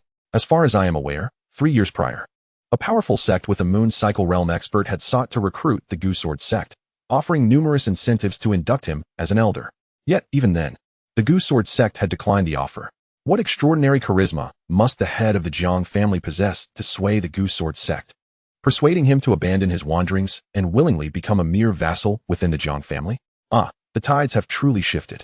The Jiang family of Kangwu now boasts not only the presence of a formidable swordsman like Jiang Jian, but also the addition of the Goose Sword sect, who would dare to defy their command in the future. Amidst the fervent discourse, an increasing number of individuals became entangled in the dialogue. To this day, the Jiang family of Kangwu boasts the presence of two eminent sword sect masters, a testament to their profound legacy, unrivaled in the surrounding territories. Should such a dominant force harbor intentions towards neighboring factions, what means could possibly withstand their might? The crowd, visibly anxious, exhibited unease in their eyes. Recognizing the gravity of the situation, members of various families and sects began to turn away, hastily departing from the marketplace. They spurred their steeds, eager to return to their clans and relay this momentous news at the earliest opportunity. As the situation escalated, it wasn't long before the marketplace was nearly deserted, leaving only a handful of ordinary individuals without familial or sectarian ties. Simultaneously, in the branch of the Jiang family located in Kwantong City, the assembly hall was filled with many members of the Jiang clan. Their expressions were fraught with trepidation, heads bowed, casting furtive glances toward the opposite end of the room. There sat a man adorned in luxurious garments, possessing a languid demeanor. Seated in an imposing chair, he nonchalantly raised a teacup to his lips, savoring the warm beverage. However, after merely a sip, he casually flung the cup to the ground, shattering it into myriad pieces. Is this the fine tea you Jiang family offer to your guests? The taste is akin to chewing wax, utterly abysmal. Is this concoction meant for livestock? Or is this how you conduct your hospitality? With the voice of the effeminate man echoing through the hall, three young men behind him chimed in unison. Humph. Brother Chow has traveled far to visit your Jiang family. Yet you show such ingratitude and disrespect, presenting this cheap, inferior brew to him. Such audacity is reprehensible. Have you Jiang family grown so arrogant as to disregard our Black Tiger sect? Brother Chow may be amiable, but we are not to be trifled with. It seems you Jiang family are tired of living. Faced with these harsh and belittling remarks, the Jiang family members clenched their fists, heads bowed in silent indignation. They understood their own circumstances. The tea in question was a rare delicacy acquired at great expense, so scarce that even their esteemed patriarch seldom indulged in it. It was treated as a treasure, reserved for the most distinguished guests. How could such precious tea be so disparaged by another's tongue? They recognized that the issue lay not with the tea itself, but rather with the deliberate provocation from their counterparts, as the situation weighed heavily upon him. The current patriarch of the Jiang family, Jiang Honyang, suppressed his inner fury and addressed the effeminate man in a conciliatory tone. Chao Zhenchuan. We apologize for our lack of hospitality. I shall fetch you another cup. Chao Bo merely shook his head and replied, no need for the tea. My visit from the sect is not without its challenges, and time is of the essence. Please summon Rower to meet with me. Once I have seen her, I shall take my leave. Jiang Hongyang felt his forehead throb with tension. Chao Zhenchuan, you are a renowned disciple of the Black Tiger sect, admired by many female disciples. Why must you covet the beauty of a widow? If this matter were to spread, would it not tarnish your esteemed reputation? Chao Bo raised an eyebrow, his tone suddenly turning frigid. What? You, old fool, dare to instruct a true disciple on how to conduct himself? Seeing this esteemed disciple of the Black Tiger sect suddenly turn hostile, Jiang Hongyang's heart ached with despair. Yet, considering the presence of his kin, he refrained from direct retort and hastily lowered his stance, offering an apology. I dare not presume to teach you, Chao Zhenchuan, of such a distinguished status. Chao Bo scoffed, dismissing the old man as concerns. You speak a semblance of truth. Indeed, within the sect, numerous junior sisters admire me and foolishly wish to become my companions.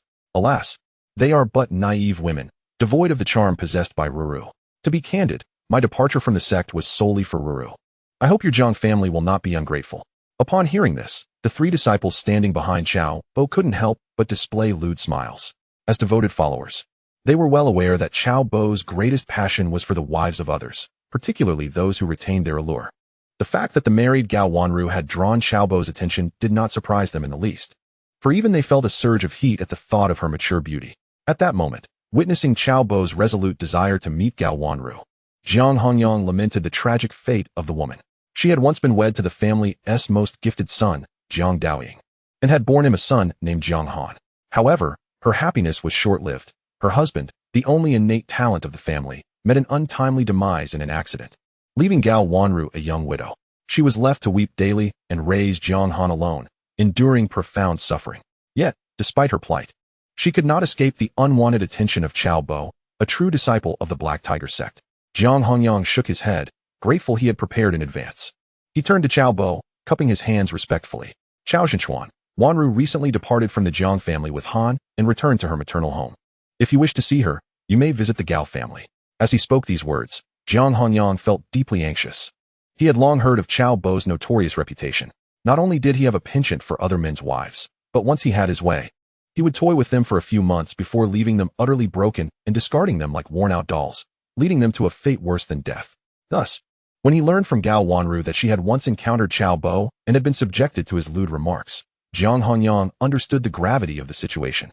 In a desperate attempt to preserve her virtue and life, he had secretly sent her back to her family for her own safety. As Jiang Hongyang's voice trailed off, the smile on Qiao Bo's face instantly froze, transforming into an expression of profound gloom, as if it could drip with despair. What? Is the head of the Jiang family toying with me? Having previously utilized the sect's information channels for investigation, he naturally had an impression of the Gao family behind Gao Wanru. The family boasted several innate masters as guardians, along with an ancestor of the Purple Mansion realm, making them the most powerful family in Quana City. Faced with such a Purple Mansion clan, even the Black Tiger sect, to which he belonged, dared not provoke them lightly. After all, even the ancestors within their own sect were merely at the Purple Mansion level. It was precisely because he was aware of the Gao family's formidable nature that Qiao Bo's expression grew darker still. At that moment, under Qiao Bo's scrutiny, Jiang Hongyang could not suppress the tension in his throat and hurriedly began to explain, how could that be? Qiao Zhenchuan has wronged me. It is merely that Wanru needs to return to her family for certain matters. Before Jiang Hongyang could finish his words, Qiao Bo coldly chuckled, impatiently extending his right arm and gripping the head of the family by the collar, lifting him off the ground. Old man, spare me your convoluted words. Regardless of the truth, I need you to understand one thing. If you dare to make me come here for nothing, I shall ensure that your entire family pays the price today. As his voice fell, an icy aura emanated from him. Witnessing this scene, someone in the crowd could no longer contain themselves and shouted in anger, "Release the head of the family." Upon hearing this, Qiao Bo's expression turned frigid as he swiftly struck out with his left hand, sending the individual crashing to the ground. Truly ignorant of your own mortality, he remarked coldly. As his chilling words reverberated around them, the Jiang family members finally realized that this Qiao Zhenchuan was no mere decorative figure. He was a genuine second-level innate master. With such prowess, not a single member of the Jiang family stood a chance against him. After all, the strongest among them had barely reached the 9th level of the acquired realm. Just as everyone fell silent, their faces etched with despair, a vibrant and spirited voice suddenly rang out, echoing through the air and reaching every ear. You wish for my entire Jiang family to pay the price here? Ha ha. You truly have a grandiose sense of self. Upon hearing this, Qiao Bo's brows furrowed in displeasure. All the members of the Jiang family were momentarily stunned, utterly unprepared for someone to dare to step forward at such a perilous moment. They turned their gazes toward the source of the voice, eager to discern who possessed such audacity. Soon, they beheld a young man with black hair, bearing a long sword, striding forward with confidence. Has our Jiang family ever had such a figure? The Jiang family members exchanged perplexed glances, their eyes betraying their confusion. Even Jiang Hongyang, the current head of the family, wore a face of uncertainty, having never encountered this youth before. Meanwhile, seeing that the speaker was so youthful, Qiao Bo's anger morphed into a mocking laugh. Ha ha. It seems your Jiang family truly has no one left to rely on, resorting to sending such an oblivious child to confront me. As the mocking voice of Qiao Bo faded, the 3 members of the Black Tiger sect behind him directed their gazes at the young man before them, their expressions akin to those reserved for the deceased. The last individual who dared to provoke Brother Qiao without an ounce of respect has likely become a mere memory, buried beneath 3 meters of grass. Feeling the weight of numerous eyes upon him, Jiang Yin remained unfazed, his demeanor betraying not a hint of trepidation. Silently, he approached Qiao Bo. The latter, confident in his innate prowess, dismissed the young man before him as inconsequential. However, he was soon to pay dearly for his misplaced self-assurance. In full view of the onlookers, Jiang Yin smiled faintly, and without a moment's hesitation, he clenched his fist tightly and unleashed a powerful punch. The speed of this strike was astonishing, surpassing everyone's expectations. In the blink of an eye, Jiang Yan's formidable blow landed squarely on Qiao Bo's abdomen.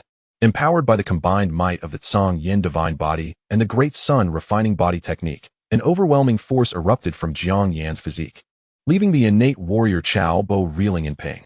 Veins bulged on Qiao Bo's forehead, his stomach churned violently, and he could not suppress a cry of agony. Expelling a mouthful of bile. Quickly, he released Jiang Hanyang from his grasp, clutching his abdomen with both hands, the searing pain forcing him to bend over. Unable to stand upright, summoning every ounce of strength, Qiao Bo managed to raise his head slightly, glaring venomously at Jiang Yan. "You little brat," before he could finish his sentence. Jiang Yan swiftly drew the sword from its sheath on his back and struck Qiao Bo across the back, sending him crashing to the ground. A spectacle reminiscent of a dog eating dirt. Amidst the astonished gazes of the crowd, Jiang Yan coldly regarded the fallen Qiao Bo, who lay on the ground like a defeated dog. He lifted his right foot and placed it upon Qiao Bo's head, applying just enough pressure to create an intimate friction between the latter's face and the ground.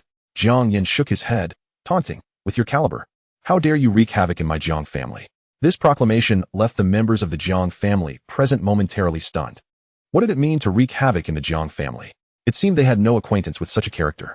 In that moment, although confusion reigned in their hearts, not a single person dared to voice an objection. After all, considering Jiang Yan's displayed prowess, the Jiang family would have to rely on his strength to navigate this crisis. As they witnessed Qiao Bo's swift defeat, the three disciples of the Black Tiger sect were thoroughly frightened, abandoning any thoughts of battling him. If even the innate warrior Qiao Bo was no match for this young man, how could they, with their mere postnatal cultivation at the 5th level, hope to contend? Silence enveloped the scene, heavy and oppressive, until over 10 breaths later, one of Qiao Bo's closest disciples stepped forward. He looked at Jiang Yan and, with cupped hands, spoke. "Your cultivation is profound. Today we have been blind. If you would be willing to release Brother Qiao, we shall take our leave without delay. Behind us lies the Black Tiger sect. I urge you to ponder the merits and demerits carefully, lest you act impulsively." Witnessing the current predicament, where the adversary resorts to invoking their sect for intimidation, Jiang Yan, weary of further discourse, swiftly unsheathed the exquisite earth-grade sword concealed within its scabbard. In a flash, the blade's luminous edge pierced through the center of Qiao Bo's forehead. Before anyone could react, Jiang Yan retracted the blade, sliding it back into its sheath with precision. Following this, he casually kicked Qiao Bo's lifeless form towards the three disciples of the Black Tiger sect. At that moment, Jiang Yan's voice resounded. "Since you desire this individual, I shall return him to you." The three members of the Black Tiger sect paid no heed to Jiang Yan's words, their focus entirely fixated on Qiao Bo's corpse. Gazing at the grotesque wound, blood gushing from his brow, their faces drained of color, becoming pallid with horror. An overwhelming fear engulfed their very souls, rendering their legs weak. And they stumbled to the ground. In their everyday lives, they had only relied on their senior brother's reputation to gain advantages. They had never witnessed such a harrowing sight before. Seeing the three transformed from their earlier arrogance into quivering figures, Jiang Yan exhibited not an ounce of compassion. Those who dare to disturb the Jiang family need not return. Upon hearing this declaration, the three instinctively sensed the impending doom, abruptly raising their heads, their mouths opening to plead for mercy. However, what awaited them was merely the blinding radiance of the sword. With a swift strike, their throats were sealed. In that same moment, crimson lines appeared on their necks, and they all met their demise simultaneously. As Jiang Yan returned the sword to its sheath, the onlookers from the Jiang family stood in utter astonishment. They had never anticipated that this young man would strike with such resolute decisiveness, seemingly unperturbed by the Black Tiger sect. At this juncture, although Jiang Hanyang felt a profound tension, the fact that Jiang Yan had come to their aid prompted him to swiftly compose himself. He turned to Jiang Yan and, with a respectful gesture, expressed his gratitude. "Thank you for your assistance, but may I be so bold as to inquire why you repeatedly refer to yourself as one of the Jiang family?" In response to the members of the branch family, Jiang Yan adorned his face with a warm smile. "My name is Jiang Yan, a member of the Kangwu Jiang family. How could I not be considered part of your clan?"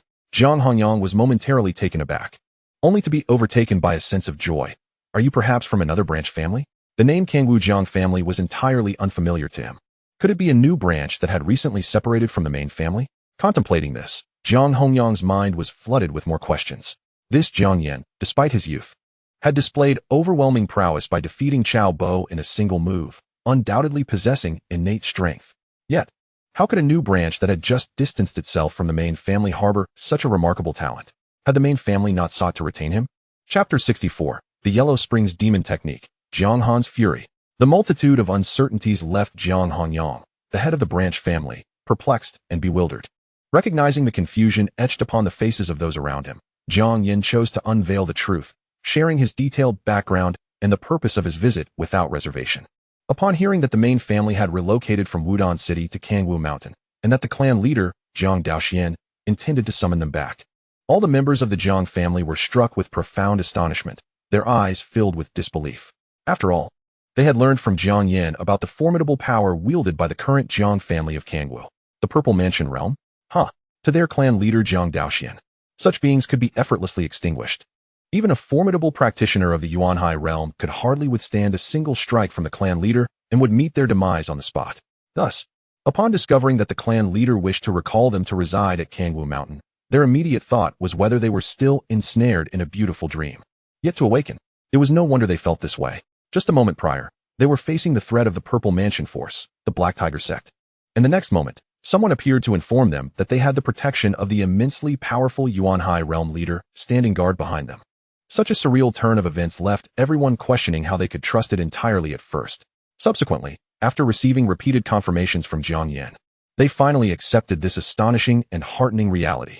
Although they recognized its truth, it remained difficult to fathom that one day they could return to the main family and receive the protection of the clan leader. Who could have imagined that after centuries, the Jiang clan would give rise to such an extraordinary individual? It should be noted that this was a practitioner of the Yuanhai realm. Even the ancestors of the main family were merely of the Purple Mansion realm. Amidst the turmoil of the family, achieving complete mastery in the innate realm and breaking through both the Purple Mansion and Yuanhai realms within 6 years of seclusion, mastering the true essence of the sword path and ranking among the sword sect, such astounding feats had surpassed their ancestors and reached unprecedented heights. I can hardly contain my eagerness to journey to Kangwu Mountain. Once we have the clan leader's protection, I shall see who dares to oppress us. The many members of the Jiang family had long been suppressed by reality. However, upon learning about the main family and the remarkable deeds of the clan leader Jiang Daoxuan, the pent-up frustration within them was suddenly released, and they felt an overwhelming sense of clarity and exhilaration. Observing the elated crowd, Jiang Yan pointed to the corpse of Chaobo nearby and turned to Jiang Hongyang, saying, "Tell us, what is the story behind this?" As the family genius inquired about the matter, Jiang Hongyang sighed softly. This is due to a recent incident when Wanru took Han'er out and inadvertently encountered Chaobo. As Jiang Hongyang recounted the tale, Jiang Yan gradually began to comprehend everything.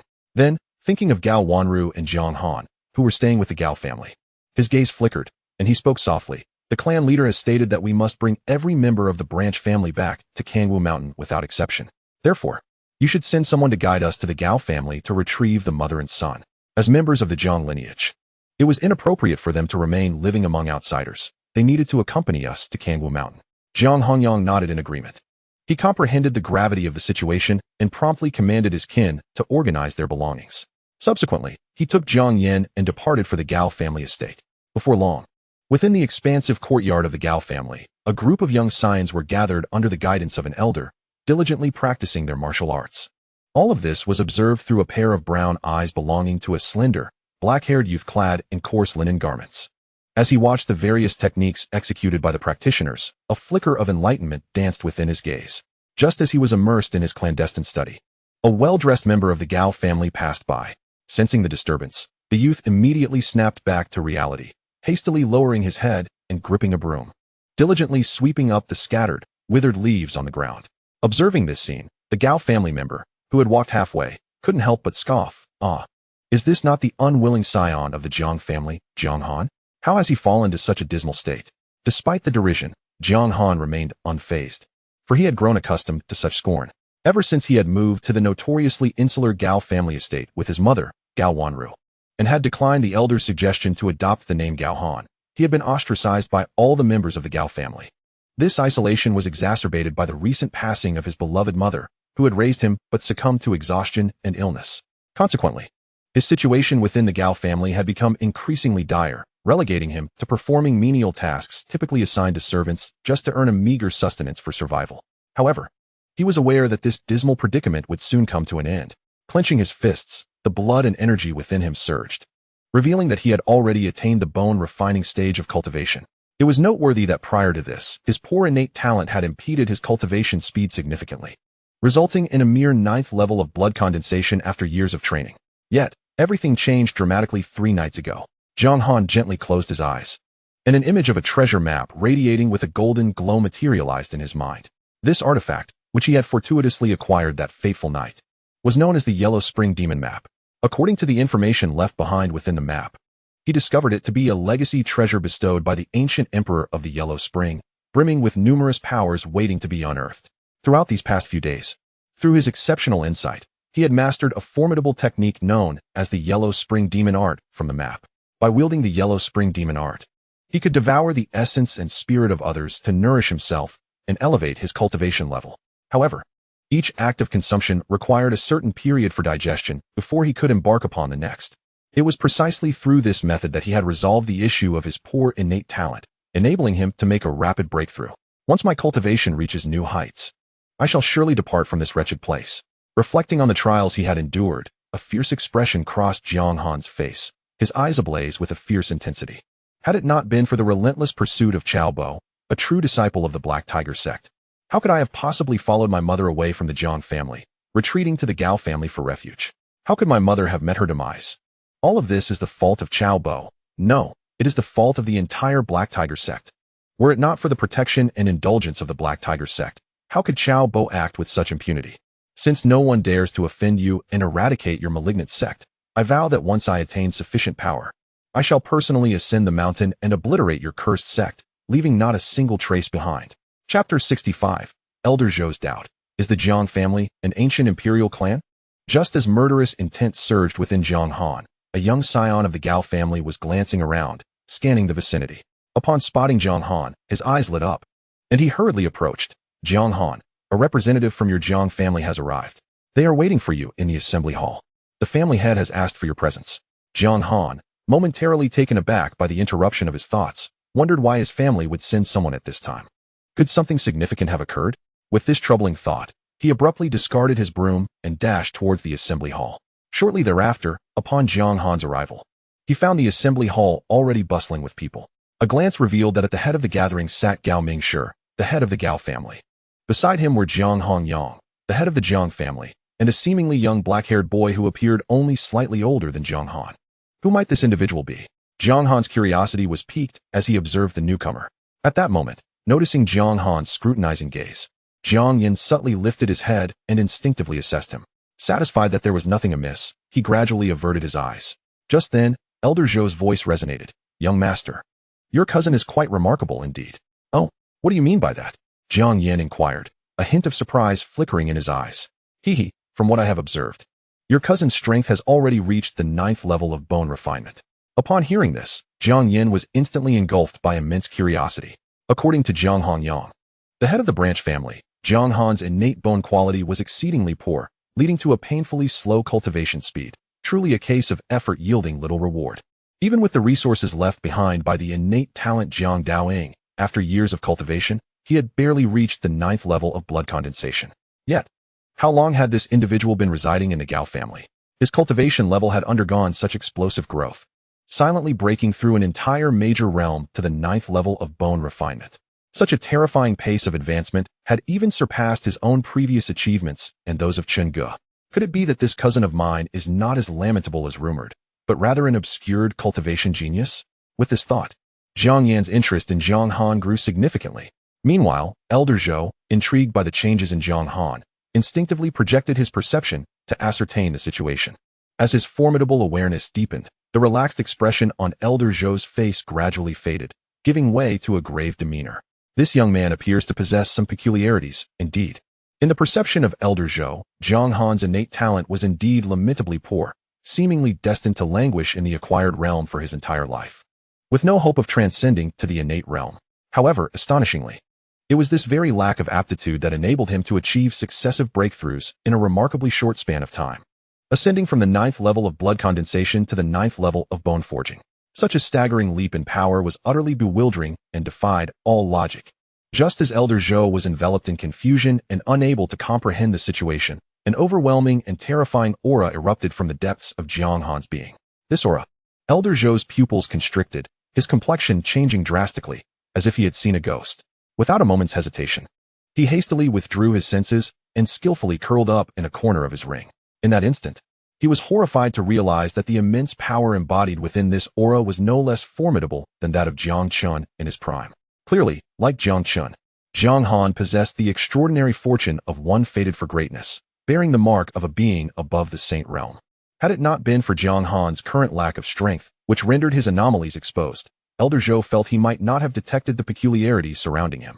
A bitter expression crossed Elder Zhou's face, and he sighed deeply within. Considering the lineage of the Jiang clan, with the addition of the young master, Jiang Chen, and now Jiang Han, it was truly perplexing that such a small family could produce 4 extraordinary prodigies, each with unparalleled fortune. Did the Jiang bloodline harbor some inexplicable wonder unknown to him? With these thoughts swirling, Elder Zhou began to doubt whether the Jiang clan's true origins were those of an ancient imperial lineage, now faded into obscurity over the endless ages. Meanwhile, on the other side, feeling Jiang Yan's gaze fixed upon him, Jiang Han furrowed his brow. Subsequently, upon witnessing the meaningful smile on the other's face, he suddenly stiffened, his heartbeat seemingly slowing for a moment. A seemingly absurd notion quietly surfaced in his mind. Could this person have discerned my cultivation level? Jiang Han's expression shifted. His eyes filled with uncertainty. Just then, the voice of Gao Mingshi, the head of the Gao family, resonated unexpectedly. In the past, you feared the might of the Black Tiger Sect, allowing Wan Rou to bring this young man Jiang Han back to our Gao family. Out of consideration for old ties, I did not refuse and willingly risked defending the Black Tiger Sect to shelter her and her son. However, now that Wan Rou has perished, you wish to reclaim Jiang Han. What explanation do you have for the Gao family? Jiang Hongyang, aware of his own shortcomings, hurriedly explained. This situation arose from our helplessness. After all, the Black Tiger Sect is formidable, and you are well aware of our Jiang family's capabilities. If we provoke them, we would be unable to withstand the consequences. Thus we had no choice but to resort to this course of action. I hope the head of the Gao family can understand. However, the necessity of bringing Honor back is due to a directive from our clan leader, requiring all of us to return to Kangwu Mountain without exception. Therefore, Honor must be taken with us. Upon hearing Jiang Hongyang's assertive tone, Gao Mingshi displayed evident displeasure, instinctively preparing to voice his dissent. Yet, just as the words were about to escape his lips, a sudden thought crossed his mind, compelling him to swallow back the prepared statement. Kangwu Mountain? The name seemed vaguely familiar. Gao Mingshi furrowed his brow, lost in recollection. With a memory far surpassing that of ordinary individuals, he swiftly recalled a piece of news he had learned some time ago. Due to the Gao family's extensive management of numerous caravans, which frequently engaged in trade with surrounding cities, their family caravan had recently brought him tidings regarding the formidable rise of the Jiang family in Kangwu. However, this information, having been passed through countless voices, was inevitably marred by omissions and lacked completeness.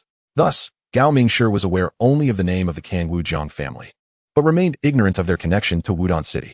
Yet now, if what Jiang Hongyang stated was indeed true, could the Jiang family residing in Kangwu Mountain be the very same Jiang family of legend?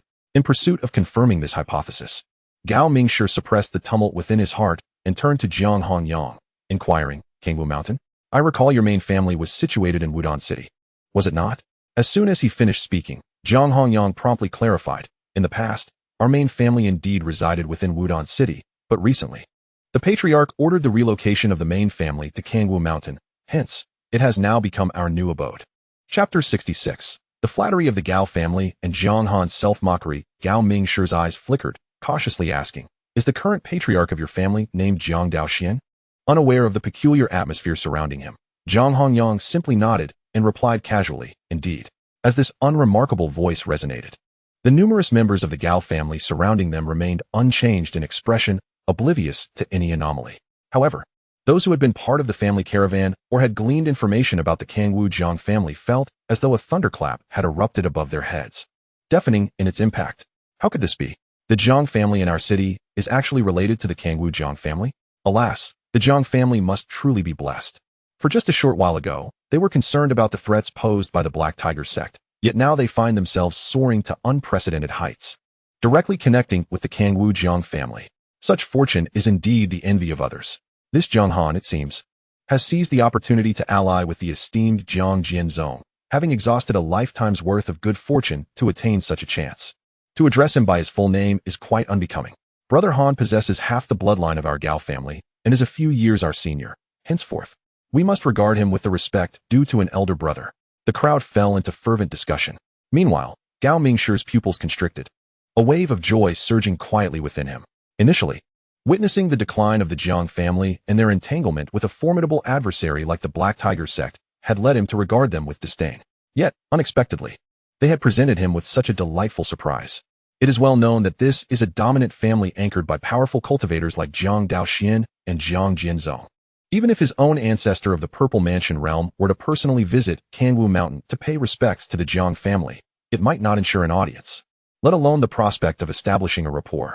However, now, with the lineage of both the Jiang and Gao families flowing through him, Jiang Han might enable the Gao family to ascend continuously, eventually connecting with the illustrious Jiang family of Kangwu. As long as they establish a relationship, they could seize tremendous opportunities that would usher in an unprecedented era of glory for their clan. Contemplating this, Gao Mingshi felt a sudden surge of fervor within, a joyful expression blooming on his face. He then turned to Jiang Han and said gently, "Honor, the journey ahead is long. Do take care of your health. Here, I have a bottle of qi-inducing pill for you. Please take it, and remember to visit us whenever you can upon reaching Kangwu Mountain. For you carry the blood of our Gao family within you. We are all one family." As he spoke, Gao Mingshi extended a vial of elixir toward Jiang Han. At that moment, Jiang Han was utterly bewildered by the scene before him and instinctively accepted the pill. Before he could fully gather his thoughts, a cacophony of voices erupted around him. "Honor, do you remember when you were just 1 year old and climbed onto my shoulder, tugging at my long beard to play? Dear brother Han, in the past, we acted foolishly. We humbly ask for your forgiveness and hope you won't hold it against us. Brother Han, remember, should fortune smile upon you, do not forget us." Faced with this sudden shift in demeanor from the crowd, Jiang Han was initially taken aback, but recollecting his earlier experiences, he quickly regained his composure. A fleeting thought crossed his mind, and he realized the source of this transformation. The Jiang family of Kangwu? Could it be due to the influence of the main family? A deep sense of bewilderment washed over him. It was said that at the height of their glory, the main family had but a single cultivator of the Purple Mansion realm. How could this compel the Gao family, with their own Purple Mansion ancestor, to adopt such a subservient posture? The more he pondered, the more his head ached. Thus, deciding to abandon his musings, he looked up at Jiang Hanyang and quietly inquired, "Grandfather, what is your perspective on the Black Tiger Sect?" The Black Tiger Sect was a formidable power with several cultivators of the Purple Mansion realm in their ranks. Moreover, within the main family, apart from the ancestral figure of the Purple Mansion, there was no one else who had attained such a formidable level. This was why he could not help but feel concerned. If the Black Tiger Sect decided to act against them, would it not also implicate the main family? Before Jiang Hanyang could respond, Jiang Yin, who had remained silent until then, interjected with a calm demeanor, "There is no need to concern ourselves with the Black Tiger Sect. If they dare to provoke us, with our esteemed patriarch present, even a mere Black Tiger Sect, or 10 of them combined, would meet their demise." These words sent shockwaves throughout the hall. The confidence and disdain in Jiang Yan's tone moved everyone, stirring profound emotions within. Jiang Han's eyes widened in disbelief. At this moment, he finally understood why the Gao family had chosen to lower their stance and adopt a conciliatory tone towards him. It was because behind him stood an extraordinarily powerful patriarch of the main family. Meanwhile, Gao Mingshi's gaze flickered as he suddenly grasped something from Jiang Yan's statement. Thus, he cast a glance at Jiang Yan and quietly inquired, "May I ask who you are?" Jiang Yan merely glanced at him and replied softly, "I am Jiang Yan of the Jiang clan from Kangwu." Gao Mingshi's eyes brightened at this revelation, and he inwardly mused that it was indeed as he suspected. The immense power of the Kangwu Jiang clan was an opportunity that the Gao family must cling to tightly. He was about to speak, eager to forge a connection with Jiang Yan and expedite a relationship with the Kangwu Jiang clan. However, Jiang Yan showed no interest in hearing him continue, instead turning his attention to Jiang Han. "I need to return to Kangwu Mountain soon to report to the clan leader. If you have no other matters, let us depart." Upon hearing this, Jiang Han's heart soared with joy. "Other matters? Huh. Now that I can leave, I shan't linger in this wretched place for even a moment longer." With this thought, he wasted no time, cupping his hands in a gesture of respect and humorously stating, "Since my arrival at the Gao family, I have grown accustomed to idleness. There are no other matters to speak of. Cousin, let us be on our way." "Oh." Sensing the discontent in Jiang Han's tone, Jiang Yin began to comprehend the underlying tension. It appeared that his younger cousin harbored some grievances with the Gao family. Meanwhile, Gao Mingshi's forehead was adorned with prominent veins, utterly taken aback that Jiang Han would choose this critical moment to undermine him. Fortunately, Jiang Yin had no interest in the affairs between the two families. He simply shook his head and swiftly turned to leave. Observing this, Jiang Hanyang and Jiang Han promptly followed suit. Before long, the trio returned to the Jiang family stronghold, where they found all the clan members had prepared their belongings and were ready to depart. Jiang Yin wasted no breath and immediately called for everyone to set off towards Kangwu Mountain. Chapter 67. The arrival of the Lord of the Falling Maple Sect and the command of Jiang Daoxuan the next day, at noon. A figure streaked across the sky and swiftly descended at the foot of Kangwu Mountain. Clad in a black robe, his bronze skin and rugged features exuded an aura of authority without the need for anger. This man was none other than Hulong, the lord of the Falling Maple Sect. Logically, he should have arrived at Kangwu Mountain several days prior. However, in his endeavor to cultivate a favorable relationship with Jiang Daoxuan, he had spent considerable time gathering valuable gifts to present to him, hoping to convey his sincerity and importance, thereby establishing a bond. So this is Kangwu Mountain? It appears to be far more impressive than the rumors suggested. Hulong surveyed his surroundings and chuckled lightly. He then gazed at the stone steps before him. To avoid provoking the Jiang family's hostility, he refrained from utilizing his energy to soar through the air and instead chose to ascend the steps one by one. With his exceptional cultivation at the Yuan High realm, he reached the top of the steps in mere moments, arriving at the entrance of the Jiang family. Noticing his approach, the Jiang clan members stationed at the entrance promptly stated, "By order of the clan leader, we shall not receive any visitors during this period. We kindly ask you to return." Hulong's expression remained unchanged as he calmly replied, "I am Hulong, the lord of the Falling Maple Sect, here to visit your clan leader." Having spoken, he casually waved his hand, instantly retrieving a small cloth pouch from the purple palace space and tossing it before the mountain-guarding disciple. "A small token of my regard. I would appreciate it if you could convey this to the Jiang Sword Sect." Upon witnessing this scene, the disciple instinctively furrowed his brow. Thanks to Jiang Daoxuan's generosity, every month, all members of the Jiang family receive a considerable resource subsidy, replete with abundant spirit stones and chi-invoking pills, among other cultivation resources. While it may not be extravagant, it suffices to cover the daily cultivation expenses for the month. Thus, he felt no temptation towards Hulong's bribe. Just as he was about to decline, an image of the other party, who claimed to be the leader of the Falling Maple Sect, suddenly surfaced in his mind. The disciple's gaze flickered. For some inexplicable reason, a strange sense of familiarity arose within him, as if he had heard the name of this sect somewhere before. The Falling Maple Sect, wasn't that the very sect that had crippled Brother Chen's Dantian? The disciple finally recalled that when Jiang Chen was still at the Qinshan sect, he had indeed been ambushed by the Falling Maple Sect, resulting in the destruction of his Dantian and his subsequent expulsion from the sect. A cold smile crept onto the disciple's face. The Jiang family had yet to seek trouble with your Falling Maple Sect, and you, the sect leader, are already so impatiently courting death at our doorstep? With this thought, the disciple promptly swallowed his earlier refusal, bent down to pick up the small pouch from the ground, and placed it in his pocket. After all, he was already preparing to inform the clan leader about the visit from the Falling Maple Sect's leader. Such a gift of resources was simply too good to pass up. He then turned to Hulong and cupped his hands, saying, "Please wait a moment, sect leader Hu, while I convey this to the clan leader." As anticipated, the other party accepted his small token, and Hulong nodded slightly. "Thank you." Soon after, as the mountain-guarding disciple departed towards the clan's residence, Hulong observed his retreating figure with a smile playing at the corners of his mouth. Indeed, money can move mountains. As long as one offers a sufficient price, nothing is unattainable. Not long after, in the clan's grand hall, Jiang Daoxuan sat cross-legged on a mat with his eyes closed, patiently listening to the report from the mountain-guarding disciple beside him. Once the report concluded, Jiang Daoxuan slowly opened his eyes. The Falling Maple Sect? He had been too busy with his cultivation to seek trouble with them recently. Yet today, the leader of the Falling Maple Sect had come knocking uninvited. Nevertheless, this was fortuitous. Old scores must eventually be settled, saving him the effort of searching them out. As his thoughts swirled, Jiang Daoxuan turned to the disciple and softly instructed, "Go relay my command to Elder Gu," instructing him to capture the leader of the Falling Maple Sect and bring him here to see me. Given that he already had Gu Xingzhan as a capable aide, he was disinclined to expend unnecessary effort or waste his cultivation time confronting such a minor character himself. Such matters could be effortlessly entrusted to Gu Xingzhan. Understood, the mountain-guarding disciple respectfully replied, bowing once more before cautiously exiting the grand hall. In the solitude of the surroundings, silence returned once more.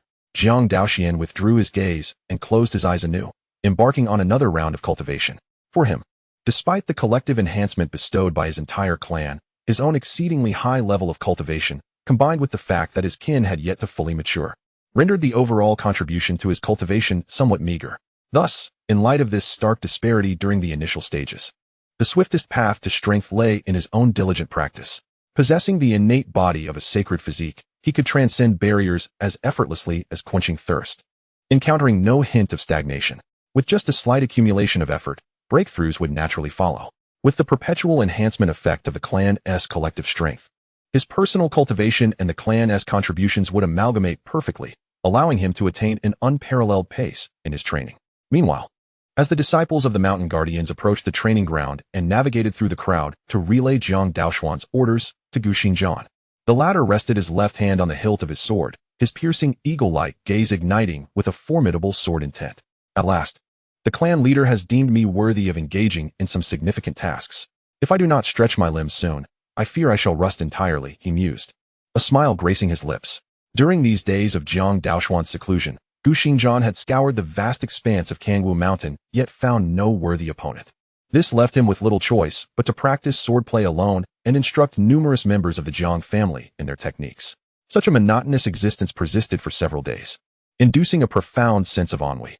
Thus, upon receiving the clan leader's directive to take action, Gu Xingjian felt a surge of fervor and excitement. As for Hulong, the esteemed leader of the Falling Maple Sect, he was no stranger to Gu Xingjian. However, in the past, such a minor character, one who could not even contend with the likes of Kotong Wang, would not have merited his attention. Yet now, amidst his exceedingly dreary life, Hulong, a practitioner of the Yuan Si, could begrudgingly serve as a diversion, allowing Gu Xingjian to test the newly mastered returning essence sword technique. In Gu Xingjian's eyes, the role of his opponent was limited to this. Not long after, at the entrance of the Jiang family's stronghold on Kangwu Mountain, Hulong stood with his hands clasped behind his back, surveying the surroundings as he patiently awaited the return of the Mountain Guardians. However, before he could be greeted by them, a formidable and piercing sword intent surged towards him from the distance. Could this sword intent herald the arrival of Jiang Daoxuan himself? Hulong's expression shifted abruptly, and his demeanor grew solemn. As far as he was aware, within Kangwu Mountain, only the illustrious Jiang Jinzong wielded such overwhelming sword intent. With this thought in mind, he turned his gaze towards the source of the sword intent. Before him appeared a figure clad in black, a dark sword hanging at his waist, and his right sleeve hanging empty, advancing towards him. The terrifying sword intent that instilled a profound sense of pressure within him emanated solely from this individual. Hulong's gaze sharpened, a hint of astonishment flickering in his pupils. He had never heard that Jiang Daoxuan had lost an arm. Deeply perplexed, Hulong could not help but scrutinize the appearance of the other man. As he observed, an overwhelming sense of familiarity surged within him. With such formidable sword intent and these distinct features, could this individual truly be Jiang Daoxuan? Or was he the renowned Gu Jinzong? Hulong raised an eyebrow, somewhat uncertain of the other's intentions. As the distance between them diminished, he cautiously inquired, "Are you, perhaps, Gu Jinzong in person?" Gu Xingjian cast a cold glance, saying little, merely nodding in acknowledgement. Hulong's expression shifted to one of realization, and he promptly bowed, respectfully stating, "It is indeed an honor to meet you, Gu Jinzong. Over the years, I have often heard of your remarkable deeds, and I have long yearned for this moment, yet fate has kept us apart. To think that today, by divine arrangement, I should finally encounter you, it truly alleviates my long-standing regret. Were it not for my pressing matters today, I would surely host a banquet to share a few cups with you." As Hulong endeavored to cultivate a rapport, he discreetly observed Gu Xingjian's demeanor. Although he was somewhat surprised by the latter's presence, it was not beyond comprehension. After all, Gu Xingjian's obsession with swords was well known throughout the region. One could only imagine the intense battle spirit that would arise within him upon hearing of Jiang Jinzong's growing renown. Thus, a visit to the Kangwu Jiang family seemed only natural. At this moment, in response to Hulong's flattery, Gu Xingjian shook his head. He showed no interest in the compliments, instead resting his left hand upon the hilt of his sword, fingers clenched, gradually drawing it forth to reveal a blade gleaming with icy brilliance. "Let us dispense with these trivialities. I grant you the first strike. Draw your sword." Upon hearing this, Hulong's expression froze in disbelief. He had never anticipated that what was meant to be a simple meeting would lead to such an aggressive challenge. This was unexpected. Was it not said that Gu Jinzong only drew his sword against those he deemed worthy adversaries? Hulong was acutely aware of his own limitations. Even the likes of Kotong Wang had been no match for Gu Xingjian. What hope did he have, having not even grasped the essence of sword intent? Realizing this, a look of panic washed over Hulong, and he hastily waved his hands. "Your strength is formidable. I know I am no match for you, so I shall not embarrass myself. Perhaps we could forego this contest?" Gu Xingjian's expression remained unchanged, holding his sword aloft before him, its razor-sharp tip aimed directly at Hulong. "If you do not strike, it will be my turn." With that, an even more potent sword intent radiated outward, permeating the air and erupting with an overwhelming brilliance. Sweat beaded on Hulong's forehead as he nervously swallowed. In that moment, feeling the chilling aura emanating from Gu Xingjian's sword intent, He had no doubt that should he fail to act, the other would not hesitate to strike with lethal force. Realizing this, Hulong hastily gathered his composure and retrieved his sword from the purple mansion space. In an instant, he leapt forward, channeling his primordial energy to envelop the blade, striking downward toward the chest of Gu Xingjian. Observing this, Gu Xingjian displayed a look of disdain. Standing upright without moving a muscle, with a mere flick of his wrist, he effortlessly deflected Hulong's sword, sending it flying. Following that, he swiftly brought the flat of his blade across Hulong's face, causing him to stagger several steps, reeling in pain. Gu Xingjian then sheathed his sword behind him, scoffing. Weak, far too weak. With such meager swordsmanship, you lack even the qualifications to compel me to employ my new techniques. In the briefest of moments, he had discerned Hulong's capabilities. Although the latter possessed a cultivation level of the third realm of the Yuan Sea, he had not grasped the essence of sword intent. His foundation being exceptionally shallow, rendering his combat prowess far weaker than Gu Xingjian had anticipated.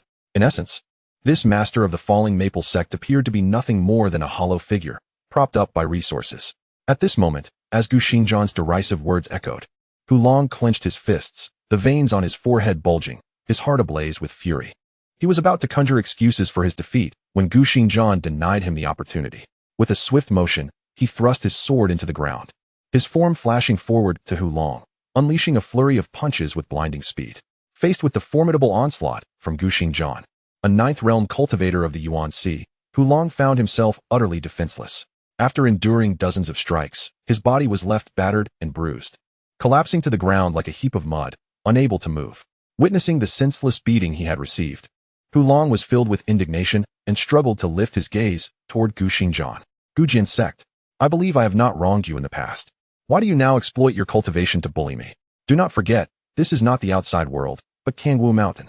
I am here as a guest of the Jiang family, and your reckless actions, disregarding the Jiang Sect's reputation, will surely tarnish the Jiang family's honor. Who would dare visit the Jiang family again if word of this spreads? Hulong understood that if his adversary continued to attack with lethal intent, he would likely meet his demise that very day. In a desperate bid to preserve his life, he invoked the name of the Jiang family, hoping that the prestige of Jiang Sect would instill some caution in Gu Xingjian and temper his aggression. However, while his thoughts were noble, the reality was harsh. Suddenly, Gu Xingjian extended his left hand, grasping Hulong by the collar, exerting just enough force to lift his severely injured form off the ground. Just as Hulong was taken aback, a voice laced with amusement rang in his ear. Oh, I am now a vassal of the Jiang family.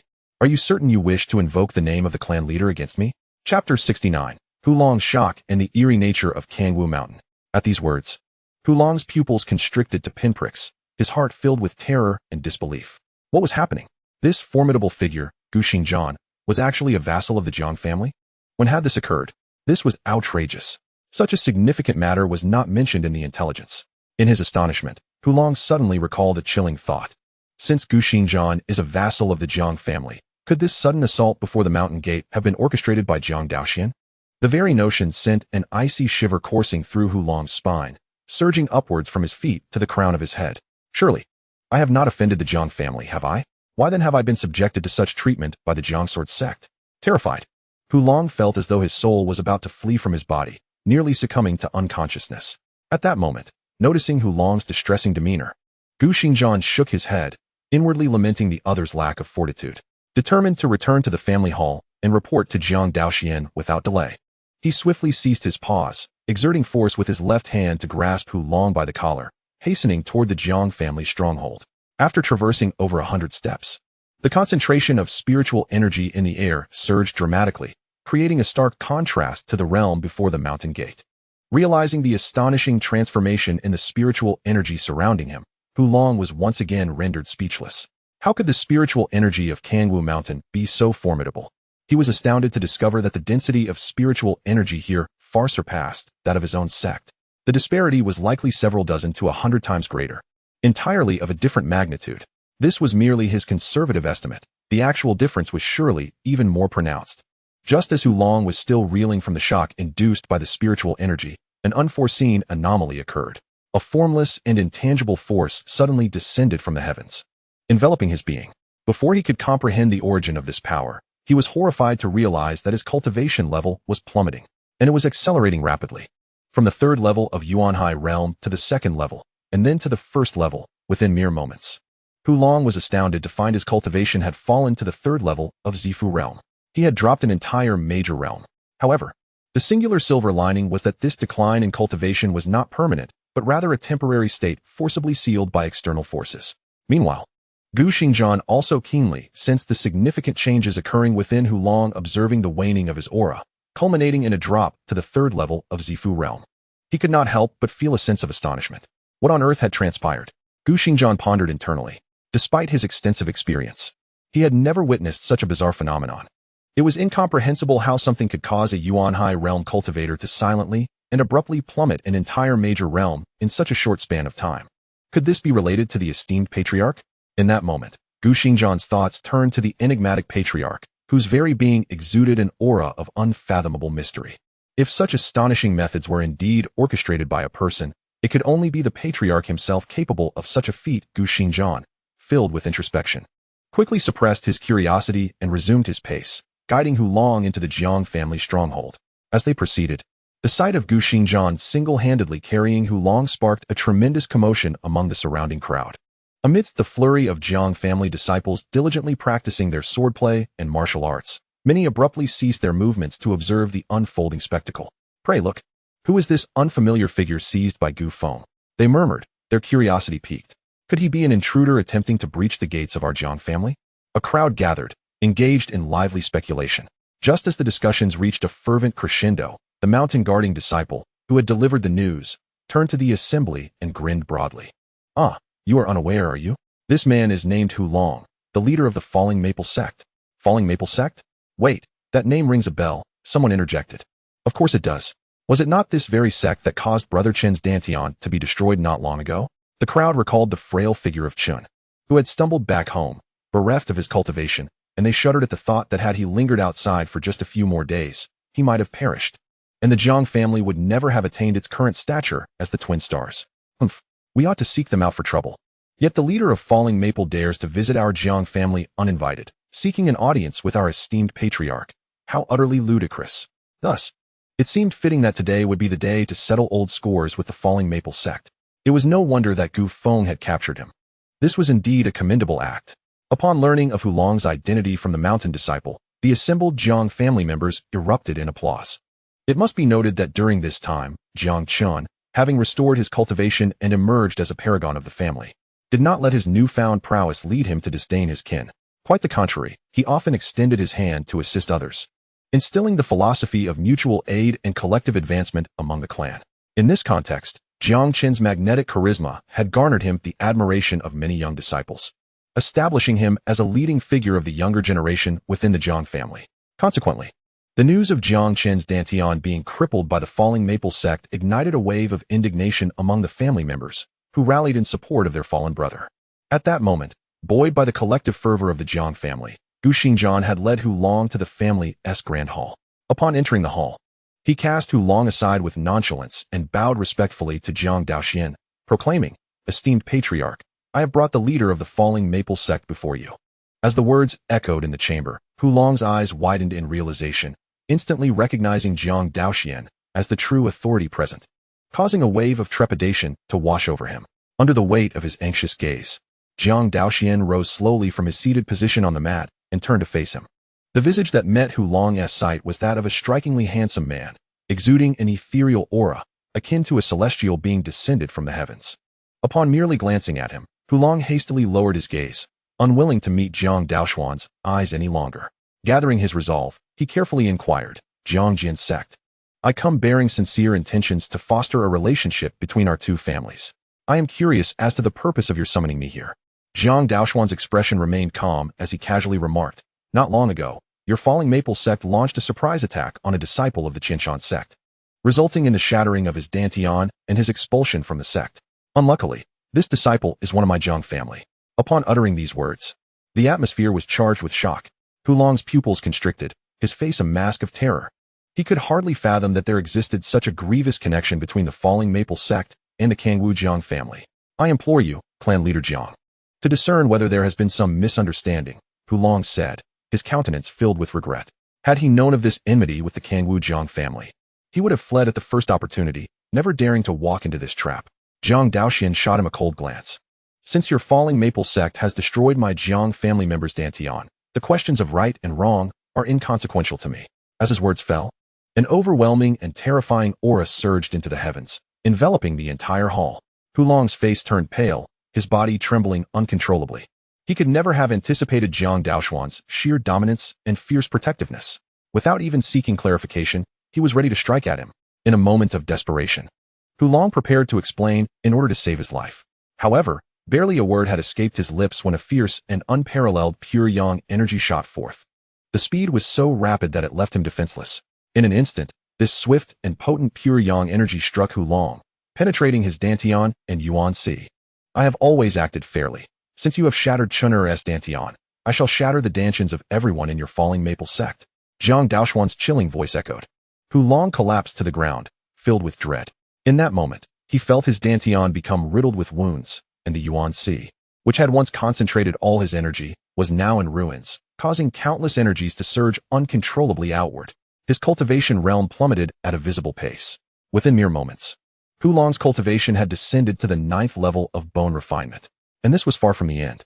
As the various parts of his body began to lack spiritual nourishment, signs of decay emerged, leading Hulong to spiral further down to the blood condensation and body refinement realms, ultimately returning to a state of a mere mortal, devoid of any cultivation. At this juncture, Jiang Daoxuan continued, "From this day forth, you shall be a slave to my Jiang family. Without permission, you are forbidden to step beyond Kangwu Mountain for the rest of your life. For now, you shall manage the medicinal fields for my Jiang family." Given that there was already a piece of low-grade spirit field, the cultivation of various spiritual herbs would naturally require someone to tend to them. Such trivial matters, which merely squander time, need not trouble my kin, wasting precious hours of cultivation. It is most fitting to assign these tasks to the people of the falling maple sect. At this moment, upon learning that he could preserve his life, Hulong's face bore no trace of joy. Rather, it appeared ashen. For one who had once achieved the Yuan Si realm, losing his cultivation and descending to the realm of mortals was far more agonizing than death itself. Jiang Daoxuan paid no further heed to Hulong, but turned his attention towards Guxingzhan, issuing a new command. At this juncture, the existence of the Luofeng sect had become unnecessary. You are to set forth to the Luofeng sect, identify the one who incapacitated Jiang Chen's Dantian, and subsequently nullify the cultivation of all senior members of the sect. The remaining ordinary disciples may depart at their discretion. Once these tasks are accomplished, you shall return with those who remain to Kangwu Mountain, arranging for them to work in the medicinal fields alongside Hu Zhongzhu. Understood. Upon hearing of the opportunity to venture out, Guxingzhan expressed no hesitation, responding with utmost enthusiasm. He then eagerly proceeded towards the palace entrance. Channeling his primordial energy, he propelled himself into the air, swiftly departing towards the direction of the Luofeng sect. After Guxingzhan had completely vanished, Jiang Daoxuan did not cast another glance at Hulong. Instead, he summoned several members of the clan from outside the hall. He promptly issued orders for them to escort Hulong to the location of the spirit fields. Henceforth, all matters concerning the management of the spirit fields, including planting, fertilizing, and watering, would be entrusted to Hulong naturally, to prevent any disorderly conduct that might lead to chaos within the spirit fields. Jiang Daoxuan specifically instructed the others to rotate supervision every 2 days, assigning one person to oversee the situation. The group immediately accepted their orders and proceeded to drag the now pitiful Hulong out of the hall. As they journeyed towards the spirit fields, an increasing number of clan members witnessed the spectacle. News spread rapidly, and soon, everyone on Kangwu Mountain was aware of this exhilarating development. Numerous members of the Jiang family could not resist gathering to observe Hulong. They chattered excitedly, some praising Jiang Daoxuan, while others vehemently denounced Hulong, the sect leader of Luofeng. Even more fervent individuals, feeling that mere words could not adequately express their indignation, resorted to physical confrontations, delivering several blows. This act of retribution indeed brought considerable satisfaction, prompting many to follow suit. Shortly thereafter, the gathered crowd learned from the sentinels stationed outside the family hall about an astonishing revelation. The esteemed patriarch had dispatched Guxingzhan to the Luofeng sect, intending to eradicate it entirely today. This news, once disseminated, caused an uproar, igniting fervent emotions among the multitude. The presence of such a domineering and protective patriarch instilled an overwhelming sense of belonging and security within them. They felt immensely fortunate to be born into the Jiang family. At that moment, this thought resonated in the minds of countless individuals, lingering persistently. Everyone felt an immense pride in being a part of the Jiang family. Meanwhile, after a considerable time had passed, Gu Xingjian's figure appeared above the Luofeng sect. He lowered his gaze slightly, his sharp eyes surveying the landscape below. After a cursory glance, he lost interest. Gu Xingjian withdrew his gaze, closed his eyes, and began to channel his profound sword intent with all his might. In an instant, an oppressive force descended heavily, enveloping the entire sect's grounds. Like the sky collapsing, all disciples of the Luofeng sect were struck with profound fear by this sudden and overwhelming spectacle. The widespread pressure of the sword intent had a profound effect on them. Their bodies began to stiffen unnaturally, and their breathing grew increasingly labored. They gradually found it difficult to catch their breath. What on earth was happening? At that moment, every disciple of the falling maple sect felt an unprecedented terror. Just then, an extraordinarily cold voice suddenly resounded, like thunder rolling through the heavens and earth. I am Gu Xingjian, a revered member of the Jiang family. By the order of the clan leader, I have come to annihilate your sect. An oppressive and terrifying force surged forth, causing all disciples of the falling maple sect to involuntarily narrow their eyes in astonishment. Gu Xingjian, could he possibly be the one who, with a single sword, had vanquished countless heroes from the sword sect? And which Jiang family was this? How could they have attracted such a formidable figure to serve as their guardian? Recently, we have not heard of our falling maple sect provoking any Jiang family. Countless thoughts raced through their minds, creating tumultuous waves within, leaving them in a state of unrest. At that moment, under the watchful gaze of the crowd, Gu Xingjian slowly descended before the grand hall of the sect. He looked down upon everyone and coldly declared, "Where are the elders of the falling maple sect? I have arrived. Why have you not come to pay your respects?" Chapter 71, The Voice of Accusation. The terrified disciples of the falling maple sect. As these words left his lips, an alarming aura emanated, pressing down upon the hearts of all present like a tidal wave. All the elders at the Purple Mansion realm tightened their expressions and hurriedly flew out from the crowd, coming before Gu Xingjian. Recalling the various rumors surrounding Gu Xingjian, the elders dared not express their anger. They could only speak in a tone of utmost respect, saying, "Sword sect, we are unaware of any misunderstandings between us. We have not offended the Jiang family." As Gu Xingjian unsheathed his sword, he coldly replied, "Whether there is a misunderstanding is of no concern to me. Any discussions can wait for another time. For now, I only need to fulfill the task entrusted to me by the clan leader." With that, he turned his gaze toward the plaque inscribed with the 3 gilded characters of the falling maple sect, positioned above the grand hall. Under the tense scrutiny of all disciples and elders of the falling maple sect, Gu Xingjian, with his left hand holding the sword, activated the returning Yuan sword technique, channeling his elemental power along the blade, and struck forward with a fierce slash. Swish! A dazzling and terrifying sword light illuminated the surroundings. Divine light swirled, and the aura of the sword surged with an unstoppable sharpness that dominated the scene. Almost simultaneously, everyone felt a piercing pain in their eyes, akin to needles, compelling them to lower their heads and hastily shut their eyes. Boom! As Gu Xingjian's powerful strike, composed of elemental sword intent, struck the plaque of the falling maple sect. It shattered with a resounding crash. Immediately afterward, elemental energy rampaged, and sword chi surged forth, creating an unending storm of astonishing sword intent. In an instant, the once grand and magnificent hall of the sect appeared as if it had been ravaged by 1,000 swords, riddled with countless, shocking deep sword marks. When Gu Xingjian effortlessly retracted his long sword and turned to face the crowd, a dull thud suddenly echoed, reverberating throughout the entire sect's residence. Resonating clearly in the ears of every disciple of the falling maple sect, they abruptly opened their eyes and looked forward, only to witness all the wooden pillars within the grand hall break in response. The walls crumbled and collapsed with a thunderous roar, dust swirling and transforming the scene into a chaotic ruin in an instant. Witnessing this, the atmosphere grew palpably tense, and a pin drop could be heard in the profound silence that enveloped the gathering. All disciples of the falling maple sect felt an unsettling tightness in their throats, unable to suppress their nervous gulps. Gu Xingjian, unfazed by the gazes around him, tightened his grip on the hilt of his sword, tilting its blade forward to point menacingly at the crowd. "I must return to report to the clan leader swiftly, to avoid wasting time. You might as well all come at me together," he declared with a tone of cold disdain that echoed throughout the venue. The 6 elders of the Purple Mansion realm present displayed signs of fear, their expressions wavering, judging by the overwhelming might emanating from Gu Xingjian's sword strike. It was evident that even if they combined their efforts, they would likely be no match for him. Yet, the thought of inaction filled the 6 elders with trepidation as they sensed a chilling intent radiating from Gu Xingjian, realizing they were facing certain death regardless.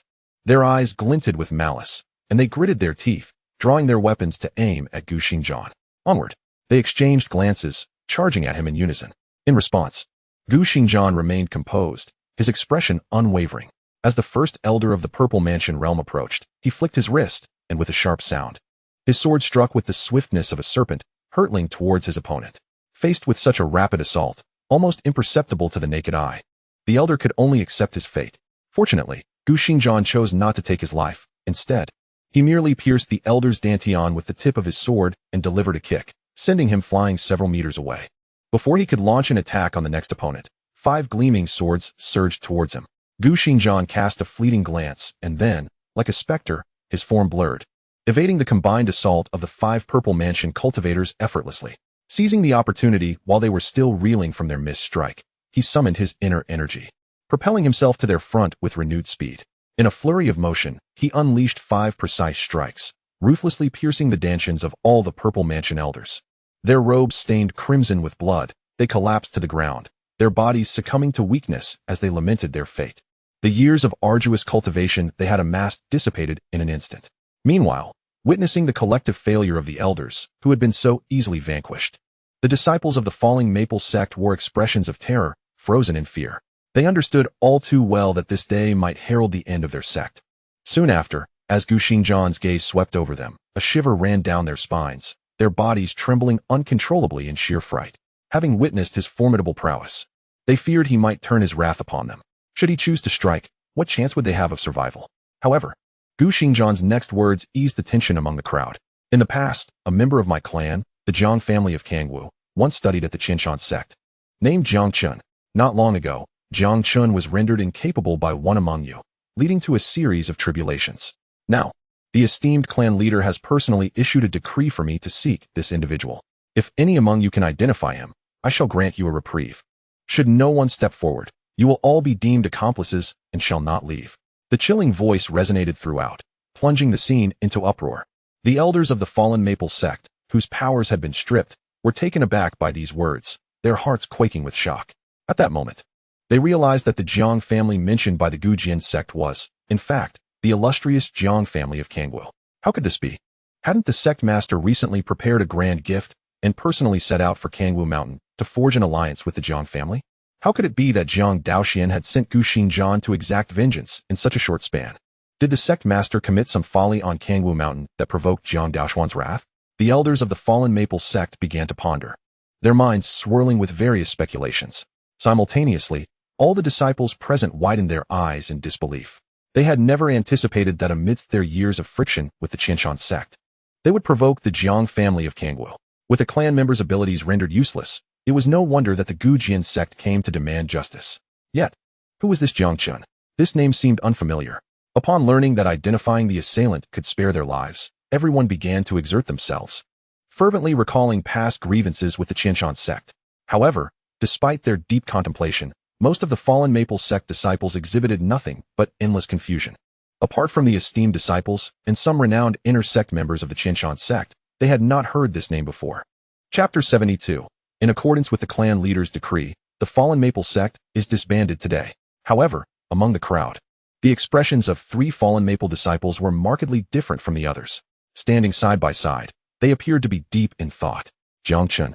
That name seems somewhat familiar. I feel like I have heard it somewhere before. Wait, I think I remember. Do you recall that individual from the Qinshan sect who was thrown off a cliff by senior brother not long ago? You mean? The 2 disciples beside him initially paused, then their faces lit up with understanding. Some time ago, they had accompanied Du Guang on a mission to the Beast Mountain Range. Upon reaching their destination, they inadvertently spotted 4 individuals dressed in Qinshan sect attire from afar. Initially, they intended to avoid any trouble and bypass the scene. Yet, their leader, Du Guang, upon noticing that the Qinshan sect group appeared quite disheveled, evidently having endured a fierce battle, chose not to lead them away but instead moved closer to observe the situation.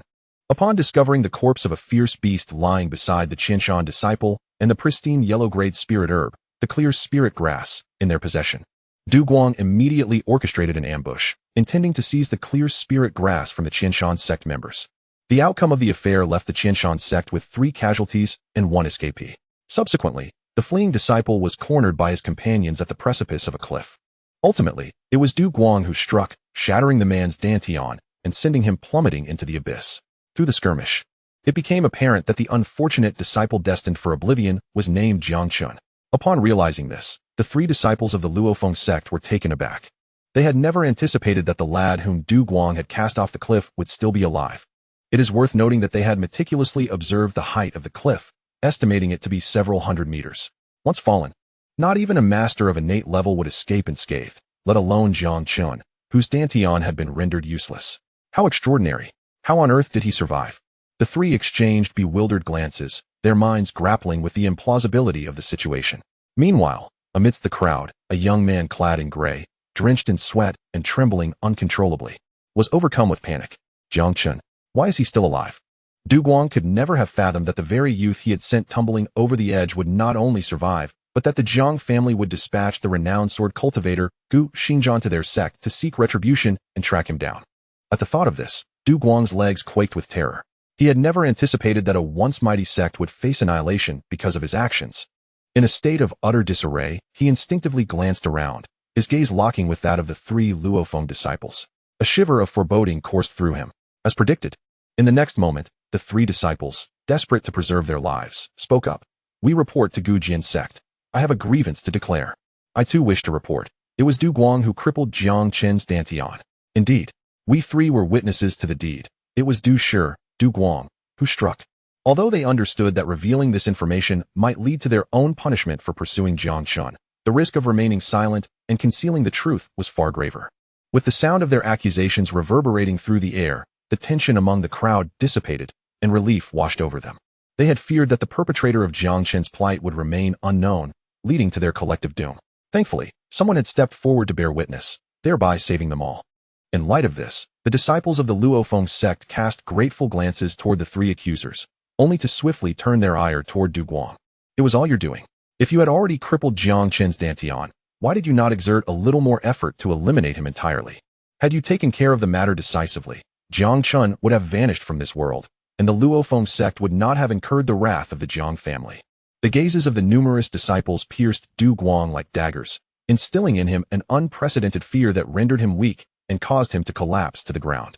Du Guang paid no heed to the waves of pain emanating from his body. Instead, he hastily lifted his head to gaze at Gu Xingzhan, summoning every ounce of strength to recount how the three disciples who reported him had once joined him in pursuing Jiang Chen.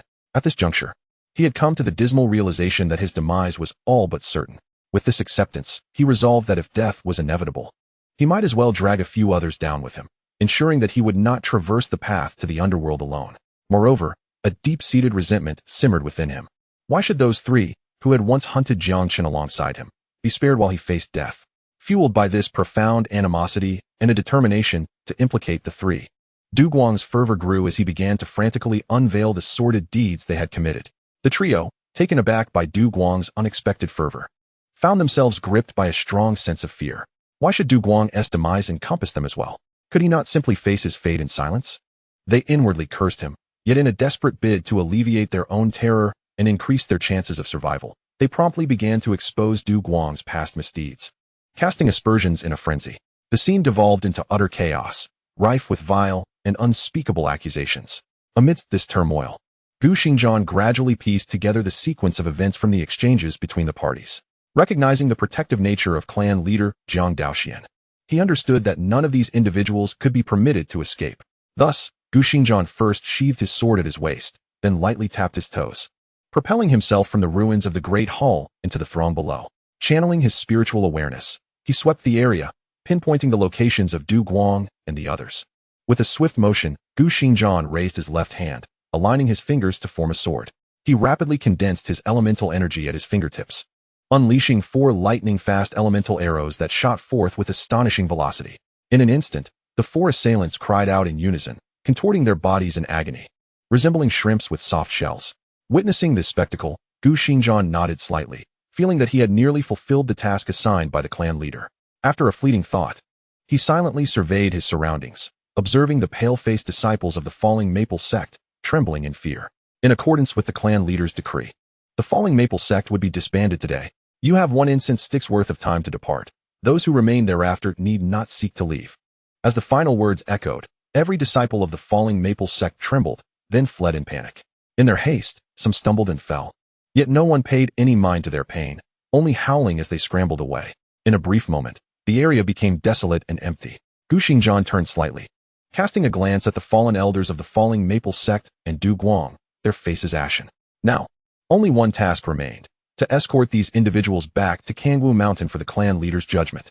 Soon thereafter, as numerous disciples of the falling Maple Sect returned to their respective families, the news of its annihilation spread like wildfire, swiftly reaching the surrounding territories. In that moment, whether among the heads of prominent families, sect leaders, or ordinary citizens, the event became a fervent topic of discussion, igniting passionate debates. In the Dragon Gate Inn of Qingyang City, whispers filled the air. Have you heard? The falling Maple Sect has been destroyed. But isn't the sect fortified by the formidable Master Hu? How could it suddenly face such a demise? Oh, it is said that the one responsible for the sect's downfall is none other than Gu Xingzhan of the Sword Sect. On that fateful day, wielding his blue blade, he ascended the mountain gate of the falling Maple Sect and, in mere moments, incapacitated its elders. How could this be? While the Sword Sect is known for its love of swordplay and challenges, it has never annihilated a sect before. How could the falling Maple Sect fall to such a fate?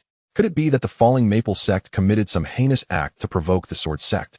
Inciting this catastrophe, a throng of patrons gathered, animatedly discussing the unfolding drama.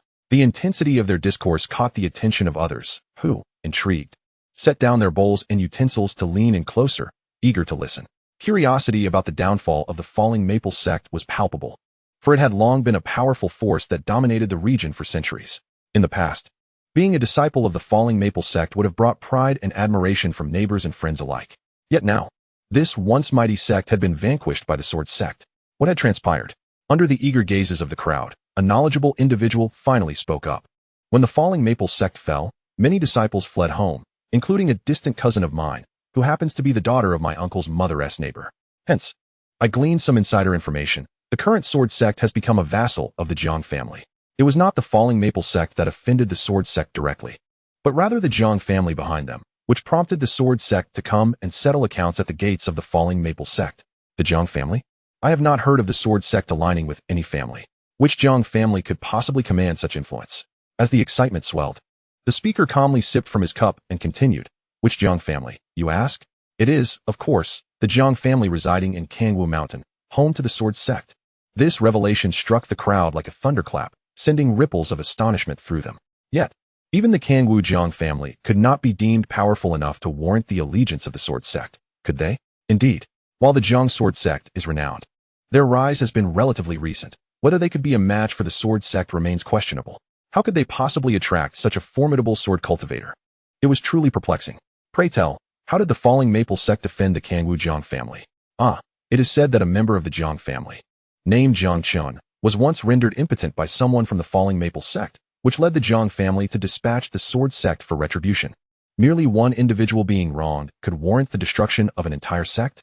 The Kangwu Jiang family truly wields significant power. Jiang Chen is not dead. His dantian has merely been rendered useless, thus he can no longer cultivate. A mere compensation from the falling Maple Sect would suffice.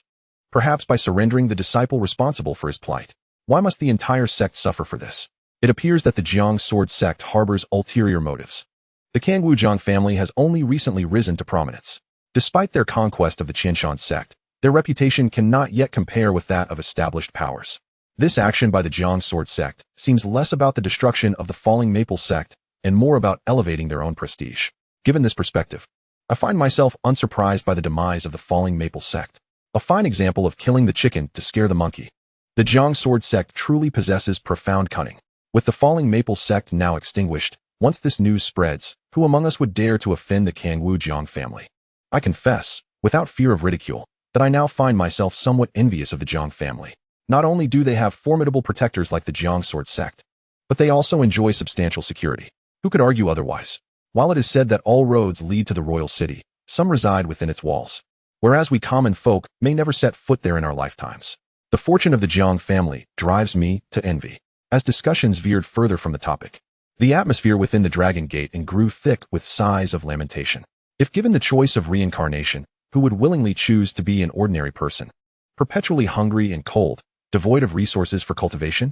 This thought echoed in the minds of those present. How wonderful it would be to belong to the Jiang family. At the Kunlun Sect's Grand Hall, the sect's strongest, the Purple Mansion Sect Master, convened with other innate elders. Their expressions were grave, fear evident in their eyes. The atmosphere was heavy and oppressive, steeped in silence. After a few moments, the Kunlun Sect Master discreetly wiped the cold sweat from his brow, suppressing his inner turmoil. He gazed at the assembled elders and sighed. I never anticipated that even the falling Maple Sect would fall to the Kangwu Jiang family. As his words settled, the elders slowly regained their composure, their faces etched with bitterness. They murmured in agreement. The fact that the Gujian sect has become a vassal of the Jiang family is indeed astonishing. After all, even the Grand River Sword Palace, once guarded by a Moonwheel realm expert, had previously sought to recruit them but was rejected. What means did Jiang Jian, the Jiang Sword sect, employ to persuade the Gujian sect to lower itself and willingly join such a minor family? Alas, this remains a profound mystery. Just because a disciple of the falling Maple sect harmed a member of the Jiang family, they intend to dispatch the Gujian sect to annihilate it? The Jiang Sword sect is indeed vengeful and fiercely protective. Chapter 74, Grand River Sword Palace, Jiang Yin returns. If even a powerful sect like the falling Maple sect can be so easily obliterated, what chance would we have if we offended a member of the Jiang family? I doubt the Jiang Patriarch would grant us an opportunity for explanation. Given the current events, who among us would dare to mistreat a member of the Jiang family? The falling Maple sect serves as a cautionary tale. All the elders were engulfed in fear, their voices trembling with trepidation. Their dread was not unfounded. After all, the falling Maple sect was once the sovereign power of this region. Numerous families and sects were unable to contend with its might, ultimately bowing in submission to its formidable presence. Yet, this once mighty sect, which instilled dread in the hearts of all, had been utterly erased within a single day for offending the Jiang family of Kangwu, obliterating centuries of accumulated legacy in an instant. At that moment, the leader of the Kunlun sect exhibited little better demeanor. His complexion was pale, his gaze flickered uncertainly, and his heart was besieged by anxiety. The Jiang Sword sect had shown no mercy in annihilating the falling Maple sect for the sake of a member whose dantian had been rendered useless. Such a terrifying display of power left him feeling an unprecedented sense of panic. To avoid following in the footsteps of the falling Maple sect, he immediately raised his head and addressed the gathered elders with utmost gravity, commanding that all disciples of the sect must, from this day forth, steer clear of anyone from the Kangwu Jiang family and absolutely refrain from provoking them. As soon as he uttered these words, all the elders present nodded in agreement. They were genuinely concerned that some indiscreet disciple might offend a member of the Jiang family, thus inciting the wrath of the Kangwu Jiang clan. At that point, calamity would strike out of nowhere while they were safely within their own sect, faced with a family that could effortlessly annihilate the falling Maple sect. How could their Kunlun sect, with its meager foundation, hope to withstand such a threat? Amidst their swirling thoughts, the elders silently resolved to remind every disciple of the sect to exercise utmost caution, lest a grave disaster befall them in the future. Observing the urgency and anxiety radiating from the elders, the leader of the Kunlun sect felt a sense of relief. It seemed these individuals would ensure that his orders were communicated accurately and swiftly to every disciple. With a sigh of introspection, he prepared to adjourn the meeting. However, just then, a thought struck him, and he swiftly altered his tone, addressing the assembly. Given Jiang Jin sect's unwavering protection of its kin, why not send some suitable young women from our families to Kangwu Mountain? If we can establish matrimonial ties with the Jiang family, then in times of peril, they may not remain indifferent to our plight. Of course, even if they do choose to overlook us, it matters not. The mere existence of this alliance will surely instill a degree of caution in them, compelling them to keep their distance.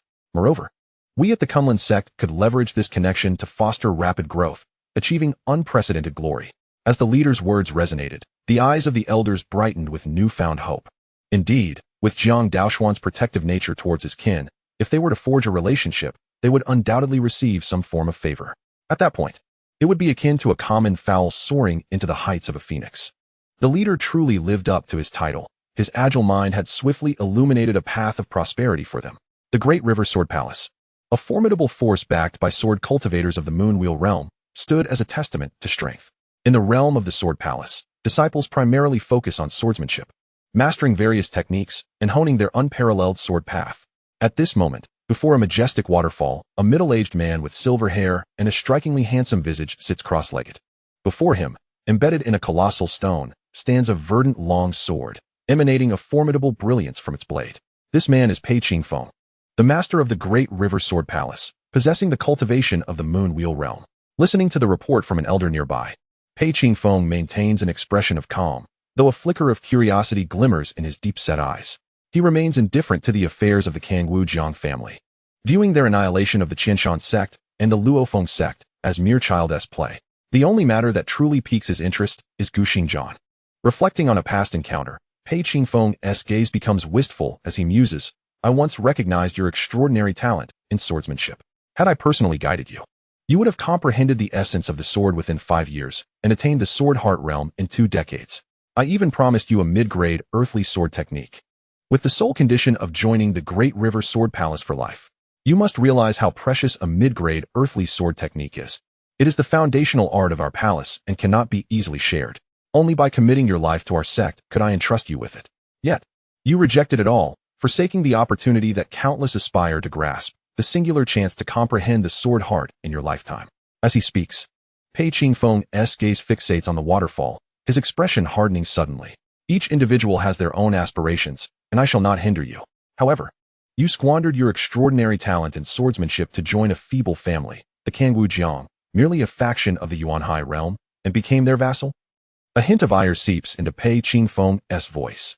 As a master of the sword heart, and a figure revered throughout Tiandu Prefecture, he has seldom encountered rejection since his rise to fame. Yet, Gu Xingjian not only declined his offer, but also chose to affiliate with an insignificant family. It was as if he were declaring that the Great River Sword Palace pales in comparison to the Jiang family he has now joined. Pei Qingfeng acknowledges the unsettling discomfort stirring within him, akin to a long-admired woman turning away to embrace another, especially when her new companion pales in comparison. He is tempted to journey to the Kangwu Jiang family and discern what peculiar allure could entice such a sword genius as Gu Xingjian to join them. However, considering his position and the pressing responsibilities of overseeing the grand tournament of the 100 sects, he suppresses his discomfort and whispers, once the tournament, monitored by the lord of the prefecture, concludes, "Perhaps I shall venture to Kangwu Mountain and personally assess the Jiang family. Jiang Daoxuan, let me see if you possess the merit to attract a sword genius who dares to refuse even the Great River Sword Palace." As his words resonate, a thunderous sound erupts, and countless sword energies surge forth, instantly cleaving through the waterfall, transforming it into a gentle rain. Meanwhile, at the foot of Kangwu Mountain, a serpentine procession of vehicles, laden with large and small boxes, gradually entered the marketplace. At the forefront stood a black-haired youth, adorned with a long sword upon his back. This was none other than Jiang Yan, tasked with the relocation of the Quantong branch family. Beside him, with his head bowed and casting furtive glances around, was Jiang Han. Chapter 75, The Crimson Investment Level, Cataclysmic Demise Technique. As Jiang Han surveyed his surroundings, he struggled to contain the fervor within. However, upon slightly lifting his gaze and sweeping his eyes forward, his pupils constricted, and his heart trembled. Before him loomed a majestic mountain, soaring into the heavens, its grandeur awe-inspiring. The upper half was shrouded in swirling mists, where solemn and magnificent pavilions appeared to materialize like an ethereal realm. "Is this to be my future abode?" Jiang Han stood transfixed, his tone imbued with disbelief. Although during their journey he had gleaned various accounts of the patriarch's exploits from Jiang Yan and learned that Kangwu Mountain had become the new residence of the Jiang family, he could not help but be enraptured by the breathtaking spectacle before him. "Let us proceed. It is time to ascend," Jiang Yan's voice suddenly resonated, snapping Jiang Han back to reality. Steadying his mind, he turned his gaze back to Kangwu Mountain, and deep within his eyes, a glimmer of aspiration for the future emerged. Meanwhile, within the grand hall of the Jiang family on Kangwu Mountain, Jiang Daoxuan sat cross-legged, his aura surging, emanating a terrifyingly formidable presence. After a prolonged period, he gradually opened his eyes, revealing profound orbs that exuded boundless authority. Sensing the vast primordial force flowing within him, a smile crept upon his face. He had ascended to the 8th layer of the Yuanhai realm. In merely a few days, through self-cultivation coupled with the collective reinforcement of his clan, he had broken through 3 minor realms from his original 5th layer, achieving the 8th layer. Moreover, according to Jiang Daoxuan's estimations, at the current pace of his advancement, he would reach the Star Wheel realm in no more than a month. A master of the Star Wheel realm wields power far surpassing that of the Yuanhai realm, revered by all as a true immortal. Such a formidable existence, within the entirety of Tiandu Prefecture, is regarded as an illustrious expert, commanding respect from countless individuals. Even those forces guarded by ancestors of the Moon Wheel realm would treat him with deference, unwilling to provoke him lightly. Aside from his cultivation, Jiang Daoxuan had also made subtle progress in the way of the sword. Although he had yet to comprehend the sword heart and attain the rank of sword marquis, He had perfected his sword intent to an immaculate degree, having already brushed against the threshold of refining the heart of swordsmanship. For ordinary individuals, crossing this threshold could very well be an insurmountable challenge throughout their lifetime, forever ensnared at the level of perfected sword intent. Even the most gifted prodigies would require several years, if not over a decade, to have any hope of surpassing this barrier. For Jiang Daoxuan, the difficulty of crossing this threshold was equally formidable. It would take him a full 10 days to barely manage the leap. Thus comprehending the sword heart and achieving the rank of sword marquis, Jiang Daoxuan sighed in resignation. Indeed, the path of the sword is long and fraught with challenges. Just as Jiang Daoxuan was reflecting on the profound changes within his body, a member of the Jiang clan, tasked with guarding the palace, entered respectfully and announced, "Honorable Patriarch, Jiang Yin has returned with members of the Chuantua branch, and they await your audience outside. Shall we invite them in?" Jiang Daoxuan collected his thoughts, his gaze flickering slightly as he replied softly, "Let them enter." Understood, the guard responded with a respectful bow before turning to exit the grand hall. Moments later, a series of footsteps echoed from the entrance. Just as Jiang Daoxuan prepared to rise and turn, a sudden notification from the system resounded in his mind. Beep. Red level clan member detected. Host may initiate investment. Red? A hint of surprise flickered in Jiang Daoxuan's eyes. It was worth noting that the two current predestined members of the clan were merely at the golden level. What remarkable traits did this red level clan member possess? Filled with curiosity, Jiang Daoxuan slowly rose from the cushion, turning to gaze behind him. At the same time, Jiang Han, feeling a pang of anxiety, followed Jiang Yin into the grand hall. Instinctively glancing up, he met Jiang Daoxuan's penetrating gaze. Their eyes locked, and Jiang Han felt a tightening in his chest, as if every secret of his soul was laid bare before those profound eyes. Was this truly the patriarch? He seemed far more formidable than the rumors suggested. Overwhelmed by this sudden sense of dread, Jiang Han lowered his head, unwilling to hold his gaze any longer, murmuring silently to himself. At that moment, Jiang Daoxuan was unperturbed by Jiang Han's expression, focusing instead on the ethereal panel before him. Name: Jiang Han. Cultivation: 9th level of bone forging, root bone. Inferior. Comprehension: Prodigy. Fortune: red, turns misfortune into good. Talent: ordinary body. Opportunity: reincarnation of a fragment of a mysterious divine treasure spirit. Acquiring the legacy of the Yellow Spring Emperor, mastering the Yellow Spring Devil Arts, capable of seizing the essence of others to nourish oneself and accelerate cultivation. Gazing at Jiang Han's illustrious panel, Jiang Daoxuan's brows arched in surprise. He had not anticipated that this red-level predestined clan member possessed only inferior root bone quality. It is noteworthy that individuals with such poor root bone quality are exceedingly rare within the vast Jiang clan, likely numbering less than 5. After all, 99% of the clan members possess average root bone quality, akin to that of ordinary individuals. However, the individual's comprehension was remarkably high, reaching the prodigy level. It is worth mentioning that even the fully evolved Jiang Chen was merely at that level, highlighting the exceptional nature of Jiang Han's comprehension. As for the Yellow Spring Devil Arts he had mastered, Jiang Daoxuan's expression grew increasingly peculiar. This technique, which allows one to seize the essence of others to aid their own cultivation, would undoubtedly cause a tremendous upheaval if revealed. At that point, Jiang Han, who would feed upon countless cultivators, would likely become a universally reviled demon, provoking the ire of innumerable powers eager to eradicate him. However, even though Jiang Daoxuan was well aware of the consequences, he had no intention of intervening to persuade Jiang Han to abandon the Huangquan demon art and pursue another cultivation method. After all, each clan member has their own path to tread, and he was disinterested in meddling with their choices. As his thoughts flowed, the system's notification chimed once more. Ding. Current objective. Investment can trigger red-level returns. Investing a wisp of golden crow energy will yield a strand of Sword Saint's power. Investing a transcendent golden pill will grant a unique constitution, innate sword body. Investing in the Earth Rank Supreme Technique, Great Sun Body Refinement Method, will bestow a special divine ability, Great Annihilation Technique. Investing in the Earth Rank Supreme Martial Art Purple Thunder Palm will provide a unique constitution, Thunder. Spirit Body. Gazing at the plethora of enticing rewards before him, Jiang Daoxuan smiled faintly, then shifted his attention to the members of the branch family before him. Chapter 76. Jiang Daoxuan's Instructions, Transforming Adversity into Fortune. I trust Yenner has conveyed my words to you all, so there is no need for further elaboration. Shortly, you shall follow Yenner to arrange accommodations. Henceforth, settle down in Kangwu Mountain with peace of mind. As soon as his words fell, all the branch family members present hurriedly bowed in gratitude. Their experiences along the journey had made them acutely aware of the exceptional nature of Kangwu Mountain. The rich aura of spiritual energy here was unmatched. They could find no place that could compare, even within the vast recesses of their memories. Not a single location could even reach 1/10 or 1/12 of Kangwu Mountain's spiritual density. Upon learning that the clan leader had summoned them back to the main family, they had already felt a surge of excitement. Yet, at this moment, they suddenly realized that returning to the main family was merely a chance. Even the Kangwu Mountain, which they had long overlooked, was an opportunity of unimaginable magnitude. If we could remain here indefinitely, to what extent would our cultivation speed soar in the future? The mere thought sent a shiver through all the branch family members, their faces alight with indescribable joy. Observing their reactions, Jiang Daoxuan smiled knowingly.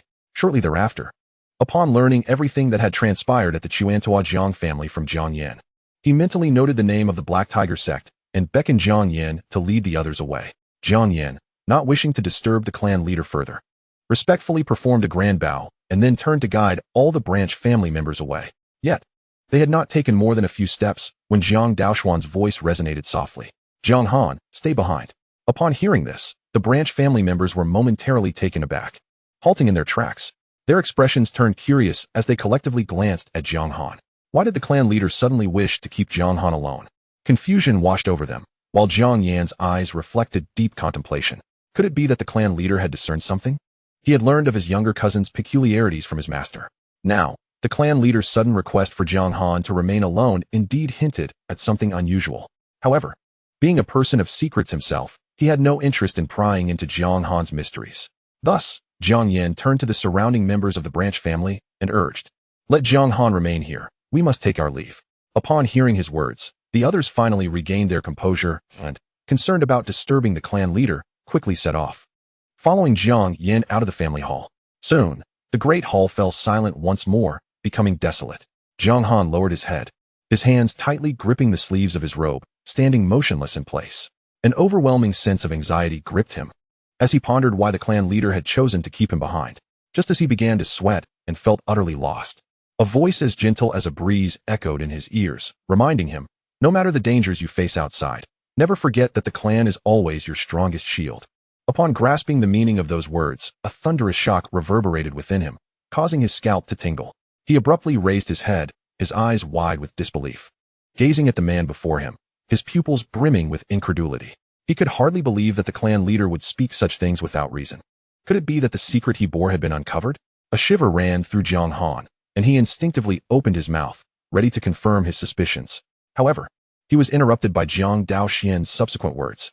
"When you venture forth, should you encounter conflict, remember to deliver the final blow to avoid feigning death, lest you be deceived by others. Moreover, you must ensure to eliminate any traces, reducing the chances of exposure. Do you understand?" Aware of the dangers concealed within the Yellow Springs sorcery, Jiang Daoxuan deemed it necessary to remind this destined clansman, lest he suffer grave losses in the future. At that moment, as he listened to his clan leader's counsel, Jiang Han was utterly transfixed. There was no need for further verification.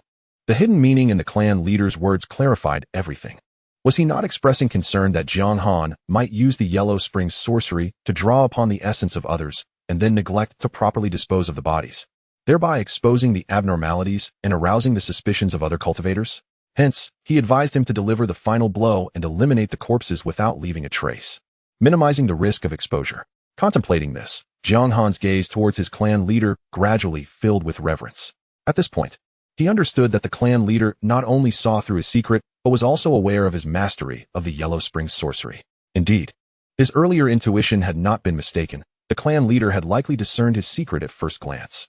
Jiang Han sighed inwardly, filled with profound confusion and bewilderment. After all, this was the legacy left behind by the Yellow Springs Emperor. How could the clan leader perceive it with just a glance? Burdened with curiosity, Jiang Han faced Jiang Daoxuan, cupping his hands in salute, and expressed, "Thank you, esteemed clan leader, for your guidance." The clan leader not only refrained from explicitly pointing out Jiang Han's legacy, but also took the time to offer such kindness, which warmed Jiang Han's heart and deeply moved him. He had been prepared to reveal the secret he bore, yet unexpectedly, the clan leader showed no interest in it at all. Acknowledging Jiang Han's bow, Jiang Daoxuan nodded slightly, and then retrieved a spatial ring from the purple mansion space. Within, the ethereal golden elixir and the sun refining body technique, among other investment-related items, had been meticulously stored. In addition to these, to expedite Jiang Han's cultivation, he had intentionally included a pound of divine liquid, which could substitute for spirit stones, allowing the recipient to refine and absorb it. Aware that Jiang Han lacked the extensive experience of his cousin Jiang Yan, who had the guidance of a transcendent grandfather, he inscribed a faint strand of divine consciousness onto each item to assist in resolving any confusion. Then, with a grand gesture, Jiang Daoxuan unleashed a tremendous surge of pure yang primordial energy, which swiftly coalesced into an illusory great hand, cradling the spatial ring and presenting it before Jiang Han. Faced with this unexpected spectacle, Jiang Han's expression turned bewildered, his eyes reflecting a hint of confusion. Take these resources with you as you venture forth. They may alleviate your immediate concerns and bring forth surprises, Jiang Daoxuan thought, fully aware of the unique nature of the Yellow Springs demon technique. He understood that if Jiang Han wished to grow rapidly, he could not remain in Kangwu Mountain like others, enduring arduous training. Instead, he must venture into the outer world, forging his supreme foundation through the blood and flesh of countless cultivators. This was the path he must tread, the most expedient route to growth, albeit fraught with peril, often teetering on the brink of life and death. Yet, as indicated by Jiang Han's crimson fortune, he would surely transform misfortune into fortune. With this in mind, what was there to worry about? As Chapter 77 unfolds, the power of the Sword Saint and the innate sword body emerge. With Jiang Daoxuan's voice resonating, Jiang Han felt a warmth within, extending his hand to grasp the suspended spatial ring. Simultaneously, the primordial energy hand that supported it dissipated instantaneously. Clenching the spatial ring tightly in his palm, he looked up at his family patriarch, bowing in gratitude. Thank you, patriarch. Jiang Daoxuan nodded slightly. In the future, should you encounter any matters, consult more with Jiang Yan. We are family and need not be overly formal. Understood, Jiang Han replied solemnly. Through their time together, he had come to comprehend the true nature of his cousin, who was warm and welcoming to family yet indifferent to outsiders. Jiang Daoxuan waved his sleeve gently, saying, "You may return now, and do not forget that behind you, there is always family, and there is me." A smile illuminated Jiang Han's face as he hurriedly expressed his gratitude. He had initially feared that this renowned patriarch would be exceedingly stern, which had left him feeling somewhat anxious. However, he was pleasantly surprised that the patriarch treated him with the same care as an ordinary elder, offering repeated words of encouragement. It was a sensation he had not felt in a long time. Once the expressions of thanks were completed, Jiang Han promptly turned to leave. Silence soon enveloped the surroundings once more, leaving only Jiang Daoxuan alone in the grand hall.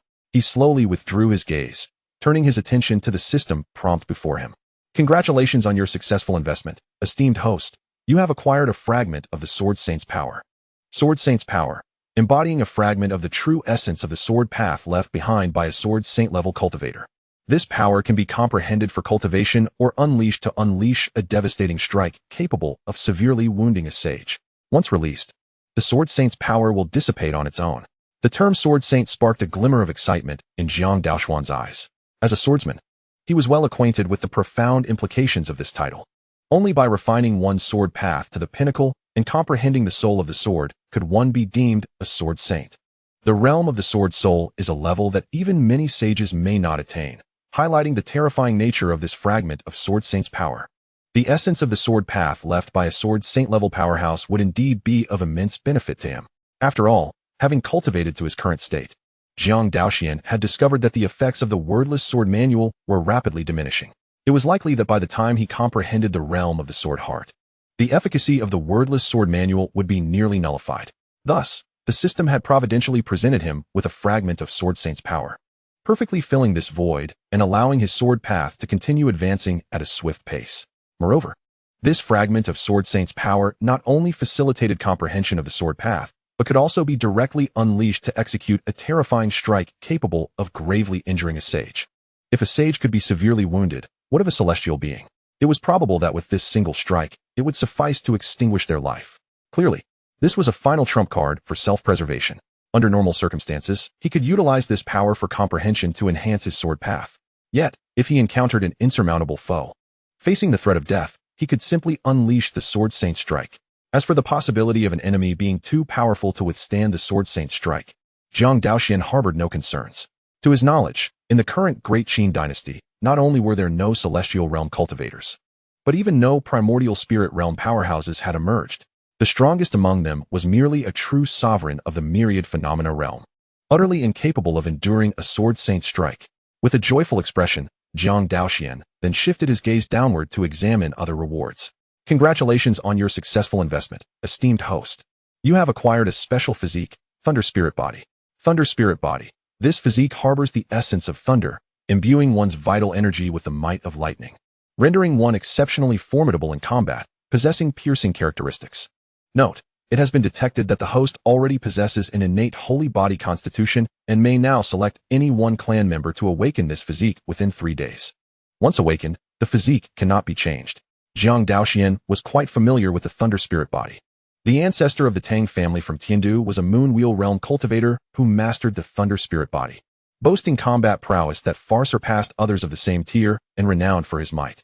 However, upon seeing the system notification that he could bestow the Thunder Spirit Body upon any clan member, he felt a hint of surprise, but soon regained his composure and began to contemplate whom to grant this physique.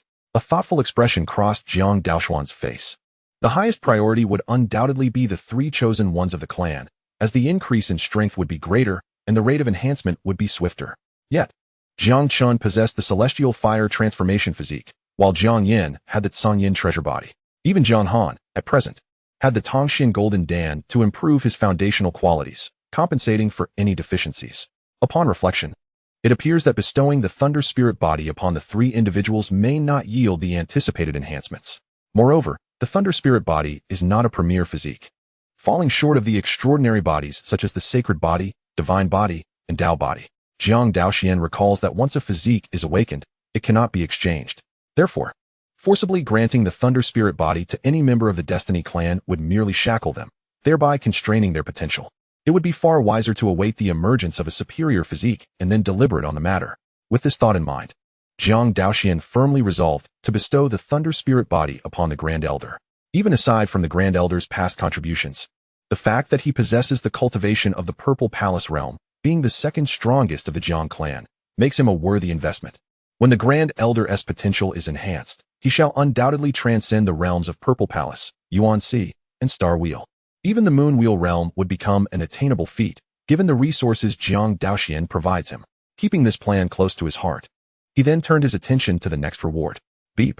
Investment successful. Congratulations to the host for acquiring a special physique, Innate Sword Body. Innate Sword Body, a formidable physique born for the sword, granting divine insight into the sword Tao, capable of condensing unparalleled innate sword energy. Note, only those of unwavering dedication to the sword and resolute can perfectly merge with this physique. From the description, it is evident that the Innate Sword Body surpasses the Thunder Spirit Body, reaching the echelon of premier physiques. However, it does come with certain limitations. Should one attempt to forcibly merge without meeting the integration standards, adverse effects may ensue. Considering the current state of the Jiang clan, none of the 3 fated individuals can meet this requirement. Thus, Jiang Daoxuan could only place the Innate Sword Body into the system's repository, awaiting the eventuality of discovering a member of the Jiang clan who shares the same fervor for the sword as Gu Xingjian. Should a suitable candidate emerge, he could cultivate them with the Innate Sword Body, transforming them into a paragon of swordsmanship within the Jiang clan. As his thoughts flowed, Jiang Daoxuan then gazed upon the final reward. Beep. Investment successful. Congratulations to the host for acquiring the special divine ability, Great Annihilation Technique. Great Annihilation Technique, one of the pinnacle techniques of the demonic path, embodying the terrifying power to obliterate all things in existence. When cultivated to perfection, it can shatter the cosmos and annihilate an entire realm. Upon discerning the contents above, Jiang Daoxuan was momentarily taken aback. This exceedingly destructive and fearsome technique now stands as his most formidable means of attack. Should he unleash it, even he remains uncertain of the tremendous power it could unleash. This reward is indeed commendable, adding yet another layer to his arsenal. As the saying goes, having multiple skills is never a burden, and he shall not bemoan an abundance of trump cards. Thus far, he has amassed techniques such as 10,000 swords converging, the power of the sword saint, true fire of Samadhi, Great Annihilation Technique, Kunping Treasure Technique, and the Sacred Body Manifestation, all forming the foundation of his prowess. To date, no one has possessed the qualifications to compel him to utilize these abilities. Even his most formidable adversary, Gu Xingjian, is merely at the 9th layer of the Yuan Sea realm. Yet, against this strongest opponent, he effortlessly triumphed using only a top-tier Earth-grade sword technique. Opportunities for employing numerous methods remain entirely untapped. In this regard, Jiang Daoxuan remains unperturbed. He profoundly understands a fundamental truth. Possessing a sword and wielding it are two entirely different matters. To put it simply, while one may choose not to utilize certain hidden cards, one must never be without them. Subsequently, Jiang Daoxuan shook his head, casting aside these miscellaneous thoughts, and returned to his meditation mat. He gradually closed his eyes, once again invoking the pure yang Wuzhigong, plunging into a new round of cultivation. Despite having an array of trump cards, he has not forgotten that only the cultivation realm is paramount. If he could overpower his adversaries through sheer realm, why would he ever risk engaging in battles beyond his level? As dusk settled, at the Jiang family stronghold on Kangwu Mountain, within a modest yet tidy room, Jiang Han, after ensuring that the surroundings were devoid of onlookers, promptly approached the bed and sat down.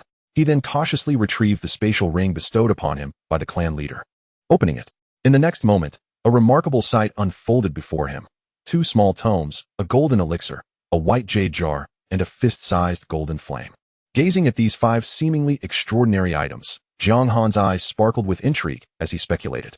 Could these be the rumored profound treasures? Such marvels certainly do not resemble mundane yellow-tier items. Typically, profound treasures are precious artifacts attainable only by Purple Mansion cultivators. Had this been in the past, he would not have dared to even dream of such things. After all, in his former branch, there were no experts even at the innate realm, let alone claims of possessing such valuable profound treasures. Contemplating the various extraordinary descriptions of profound treasures, Jiang Han's heart raced uncontrollably, and his gaze grew ever more fervent. Although he had inherited the legacy of the Yellow Springs Emperor, the vast disparity in strength and the lack of reference points had somewhat dulled his astonishment. However, profound tier treasures are widely known, and their value is unmistakable. At this moment, Jiang Han could not help but inwardly marvel at the clan leader's generosity.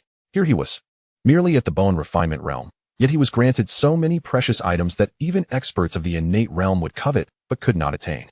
Suppressing his inner excitement, Jiang Han first extracted one of the small tomes and began to peruse it. Yet, with each page he turned, his fingers trembled uncontrollably. When he finally came across a description of its grade, it read, Great Sun Body Refining Art, Earth Tier Supreme. Boom. It was as if a thunderclap echoed within his mind. Jiang Han felt as if he had been struck, standing there in a daze. Incredulous, he stammered. Earth Tier Supreme? Heavens! I would have been utterly content with merely a profound tier technique.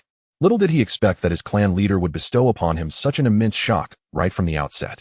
What does it mean to possess an Earth Tier Supreme technique? Even the strongest individuals he had heard of from storytellers only grasped Earth Tier upper techniques at best. As the exquisite Earth grade martial art emerged, the impact it generated was undeniably colossal. After the initial shock, Jiang Han slowly turned his gaze to another small booklet, and a bold conjecture suddenly surged through his mind. Could it be? He nervously swallowed, swiftly bringing the booklet before him and rapidly flipping through its pages. Before long, Jiang Han's expression became utterly numb. His conjecture had not been mistaken. The technique known as the Purple Thunder Palm was indeed of the Earth-grade pinnacle. What an astonishing revelation! Jiang Han's narrow perspective was ruthlessly shattered and began to be reshaped in an instant. He could hardly fathom that his clan leader would reveal such a precious treasure. In comparison, he suddenly felt that his previous thoughts were exceedingly foolish, naively believing these items to be merely profound-grade artifacts. Even when daring to speculate, he had only presumed they were at best profound-grade treasures. However, reality struck him like a heavy blow, obliterating his understanding. After several breaths, Jiang Han exhaled deeply, managing to suppress the turmoil within. He then turned his attention to the remaining 3 items in the spatial ring. This time, his mindset had undergone a monumental transformation. Carefully extracting a white jade-colored jar, he opened the lid. In an instant, an overwhelming essence of life surged forth, enveloping the entire room. Jiang Han was taken aback by this sudden occurrence. After taking a deep breath, he was astonished to discover that his cultivation was on the verge of a breakthrough. Such a divine object was truly unprecedented. Jiang Han was incredibly surprised. Merely inhaling its essence hinted at a breakthrough. What would happen if he were to refine it directly?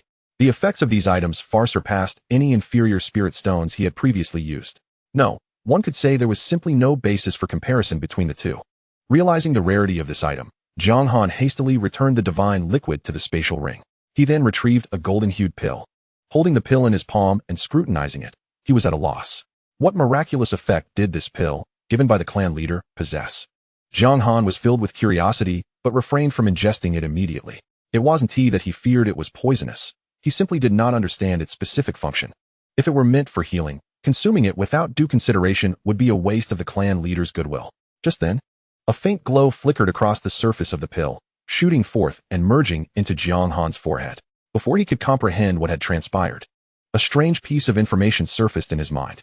The transcendent golden pill, an earth-grade pinnacle pill, contained the power to seize the very essence of creation.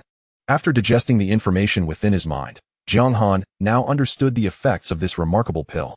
The extraordinary elixir, once ingested, has the power to enhance one's innate potential. Elder Patriarch truly demonstrates remarkable foresight, thought Jiang Han, overwhelmed with joy. His own innate talent had always been woefully inadequate, a thorn that had long embedded itself in his heart.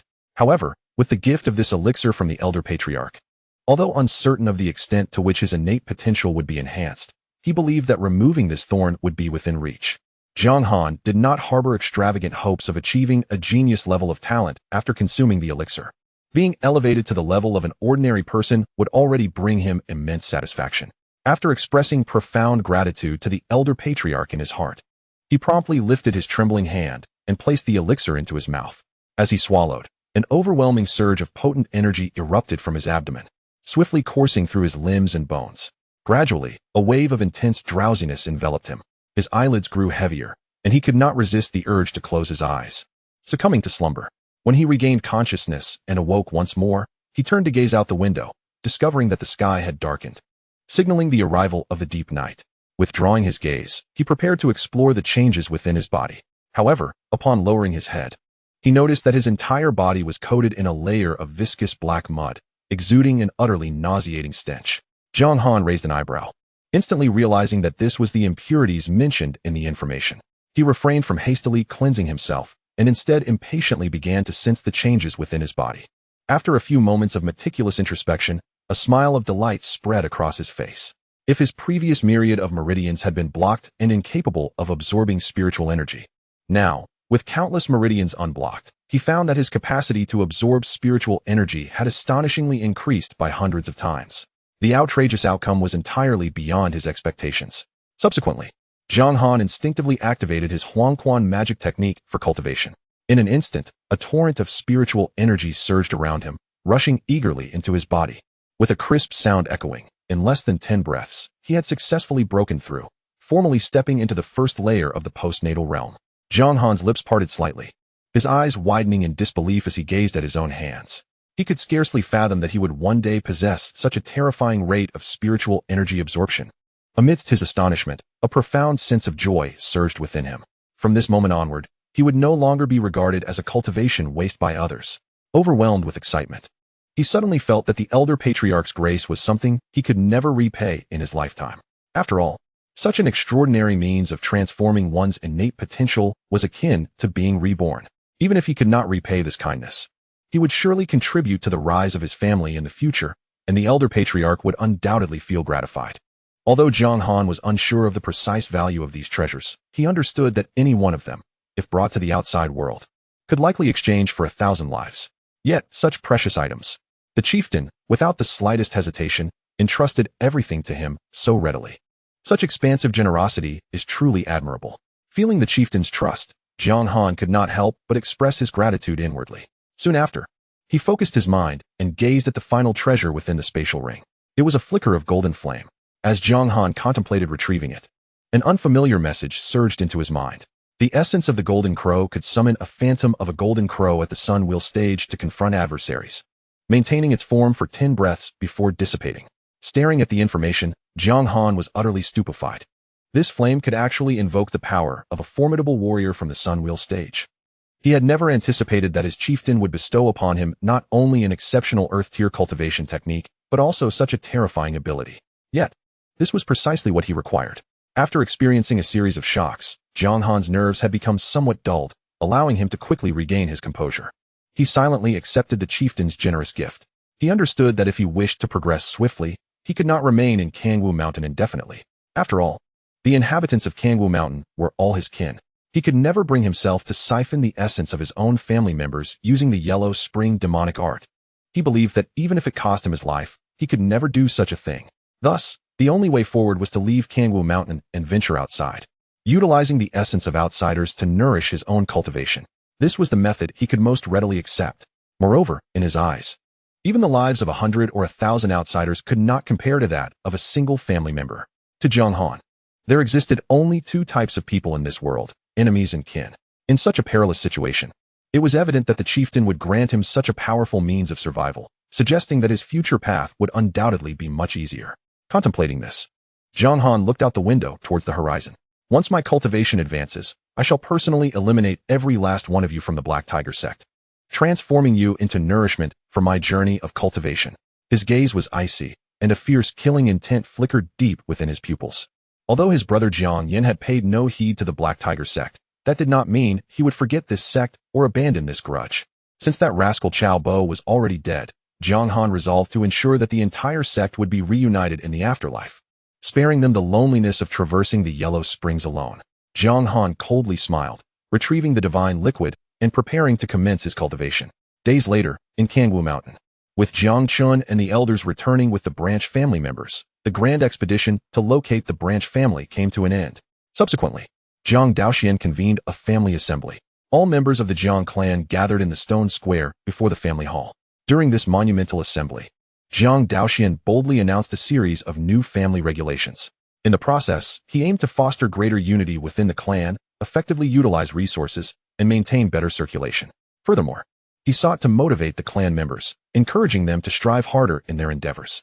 Well-versed in the adage of benevolence and enmity, Jiang Daoxuan comprehended that for his clan to embark on a path of sustainable and prosperous development, he could no longer indiscriminately disseminate various martial arts or bestow rewards at will. Upon contemplating this, Jiang Daoxuan promptly declared, in the presence of all, the establishment of a contribution point system. This system would reward those who made various contributions to the clan with corresponding returns, denoted as contribution points. To withdraw resources from the clan, one would need to exchange these points. Chapter 80. The 7 Lineages of the Jiang Family, Rewarding the Supreme Bone. The contribution point system would be formally implemented for the entire clan once the esteemed elders had commissioned the creation of a yellow-grade clan token capable of recording data. Subsequently, under Jiang Daoxuan's command, the entirety of Kangwu Mountain would soon undergo renovations to the clan's Grand Hall, the Hall of Achievements, the Treasure Vault, the Artifact Refining Pavilion, the Alchemy Pavilion, the Mission Platform, and the Martial Arts Arena. In Jiang Daoxuan's vision, all the yellow and mysterious grade martial arts originally possessed by the Jiang family and the Qianshan sect would be stored in the Hall of Achievements. As for the earthly grade techniques, only one would be retained, namely the inferior earthly grade technique once mastered by Ko Tongguan. Higher grade techniques would be gradually revealed as Jiang Daoxuan's strength permitted. Given the current circumstances, the earthly grade pinnacle techniques, due to their elevated status, were deemed unsuitable for widespread dissemination at this time. The Treasure Vault would house 200 superior grade artifacts rewarded by the system, available for clan members to exchange. Considering that the clan currently lacked artifact and alchemy masters, the corresponding pavilions would remain closed for the time being. This realization served as a reminder to Jiang Daoxuan. Although he possessed numerous precious elixirs, their high grade left a significant deficiency in basic low-grade elixirs. This was a considerable gap that could only be remedied by procuring supplies or waiting to recruit a cadre of artifact and alchemy masters to serve the clan, thereby producing a multitude of low-grade artifacts and elixirs for the benefit of all clan members. Beyond these arrangements, Jiang Daoxuan intended to expand the marketplace at the foot of Kangwu Mountain, establishing a trading hub belonging to the Jiang family, a secure and reliable platform for exchanging various resources with both clan members and outsiders. After finalizing these plans, Jiang Daoxuan, in the interest of equality, announced the abolition of the distinctions between the main family and branch families. Following this, to foster internal development and inspire the clan spirit, he initiated a personnel reallocation among the original main family and all branch families. He disbanded the main and branch families, balancing their numbers and delineating 7 lineages: Tianshu, Tianxian, Tianji, Tianquan, Yuheng, Kaiyang, and Yaoguang. From this day forth, the clan's Grand Hall would serve as the nucleus, dividing into 7 distinct areas for the flourishing of these lineages. There would be no hierarchy among the lineages. All would enjoy equal treatment without distinction.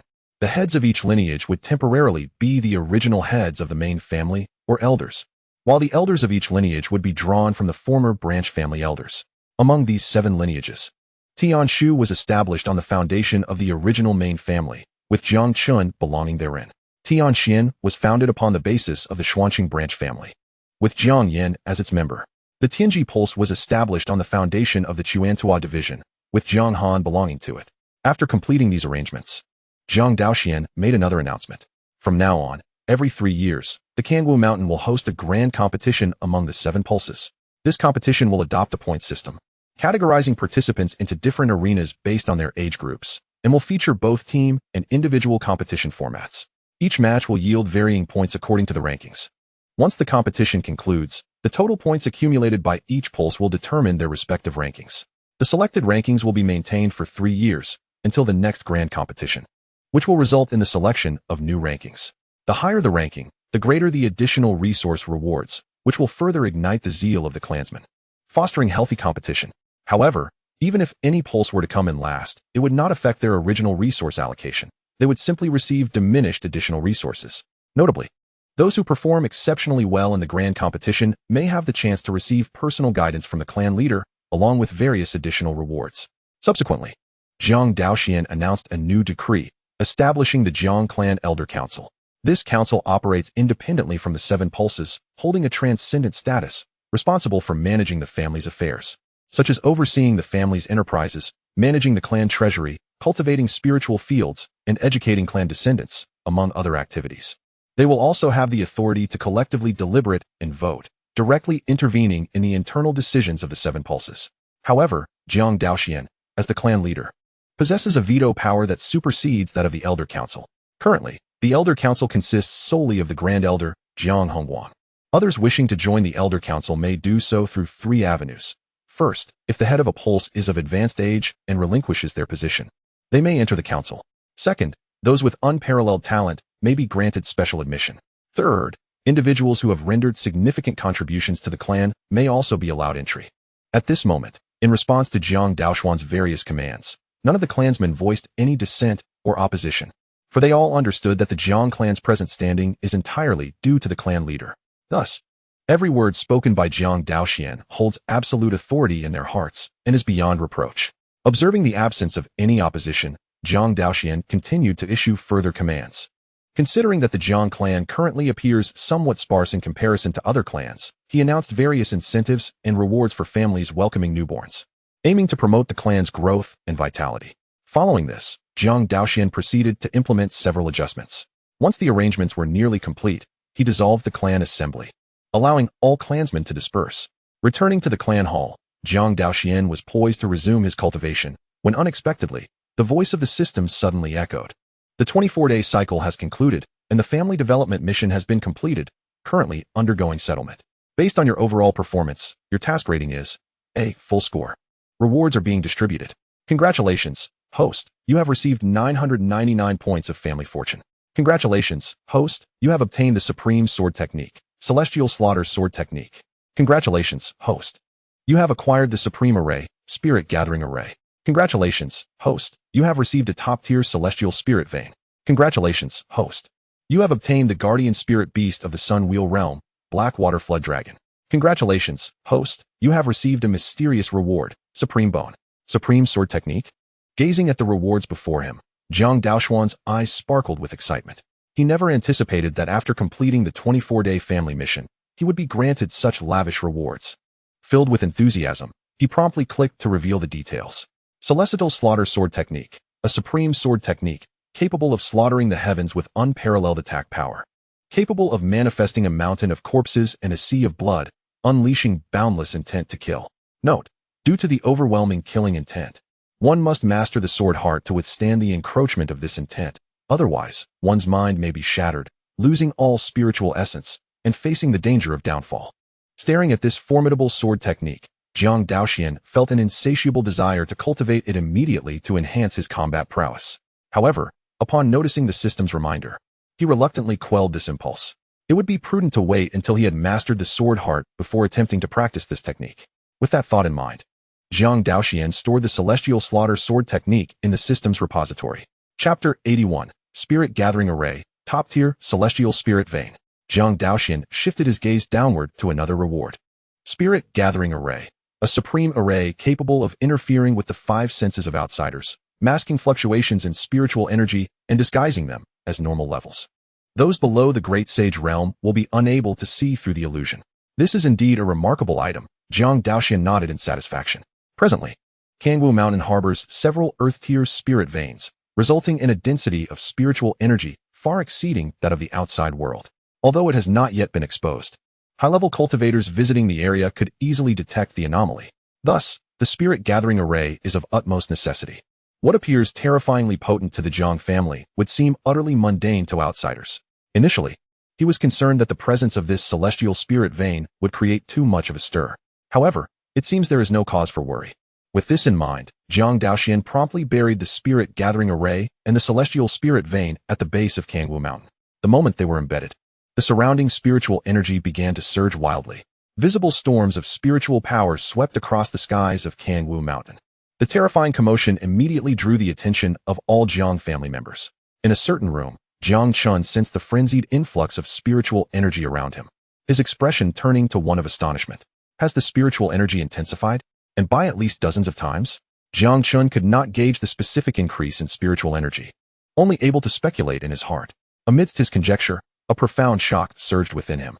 He had never anticipated that within such a short span, the spiritual environment of Kangwu Mountain would undergo such a dramatic transformation.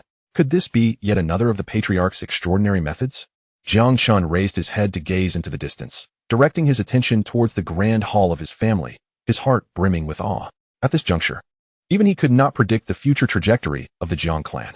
After all, the prowess of the clan leader was truly extraordinary. While lost in contemplation, a sudden, melodious sound pierced the air. Jiang Chen lowered his gaze, his expression peculiar. What he had anticipated would take over 10 days to transcend had unexpectedly occurred now. He had already cultivated to the 5th level of the innate realm. As he once again sensed the terrifying spiritual energy surrounding him, he felt confident that he could reach the 9th level of the innate realm within a month and attempt to break through to the Purple Mansion realm. Meanwhile, Jiang Yan, who had been engrossed in his training, keenly sensed the dramatic change in his surroundings. He halted his movements, abruptly opening his eyes. Filled with shock, this surge of spiritual energy? Even after the initial transformation of Kangwu Mountain, he could not help but be profoundly astonished by the scene unfolding before him. Simultaneously, old Zhou emitted an exclamation. Is this a celestial-grade spiritual vein? As a former perfected practitioner of the celestial realm, his insights far surpassed those of Jiang Yan. Thus, he was more acutely aware of the source of these changes in spiritual energy. His heart was increasingly filled with astonishment. As the highest spiritual vein in his previous faction stronghold was merely a mid-grade celestial vein. Yet now, he was horrified to discover that the concentration of spiritual energy here surpassed that of his former faction's stronghold. Could it be that this was a high-grade, or even an exceptional grade celestial vein? Old Zhou dared not ponder further, feeling an overwhelming sense of dread. It is crucial to understand that both high-grade and exceptional-grade celestial veins are not within the purview of celestial realm practitioners. If this information were to leak, it would undoubtedly provoke terrifying beings of saint level to seize it. He vividly recalled witnessing a spiritual vein in a sacred ground guarded by a saint, which was merely a high-grade celestial vein. Yet, this Jiang clan, whose strongest member was only in the Yuanhai realm, astonishingly possessed such a vein for the cultivation of its members, an unfathomable reality that left one utterly astounded. At that moment, upon hearing his master's astonishment, Jiang Yan's expression shifted, his eyes widening in disbelief. Thanks to old Zhou's recent enlightenment, his perspective had long since transcended its previous narrow confines, becoming considerably broadened. Thus, he could better grasp the terrifying implications represented by a celestial-grade spiritual vein. Such a vein truly rendered the clan leader increasingly inscrutable, Jiang Yan thought, suppressing his astonishment and unable to refrain from expressing admiration. At this point, he increasingly understood the words his master had once uttered. The pigs raised by the Jiang family could even collide with practitioners of the Yuanhai realm. Judging by the clan leader's current performance, such a future was indeed no exaggeration. After his astonishment, a smile graced his face, and he felt fortunate to belong to a family with such a powerful leader. A Jiang clan filled with boundless hope was truly something to look forward to. At this moment, old Zhou, hidden within the ring, was equally filled with emotion. Inwardly, he could not help but exclaim, "Truly, this reincarnated emperor is magnificent. His generosity evokes feelings of both poverty and inadequacy within me." At this moment, he felt immensely grateful for his astute decision. The patriarch of the Jiang clan was capable of presenting a heavenly-grade spiritual vein, something so coveted by many saints, yet unattainable. The depth of his foundation far surpassed common imagination. To cast aside his pride and cling to the leg of this esteemed patriarch was indeed a most sagacious choice. In a certain chamber, Jiang Han, who was diligently practicing the Yellow Spring demonic art, was startled by the sudden changes occurring outside. As the spiritual energy storm erupted, the surging aura was drawn into him. In an instant, aided by his enhanced physique, transformed through the profound golden core and the Yellow Spring demonic art, his cultivation experienced a remarkable breakthrough. His previously attained 3rd level of postnatal realm soared to the 6th level, leaping over 3 minor realms in a single bound. Is this truly the speed I can achieve in my cultivation? Jiang Han gazed at his hands, lost in disbelief.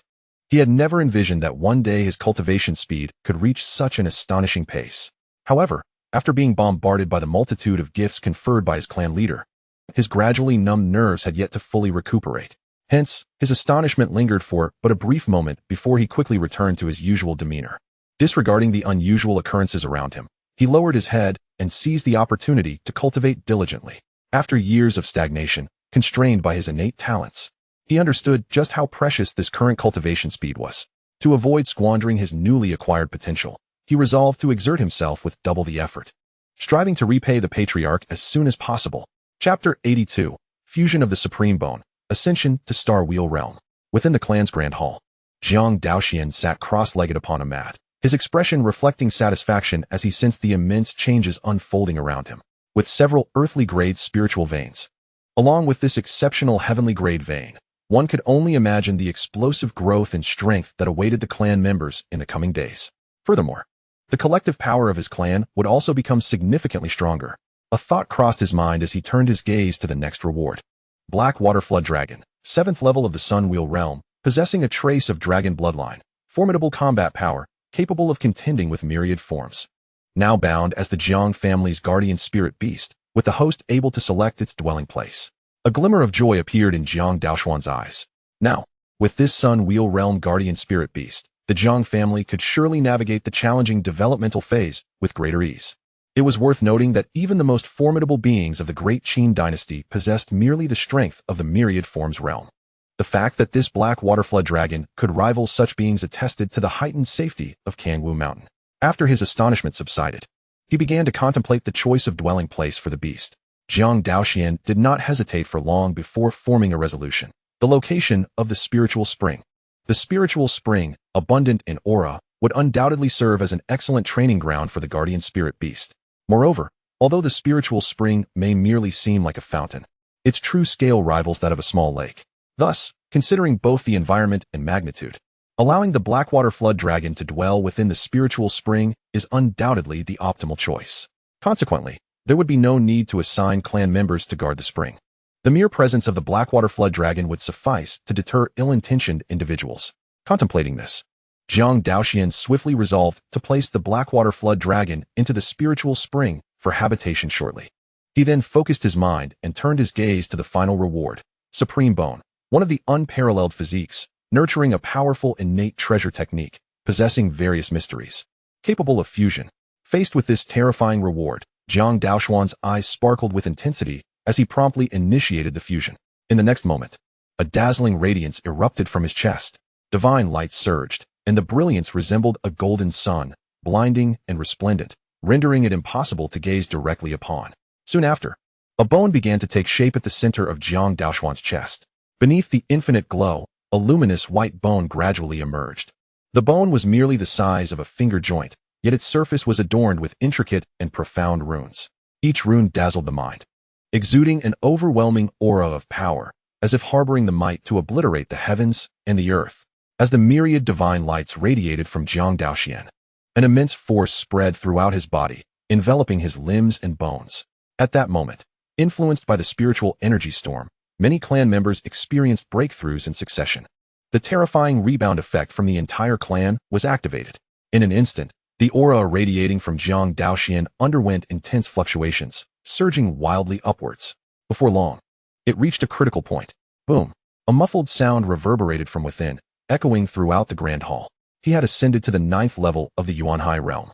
Following this breakthrough into a minor realm, the overwhelming power surging within did not diminish. Rather, it pressed towards the next level. Above the boundless sea of Yuanli within the Purple Palace, the power of the external stars began to resonate, manifesting an illusory star. This was the celestial phenomenon that materialized above the Yuan Hai upon advancing to the Star Wheel realm. He had officially entered the first level of the Star Wheel realm. At this moment, Jiang Daoxuan became a true practitioner of the Star Wheel realm. Feeling the immense power contained within him, he couldn't help but chuckle softly. He had originally thought it would take a month to achieve this breakthrough, yet here he was, having accomplished it today. Jiang Daoxuan sighed with a sense of wonder, then shook his head, centering his thoughts as he began to carefully perceive the changes in his body. Before long, a look of realization appeared in his eyes.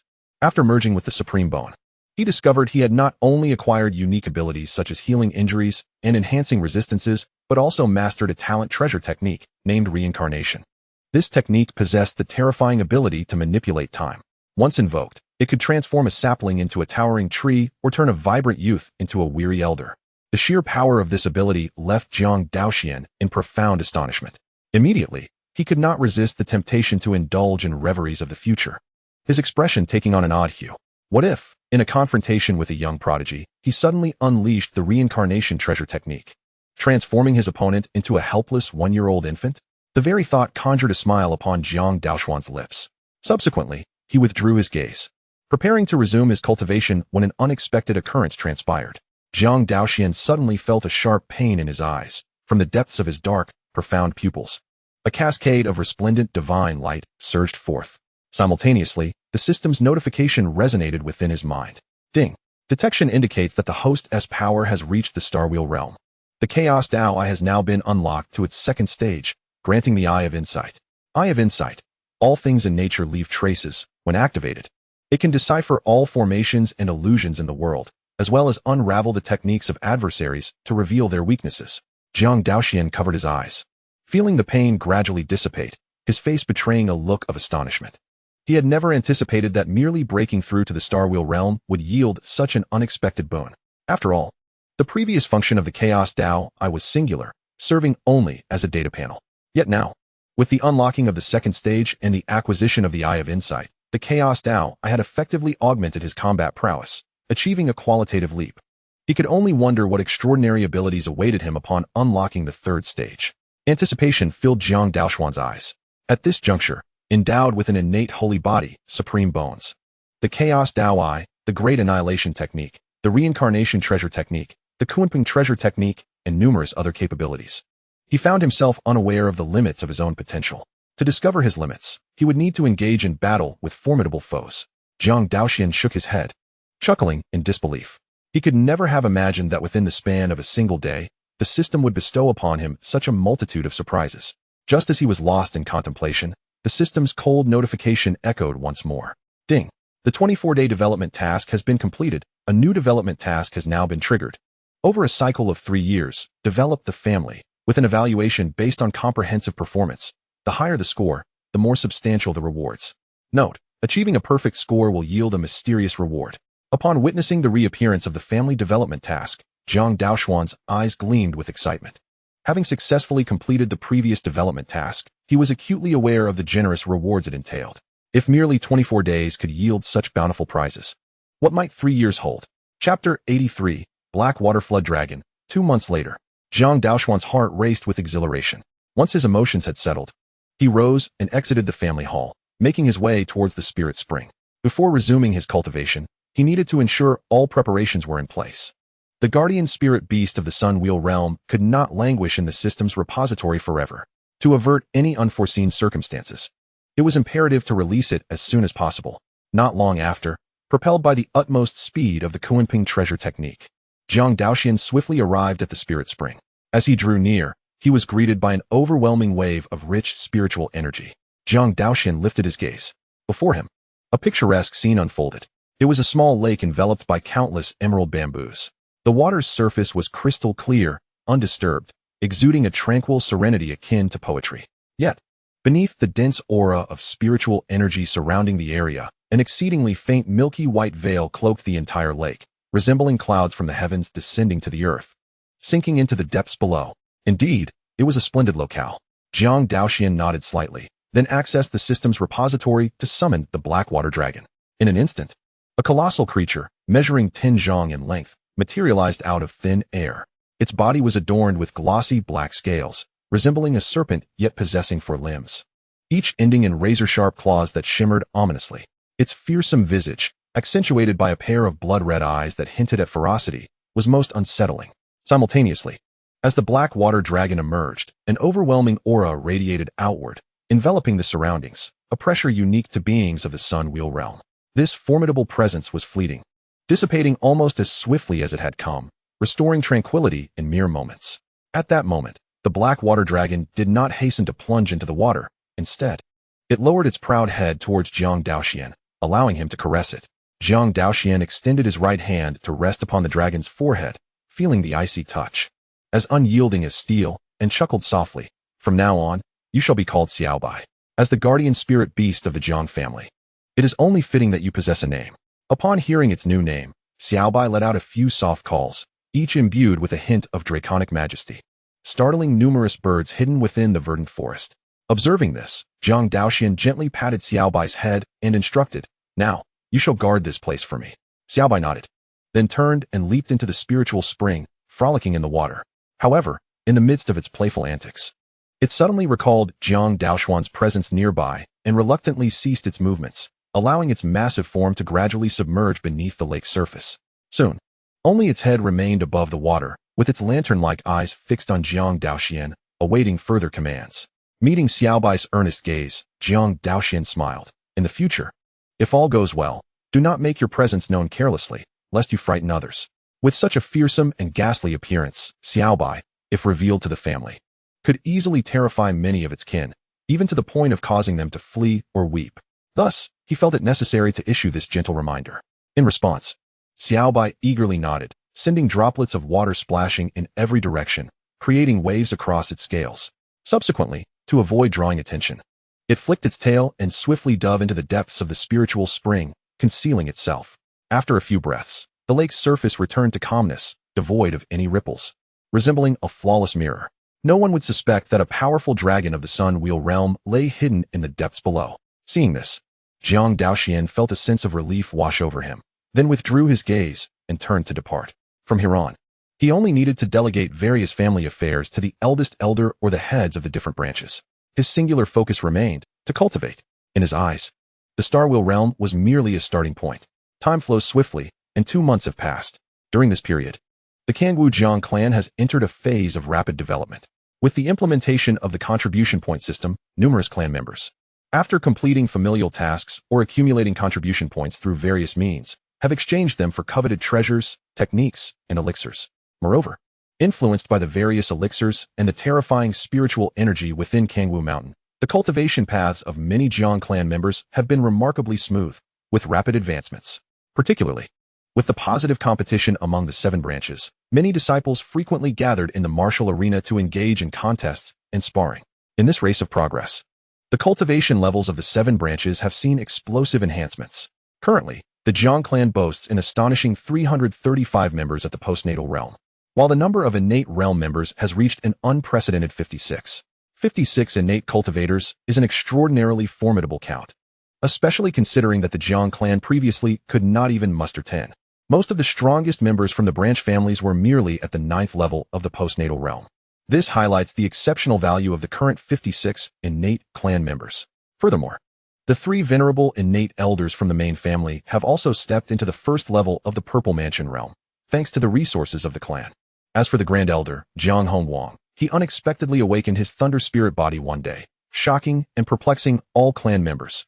No one could have imagined that the Grand Elder, despite his age, could awaken such a special physique.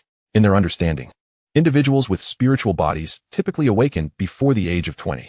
Hence, the Grand Elder's late awakening left all Jiang clan members bewildered. Yet, beyond these individuals, even the Grand Elder himself was taken aback. It was incomprehensible how he could suddenly awaken without any prior indication of abnormality.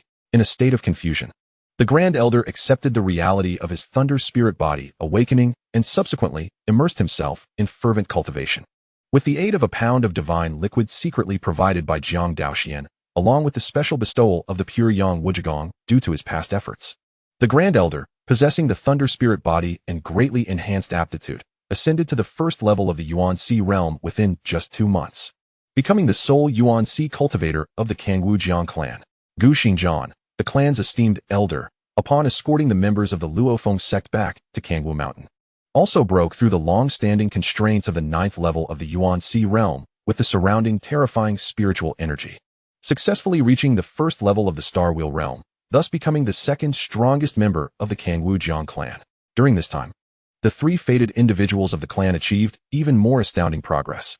Jiang Yen, empowered by the Tsang flame body, refined divine liquid and spiritual energy to directly reach the 2nd level of the Purple Mansion realm. In addition to his cultivation advancement, under the guidance of Elder Zhou, he successfully mastered the art of alchemy. Utilizing the Tsang flame spirit fire, a heavenly grade extraordinary flame, Jiang Yen made rapid strides in alchemy, having now progressed from an alchemy apprentice to a novice alchemist, capable of attempting to refine yellow-grade elixirs. Chapter 84. The Sword Path Realm. Jiang Daoxuan's return after many years. Jiang Chen continuously enhances his physique and accelerates his cultivation speed through the use of celestial fire. Under the fervent devotion to his training, he has now transcended to the 4th level of the Purple Mansion realm. As for his swordsmanship, due to his immersion in cultivation, he has only reached the later stages of the Sword Element realm. Sword Path Realms. Sword Technique, Sword Chi, Sword Element, Sword Intent, Sword Sect, Sword Heart, Sword Marquis, Sword Spirit, Sword King, Sword Soul, Sword Saint, Sword Path, Sword Emperor, Sword Realm, Sword Sovereign. Although he has not comprehended Sword Intent, his cultivation at the 4th level of the Purple Mansion realm has made him the 4th strongest in the Jiang family, following Jiang Daoxuan, the Grand Elder, and Gu Xingzhan. As both Jiang Chen and Jiang Yan reached the Purple Mansion realm, the entire Kangwu Mountain was engulfed in a wave of excitement. This news swiftly spread through the market at the foot of the mountain, reaching the surrounding territories. Numerous sects and families learned of the emergence of 2 young prodigies from the Jiang family. To break through the Purple Mansion realm before the age of 20 is an astonishing talent that is simply beyond comprehension. This news stirred a profound envy among the leaders of various sects and families, causing a surge of jealousy in their hearts. A shared thought echoed in their minds. How could the Jiang family possess such fortuitous luck? As if having Jiang Daoxuan, this monstrous talent, was not enough. Now 2 more prodigies have emerged to provoke their envy. The heads of the major factions wore bitter expressions, overwhelmed with admiration. However, what no one anticipated was that the Jiang family's prodigies number more than 2. Jiang Han, adhering to the principle of cautious development, has remained inconspicuous. Yet, through rigorous training in secret, he has now reached the 8th level of the innate realm, becoming one of the top 10 strongest in the Jiang family. Even with such rapid progress, he finds it still not the swiftest. If he were to activate the Yellow Spring Demon technique to absorb others' vitality for his cultivation, he could likely already attain the Purple Mansion realm. Nevertheless, while the methodical approach of training on Kangwu Mountain may be slower, it is undoubtedly more secure. Jiang Han has resolved in his heart that once he breaks through to the Purple Mansion realm and secures his own strength, he will venture beyond Kangwu Mountain for further experiences. Meanwhile, while his clan members have made significant advancements, Jiang Daoxuan's progress has been even more remarkable. With the collective cultivation of the family supporting him, combined with his own 2 months of diligent practice, he has effortlessly broken through to the 6th level of the Star Wheel realm. Beyond his cultivation, Jiang Daoxuan has also achieved commendable results in swordsmanship. He has not only stepped into the realm of Sword Heart, but has also cultivated it to a small success. Now, once news of his comprehension of Sword Heart spreads, his name in the Sword Sect is destined to be replaced swiftly by the title of Sword Marquis. Upon mastering the Sword Heart, Jiang Daoxuan has also trained in the superior grade Heavenly Slaughter Sword technique, exponentially enhancing his combat capabilities and successfully superseding the 10,000 swords converging, becoming the most formidable sword technique of the present. After 2 months of consolidation, armed with his own strength alongside the collective power of his clan, the Jiang family of Kangwu has seemingly eliminated any shortcomings, surpassing their previously perceived weaknesses, and has emerged as a true hegemonic force. On this day, just as Jiang Daoxuan concluded his training, he suddenly received a system notification. Having been nurtured by the family's fortune, the Hongmeng tree has advanced to the 2nd level, now unlocking new effects. Newly unlocked effects. Level 2 Enlightenment. Within the family residence, slightly enhances the comprehension of clan members. Level 1 Determination. Within the family residence, mildly boosts the morale of clan members. Level 1 Epiphany. Within the family residence, a small probability induces a state of epiphany in clan members. Level 1 Blessing. Within the family residence, all newborns exhibit a slight enhancement in physical constitution. Upon witnessing the Hongmeng tree ascend to the 2nd level, Jiang Daoxuan could not help but display a satisfied expression. Through this period of development, he had gained a deeper understanding of the influence of family fortune. Recently, clan members frequently ventured out for training, only to encounter remarkable fortunes, such as discovering spiritual herbs.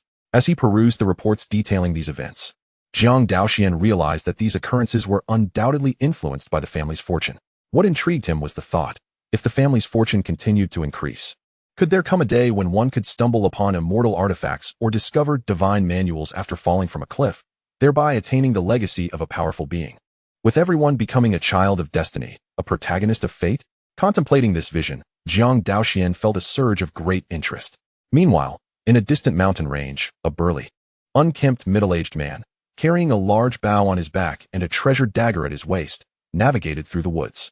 Following closely behind were two young boys. One, a resolute youth with fair skin, extended his hand to assist a boy clad in black, who was hindered by a blindfold, stumbling along as he allowed his companion to guide him. After traversing several dozen steps, the middle-aged man abruptly halted, surveying the surroundings while murmuring, "I have heard tales of the Qingxian grass being discovered here. I hope to find it this time." Noticing the sudden stop, the blindfolded boy inquired with a hint of confusion, "Uncle Yun, do you think we can return to the family?" The middle-aged man turned to the two boys, his voice grave as he replied, I promised your father that I would bring you safely back. Now that I have attained the Yuanhai realm, with diligent searching, I am confident we will find our way home." The man was Jiang Daoxuan, the father of Jiang Yan, who had long departed from the Jiang family in Xuanqing. Hearing this, Jiang let out a slight sigh, choosing not to say more. Observing the dejection on his brother's face, the younger Jiang Hao grasped his hand, his eyes bright and earnest as he declared, "Do not worry. Uncle Yun is now a practitioner of the Yuanhai realm. He will surely lead us home." As Jiang Hao's youthful voice resonated, Jiang Daoyun's expression softened, and he slowly turned his gaze forward, his pupils reflecting a sense of uncertainty about the future. In recent years, for reasons unknown, his luck had plummeted drastically, leading to several life-threatening encounters. Although he had managed to escape unscathed, his clan brother, Jiang Daoxi, who accompanied him, had not been as fortunate. Due to the diminutive stature of his family and in search of refuge, Jiang Daoxi expended considerable resources to forge connections, intending to send his young sons, Jiang Yi and Jiang Hao, to a sect governed by a formidable expert of the Yuanhai realm for their education. Initially, he planned for Jiang Daoyun to escort Jiang Yi and Jiang Hao on their journey. However, having lost his wife early on and with only these two sons remaining, he could not bear to let them depart alone and thus volunteered to join Jiang Daoyun's company. The four set forth together. Unfortunately, during an unforeseen incident, Jiang Daoxi met his untimely demise, entrusting the two children to Jiang Daoyun in his final moments. In the process, Jiang Yi, while protecting Jiang Hao, suffered the grievous fate of being blinded. In Chapter 85, Jiang Daoyun declares his ambition to surpass his ancestors. Through years of trials, his cultivation progressed from the second layer of the innate realm to a breakthrough into the first layer of the Purple Mansion realm. 3 months prior, his fortunes inexplicably began to improve.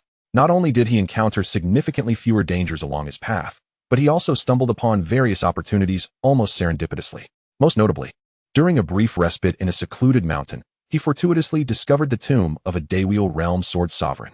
He was fortunate enough to inherit its legacy, acquiring a top-tier Earth-grade sword, an exceptional Earth-grade technique, and a superior Earth-grade swordplay. Additionally, he came into possession of a spatial ring left behind by the sovereign.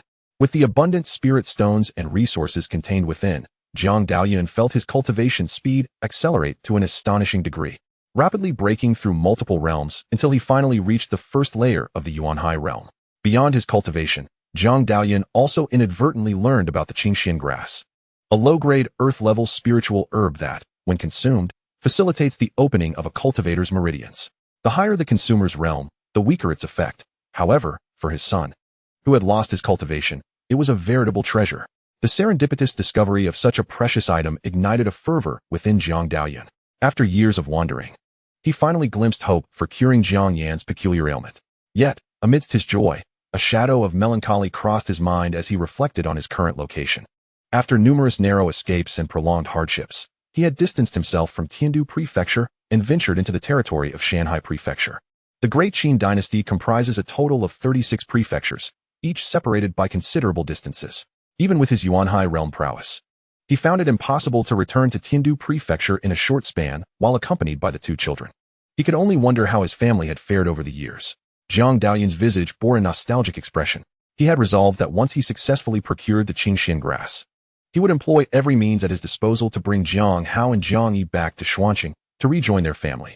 With this thought, a subtle smile graced his lips. Surely, under his leadership, the family would usher in an unprecedented era of glory.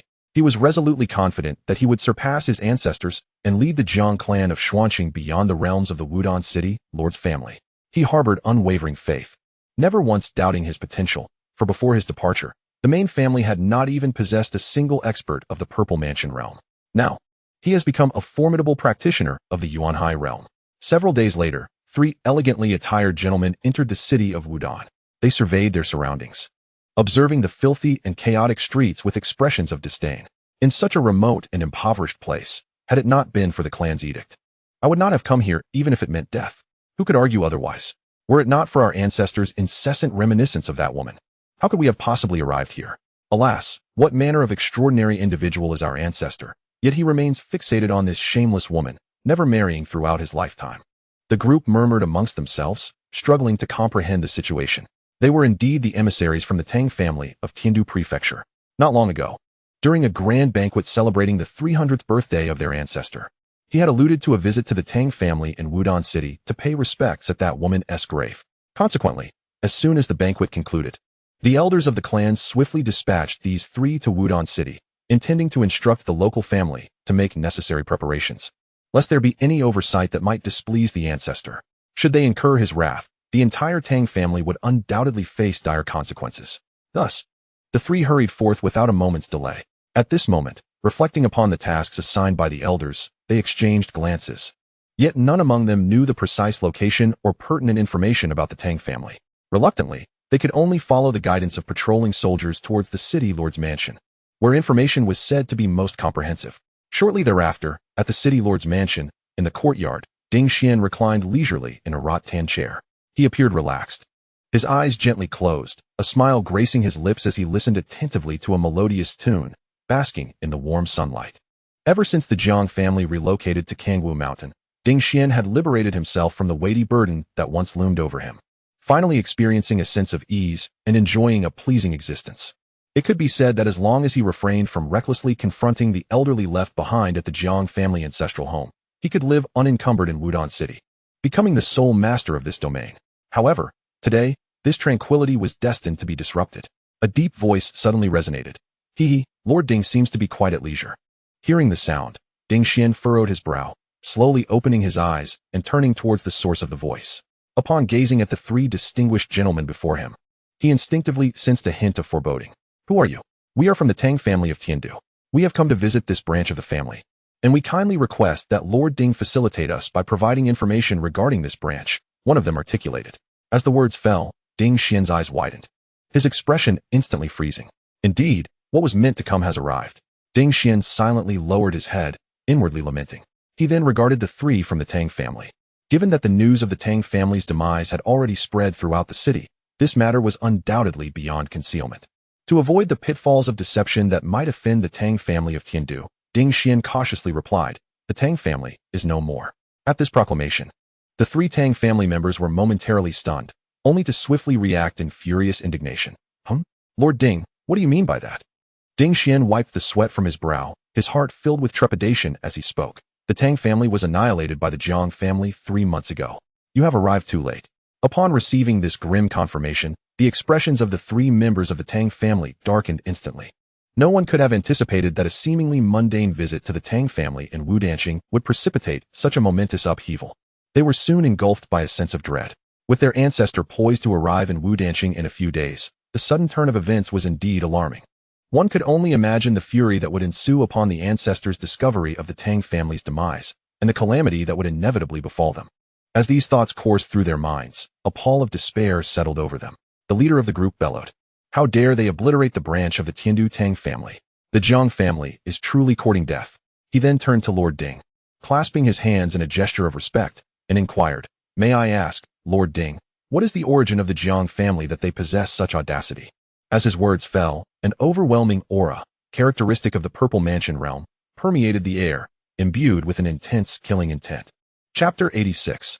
Lord Ding begins to question life. Observing the scene before him, Ding Xian's countenance revealed no trace of panic. Rather, it took on an odd demeanor. By the aura emanating from the opponent, he swiftly discerned that their cultivation was at the 8th level of the Purple Mansion realm, a formidable strength that surpassed his own. In a lesser locality akin to Wudanqing, such prowess would be sufficient to dominate all. However, in the face of the illustrious Jiang family, it paled in comparison. To confront them head-on would be tantamount to courting death. Most likely, before Jiang Daoxuan could intervene, these three would meet their end at the hands of Gujian's sect. Ding Xian's heart sank. He had no desire for the individuals from the Tang family, who had only just departed the Lord's residence, to perish moments later on Kangwu Mountain.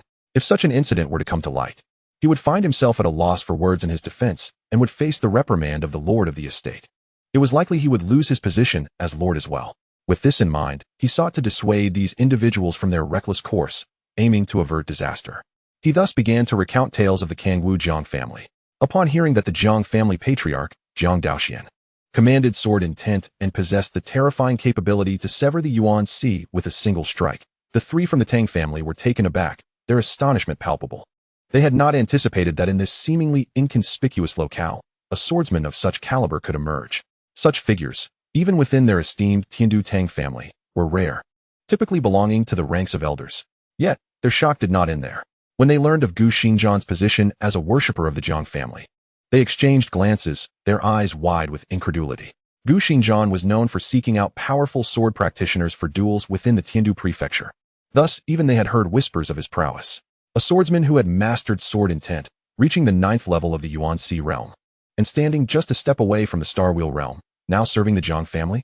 What on earth was the Jiang family's true origin? The tension among them escalated, and they could not help but swallow hard. At this juncture, they have finally recognized the formidable nature of the Kangwu Jiang family, a powerful adversary far beyond their capacity to contend with, let alone interfere. With this realization, the three members of the Tang family made a swift decision. After expressing their gratitude to Ding Xian, they departed from the Lord's mansion without any hesitation.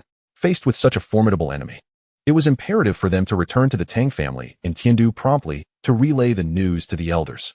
Once the Tang family members had left, Ding Xian relaxed, the tension easing from his brow.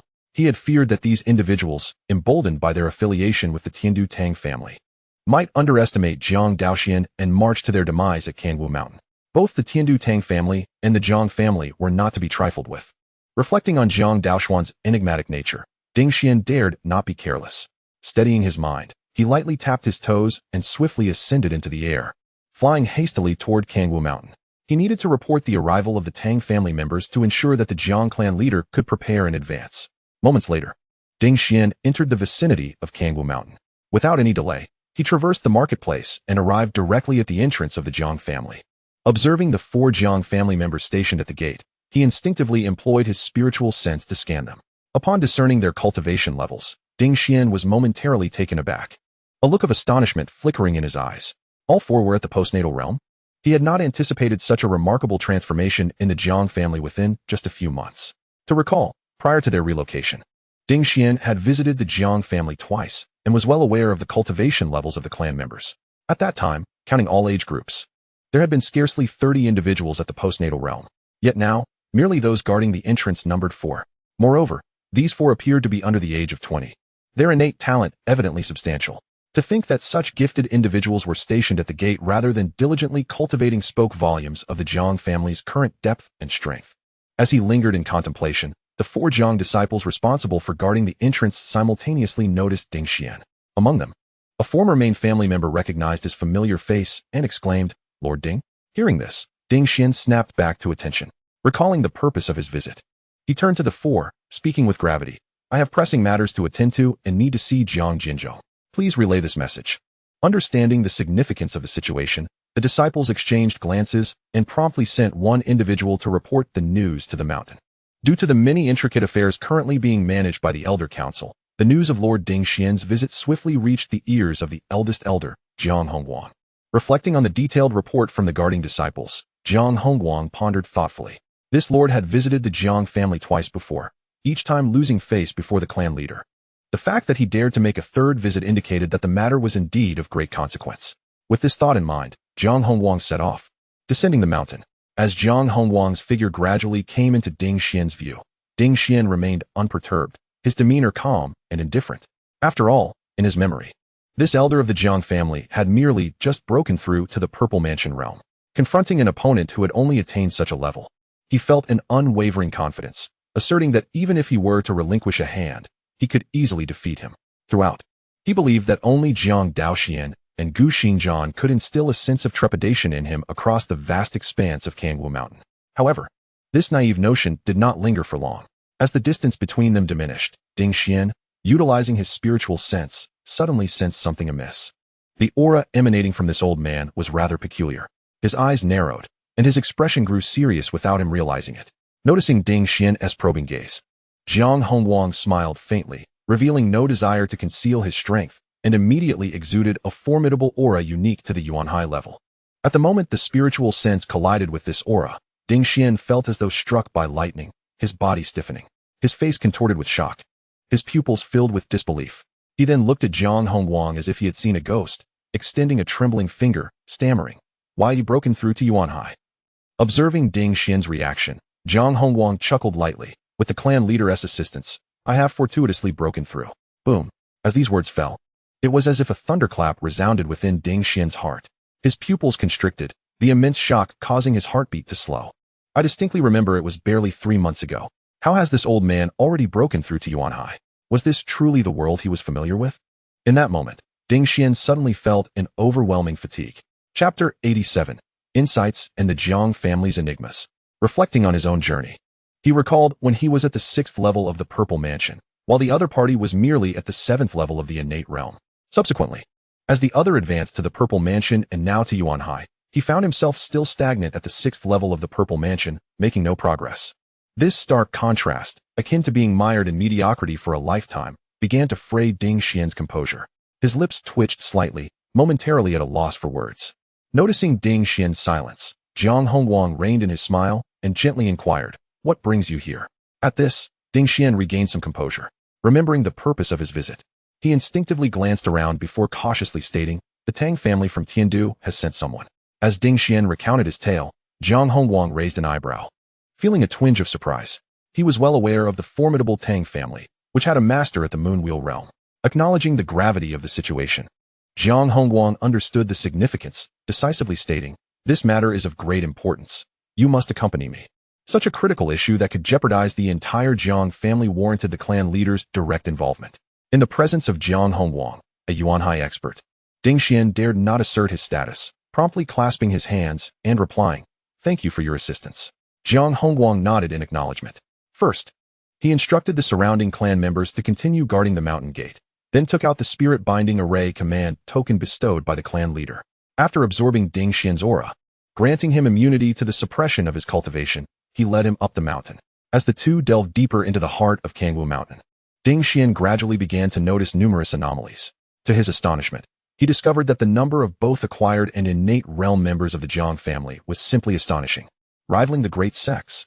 It is worth noting that even the once prominent Qianshan sect had only a handful of true disciples at those levels. Yet now, in the Jiang family, such cultivators were abundant. Indeed, it was a world where acquired practitioners were deemed inferior, and innate practitioners were in plentiful supply. What had transpired within the Jiang family during this time? Ding Xian furrowed his brow, lost in thought. Just then, a series of intense sounds of combat suddenly erupted, abruptly interrupting Ding Xian's contemplation. Puzzled, he instinctively turned towards the source of the noise. Not far away, nearly 100 members of the Jiang family had gathered, raising their arms in fervent support. "Go, Brother Chen. Our Tianshu lineage is not to be underestimated. Brother Yin is formidable. Let them witness the might of our Tianxian lineage." The crowd, flushed with excitement, shouted at the top of their lungs. At their center stood an enormous martial arts platform. At that moment, two figures were engaged in a fierce exchange on the stage, the sound of their fists and feet echoing with a heavy thud. These were two remarkably handsome youths. Their energy surged around them, and their combat was so swift that it created a flurry of afterimages, between the fierce winds of their punches and the shadows of their palms. Sometimes their strikes were as thunderous as a storm, and at other times as gentle as a willow's caress. Occasionally, purple lightning flashed, imposing and awe-inspiring. All of this left the spectators in a state of dizzying wonder, rendering them unable to discern the reality of the techniques being employed. Observing the duel, Ding Xian's eyes flickered, and his expression suddenly turned grave. "Jiang Chen and Jiang Yan," he murmured. He had once visited the Jiang family with Su Gu and had a brief encounter with these two prodigies. However, at that time, though they displayed great talent, they still required years to mature, and thus he did not regard them highly. Little did he expect that in just a few short months, they had both broken through to the Purple Mansion realm, truly a testament to their extraordinary gifts, evoking a sense of admiration within him. Just as Ding Xian was about to withdraw his gaze, an overwhelming pressure suddenly emanated from the continued clash between Jiang Chen and Jiang Yan, enveloping the surroundings and casting a shadow over Ding Xian, leaving him utterly astonished. How could this be possible? I can actually sense danger from them? A jolt of disbelief coursed through Ding Xian's mind. Although he could not compare to the elder of the Jiang family, he was still a genuine 6th-level Purple Mansion cultivator. How could he possibly feel a sense of peril from these two newly ascended practitioners? To ascertain the truth, Ding Xian immediately unleashed his spiritual sense, scrutinizing the two combatants on the martial arts platform. Upon closer observation, he discovered something that nearly overturned his understanding. The two individuals had astonishingly reached the 4th and 2nd levels of the Purple Mansion realm, respectively. After utilizing his spiritual sense to arrive at this seemingly impossible conclusion, Ding Xian suddenly felt a dryness in his throat and could not help but swallow. Could it be that the rumors were erroneous? Was it not said that they had only recently achieved their breakthroughs? How could their profound strength nearly rival his own? As the Lord of Wudong City, he was well aware of the recent news that had stirred countless factions in this region. That was the announcement of the Jiang family's twin stars, who had both broken through to the Purple Mansion realm at less than 20 years of age. However, in his understanding, it was already a stroke of fortune for these young prodigies to have broken through to the 1st level of the Purple Mansion realm in such a short time.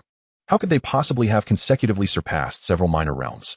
Such rapid progress among prodigious talents was likely rare even in the entirety of Tiandu Prefecture. Contemplating this, Ding Xian could not help but sigh inwardly. Indeed, the Jiang family was extraordinary. Not only was the patriarch Jiang Daoxuan remarkable, but the clan members were equally impressive.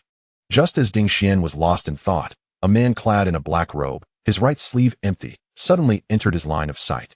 The man, with his head held high and eyes slightly closed, rested his left hand on the hilt of his sword at his waist, as if he were comprehending something profound. A faint, ethereal sword intent permeated the air, seemingly manifesting as a guardian, protecting its sovereign. Gazing at this figure, Ding Xian's pupils constricted as he instantly recognized the individual based on his various physical traits. Gujian Sect? The news of Gu Xingzhan becoming a vassal of the Jiang family had long spread throughout the surrounding territories, becoming common knowledge. At this moment, sensing someone observing him, Gu Xingzhan slowly opened his eyes and turned to follow the sensation. Their gazes met. Within those pitch-black eyes resided an astonishing sword intent, brimming with endless sharpness. Just a single glance sent a tremor through Ding Xian's spirit, and before him appeared an illusion, as if he were amidst the starry sky, surrounded by celestial bodies. The overwhelming pressure felt like a mountain bearing down upon him, causing him to tremble uncontrollably and nearly collapse to the ground. Fortunately, Gu Xingzhan merely cast a fleeting glance. Upon realizing that Ding Xian possessed only the cultivation of the Purple Mansion realm, he lost interest and returned his gaze, continuing his contemplation of the sword intent. Today, due to the martial exchange between Jiang Chen and Jiang Yan, he had finally managed to find some respite, free from the incessant entanglements of those younger practitioners. Thus, this hard-won precious time could not be squandered. Chapter 88. The Tang Family of Tiandu? A commendable stepping stone. With Gu Xingzhan retracting his gaze, Ding Xian instantaneously felt the terrifying sense of pressure, akin to falling stars, dissipate entirely. He relaxed, wiping the sweat from his forehead, and with a lingering sense of trepidation, stammered, "The stars are bright above. Gujian Sect has indeed reached the Star Will stage?" As a subordinate of the Tiandu Prefecture Lord, although his own cultivation was limited to the Purple Mansion realm, his experience was not inferior to those of the Yuan Sea. Thus, he could discern what the pressure emanating from Gu Xingzhan truly signified. Upon contemplating this, a pang of surprise coursed through his heart. He had not anticipated that even Gu Xingzhan, a revered figure within the Jiang family, had transcended to the Star Wheel realm. This revelation led him into deep contemplation. If Gu Xingzhan had achieved such a breakthrough, why would he still choose to remain loyal to the Jiang family, content to serve as their venerable protector? Was there perhaps an even more formidable presence within the Jiang family capable of commanding this newly ascended master of the Star Wheel realm? With a heart laden with trepidation, Ding Xian finally arrived at the family hall to pay his respects to the elder. The few innate realm clansmen stationed at the entrance immediately bowed in greeting. Since the Jiang family underwent a significant transformation, Jiang Hongwang, the sole elder of the council, held immense power and his stature surpassed even that of the Seven Veins leaders. Consequently, the younger members of the Seven Veins regarded him with profound respect, daring not to exhibit any semblance of disrespect. In response to the salutation, Jiang Hongguang acknowledged with a nod, then turned to Ding Xian, stating, "The clan leader awaits you inside. You may proceed." Upon hearing this, Ding Xian's heart raced, and with a stealing resolve, he pushed open the hall doors and stepped inside. After traversing a dozen paces, he beheld the figure clad in white, seated upon a mat. After months of absence, Ding Xian was taken aback to find that, although this Jiang Jinzong exuded no discernible aura, his mere presence suffused the environment with an oppressive weight, radiating boundless majesty and mystery. Realizing this, Ding Xian did not need to ponder long before understanding that Jiang Daoxuan was far from ordinary. If ordinary clansmen and the elder had made terrifying advancements, what of the clan leader? He dared not dwell further on his thoughts, suppressing his astonishment as he prepared to speak. Just then, Jiang Daoxuan's voice resonated through the hall. "Speak, what brings you here?" The words, imbued with immense authority, reverberated throughout the expansive chamber, akin to a celestial decree that seized the very soul. Confronted by this sudden and formidable pressure, Ding Xian, a sixth-tier cultivator of the Purple Mansion realm, could scarcely endure for 3 breaths. With a resounding thud, his body seemed to lose control, his legs buckled, and he knelt upon the cold floor. Supporting himself with trembling hands against the icy ground, reverence compelled him to lower his proud head, his gaze fixed upon the floor, unable to meet the gaze of the extraordinary figure before him. In the midst of his inner turmoil, he recalled the recent events at the city lord's manor and stammered, "It is the Tang family from Tiandu. They have learned from me of your annihilation of their clan and seek to trouble you." Aware of the might of the opposing party, Ding Xian dared not conceal the truth, and thus laid bare all that had transpired. Upon the conclusion of his account, an oppressive silence enveloped the room. With the principal figure remaining silent, Ding Xian could only endure his apprehension, patiently awaiting a response. At this juncture, Jiang Daoxuan fell into deep contemplation. Although he found it somewhat surprising that the Tang family had sent representatives to Wudong City, he felt no fear. It must be noted that while the Tang family's ancestor possessed a thunderous physique, he was merely a practitioner of the Moon Wheel realm. In times past, this situation would have posed significant challenges. However, after 2 months of profound reflection, setting aside the formidable combat prowess I now possess, the sheer strength and mastery of the sunlit realm exhibited by Xiao Bai alone renders it impossible for the ancestral figures of the Tang family to even approach us. Should they dare to set foot on Kangwu Mountain, it would merely be a path to their own demise. With this thought, Jiang Daoxuan could not suppress a light chuckle. Upon hearing this laughter, Ding Xian was momentarily taken aback, perplexed by the unexpected mirth in response to the news of the Tang family's impending arrival. It is essential to note that this family is anchored by the formidable presence of Tang Feizhong, a force to be reckoned with. Even his own superior, the Lord of Tiandu, would extend a measure of deference to such a powerful entity. If this force truly sought to strike at Kangwu Mountain, who among the Jiang family could withstand them?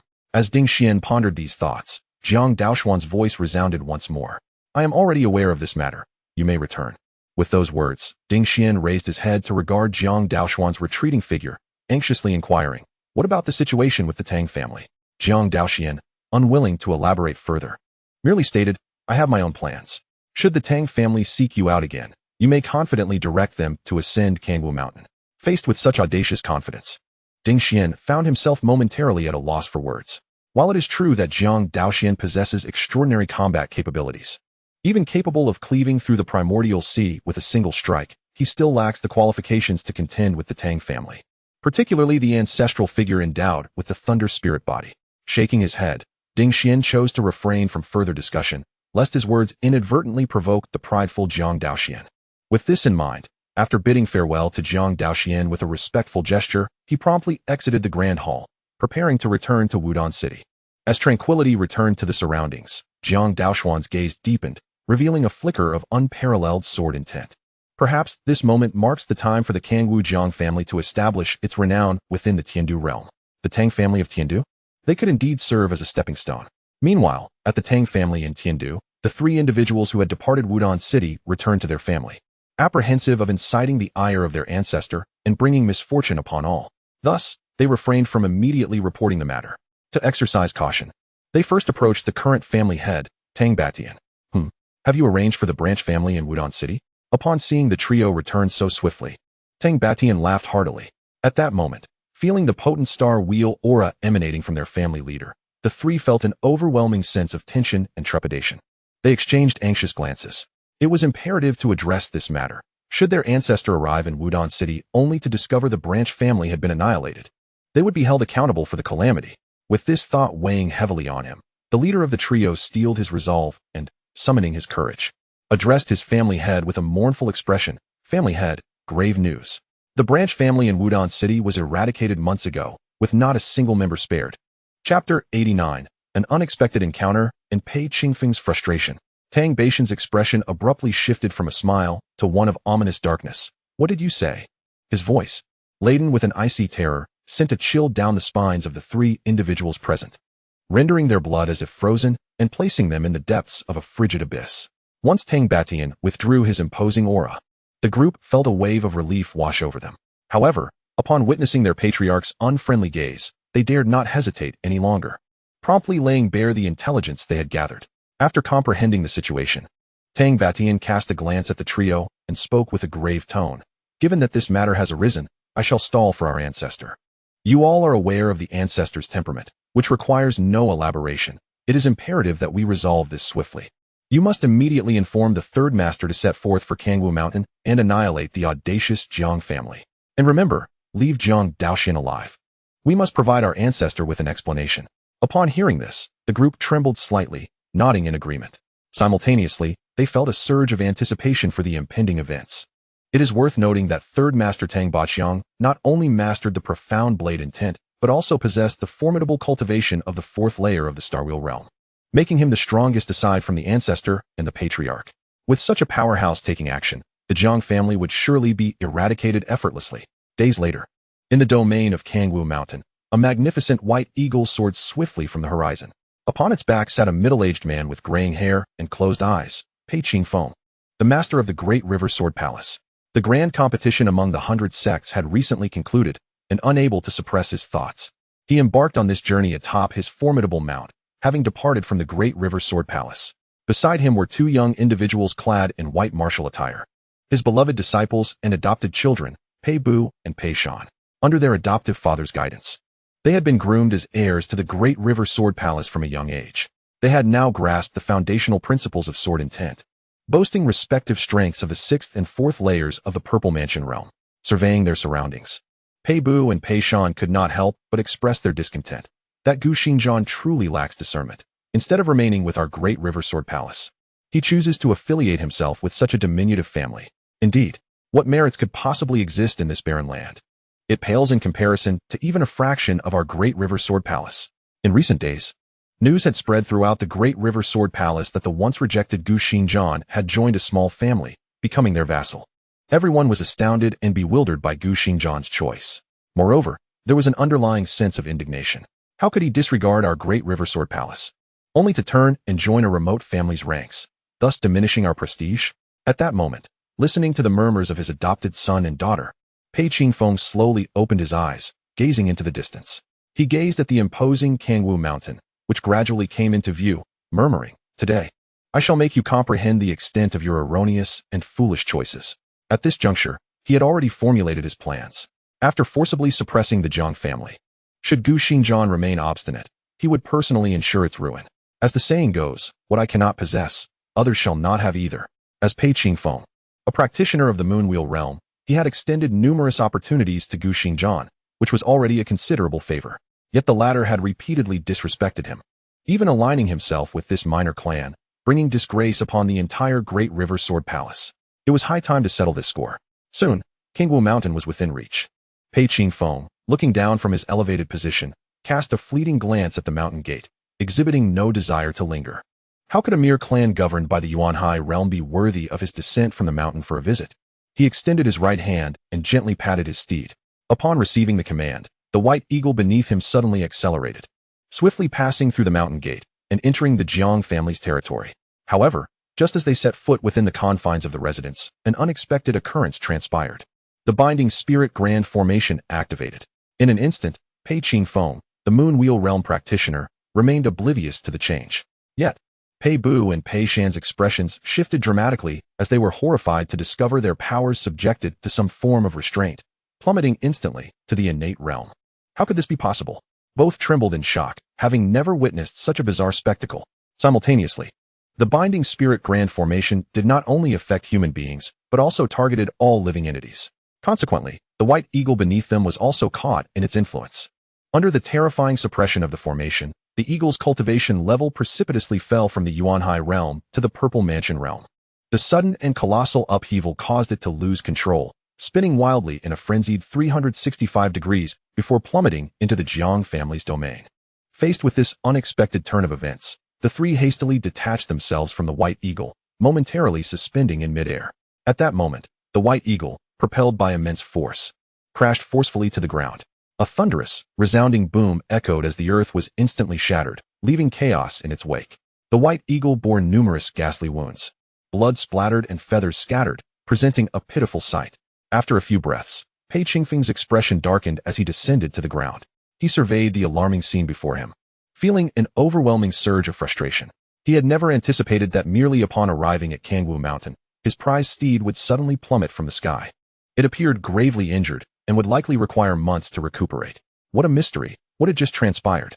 Pei Qingfeng furrowed his brow, struggling to comprehend the situation. However, at that moment, Pei Bu and Pei Shan, who had just landed, provided him with a clue. Adoptive father, something is amiss. Our powers were just suppressed. Upon hearing this, Pei Qingfeng's eyes flickered, as if a realization dawned upon him.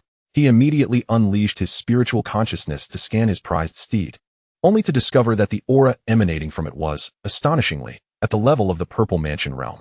In an instant, a suppression of cultivation enveloped both man and beast.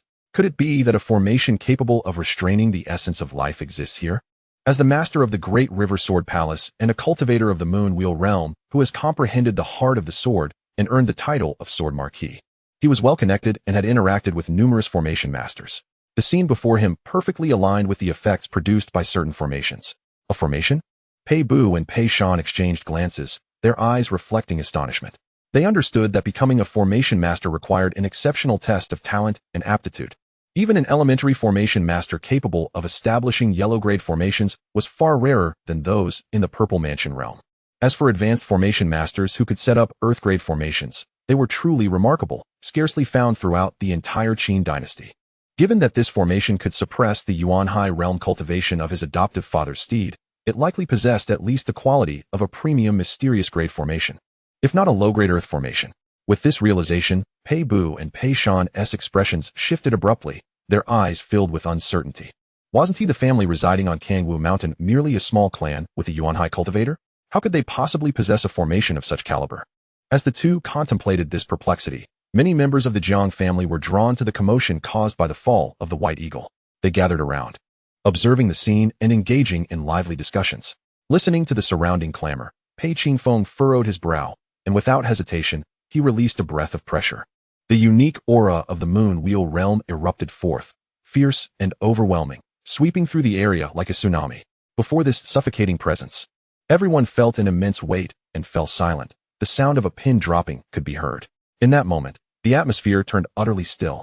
Seeing this, Pei Qingfeng nodded in satisfaction.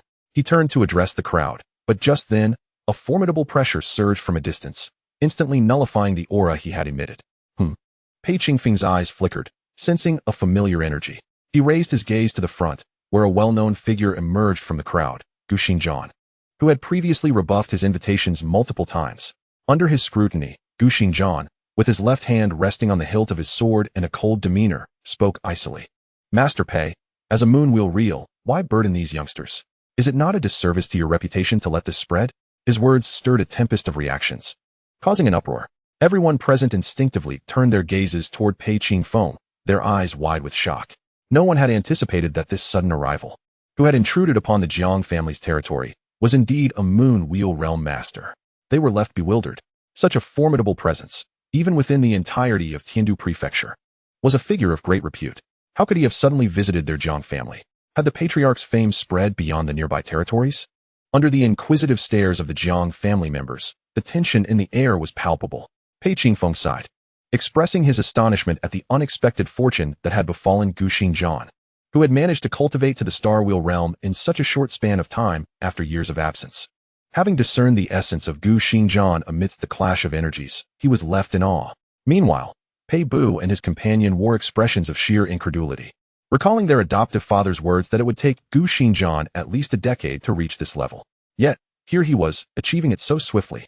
One must understand that attaining the Star Wheel realm grants one 500 years of lifespan and earns the revered title of true person among countless cultivators. Even within the esteemed Day Sword Palace, only 3 individuals have reached such a formidable level of power. This revelation underscored the sheer terror that Gu Xingjian now embodied. As Pei Qingfeng's contemplative remarks echoed through the air, Gu Xingjian shook his head, opting for directness rather than pretense. He inquired about the purpose of Pei Gongzhu's visit. Sensing an inkling of what was to come, but believing it prudent to seek clarification, Pei Qingfeng coldly retorted, this insignificant Jiang family does not warrant my personal presence. You must surely understand the reason for my visit. Why feign ignorance? Recollections of past events flooded Gu Xingjian's mind, leaving him somewhat overwhelmed. He sighed resignedly. I am but an ordinary person, unworthy of your attention. Moreover, I have now become a vassal of the Jiang family. Why must you push me into a corner? Pei Gongzhu. Pei Qingfeng snorted derisively. A vassal? Humph. Let me make this clear. You are a person of interest to me, and I doubt anyone would dare claim you as a vassal. Faced with this intimidating display of power, Gu Xingjian's expression faltered. He was acutely aware of Pei Jianho's formidable strength and sensed that the current situation was far from favorable. Should he provoke this individual, the entire Jiang family might be drawn into peril. The thought of jeopardizing the Jiang family for his own affairs weighed heavily on his conscience. At that moment, the other members of the Jiang family began to grasp the gravity of the situation, realizing that the enigmatic true person of the moon wheel had come to recruit Gu Xingjian. Considering the dedication and guidance Gu Xingjian had recently provided as their swordsmanship instructor, they could not bear to watch him leave under duress. They began to plead with him. Listening to their voices filled Gu Xingjian's heart with warmth. Yet his resolve to not implicate the Jiang family grew stronger. Seeing Pei Qingfeng's displeasure, he turned to the crowd and barked, "Quiet." His overwhelming presence silenced all the Jiang family members, rendering them mute. In response, Gu Xingjian spoke with determination, "I am willing to leave the Jiang family. I beseech you not to trouble them."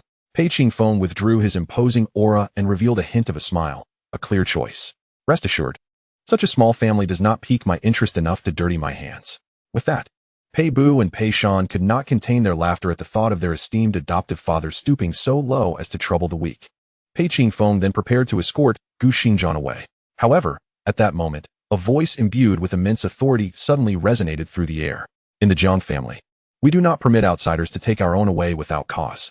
If you do not wish to leave, I shall see who possesses the audacity to force you to depart.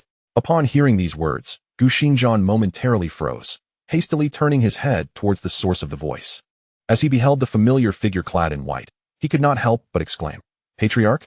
He had never anticipated that the Patriarch would risk offending the Moon Cycle Realm cultivators by stepping forward to intervene. At that moment, upon witnessing Jiang Daoxuan's arrival, all the members of the Jiang family immediately parted to create a wide avenue down the center. They then raised their arms in unison, exclaiming, "It is the Patriarch! The Patriarch has come." The esteemed Patriarch had previously assured us that he would never easily forsake any individual. We have all witnessed Gu's conduct over the past months. How could we allow these outsiders to take him away at will? As the voices of the crowd resonated, Pei Qingfeng paused momentarily, his brows furrowing as he gazed ahead. At that instant, he observed a white-clad man accompanied by 2 youths approaching. Chapter 91, The Dual Task. The fierce spirits of Jiang Chen and Jiang Yan. As Pei Qingfeng regarded Jiang Daoxuan, he took a moment to scrutinize him. Suddenly, his gaze sharpened, sensing something amiss, though he could not articulate precisely what it was. Just as Pei Qingfeng was engulfed in confusion, Pei Bu and Pei Shan, feeling the unwavering confidence surging within them at the presence of their adoptive father, immediately chastised, "Humph. Allowing Gu Xingjian to depart would ensure the safety of your Jiang family. Why must you invite calamity upon yourselves? As the leader of a clan, should he not prioritize the family's welfare instead of leading them into an abyss? Is he truly worthy of being called a patriarch?" With the derisive remarks of the two, before Jiang Daoxuan could respond, the surrounding members of the Jiang family could no longer contain their rebuttals. "Preposterous. How dare you speak of our patriarch in such a manner? Who do you think you are to comment on our patriarch? With your disheveled appearances, did you even glance in a mirror before stepping out? How dare you presume to instruct our patriarch?" Confronted with the scorn of the crowd, Pei Bu and Pei Shan's expressions darkened significantly. They instinctively sought to retort. Yet with only 2 voices, how could they hope to contend against so many? At that moment, Jiang Daoxuan turned his gaze towards Pei Qingfeng. First, He utilized his chaotic Dao eye to discern the opponent's cultivation level, discovering it to be at the 5th level of the moon cycle realm. He then casually inquired, "May I ask who you are?" Pei Qingfeng snorted coldly, offering no further words. Seizing the opportunity, Pei Bu and Pei Shan turned to Jiang Daoxuan, boasting, "Humph. You might be frightened to hear this. Listen well, my adoptive father is the lord of the Great River Sword Palace. What a prestigious identity my adoptive father holds. His presence in your Jiang family is a rare honor. How dare you, the leader of a mere small clan, confront and obstruct him? Truly, you are unaware of the peril you invite." Standing behind Jiang Daoxuan, Jiang Yin and Jiang Chen were incensed to see these two audaciously rebuking their patriarch. In Jiang Chen's heart, the patriarch was akin to a father. How could he allow anyone to defame him? With a thunderous voice, he exclaimed, "Though the esteemed patriarch possesses a commendable temperament and refrains from holding grudges against you, we can no longer endure this. Is this the manner of conduct exhibited by your Grand River Sword Palace?" As Jiang Chen's voice resonated, Jiang Yin managed to maintain a semblance of composure. To ascertain the situation, he promptly called upon Elder Zhou within his mind. "Master, how does that individual compare to our patriarch?" Upon hearing the summons, Elder Zhou swiftly employed his divine awareness to scan Pei Qingfeng, and in an instant, the other's realm became glaringly apparent. With a sneer, he remarked, "Merely a 5th-level moon cycle realm practitioner. Such strength may suffice against the other members of your Jiang family, but before your patriarch, I fear you shall suffer a severe setback. Truly a pitiable fool who cannot recognize the towering mountains." At these words, Jiang Yin felt a surge of confidence. Lifting his gaze to Pei Bu and Pei Shan, he coldly declared, "Does my Jiang family permit your insolence?" Witnessing the two youths audaciously rebuke them, Pei Bu and Pei Shan's expressions darkened, resembling storm clouds threatening to unleash rain. Although the grand array imposed restrictions on their spiritual awareness, confining it within a mere 3 meters, even a modicum of thought would reveal the truth. Given their ages and familial backgrounds, attaining the postnatal realm was likely the pinnacle of their abilities. The audacity of two individuals of such limited cultivation, who were not even qualified to serve as their subordinates, to confront them so boldly ignited a fury within. They could scarcely contain their outrage, immediately retorting, "You too have quite the audacity. Has your patriarch not taught you that there are individuals you must not offend when traversing the world? A small family indeed, lacking in strength, yet brimming with bravado." As both parties engaged in a fierce exchange of words, had it not been for Jiang Daoxuan and Pei Qingfeng's presence, the four would have nearly come to blows. Subsequently, unable to endure the indignation any longer, Pei Bu turned to his adoptive father, bowing respectfully. He implored, "I beseech you, esteemed father, grant permission for my sister and I to teach these two audacious youngsters a lesson." Pei Shan, trembling with anger, echoed, "I implore you, esteemed father, grant permission." As true disciples of the Grand River Sword Palace and the adopted children of Palace Master Pei Qingfeng, they had never encountered such affronts and insults. Observing this scene, Pei Qingfeng did not even cast a glance at Jiang Daoxuan, nodding in approval of their request without hesitation. In his eyes, the entire Jiang family was but a swarm of ants, easily crushed, since they dared to offend Buer and Shaner. Let them bear the consequences of their foolish words and actions. At that moment, having received Pei Qingfeng's consent, Pei Bu cracked his knuckles, casting a fierce glare at Jiang Yin and Jiang Chen, taunting, "At such a tender age, you possess quite the silver tongue. Yet I wonder how adept you are in martial prowess." As his arrogant words fell, Jiang Yin and Jiang Chen chose to ignore him, instead turning their attention to their patriarch. In their eyes burned a fierce determination for battle. Observing this, Jiang Daoxuan was about to speak, but at that instant, a system notification suddenly materialized before him. The detection has identified that two fated children of the clan are brimming with combat spirit, thus triggering a temporary family challenge. Without the host making a move, Jiang Chen and Jiang Yin will face Pei Bu and Pei Shan. For each victory, they shall receive a basic treasure blind box, with a maximum reward of 2. Pei Bu and Pei Shan. Jiang Daoxuan gazed at the pair behind Pei Qingfeng, and a look of realization dawned upon him. He then turned his attention to Jiang Chen and Jiang Yin. Under the tense scrutiny of the two, Jiang Daoxuan smiled warmly and casually remarked, "The offspring of the Jiang family are not inferior to others. Since they desire battle, let us grant them the opportunity. Remember, you need only to unleash your skills without concern for any unforeseen circumstances. I shall bear all consequences." Upon hearing these words, the two felt a profound sense of security and warmth enveloping them. Subsequently, their faces brightened, and they replied in unison, "Yes." Meanwhile, Pei Qingfeng, aiming to prevent any unforeseen incidents, was discreetly assessing Jiang Chen and Jiang Yin. Through the power of his spiritual sense, he swiftly discerned their approximate cultivation levels. Purple Mansion Realm? Pei Qingfeng raised an eyebrow, taken aback. Even he had never anticipated that these youths from a modest clan were cultivators of the Purple Mansion Realm.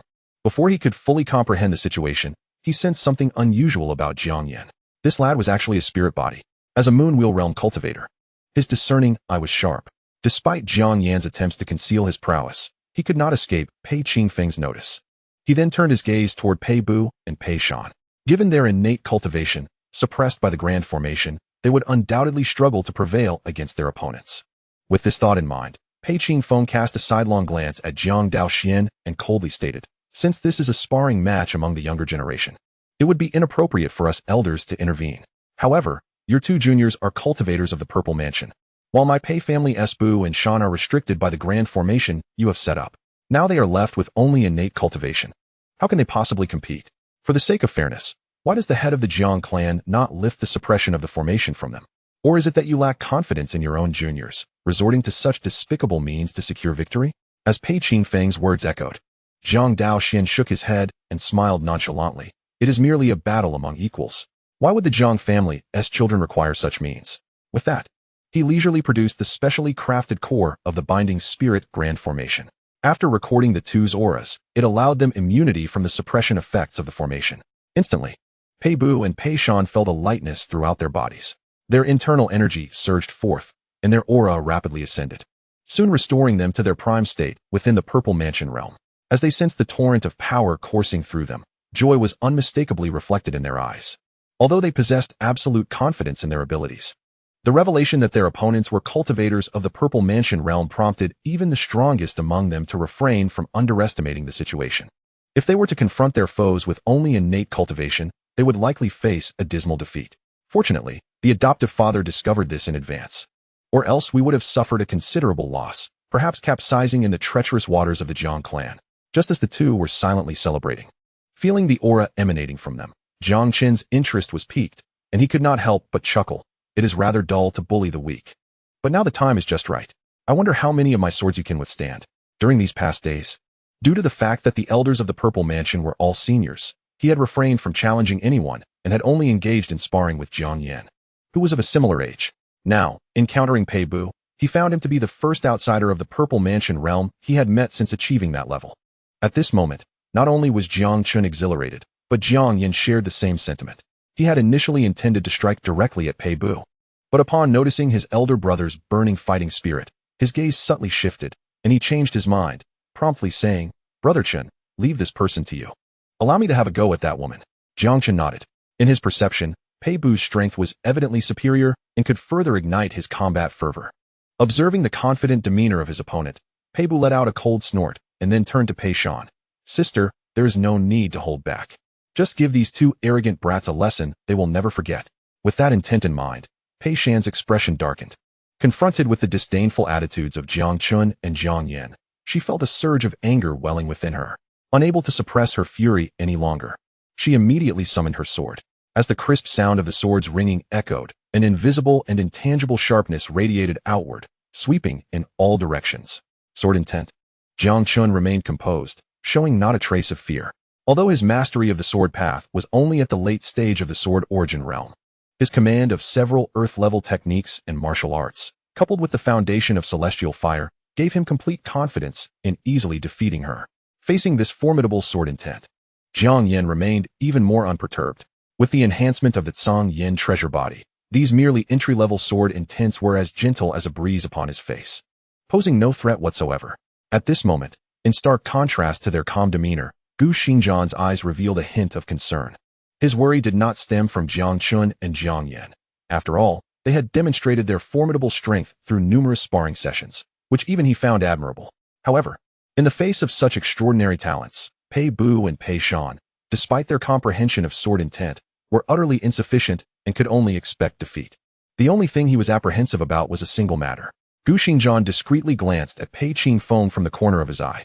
If Jiang Yan and Jiang Chen emerged victorious, the proud sword marquis, Pei Qingfeng, would undoubtedly seek retribution, unwilling to let the Jiang clan lose face, which would pose a dilemma for them.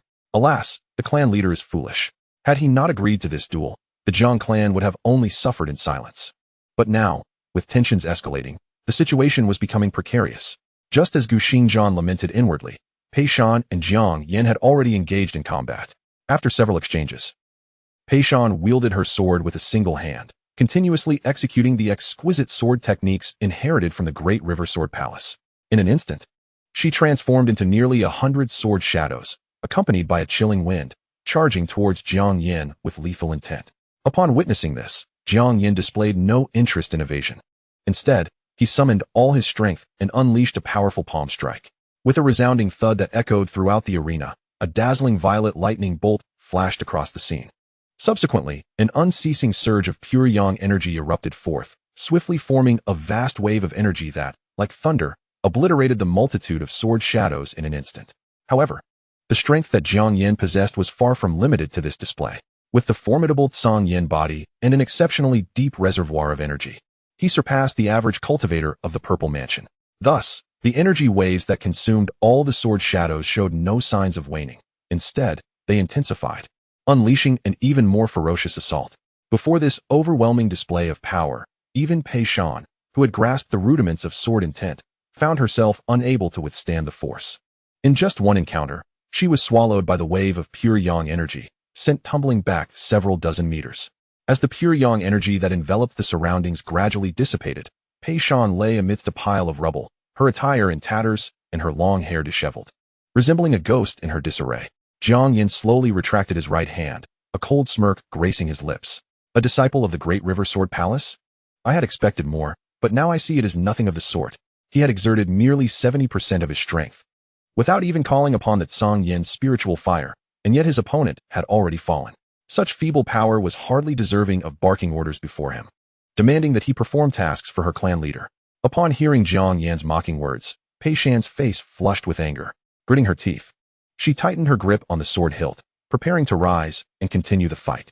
However, the moment she attempted to move, waves of intense pain coursed through her body, causing her to furrow her brows and involuntarily gasp. At that moment, Jiang Yan's voice rang out once more. If you wish to make another attempt, I shall gladly oblige. But let me caution you, the next time may not result in such minor injuries. Think it over carefully. Pei Shan's heart burned with indignation, yet she found herself powerless to retaliate.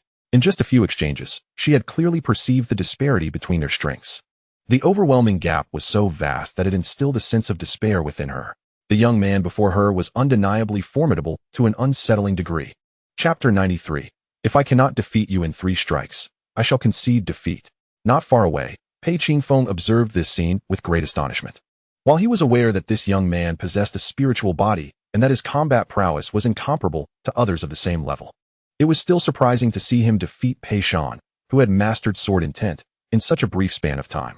What was even more noteworthy was that Pei Qingfeng recognized at a glance that the opponent had not exerted his full strength. The ability to so easily defeat Pei Shan without utilizing his complete power ignited a fervent desire within him to recruit this talent. After all, such a raw gem would be wasted in a small family like theirs. It would be far more advantageous to personally train oneself. With the accumulation of various resources, the results would undoubtedly surpass those of this minor clan by dozens, if not hundreds, of times. This young man, possessing a spiritual body, is destined to shine brilliantly in the future. Meanwhile, upon witnessing Pei Shan's swift defeat in mere exchanges, Pei Bu's expression grew increasingly grave. Even from a distance, he could discern the formidable power emanating from their clash, leading him to a conclusion so incredulous that he could scarcely believe it himself. The strength of his opponent might very well be evenly matched with his own. Yet how could this be possible? After all, I possess the cultivation of the 6th level of the Purple Mansion realm. This lad is merely at the 2nd level of the same realm. How could he possibly be my equal? Deeply astonished, Pei Bu silently regarded Jiang Chen across the way. Surely, the emergence of such a prodigy from this humble Jiang family would be akin to smoke rising from an ancestral grave. There would be no second. With this thought, he coldly remarked, I never expected such a dazzling talent to arise from your Jiang family. My sister and I have indeed underestimated you. Drawing forth his long sword, Pei Bu gripped the hilt tightly. Alas, in the face of absolute strength, all talent is rendered futile. Now, do you dare to battle me? An exceptionally sharp sword intent was brewing quietly, poised to unleash a devastating strike. In response, Jiang Chen remained unperturbed, exuding an air of arrogance. With a swift motion of his right hand, he summoned a silver-white long sword from the Purple Mansion space. This was not the Earth-grade treasure bestowed upon him by the clan leader, but rather the treasured sword of the clan leader, a low-grade mysterious weapon that he had cherished dearly. With the cherished sword in hand, Jiang Chen cast a cold glance at Pei Bu. Since you dare to speak boldly against the clan leader, I shall wield the very sword that the leader once used to demonstrate the consequences of reckless words. As his words fell, a layer of milky white light gradually enveloped the surface of the silver blade. This was the sword technique essence, a fusion of pure yang elemental force and sword essence, capable of enhancing the power of his strikes.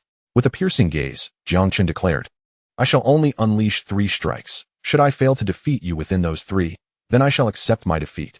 This proclamation immediately sent shockwaves through the ranks of the Jiang family present. Wasn't he a purple mansion cultivator? Was it not somewhat arrogant for Brother Chen to assert he could prevail in 3 strikes? Humph.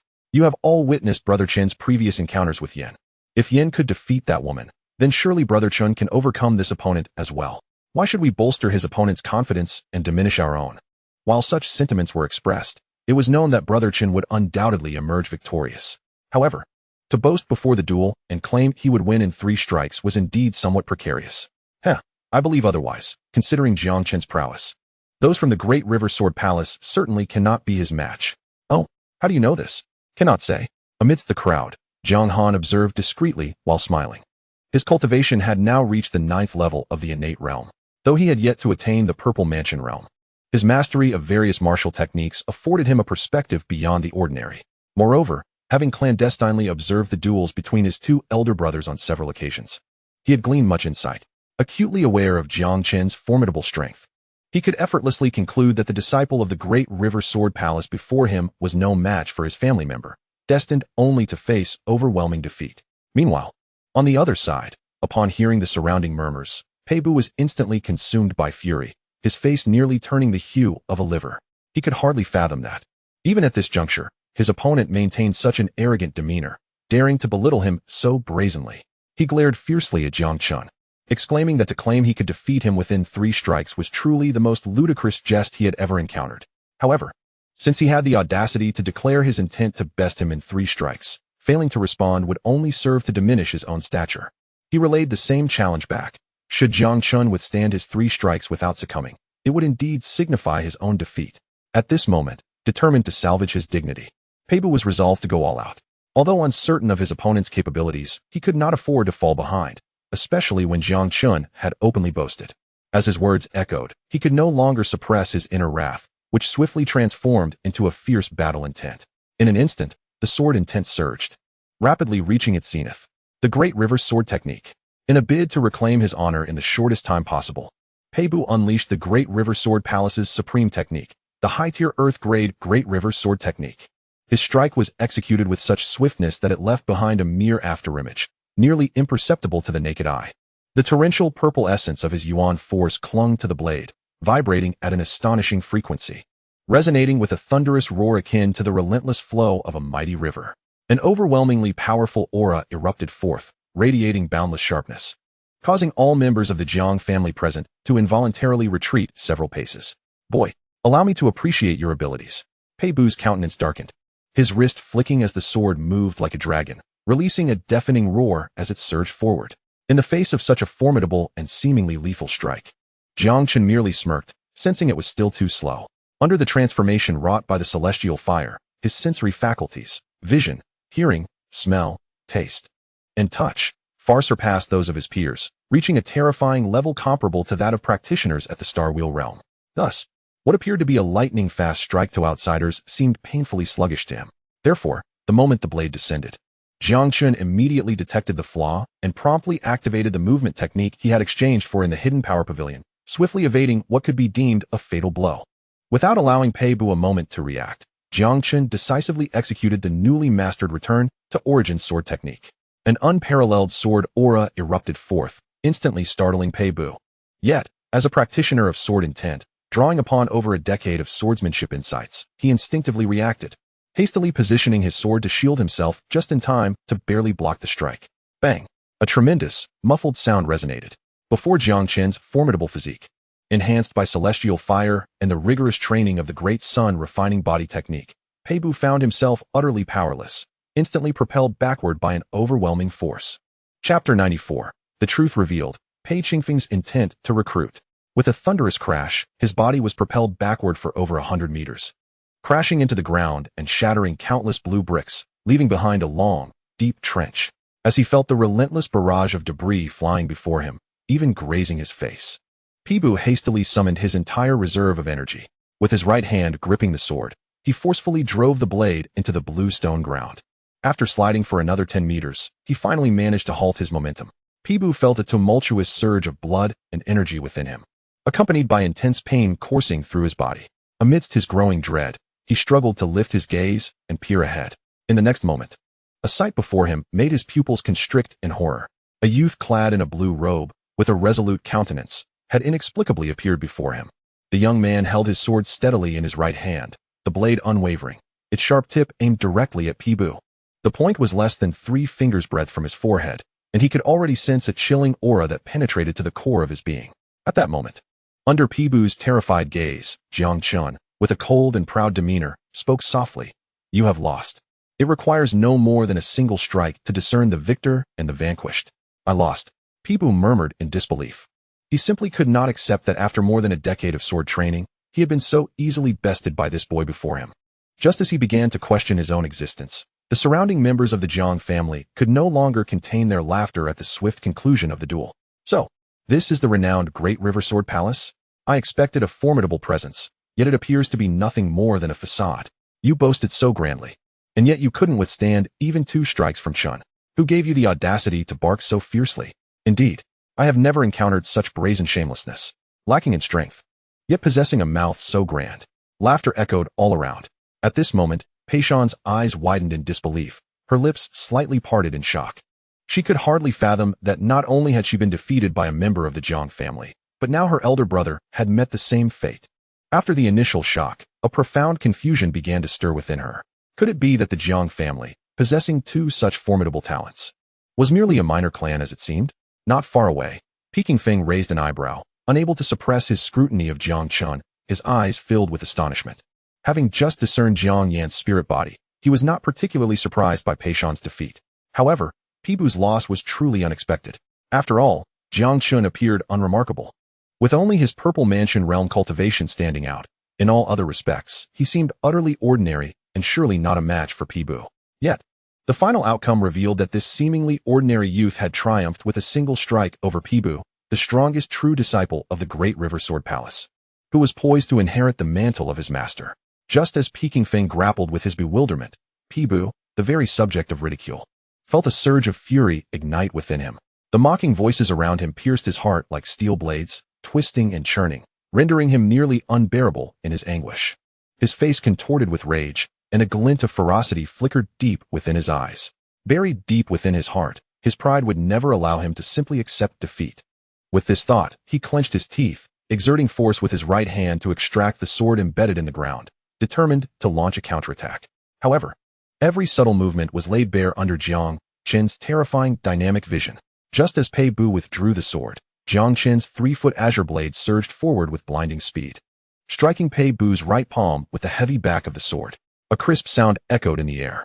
Pei Bu could not suppress a cry of pain, his right hand throbbing with agony, making it impossible for him to maintain his grip on the sword, causing it to clatter to the ground. With a casual kick, Jiang Chen sent the sword flying, then looked down at Pei Bu from his elevated position, coldly stating, "You have lost." Veins bulged on Pei Bu's forehead, and sweat poured from his body like rain. He pressed his left hand against his throbbing, swollen right palm, silently raising his head to regard Jiang Chen with the utmost gloom in his eyes, gritting his teeth and retorting, "Lose? How could I possibly lose to a mere child like you? Dream on." Seeing Pei Bu's eyes glistening with tears from the pain, yet still stubbornly defiant, Jiang Chen frowned, preparing to deliver another kick for good measure. Just then, a deep and weathered voice suddenly resonated from nearby. "Enough! Stop embarrassing me out here." At those words, Jiang Chen paused mid-motion. Pei Bu, wearing a face of dejection, turned to look at his adoptive father. Under his gaze, Pei Qingfeng let out a cold snort. "Come back here." Pei Bu's body trembled at the thought of his adoptive father's sternness, prompting him to scurry back with haste. Pei Shan, understanding the gravity of the situation, dared not linger for a moment and hurriedly followed suit. Once the 2 disheveled individuals returned, Pei Qingfeng turned to Jiang Daoxuan, his voice icy. "Your Jiang family truly boasts a wealth of talent. I have been greatly enlightened. Had I not confirmed that this is your Jiang family stronghold, I would have almost doubted if it were the residence of some sacred ground. Jiang Daoxuan smiled non-committally as he received the rewards from the dual task. At this moment, Pei Qingfeng surveyed his surroundings and abruptly shifted the topic. My Buer and Shaner have lost due to their insufficient strength. I, Pei Qingfeng, am not one to shy away from acknowledgement. Thus, let it be known that your Jiang family has triumphed. With this matter settled, I wish to take Gu Xingjian and these two juniors back to the Day Sword Palace to grant them an opportunity for growth. Do you have any objections? Upon hearing this, Pei Bu and Pei Shan abruptly lifted their heads, disbelief etched across their faces as they looked at their adoptive father. They had never anticipated that he would, at this moment, take an interest in these two who had bested them, wishing to bring them back to the Day Sword Palace. The thought of these two young prodigies returning to the palace and potentially threatening their own standing filled them with reluctance. However, within the Day Sword Palace, the words of their adoptive father held absolute authority, and no one dared to defy them. On the other side, upon hearing this declaration, Gu Xingjian's expression suddenly darkened. Although it was already well known that Pei Qingfeng had a penchant for talented individuals, to the point of obsessively wanting to collect them, it was still unexpected that his adopted son and daughter, having just suffered defeat at the hands of Jiang Yin and Jiang Chen, would seek to recruit the very same individuals. This development boded ill. Gu Xingjian furrowed his brow, a wave of anxiety washing over him. He was acutely aware of Pei Qingfeng's character. Once one accepted his invitation, it would be tantamount to selling oneself, binding them for a lifetime to the Great River Sword Palace.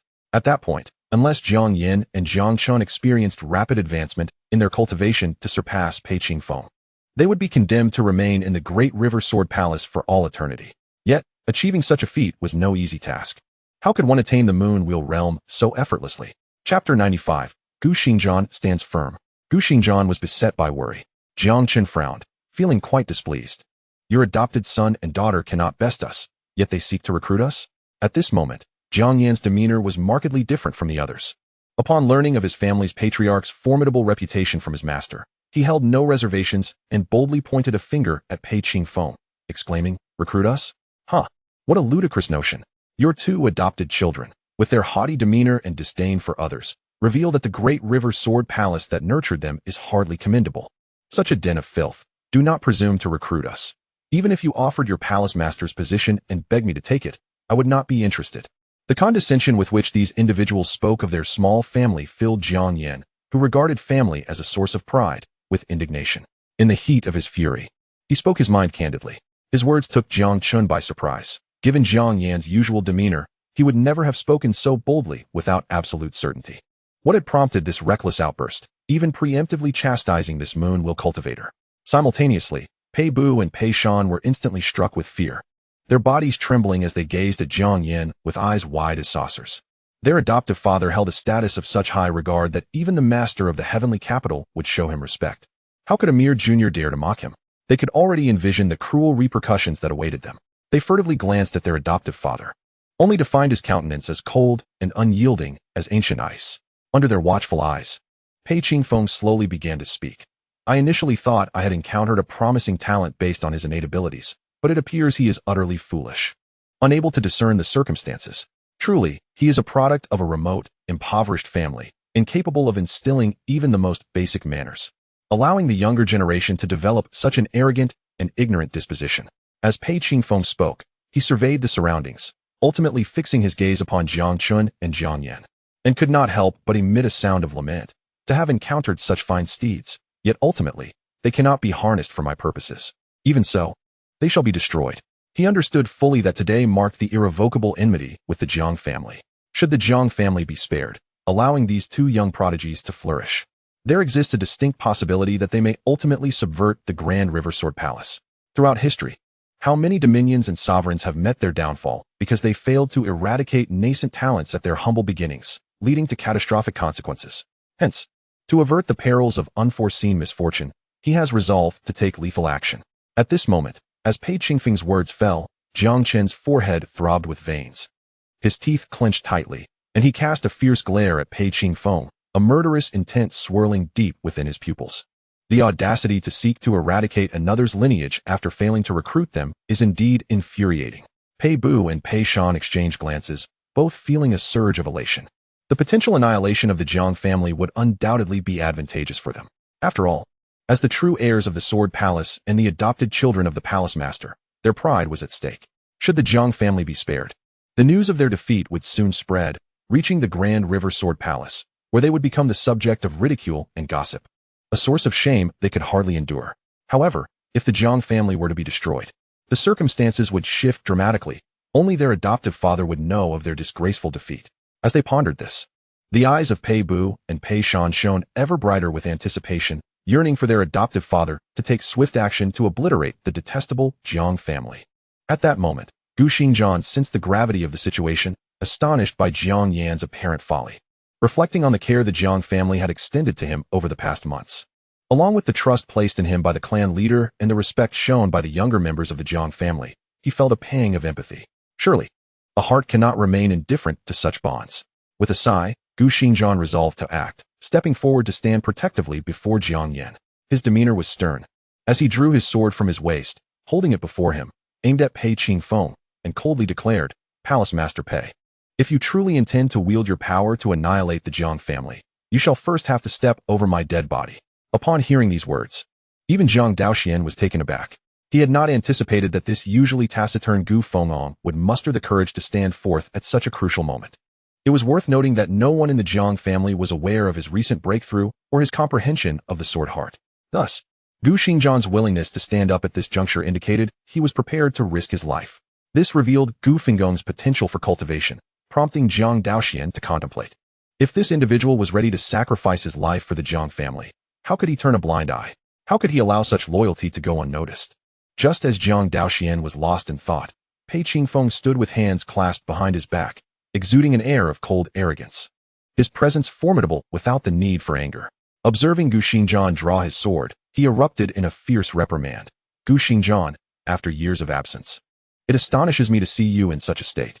A swordsman who cherishes the blade above all else would risk his life for these insignificant outsiders. How foolish. What enchantment has the Jiang family poured into you?" His words resonated like thunder, striking with deafening clarity. Pei Bu and Pei Shan's expressions changed dramatically, as they were well acquainted with their adoptive father's temperament and understood that he was genuinely enraged. At that moment, Gu Xingjian felt an immense pressure, for the tone of voice carried an overwhelming might akin to that of a sword's heart. This formidable aura was imperceptible to outsiders, enveloping him entirely. The overwhelming presence sent shivers down his spine, causing his eyes to bulge with blood, a deep crimson hue, while he gritted his teeth, the sound echoing ominously. His entire body trembled uncontrollably, yet he did not retreat a single step. Amidst the pressure, Gu Xingjian cast a silent glance at the members of the Jiang family surrounding him. Gazing at their youthful faces, he recalled their frequent requests for him to impart swordsmanship. In that instant, his previously solitary heart began to fill with warmth. This extraordinary sensation was one he had never experienced in his 2 decades of solitary existence. As thoughts surged within him, Gu Xingjian turned his gaze to Jiang Daoxuan. Throughout his life, he had been clear-cut in matters of enmity and gratitude, returning vengeance for grievances and repaying kindness manifold. The clan leader treated him with sincerity, granting him freedom, the return to Origin's sword technique, and numerous benefits, allowing him to harness the local spiritual energy to break through at least a decade earlier than he otherwise would have. All this, merely requiring him to remain in Kangwu Mountain for 3 years. Chapter 96. Gu Xingjian's Fortuity. Jiang Daoxuan takes action. Such generous treatment made it impossible for him to fear the strong and bully the weak, to act in betrayal of his principles. This was something Gu Xingjian could not bring himself to do. As a swordsman, he must remain unyielding and steadfast, refusing to bend or break, undeterred by fear. With this thought, Gu Xingjian's gaze gradually solidified, radiating an unprecedented brilliance. He summoned all his strength to stabilize his stance. In an instant, he tightened his grip on the sword hilt, unleashing a powerful might, a manifestation of his perfected sword intent. The perfected sword intent surged to its zenith, instantly dispelling the oppressive force exerted by Pei Qingfeng. At that moment, Jiang Daoxuan, who was poised to strike, suddenly sensed something amiss and halted his actions. Through the chaos eye, he immediately discerned that Gu Xingjian was undergoing a transformation. Name: Gu Xingjian. Cultivation: first level of Star Wheel Realm. Root Bone. Genius. Comprehension: Genius. Fate: light purple. Original: black. Talent: ordinary body. Fortuity: hovering on the brink of life and death. His essence, energy, and spirit crystallizing at their peak, on the verge of breaking through to perfected sword intent. Perfected sword intent? Jiang Daoxuan raised an eyebrow, surprised that his opponent would encounter such an opportunity at this moment. Truly, fortune and misfortune are intertwined. Jiang Daoxuan smiled faintly, then temporarily set aside the thought of intervening, preparing to patiently await the other's metamorphosis. Meanwhile, on the other side, Pei Qingfeng remained oblivious to the unusual state of Gu Xingjian. Seeing that the latter dared to resist, he erupted in fury. I had originally intended to spare your life to serve the great Hejian Sword Palace. Yet your obstinacy has squandered my expectations. Since you seek death, I shall grant you the opportunity to die alongside this insignificant family. As the words imbued with rage echoed, the atmosphere thickened with tension. Pei Qingfeng's mastery of the minor sword heart erupted with a sudden and overwhelming force, a formidable aura radiating outward, sweeping across all directions with unassailable dominance. Even a mere trace of this energy compelled countless onlookers to retreat in haste, evading its lethal brilliance. Even those like Pei Bu and Pei Shan, who had grasped the rudiments of sword intent, found themselves unable to withstand such pressure and could only distance themselves. In an instant, the once crowded venue had become eerily sparse, with only a handful remaining. Before the full force of a sword marquis, even Jiang Yin felt an immense burden. Though his Zhongyan body was powerful, the disparity in realms rendered him incapable of fully countering the onslaught of this oppressive force. Fortunately, just as he neared his breaking point, the aged Zhou within the ring subtly released an aura that mitigated the pressure he faced. In stark contrast, Jiang Chen appeared remarkably untroubled. His demeanor remained composed, as all pressure dissipated against the celestial fire within him, leaving no discernible impact. Glancing around instinctively and noticing Jiang Yin still standing firm, he was not taken aback. After all, over the course of several months, he had come to understand that his younger cousin possessed certain unique opportunities. Thus, it was entirely reasonable that he could withstand such oppressive forces. However, he was somewhat surprised to see a black-haired youth standing among the crowd not far away. With his heightened senses, he quickly discerned that the youth's demeanor was markedly different from that of the surrounding clansmen. It seemed he was not affected by the pressure, but was instead feigning invisibility. Quite intriguing. I believe his name is Jiang Han. Jiang Chen felt a surge of curiosity. Although his cousin was forcibly concealing himself, his lack of experience betrayed subtle flaws in his disguise, allowing Jiang Chen to detect the anomaly. Meanwhile, amidst the crowd, upon sensing Jiang Chen's gaze upon him, Jiang Han's body tensed, sensing trouble. Have I been exposed? Jiang Han grimaced. Since Pei Qingfeng unleashed his oppressive force, all pressure had been neutralized by the yellow spring demon map within him, leaving him unscathed. However, observing the retreat of the surrounding clansmen, he feigned being affected to avoid detection, blending in with the others. Yet, despite his efforts, he had still been discovered by Jiang Chen. Nonetheless, this served as a valuable lesson for him. A fleeting thought crossed his mind, and Jiang Han immediately adopted an exaggeratedly fearful demeanor, lowering his head and casting furtive glances at the others, beginning to mimic their reactions. In the future, I must exercise utmost caution. On the other side, Gu Xingjian, the primary target of the oppressive force, experienced a sense of pressure far exceeding that of anyone else. Before this formidable might, which fused the essence of sword heart and moon cycle, he could not even steady his sword. His form swayed, and his feet shattered the ground beneath him, sinking deeply into the earth, with his lower legs entirely engulfed in soil. The intense sharpness made it difficult for Gu Xingjian to fully open his eyes. He could only squint, revealing a narrow slit as he struggled to gaze upon Pei Qingfeng. Gritting his teeth, he felt warm blood trickling from the corners of his lips. Until the moment of impending collapse, a thunderous sound erupted, reverberating throughout the arena. In that instant, the profound sword intent enveloping Gu Xingjian experienced an unprecedented breakthrough, ascending to the realm of perfected sword intent. Faced with this sudden turn of events, Pei Qingfeng's expression stiffened in disbelief. He had never anticipated that his adversary could achieve a temporary elevation in swordsmanship even under his overwhelming pressure. However, his countenance soon darkened ominously. You seek to borrow my strength to comprehend perfected sword intent? Gu Xingjian, if you wish to delve into this, I shall ensure you delve deeply. Upon uttering these words, a more terrifying pressure surged forth. Feeling the formidable might emanating from it, Gu Xingjian's face fell into despair. What did it matter if he had mastered perfected sword intent? In the face of absolute disparity in strength, he could only resignedly await his fate. Yet, just as despair filled Gu Xingjian's heart, and he closed his eyes to embrace death, an equally formidable aura suddenly erupted from behind him. Boom! The atmosphere surged violently, as if countless divine swords had collectively unsheathed, emanating an unparalleled sharpness. This astonishing momentum intertwined with Pei Qingfeng's own, each force counterbalancing the other, Taken aback by this unexpected spectacle, Gu Xingjian turned stiffly to gaze behind him. A familiar figure clad in white came into view. It was Jiang Daoxuan, the current patriarch of the Jiang clan. Gu Xingjian swallowed hard, his voice trembling. Is this the realm of Sword Heart? As a practitioner of the Sword Path, he could naturally discern the terrifying power contained within this aura. This level far exceeded mere sword intent, reaching the realm of Sword Heart itself. The fact that it could contend with Pei Qingfeng, a seasoned sword marquis, indicated that the patriarch's mastery was far from rudimentary. Could it be that the patriarch had attained the minor completion of Sword Heart? But how was that possible?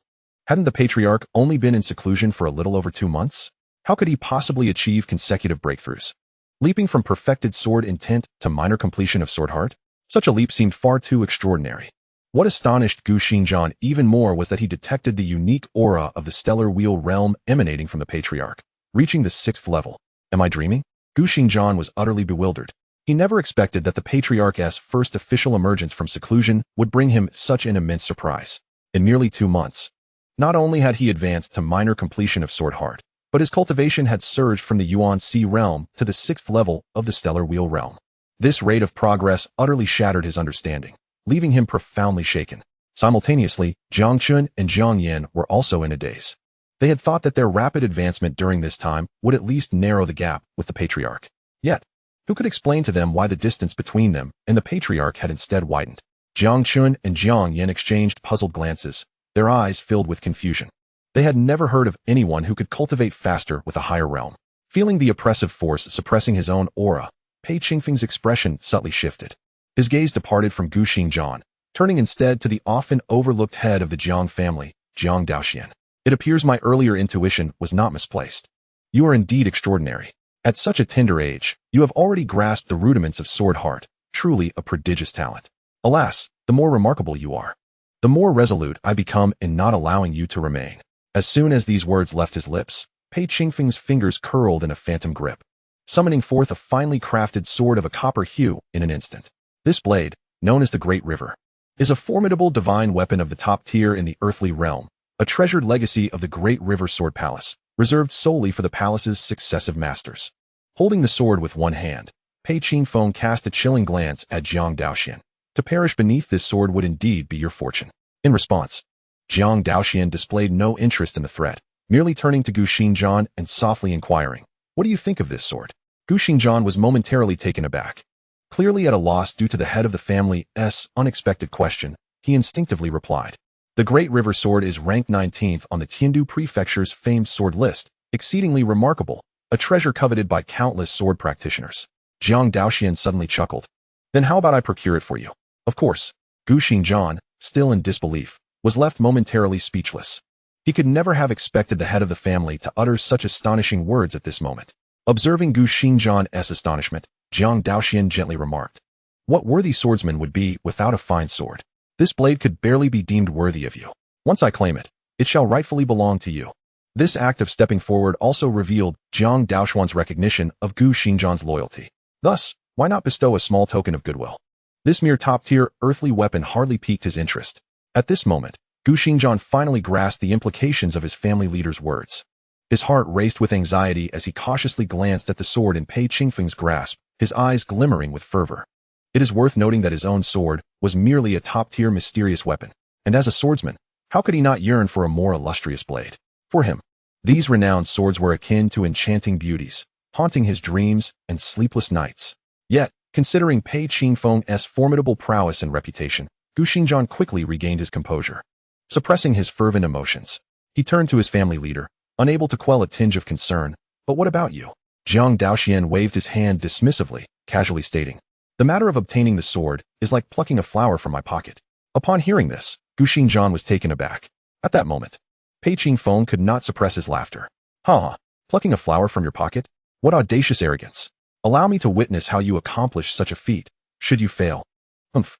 Today, I shall annihilate your entire Jiang family." As laughter echoed, Pei Qingfeng's words were laced with an intense murderous intent. As a practitioner who had comprehended the Sword Heart, how could he endure such humiliation from the head of a mere family? Then, with a steely gaze, Pei Qingfeng concentrated, unleashing an overwhelming force that erupted forth, soaring into the sky, illuminating the heavens with a brilliant star and an enormous silver full moon. Simultaneously, An overwhelming aura radiated across the entirety of Kangwu Mountain, exuding an essence of utter devastation. Accompanying this phenomenon, at the foot of Kangwu Mountain, in the bustling marketplace, a throng of people moved about. Suddenly, someone inadvertently cast a glance towards Kangwu Mountain, as he beheld the celestial stars and the moon in the lofty sky. His pupils contracted, nearly causing his jaw to drop in disbelief. How could this be possible? Even in broad daylight, how could the moon and stars still be visible? As his exclamation echoed, it immediately drew the attention of those around him, plunging them into fervent discussion. Perhaps these were not the true moon and stars. Could it be what Brother Luo mentioned? I have heard that those who cultivate to the moon wheel realm can sense the celestial bodies, manifesting extraordinary phenomena of star and moon intertwining. If what you say is true, could it be that a moon wheel adept has descended upon Kangwu Mountain? But how could this be conceivable? Indeed, although the Jiang family holds considerable power in this region, it seems improbable that they could summon such an entity. Even when considering the entire Tiandu prefecture, practitioners of the moon wheel realm are exceedingly rare, their names widely known. One wonders which esteemed being has arrived at Kangwu Mountain this time. The crowd buzzed with excitement, utterly astonished by the spectacle before them. No one had anticipated that a moon wheel adept would manifest at Kangwu Mountain today, and judging by the current atmosphere, it seemed they were poised for action. Realizing this, a singular thought emerged in the minds of the onlookers. Could it be that the glory of the Jiang family would come to an end today? Contemplating this, the crowd grew anxious, yearning to ascend Kangwu Mountain for a closer inspection. Yet, recalling the formidable prowess attributed to the practitioners of the moon wheel realm, they were gripped by fear of being obliterated by the residual energies. Thus, they remained rooted in place, gazing upwards at Kangwu Mountain, patiently awaiting the outcome. Upon Kangwu Mountain, witnessing Pei Qingfeng summon the celestial phenomenon of star and moon, Jiang Daoxuan smiled calmly. Since you wish to harness the power of the heavens to suppress me, let us engage in a contest of might. With this thought, Jiang Daoxuan refrained from invoking his own stellar phenomenon and instead directly manifested the sacred body's aura, a singular spectacle sufficing to overshadow Pei Qingfeng. In the next instant, the celestial king descended from the 9 heavens. Waves of terrifyingly potent energy erupted from Jiang Daoxuan's being, soaring skyward. In an instant, a majestic figure, identical to him, materialized in the heavens above. This figure was enveloped in a swirling aura of profound yellow, akin to an exalted celestial king surveying the world with disdain for the mortal realm. Chapter 98. Jiang Daoxuan seizes the sword. The crowd falls into stupefaction. The moment the celestial king descended from the 9 heavens was unveiled, countless individuals were struck with awe, unable to contain their astonishment. What manner of phenomenon is this? Such an occurrence is truly unprecedented. I had no inkling of it. Wasn't the clan leader already elevated to the star wheel realm, expected to command the celestial bodies? Many clan members, though bewildered, could still discern the immense might emanating from the celestial king's manifestation, as though the heavens had descended, instilling a profound reverence, causing their very souls to tremble, compelling them to kneel in worship. Simultaneously, Jiang Chen, Jiang Yin, Jiang Han, Gu Xingzhan, and others shared this sentiment. They had never set foot outside their secluded abode, nor had they ever witnessed such a remarkable phenomenon. In their narrow understanding, the celestial practitioners of the moon wheel realm should only be familiar with the interplay of stars and moonlight. From whence did this extraordinary manifestation arise?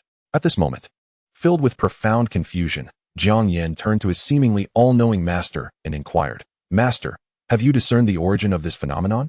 Faced with such a question, Elder Zhou also felt an overwhelming sense of bewilderment. It is important to note that his own cultivation had only reached the pinnacle of the celestial realm, having not even attained the status of a sage. With such limited perspective, how could he possibly comprehend the records pertaining to these phenomena? Even when he had initially recognized Jiang Daoxuan as a primal Dao embryo, it was merely due to a chance encounter with some related information. Yet, he had never heard of an individual possessing a primal Dao embryo, giving rise to such a spectacle. Elder Zhou was engulfed in great doubt. He was aware that certain exceptional physiques could manifest peculiar phenomena, but none seemed to correspond with the sight before him. Could it be that he had misjudged Jiang clan leader's nature? Might he possess a different, formidable physique altogether? Contemplating this, Elder Zhou cleared his throat a few times. Although he was uncertain about the terrifying nature of the Jiang clan leader's physique, he endeavored to maintain his composure before Jiang Yin and stated, "Ordinary individuals who cultivate to the realms of the star, moon, and sun can each command the phenomena of the stars in the sky, the interplay of stars and moon, and the rising sun. However, those endowed with sacred bodies, divine bodies, or Tao bodies do not fit this mold. In addition to the foundational phenomena of the star, moon, and sun realms. They can also possess unique manifestations imbued with profound mysteries and immense power. As for the particular physique of your clan leader, I am aware. But to disclose this information, given your current level of cultivation, would yield only detriments without any benefits. Therefore, young master, you need only to know that your clan leader possesses a certain sacred body. Jiang Yin was taken aback. He had not anticipated that his master would reveal such significant information at this moment. However, terms like sacred body, divine body, and Tao body were ultimately too distant from his own life. He had merely heard their names in passing. Now, to discover that his clan leader possessed such a physique was indeed surprising. At this juncture, observing that Jiang Yin had ceased his inquiries and that he had successfully diverted his attention, Elder Zhou could not help but breathe a sigh of relief. Maintaining the image of a wise master before this young lord was quite a challenge. Teaching other disciples of the Purple Mansion realm posed no difficulty. Yet this was the family of a reincarnated ancient emperor. Everything was fraught with uncertainty, and many matters were beyond even his own experience. The abundance of astonishing occurrences had gradually numbed him. Meanwhile, on another front, as the manifestation of the immortal king descended from the heavens, the previously suspended phenomenon of the interplay between stars and moonlight was abruptly suppressed, shattering into fragments, rendered incapable of harnessing any further power. Noticing this development, Pei Qingfeng's pupils constricted, and he was engulfed in terror. He had never encountered such a bizarre situation. The experience of having his own phenomenon suppressed, even trampled upon, was unprecedented in his life. What on earth have you done? Pei Qingfeng suppressed the terror within him and quickly glanced at Jiang Daoxuan, shouting in anger. Upon witnessing this, Jiang Daoxuan merely shook his head, unwilling to offer further explanations, for the other party was unworthy of such consideration. Without delay, he immediately unleashed the Kunpeng divine technique, causing his speed to surge dramatically, rendering his figure invisible in an instant. Pei Qingfeng was taken aback, unable to discern the whereabouts of his opponent. Just then, a chill crept up from behind him, causing every hair on his body to stand on end. He spun around, brandishing his sword in a desperate slash. With a resounding thud, he was astonished to discover that the blade of the great river sword was firmly grasped by an immaculate white hand. To his horror, he realized that not only had the skin not broken, but there were no marks left behind at all. How could someone with merely a star wheel physique withstand the strike of his high-grade, earth-level divine weapon? Was Jiang Daoxuan truly a monster? Pei Qingfeng's composure shattered in an instant. Even as a practitioner of the moon wheel realm, well-versed in various experiences, he found himself utterly bewildered by this scene. However, while he was in a daze, Jiang Daoxuan was far from idle. With his right hand gripping the great river sword, he swiftly launched a side kick directly at Pei Qingfeng's chest. A chilling crack echoed through the air. Pei Qingfeng's body was sent flying by the force of the kick, hurtling backward over 1,000 meters, accompanied by a piercing sonic boom that shattered a towering peak, resulting in a thunderous uproar. Listening to the cacophony ringing in his ears, Jiang Daoxuan offered a calm smile. Then, under the nearly petrified gazes of those around him, he nonchalantly tossed the seized great river sword, which shot forth to land before Gu Xingzhan, embedding itself in the ground and vibrating ominously, producing a shrill ringing sound. Staring at the great river sword now within reach, Gu Xingzhan felt a profound sense of bewilderment, devoid of any joy, only endless shock.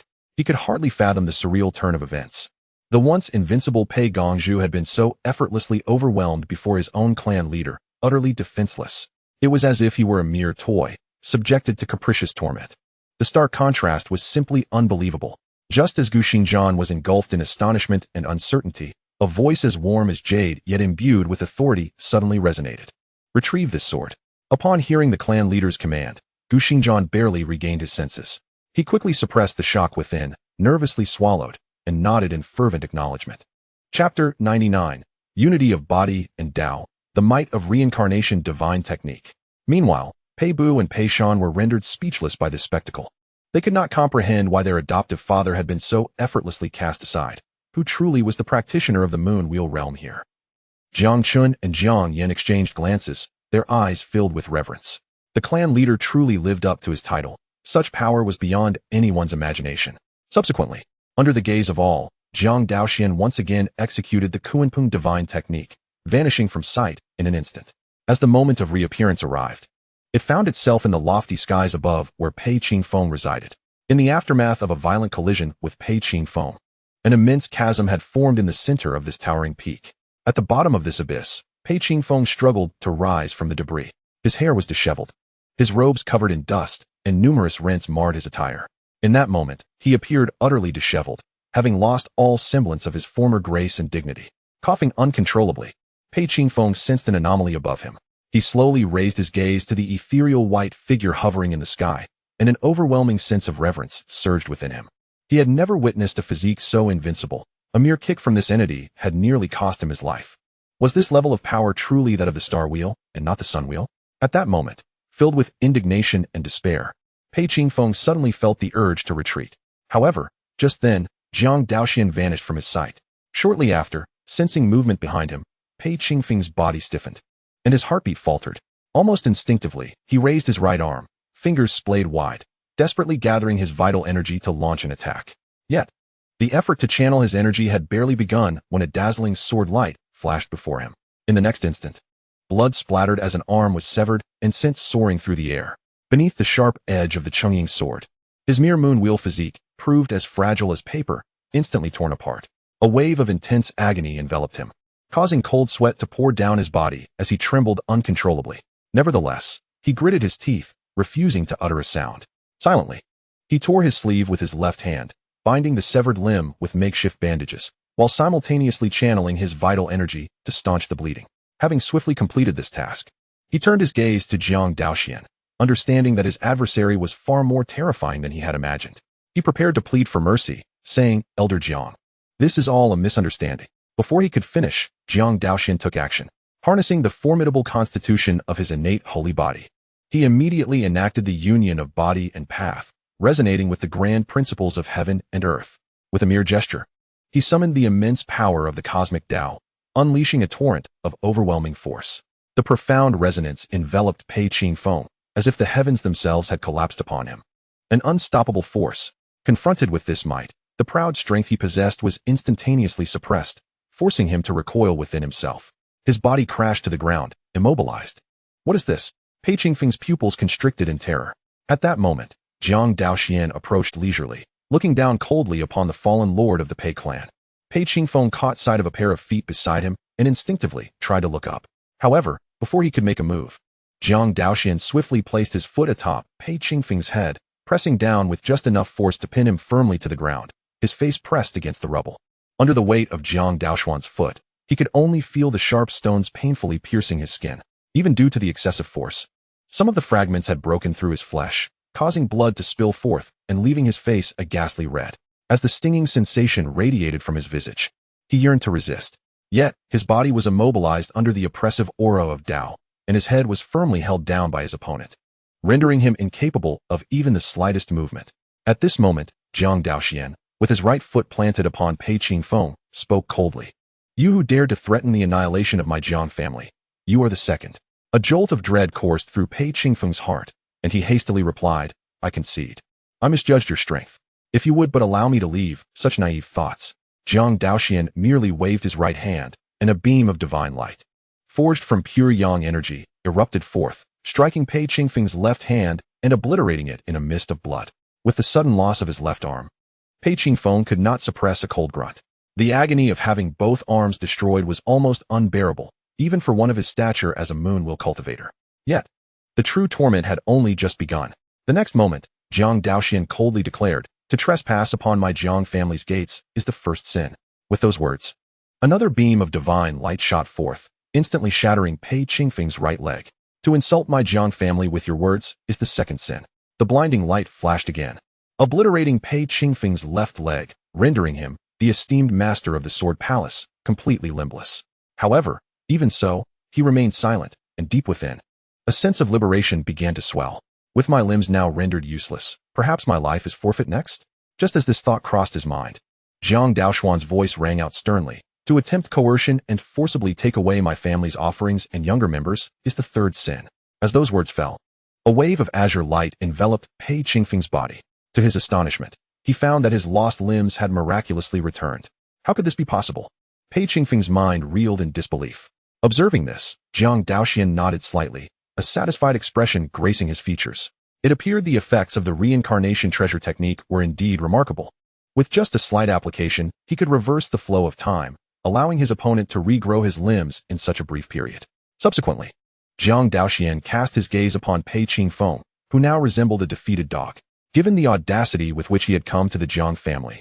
As the head of the clan, Jiang Daoxuan could not afford to remain idle. With this thought, he showed no mercy, raising his hand once more. Another beam of divine light erupted, obliterating Pei Qingfeng's recently regrown right arm into a cloud of blood mist. This time, Pei Qingfeng's composure finally began to falter. It was not merely the physical pain he could no longer endure, but the relentless cycle of torment, especially after realizing that his opponent possessed such terrifying regenerative capabilities. In a desperate bid for release, he bore the pain and, with a trembling voice, uttered, "This time, I admit my folly. Grant me a swift end." Chapter 100. The Downfall of Pei Qingfeng and the Terrified Pei Siblings. Upon hearing those words, Jiang Daoxuan did not pause in his actions, but coldly declared, "To utter such reckless words as to annihilate my Jiang family is the fourth transgression." As his voice echoed, 3 beams of divine light erupted, shattering Pei Qingfeng's left hand and both legs. Before Pei Qingfeng could even react, the reincarnation treasure technique was activated once more, reversing the flow of time and allowing him to regrow his limbs. Realizing this turn of events, Pei Qingfeng's emotions spiraled into a state of collapse.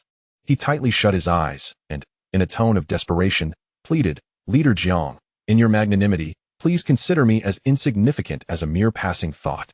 I do not seek your mercy, only a swift end to this torment." Such relentless suffering was akin to torture for him.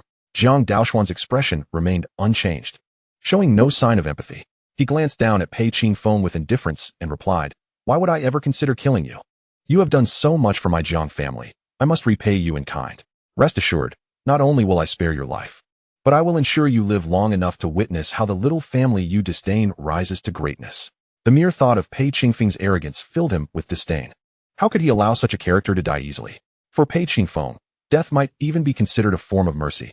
Yet his actions were far too insignificant to deserve such an end at Jiang Daoxuan's hands. At that moment, as Jiang Daoxuan's icy words rang in his ears, Pei Qingfeng's face turned ashen, completely drained of color. Before he could plead for mercy again, more beams of divine light erupted, violently destroying his limbs once more. The reincarnation treasure technique was activated again, restoring his limbs yet again. With the pain intensifying, Pei Qingfeng had long since lost the composure expected of a moon wheel realm cultivator. His features contorted in agony, tears streaming down his face, his disheveled hair rendering him akin to a beggar on the street. Unable to endure such torment any longer, he summoned all his strength and hastily implored, "I am willing to submit to you. I am a cultivator of the Moonwheel realm and would be far more suitable than Gu Xingjian.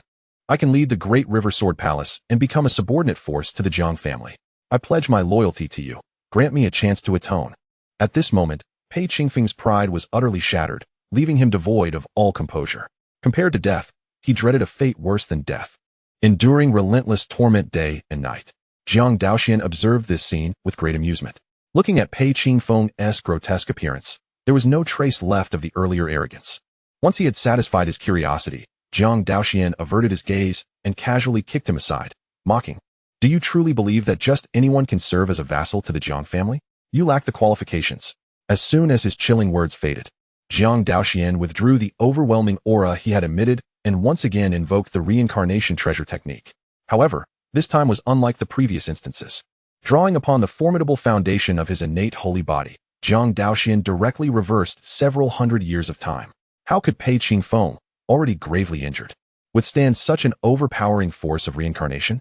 In an instant, his entire body began to shrink uncontrollably. Before long, he had transformed into a rosy-cheeked, white-toothed little boy. The once fitting garments draped over him like an exaggerated robe. Not only had his physical form regressed, but his cultivation had also suffered a profound impact. Now, Pei Qingfeng's mastery of the Moonwheel realm had entirely dissipated, reverting him to an ordinary mortal. With his frail human physique, he was utterly incapable of nurturing the sword's essence. Consequently, within less than 10 breaths, the swordsmanship he had once grasped began to plummet. The small achievement of his sword heart shattered in that very moment. Soon, he lost all his swordsmanship, retaining only the rudiments of basic techniques. Feeling the dramatic changes in his body, Pei Qingfeng gazed at his delicate little hands, his face a mask of astonishment. How could this be possible? He had never witnessed such an extraordinary power that could directly manipulate the forces of time, reverting his body to its youthful state while stripping him of all his cultivation. Just as Pei Qingfeng was ensnared in a whirlwind of terror, a faint wisp of pure yang essence pierced through his dantian, severing his path of cultivation for this lifetime. Now, bereft of all his cultivation and the strength of his original form, Pei Qingfeng could no longer endure the pain. His body contorted into a shrimp-like shape, his hands clutching his dantian tightly, wailing in agony. Observing this, Jiang Daoxuan slowly extended his right hand, grasped the collar of Pei Qingfeng's garment, and leapt into the air, swiftly returning to Kangwu Mountain. Upon witnessing their clan leader's return, not only with him, but also carrying an unfamiliar child, everyone present was filled with astonishment and began to speculate about the child's identity. Pei Bu and Pei Shan exchanged puzzled glances at the familiar robes adorning the boy. How could their father's clothing be worn by this little child? Under the gaze of the bewildered crowd, Jiang Daoxuan looked towards Gu Xingzhan, casually tossing the now diminutive Pei Qingfeng aside, as if he were refuse. Pei Qingfeng tumbled to the ground, emitting a pitiful cry. He then rolled several times before coming to rest at Gu Xingzhan's feet. Clan leader, what is this? Gu Xingzhan, who had just returned the Great River Sword to the Purple Mansion, was taken aback. Jiang Daoxuan nonchalantly remarked, "This is Pei Qingfeng, now stripped of his cultivation. Later, take him to the medicinal fields. Be sure to have those neighbors take good care of him," allowing the once exalted individual to experience the bitter taste of a fall from grace. Upon hearing this, Gu Xingzhan's pupils constricted in surprise. He hurriedly turned to scrutinize Pei Qingfeng, unable to fathom that this little fellow was indeed the renowned Pei Jianhou of Tiandu Prefecture. Simultaneously, upon realizing that this small child was none other than their esteemed father, Pei Bu and Pei Shan were struck with shock, collapsing to the ground in disbelief. How could he possibly be their father? Pei Bu looked as if he had seen a ghost. He simply could not reconcile this little boy with the imposing figure of their revered father. What on earth had just transpired? Before he could comprehend the situation, he noticed Jiang Daoxuan casting a glance in his direction. Feeling the piercing gaze upon him, Pei Bu and Pei Shan trembled in fear, so much so that they soiled themselves, hastily preparing to plead for mercy. However, what awaited them were merely two resplendent beams of divine light. In the blink of an eye, their bodies were pierced through, leaving behind two lifeless corpses.